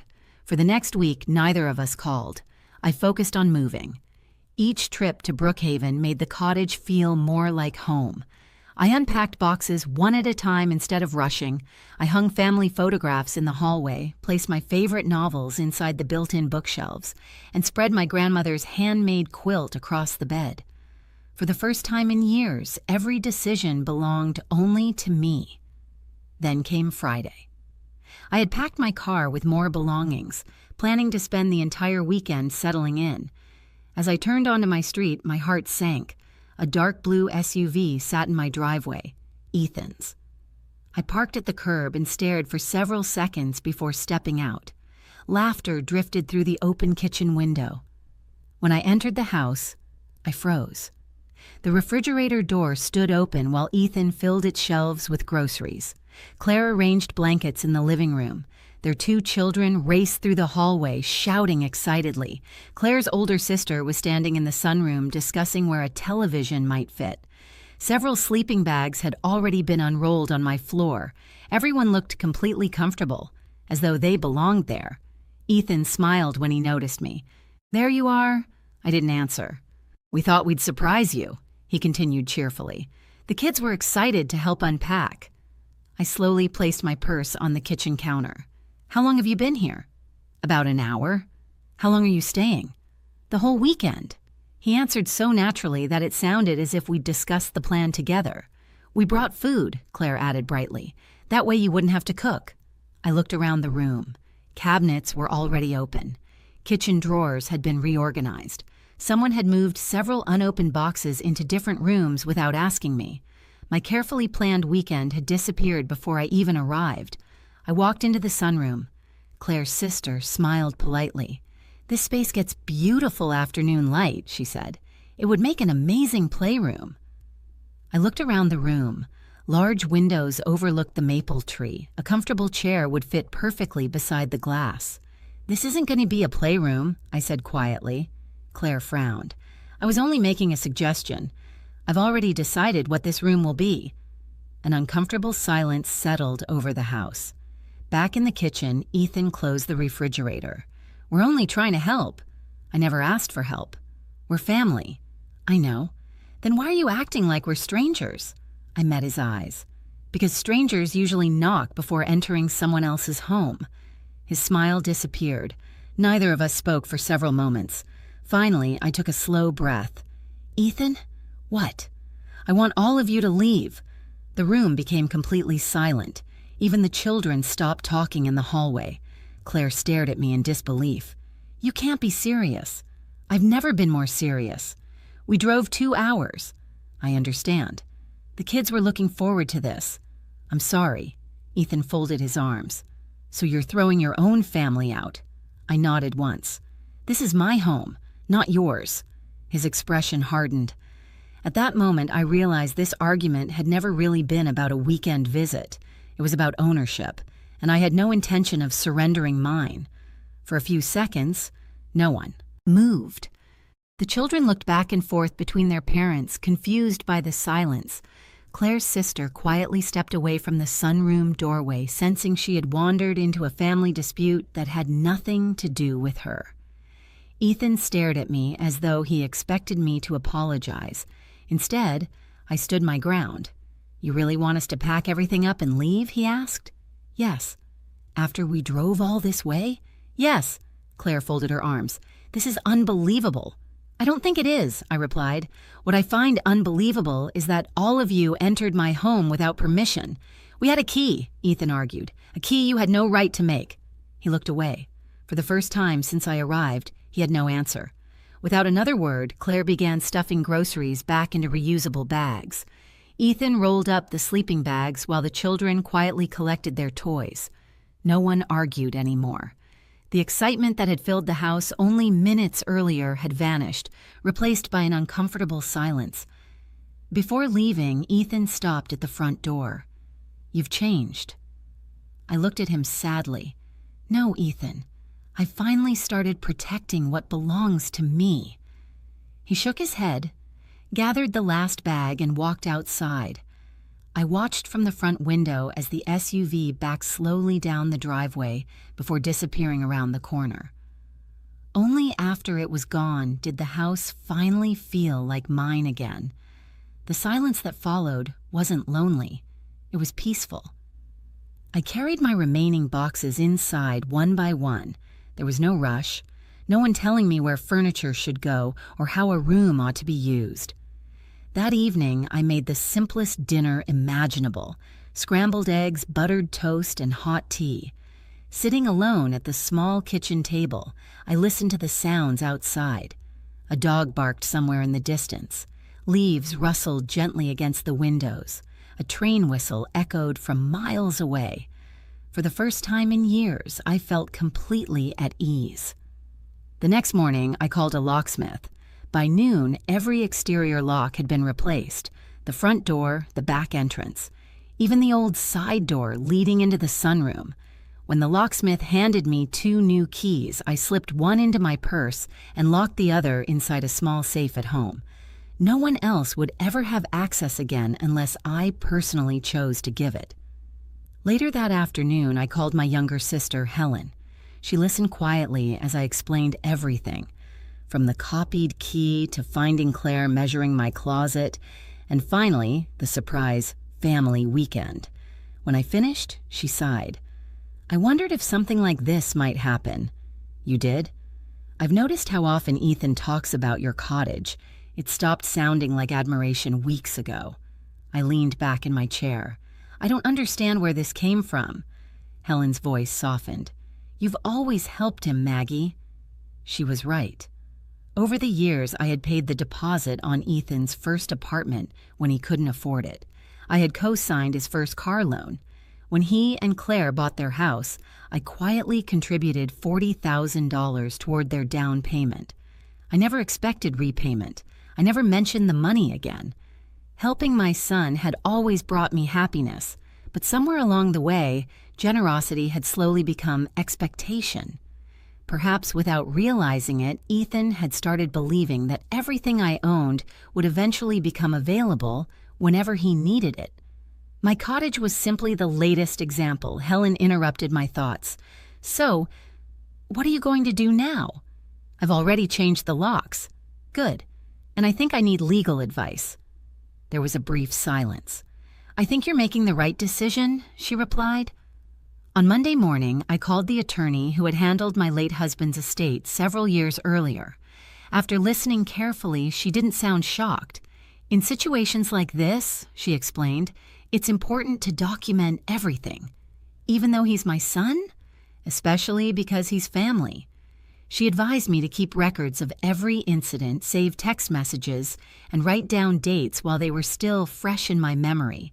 Then she said something that stayed with me. Love and legal boundaries can exist at the same time. Setting one doesn't erase the other. Those words lifted a weight from my shoulders. For days I had questioned whether I was being cruel. Now I realized I wasn't punishing my son. I was protecting my peace. That evening, I sat in the sunroom with a cup of tea as the setting sun painted the maple tree in shades of gold and orange. The house was quiet. The rooms were exactly as I wanted them. For the first time since buying the cottage, I truly believed I had reclaimed something much greater than a home. I had reclaimed the right to decide how I wanted to live the rest of my life. The following week, my attorney prepared a formal letter addressed to Ethan. It wasn't filled with threats or accusations. Instead, it was clear, respectful, and impossible to misunderstand. The letter explained that my property was private, that no one was permitted to enter without my consent, and that any future unauthorized entry would be treated as trespassing, regardless of family ties. I signed it without hesitation. When it was mailed by certified post, I felt strangely calm. For the first time in weeks, I wasn't reacting to someone else's decisions. I was making my own. 3 days later, my phone rang. "Ethan," I answered after the third ring. "I got the letter," he said flatly. "I assumed you would. You actually hired a lawyer. I asked for legal advice. You embarrassed me." I closed my eyes for a moment. "Ethan, you copied my house key without permission. I was only trying to help. You entered my home while I wasn't there. We're family. I know we are. Families don't send legal letters." I spoke quietly.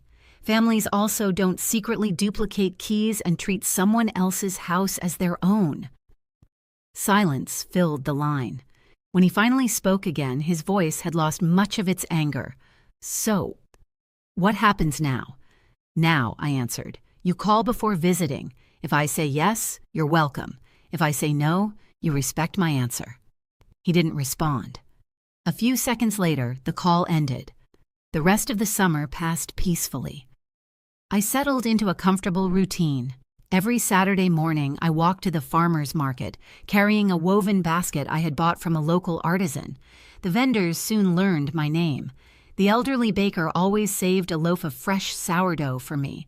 The flower seller insisted on adding a few extra daisies to every bouquet. The owner of the little bookstore recommended novels she thought I would enjoy, and before long, we were discussing literature over coffee every other week. For the first time in many years, I was building a life that belonged entirely to me. I painted the guest bedroom a soft cream color. I planted lavender along the stone pathway leading to the front porch. The reading room slowly filled with shelves of novels collected over a lifetime. Every evening, sunlight poured through the windows of the sunroom before fading into a peaceful twilight. No interruptions, no expectations, no explanations. One afternoon, while pulling weeds around the maple tree, I heard someone call my name. It was my neighbor, Eleanor, who lived 2 houses away. She was in her early 70s and had moved to Brookhaven after losing her husband several years before. She rested her gardening gloves on the fence. "That maple is beautiful," she said. "I fell in love with it the first time I saw the house." She smiled knowingly. "Wait until October." "Is it even prettier?" she laughed. "The whole street turns golden. Every year I come outside with a cup of coffee just to watch the leaves change." Her words made me smile. "That sounds wonderful." "It is," she replied. "Peace is underrated." After she continued her walk, I stood quietly beneath the tree. Peace. That single word described everything I had been searching for without realizing it. For decades, my life had revolved around responsibilities. Deadlines, bills, parent-teacher meetings, school concerts, doctor appointments, helping relatives, supporting my son whenever he stumbled. I had never regretted those years. They had shaped me. But somewhere along the journey, I had forgotten that I deserved peace, too. Not because I had earned it, simply because every person deserves a place where they can breathe without guilt. As summer slowly gave way to autumn, Ethan stopped calling every week. The angry messages disappeared, the pressure disappeared. Even Claire remained silent. Perhaps they had finally understood that I wasn't changing my mind, or perhaps they had accepted that my boundaries were real. Either way, life became wonderfully ordinary. Sometimes, ordinary is exactly what happiness looks like. Then, near the end of September, my phone rang once again. It was Ethan. His voice sounded different this time, calmer. "Mom? Yes?" I was wondering. He paused before finishing his sentence. "Would it be all right if I came by next weekend? Just me and the boys." For a moment, I simply listened. It was the first time he had asked instead of assumed, the first time he had given me the opportunity to choose. A small smile crossed my face. "Yes," I answered. "I'd like that." There was another brief silence. Then very softly, he said something I hadn't heard in months. "Thank you." It wasn't an apology, not yet, but it was the first genuine step toward becoming a family again. The following Saturday arrived with cool autumn air and a cloudless sky. I woke early, brewed a pot of coffee, and opened the windows of the sunroom. A gentle breeze carried the scent of fallen leaves through the house. Outside, the maple tree had begun its annual transformation. Its green leaves were slowly giving way to brilliant shades of amber and crimson, just as Eleanor had promised. Shortly before noon, I heard a car pull into the driveway. This time it wasn't a surprise. Ethan had called 3 days earlier, asked politely if he could visit, and waited for my answer before making any plans. That simple act meant more to me than he probably realized. When I opened the front door, my 2 grandsons rushed forward with excited smiles. "Grandma!" I hugged them tightly before looking up at Ethan. He stood quietly on the porch with his hands in his jacket pockets. "I brought lunch," he said, holding up a paper bag from a local bakery. "Come in." The boys immediately ran into the backyard, laughing as they chased one another across the grass. Their joyful voices filled the air without disturbing the peaceful feeling the house had given me since the day I moved in. Inside, Ethan carefully placed the food on the kitchen counter. He didn't open cabinets. He didn't rearrange anything. He simply waited. That alone told me he understood something had changed. We carried our coffee into the sunroom and sat facing the maple tree. For several minutes, neither of us spoke. Finally, Ethan broke the silence. "I've had a lot of time to think." I looked at him but said nothing. "I was angry when you bought this place." "I know. I convinced myself you were pushing us away." "I wasn't." He nodded slowly. "I see that now." The words were quiet, almost hesitant, but they sounded sincere.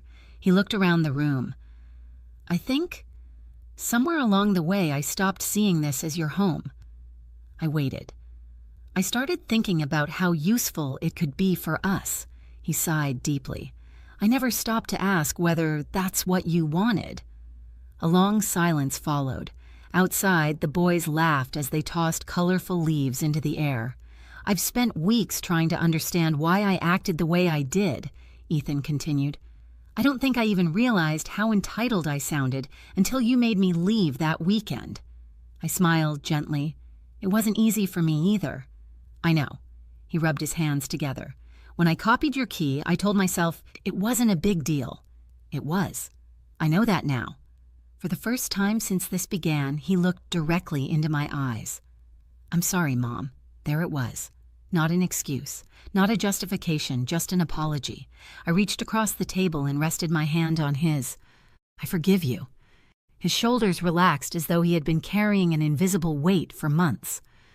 "I don't expect everything to go back to normal overnight," he admitted. "It doesn't have to. I just want us to move forward. So do I." Later that afternoon, we all walked through the neighborhood together. The streets of Brookhaven were lined with glowing autumn trees, and children rode bicycles while neighbors chatted from their front porches. Eleanor waved as we passed. "So these must be the famous grandsons," she said with a smile. The boys proudly introduced themselves before racing ahead once again. Watching them run beneath the falling leaves, I realized something important. Setting boundaries hadn't destroyed my family. It had saved it. Without honesty, resentment would have continued growing until there was nothing left but anger. Instead, we had finally learned to respect one another. As the sun began to set, Ethan gathered the boys and prepared to leave. Before getting into his car, he turned back toward the cottage. "It's a beautiful home," he said. I smiled. "It really is." He nodded. "I'm glad you found it."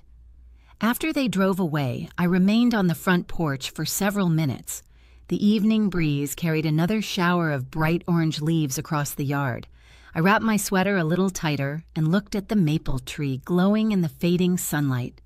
32 years of teaching, years of caring for my husband through illness, decades of raising a son, paying bills, keeping promises, and putting everyone else's needs ahead of my own.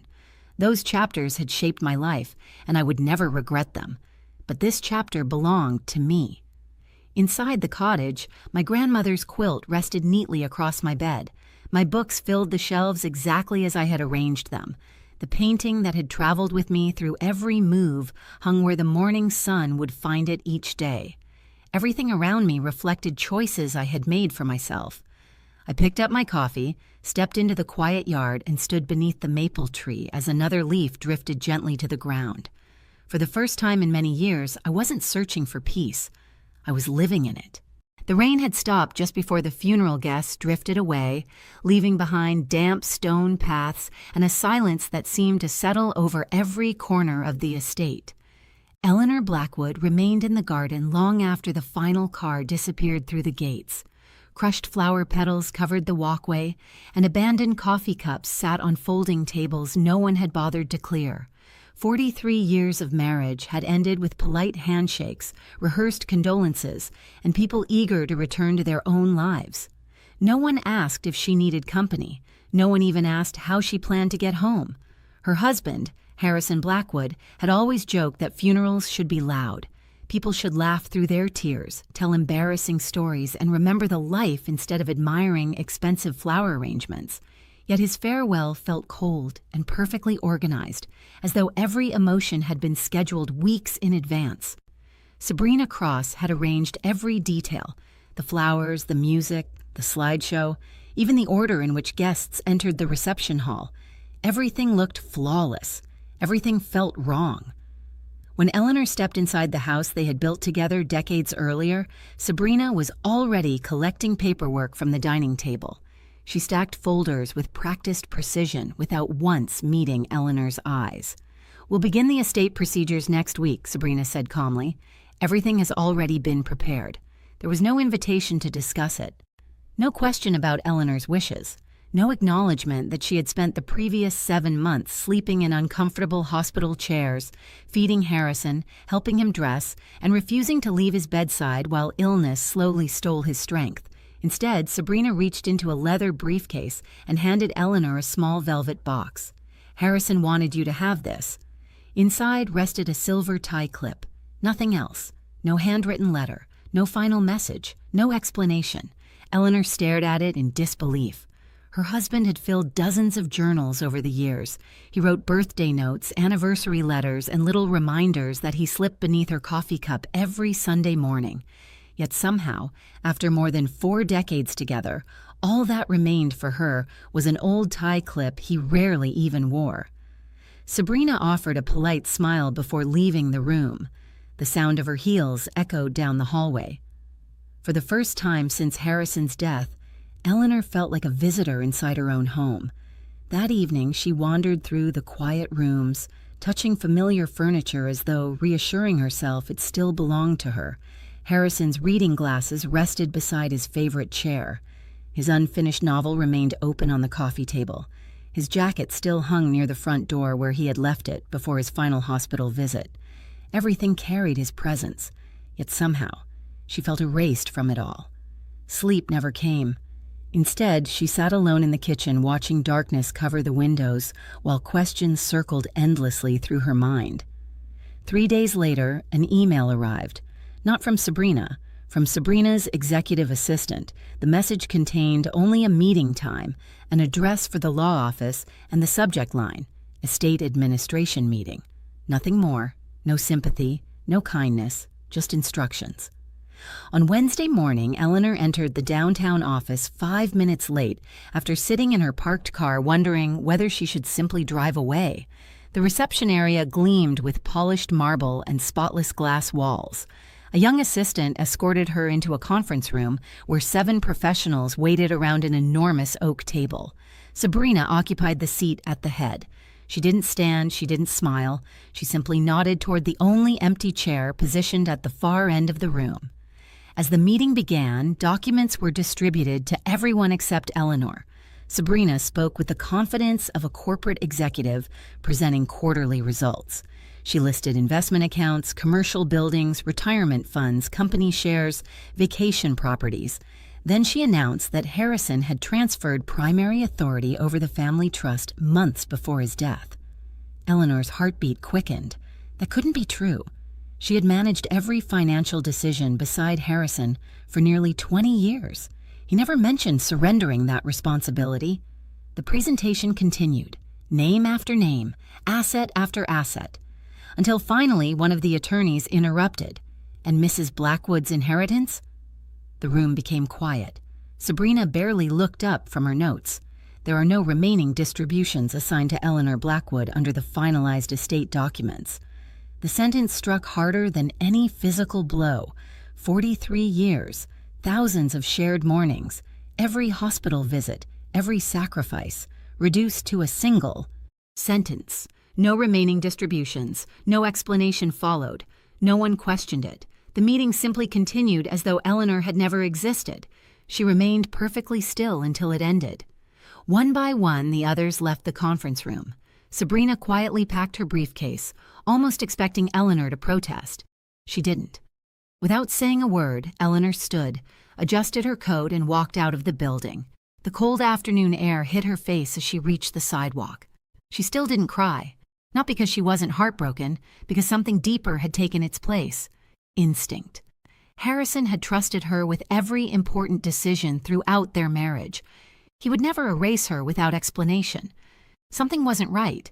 Someone had rewritten the ending of their story. And before Eleanor Blackwood surrendered everything they had built together, she intended to discover exactly who had written those final pages. Eleanor drove home without remembering a single traffic light she had passed.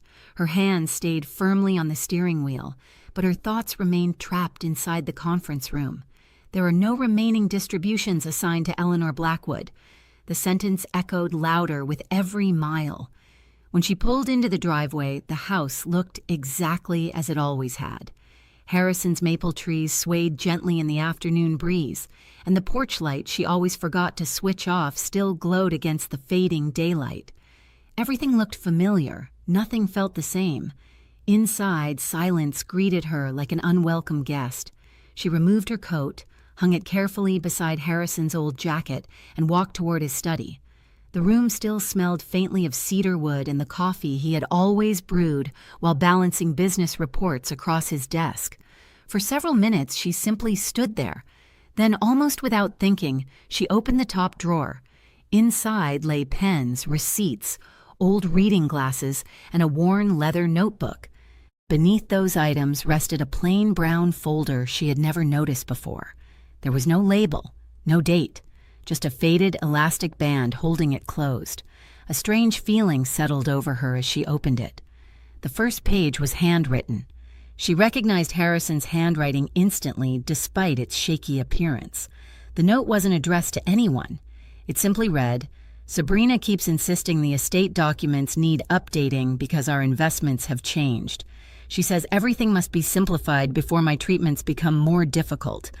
I haven't signed the final papers yet. Something doesn't feel right, but I don't have the strength to argue anymore. I haven't told Eleanor because I don't want to worry about her until I'm certain." Eleanor stopped breathing. She read the words again and again. Every sentence felt heavier than the last. Harrison had doubts. He hadn't trusted what was happening, yet he had kept those fears to himself.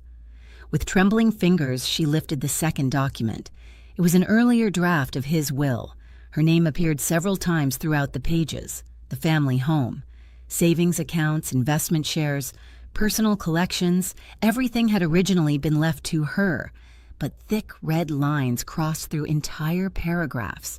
In the margin, someone had written, "Discuss revisions with SC Sabrina Cross." Eleanor's stomach tightened. The final document from the lawyer's office looked nothing like this version. Someone had changed everything. The third page contained appointment records. Several legal meetings had taken place during Harrison's cancer treatments. Meetings Eleanor knew nothing about. She had rarely left his side. The only times she was present were the afternoons Sabrina insisted on taking Harrison to private financial consultations. At the time, Eleanor believed she was helping. Now every memory feels different. She carefully placed the papers back inside the folder and sat in Harrison's chair. The room suddenly seemed colder. Late that evening, she remembered one conversation from nearly a year earlier. They had been eating dinner on the back patio. Harrison had reached across the table and squeezed her hand. "You'll never have to worry," he had said with a tired smile. "I've made sure you're protected." She had believed him. Now she wondered whether he had believed it himself. Sleep never arrived that night. Instead, Eleanor read every page inside the folder until dawn painted pale light across the study windows. By sunrise, she had reached one conclusion. This wasn't a simple misunderstanding. Someone had deliberately altered Harrison's final wishes. The next morning, she made one phone call. "Graham Foster speaking." His calm voice carried the same quiet confidence she remembered. Graham had been Harrison's closest friend for more than 30 years. Before retirement, he had built a respected legal career, specializing in corporate ethics and estate planning. If anyone could help uncover the truth, it was him. "Eleanor?" Graham asked after a brief pause. "It's been too long. I need your help." He heard something in her voice that required no further explanation. "When can you meet?" "Today." An hour later, they sat inside a small cafe tucked away from the busy downtown streets. Rain tapped softly against the windows while Eleanor slid the brown folder across the table. Graham read every page without interruption. His expression gradually changed from curiosity to concern. When he finished, he placed both hands flat on the table. "This isn't normal." Eleanor waited silently. He continued. "If these drafts are genuine, and I believe they are, someone made significant changes after Harrison questioned the revisions. You think Sabrina did this?" "I think we don't accuse anyone until we have proof." He pulled out a notebook and began making careful notes. Dates, names, law firms, witnesses, appointment records. Then he circled one detail. "Do you recognize either witness who signed the final will?" Eleanor shook her head. "No." "That's unusual." "Harrison always asked close friends or trusted neighbors to witness legal documents," Graham explained. He disliked involving strangers in family matters. He leaned back thoughtfully. "I want certified copies of every version of the estate documents. I also want to identify these witnesses and verify exactly when the signatures were recorded." "Can we do that?" "Yes, but quietly." Eleanor nodded. She wasn't interested in revenge. She wanted answers. Before leaving the cafe, Graham looked directly at her. "Until we know everything, tell no one about these papers." "I won't. And keep the originals somewhere safe." Driving home, Eleanor purchased a small fireproof lockbox from a hardware store. She placed Harrison's folder inside and hid it beneath old family photo albums in the upstairs closet. As she closed the lid, determination replaced despair. Sabrina Cross believed the story had already ended. She believed Eleanor would quietly accept being erased from Harrison's life. She was wrong, because hidden inside one forgotten folder was the first crack in a carefully constructed lie, and Eleanor intended to follow that crack until the entire truth finally came into the light. The following week passed slowly. Eleanor forced herself to maintain her routine, even though every ordinary task now carried an unusual weight. She watered the flowers Harrison had planted years earlier, attended her weekly book club without contributing much to the discussion, and prepared meals she barely touched. Outwardly, nothing had changed. Inside, everything had. Every evening, she checked the hallway closet where the locked box remained hidden. Knowing Harrison's handwritten note was still there gave her an unexpected sense of strength. 3 days after their meeting, Graham called. "I've confirmed something," he said. His voice was calm, but Eleanor immediately recognized the seriousness beneath it. "What did you find?" "The certified estate records arrived this morning." "And?" "There are discrepancies." An hour later, she met him in his office. Stacks of documents covered the conference table. Graham handed her 2 copies of Harrison's will. They appear identical at first glance. he explained. "They're not?" He pointed toward the witness section. "The signatures belong to two individuals who have no previous connection to Harrison." Eleanor frowned. "He never would have chosen strangers." "I know." Graham slid another folder across the table. "I investigated both witnesses. Neither lived anywhere near Harrison's neighborhood.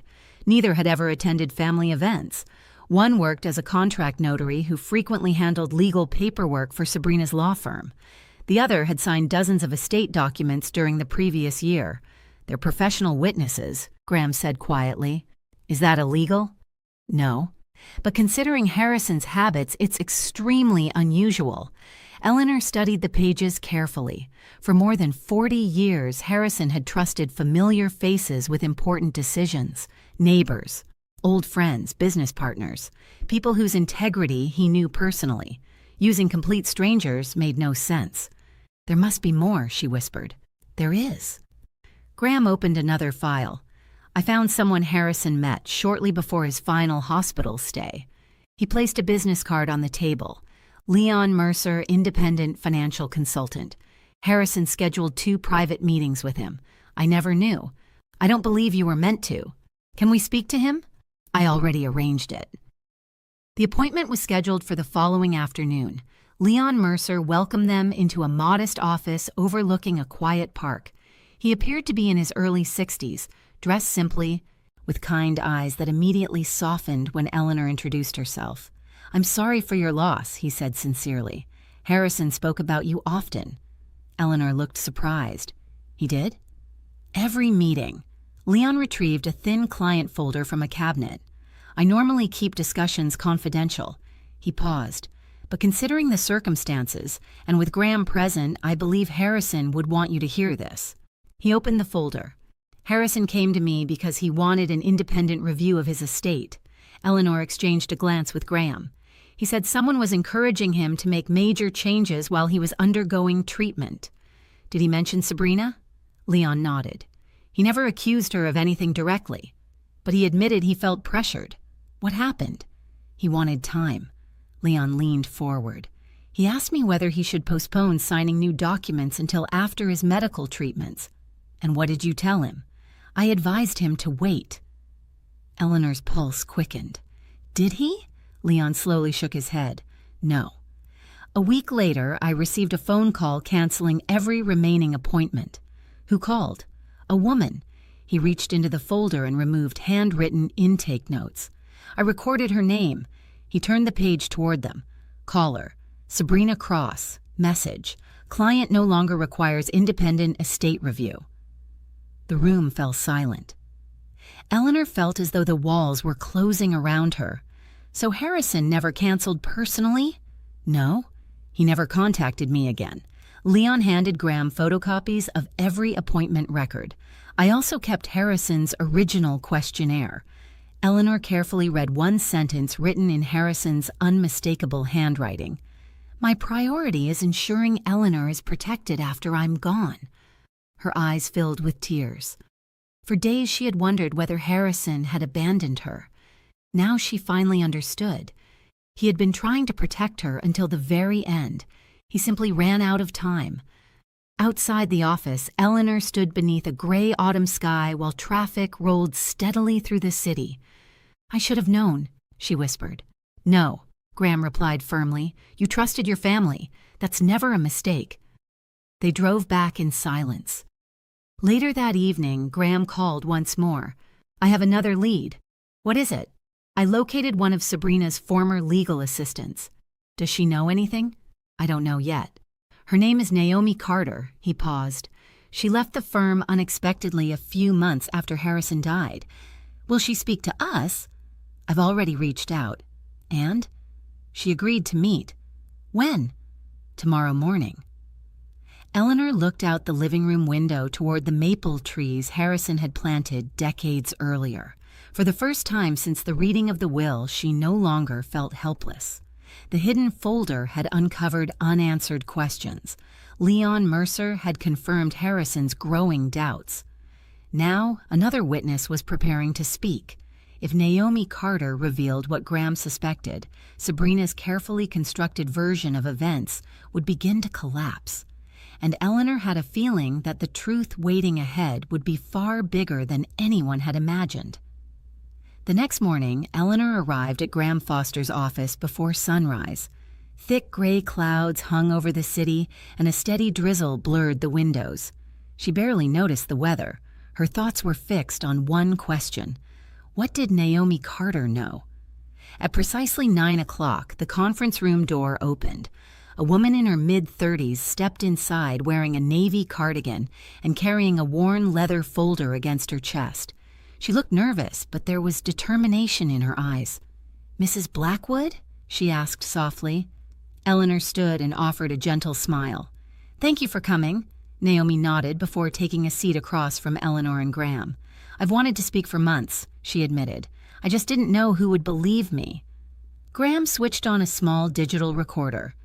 "This conversation is voluntary," he said. "You may stop at any time."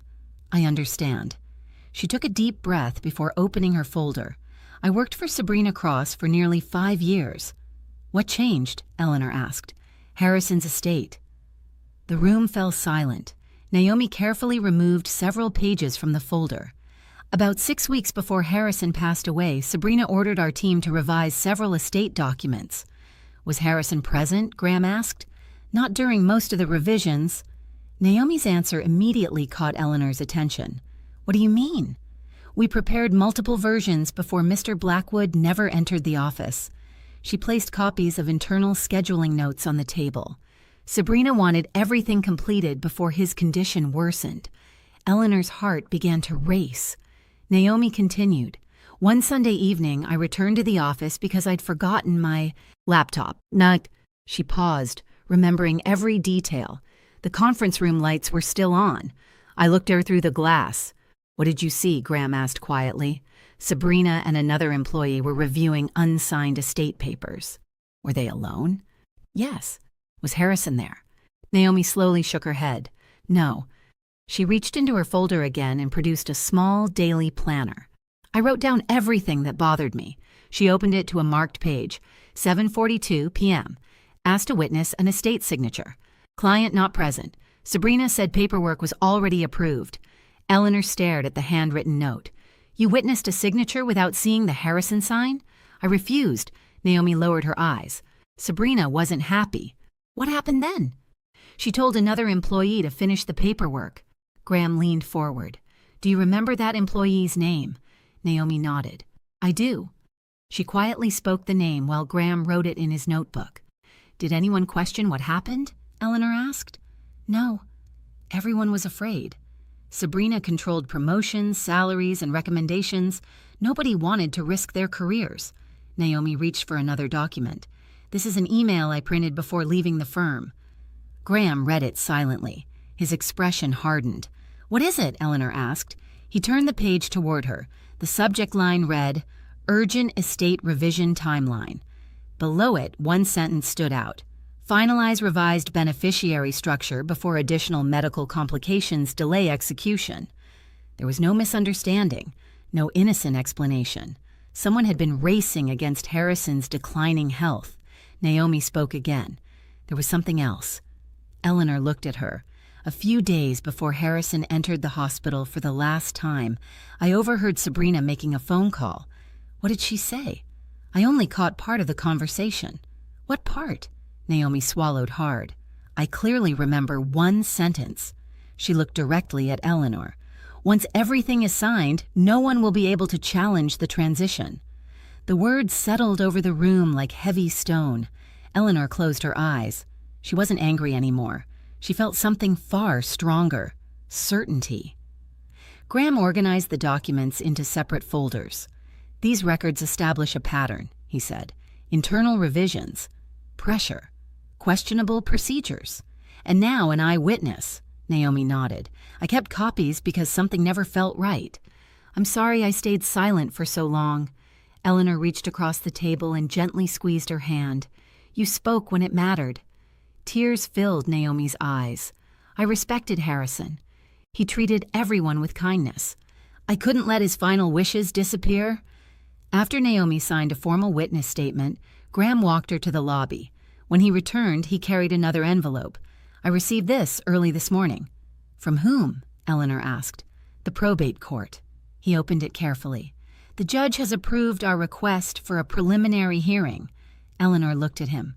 "When?" "In less than 2 weeks." The courtroom would finally become the place where every document, witness statement, timeline, and unanswered question would be examined under oath. For months, Sabrina had controlled the narrative. She had controlled the paperwork. She had controlled the people around her. But inside a courtroom, influence meant nothing without evidence. And for the first time, Eleanor and Graham possessed something far more powerful than suspicion. They had proof. As Eleanor left the office that afternoon, she stopped outside the courthouse across the street. The stone steps rose toward massive wooden doors polished by decades of use. Soon she would walk through them, not as a grieving widow begging for sympathy, but as a woman determined to defend the truth her husband had tried so desperately to protect. She took one final look at the courthouse before returning to her car.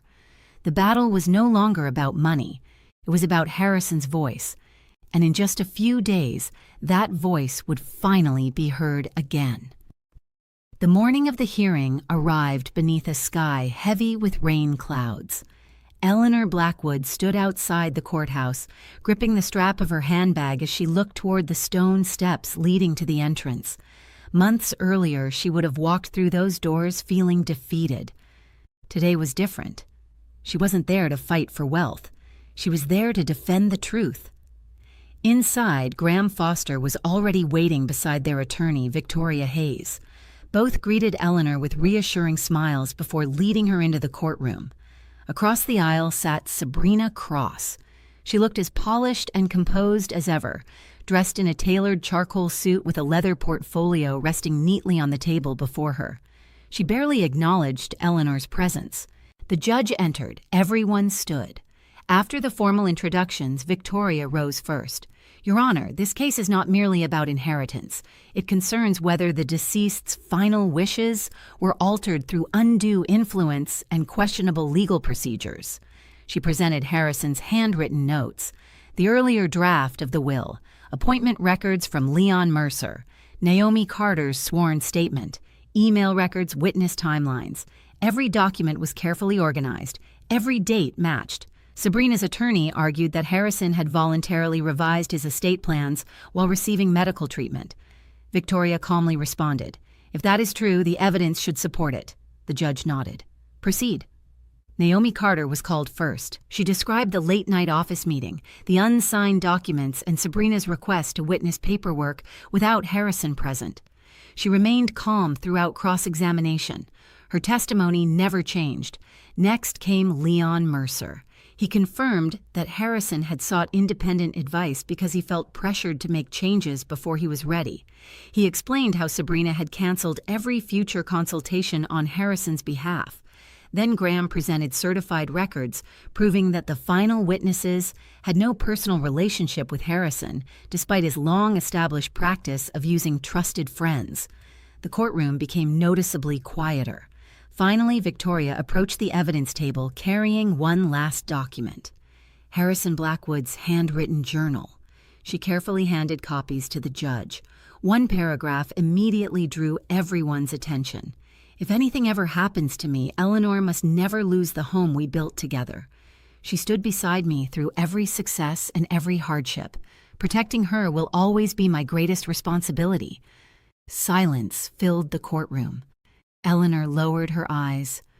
Those words sounded exactly like the man she had loved for 43 years. Not the version presented in the revised estate documents, the real Harrison. Sabrina's attorney attempted one final argument. "Personal journals are emotional writings, not binding legal instructions." Victoria nodded. "That is correct." She stepped toward the judge.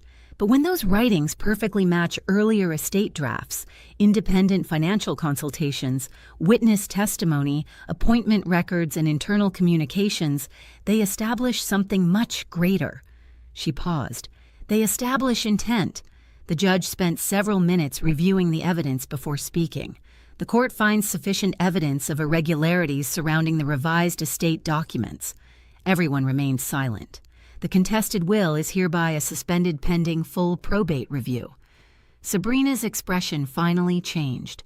For the first time since Harrison's funeral, her confidence disappeared. The judge continued. Authority over the estate is immediately frozen. An independent administrator will oversee all assets until the investigation concludes. Victoria smiled quietly. Graham gently placed a reassuring hand on Eleanor's shoulder. Weeks later, after the forensic investigation and additional testimony were completed, the final ruling was issued. The court determined that significant revisions to Harrison's estate had been made under improper circumstances. The disputed documents were declared invalid. Harrison's earlier will, the one naming Eleanor as primary beneficiary and lifelong trustee, was officially restored. Sabrina resigned from every position connected to Harrison's charitable foundation before any additional disciplinary proceedings could begin. She left without offering an apology. Eleanor never expected one. Several months later, she returned to the foundation for the first time. The new board welcomed her warmly. They invited her to review Harrison's original scholarship program and help preserve the mission he had spent decades building. She accepted, not because she wanted power, but because she wanted his legacy remembered honestly. That afternoon, she visited Harrison's grave carrying fresh white lilies. She knelt quietly before the headstone. "I kept my promise," she whispered. The truth found its way home. A gentle breeze moved through the maple trees surrounding the cemetery, the same kind Harrison had planted outside their home many years earlier. For the first time since losing him, Eleanor felt no anger, no bitterness, only peace. She finally understood that real love was never measured by money, titles, or legal documents. It was measured by loyalty, by courage, by refusing to let someone rewrite a lifetime of devotion. As she walked back toward her car, the afternoon sun broke through the clouds for the first time in weeks. Its warm light stretched across the path ahead of her. The future no longer felt uncertain. Harrison's name had been cleared. His true wishes had been honored. And Eleanor Blackwood stepped forward carrying something far more valuable than an inheritance. She carried the truth. No one would ever erase her from their story again.